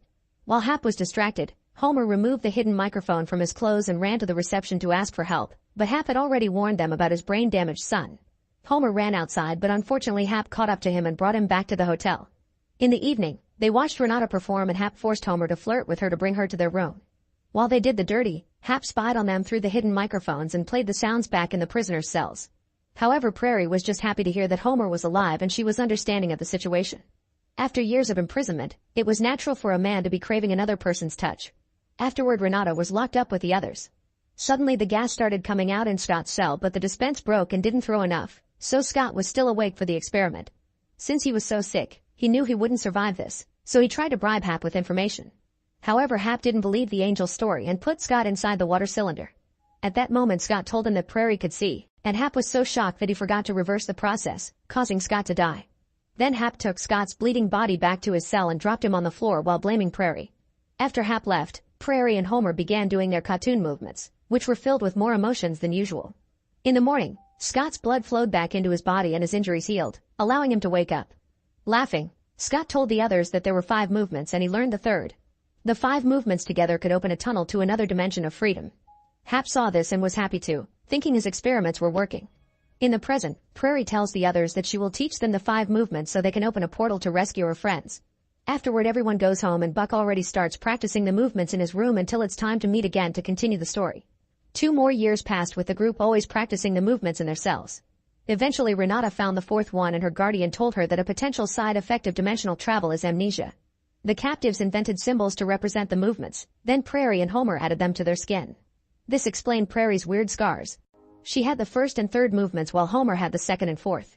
Unfortunately, this meant Hap was also learning the movements, so whenever they finally got the 5th, they had to be bad fast enough to escape before Hap could catch up to them. A year after Renata had been given the 4th movement, Hap met with his mentor Leon, who was doing very similar experiments in the morgue of an abandoned hospital wing and didn't keep his subjects alive for long. Hap told Leon a bit about his group's movements but refused to share details for now, so Leon took out a gun to make him confess what he knew. When Hap refused, Leon shot near Hap's head, so Hap jumped on him to fight him for the gun. After some struggle, Leon grabbed Hap by the neck and tried to choke him, but Hap pushed him off and drowned him in a drawer full of liquid.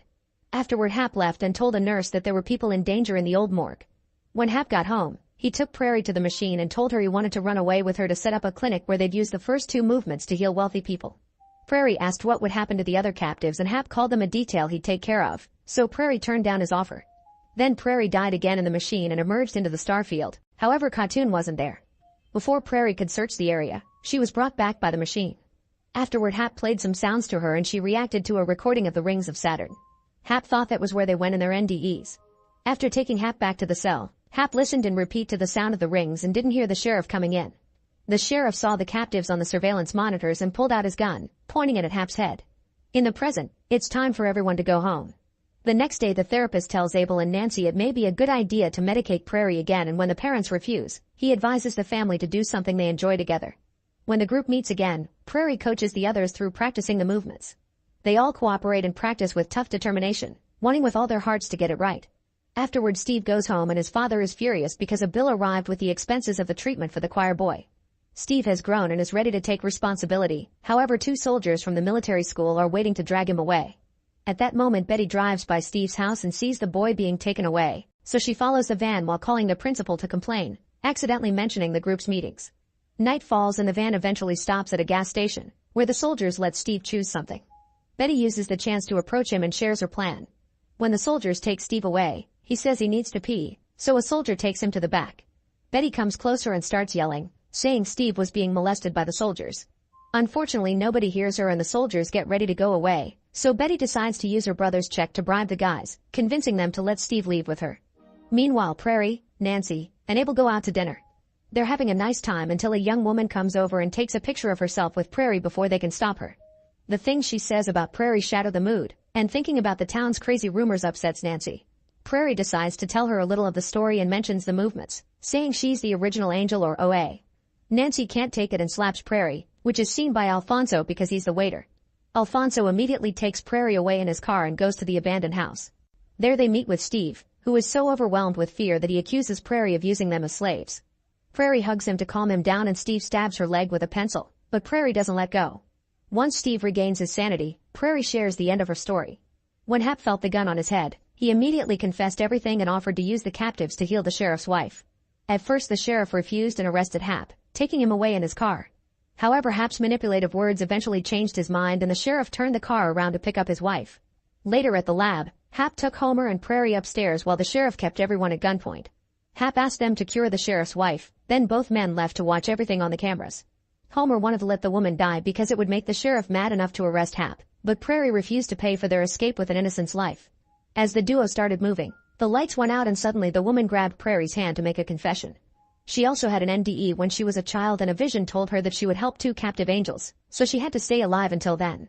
The vision also made her swallow a moth, and now that she could move again, she finally taught them the 5th and final movement. After she was done, the sheriff entered the room and hugged his wife, so Hap used the chance to shoot them both together.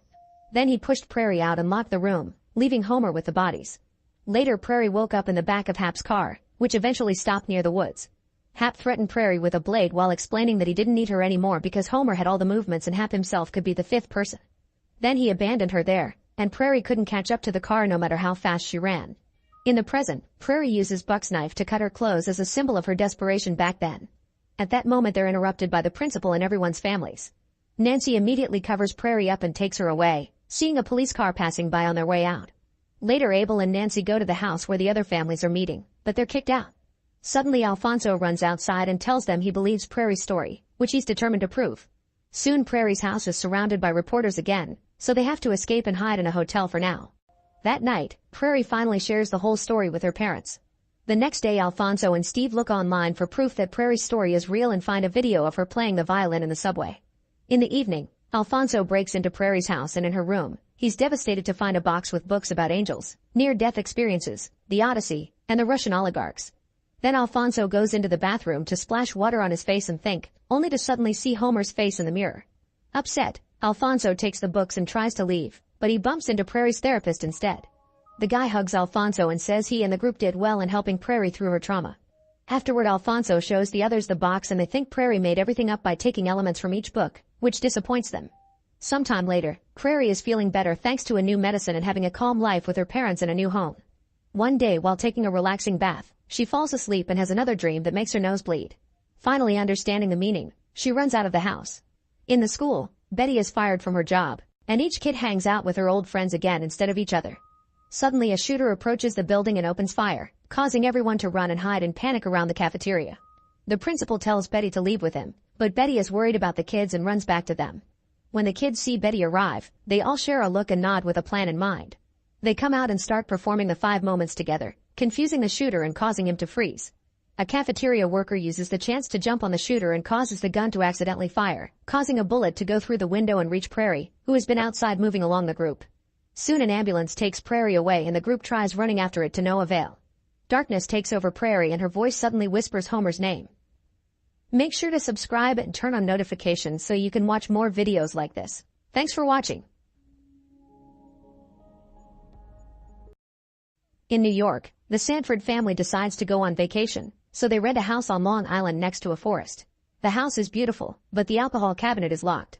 While the family settles down, the mother Amanda drives to town to buy groceries, and she can't help noticing Danny loading his truck with a great amount of supplies. Later the family goes to the beach, and the daughter Rose notices a huge oil tanker ship sailing in the distance. At first they think nothing of it, but soon they realize the ship is approaching the beach. People start to panic and run away as the ship crashes against the sand, but thankfully nobody gets hurt and the beach is closed for the day. When the family returns home, they realize the Wi-Fi is not working, and there is no service on their phones or television. Amanda and her husband Clay are also surprised to see some deer in the backyard, which they see as a good omen. In the evening, Amanda hears a noise outside and suddenly someone knocks on their door. Clay gets ready to fight a potential intruder, but 2 people shock them by knowing their names. It turns out this is businessman George and his daughter Ruth, who are the actual owners of the house. It was George whom Amanda talked to through email to arrange the rent. He apologizes for turning up unannounced but all phones are out. They went to the symphony in town and on their way back to the city, there was a total power blackout. Since they live on the 14th floor and George has a bad knee, they thought they could stay in this house for tonight. Amanda hates the idea and doesn't trust them. So George tries to offer her a 50% refund and promises he and Ruth can sleep in the guest room in the basement. To prove his identity, he reveals he has the keys to the cabinet and opens it to take out an envelope, not letting the others see there is also a gun in there. The envelope has $1,000 that he offers as compensation, but Amanda is still wary, thinking he could have the keys because he is the housekeeper. Clay has to convince Amanda to give the duo a chance. George shares the alcohol from the cabinet and tells them the story of this house, explaining Danny was his contractor. He also explains his wife is away traveling for his job. Amanda interrupts him to demand an ID, but George left his wallet and his other coat, which he forgot at the theater because of the commotion. This puts Amanda on the edge because George had said he didn't know about the blackout until later. Suddenly they hear an alarm ringing. Ruth has turned on the television and they discover that a national emergency has been issued. Now Amanda has no choice but to let the duo stay in the house. When George and Ruth go to the basement room, it is revealed George knows something because a client warned him. The next morning, Amanda wakes up to see 4 emergency messages on her phone. 2 talk about the blackout, 1 mentions hackers possibly being behind it, and the last one is just random symbols. Worried, she wakes Clay up to show him the messages, but they disappear before he can see them. Clay decides to drive to town to get a newspaper for more information. However, since the GPS is not working either, he soon gets lost. He stops the car and gets out to check if he can catch a signal on his phone, so he doesn't hear the car radio activating for just a few seconds. The reporter informs that the cyber attack has caused a serious environmental disaster in the south, which has impacted animal migration patterns. With no luck with the phone, Clay decides to keep on driving, and moments later he finds a woman waving her arms by the road. It seems she needs help, so Clay stops the car, but the woman can only speak Spanish and he doesn't understand her. Feeling disturbed by her pleas, Clay decides to ignore her and keep going. Suddenly he sees a drone flying nearby with red smoke on its tail, so he speeds up, but when the drone comes closer, Clay realizes the smoke is actually red leaflets. Meanwhile, George also drives out to visit the neighbors, keeping his gun at hand. He keeps checking his phone because he hasn't heard from his wife since yesterday, and she was supposed to fly back today. Sadly, not a single message has been delivered. The neighbor's house seems to be empty, and strangely there are tons of random things spread in the garden. The door was left open, so he goes inside and finds a complete mess. George tries using the neighbor's satellite phone, but it is not working either, which means all American satellites are down. When he is about to leave, he notices there are more things spread near the beach, so he follows the trail and finds an expensive watch in the sand.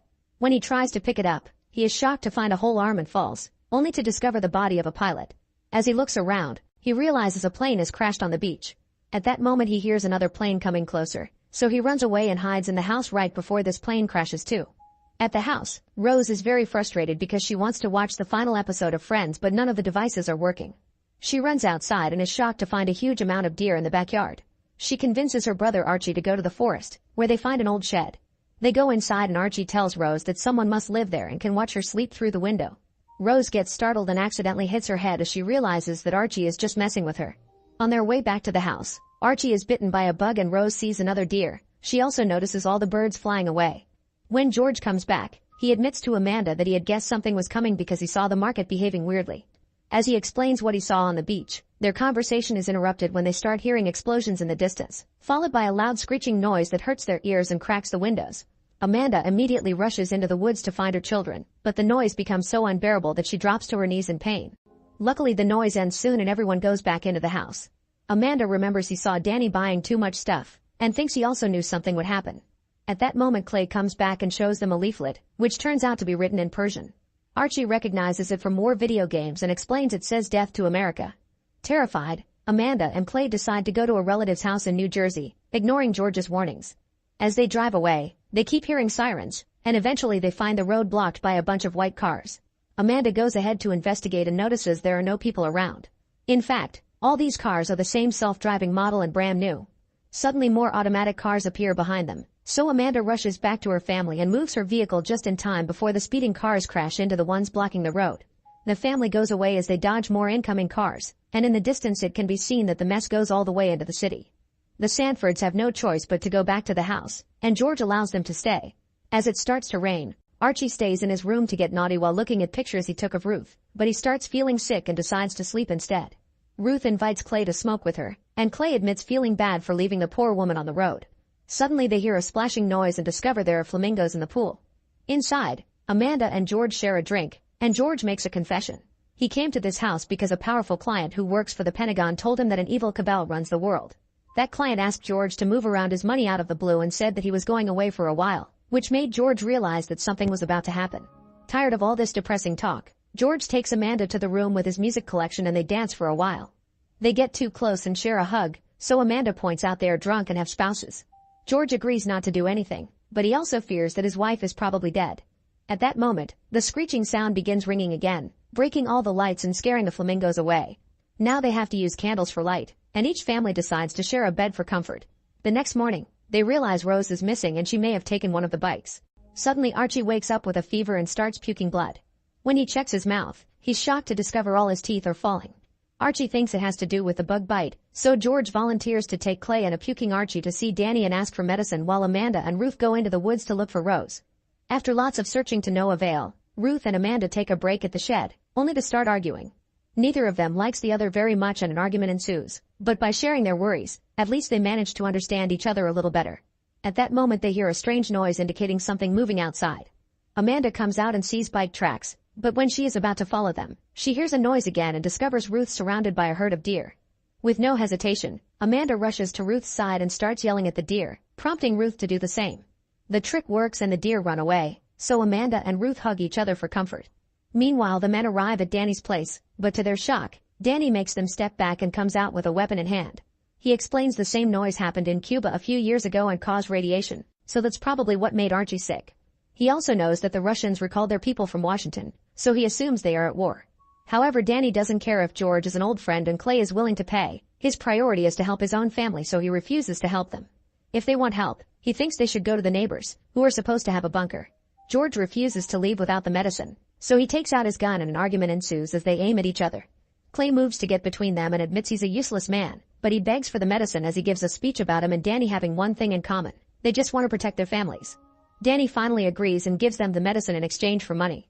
While Archie has the medicine, Danny shares some more information. This was done by the Koreans.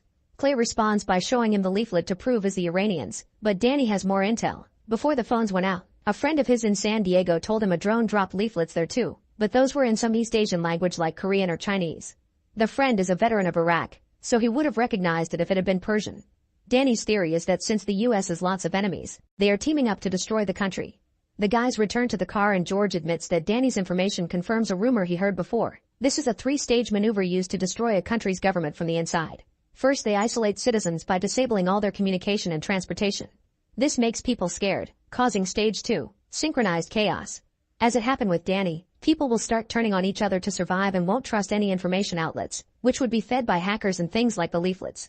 Then stage 3 will happen on its own. Citizens will end up planning a coup or a civil war, which collapses the country. Clay and George agree to stick together and take their families to the neighbor's bunker. In the woods, Amanda and Ruth keep searching for Rose, only to freeze when they see the skyline of Manhattan on fire as explosions and gunfire are heard all over the city. Meanwhile, it is revealed that Rose has been in the neighbor's house all along. She broke the front door to get in and she is now enjoying lots of food, but she stops when she hears her mother calling out her name. Rose is about to leave but then notices a light coming from the basement, so she follows it and finds the emergency bunker stocked with everything that a person could possibly need, including a gym and a greenhouse. There's also an emergency alert system, which suggests seeking shelter because the White House and major U.S. cities are under attack, causing radiation levels to rise near many population centers. Rose discovers there is a huge collection of DVDs that includes Friends, so she grabs the disc and finally gets to watch the last episode of her favorite show. Make sure to subscribe and turn on notifications so you can watch more videos like this. Thanks for watching. The year is 1899, but on this alternate Earth, the great nations of Europe are on the brink of war as new weapons are being developed. In London, a group of cops is shocked when they see the first tank crash into the Bank of England, destroying everything in the rooms while being unaffected by bullets. The tank uses its cannon to shoot the vault door open before the terrorists come out with their leader the Phantom. There are lots of treasures in the vault, but what the Phantom wants are the blueprints of Venice's foundation. Britain accuses Germany of the robbery, but soon afterward, the Phantom and his men show up in Berlin, where they kidnap a bunch of scientists and blow up all the Zeppelins. Countries begin pointing fingers at each other and war is imminent. Sometime later in Kenya, Reed is looking for Alan, the famous hero from King Solomon's Mines. An old man calling himself Alan starts sharing some old adventure stories, but when Reed mentions he works for the British government and they need help, the real Alan reveals himself. It turns out he often uses a friend to protect his identity. Reed explains he's trying to prevent the next world war, but Alan refuses to help because he doesn't fight anymore since he lost his family. At that moment, a group of strange men come in and ask for Alan, only to shoot the old man thinking he's the real one. Alan immediately opens fire and a gunfight ensues, but it's hard to kill these guys because they're wearing armor and using the latest model of guns.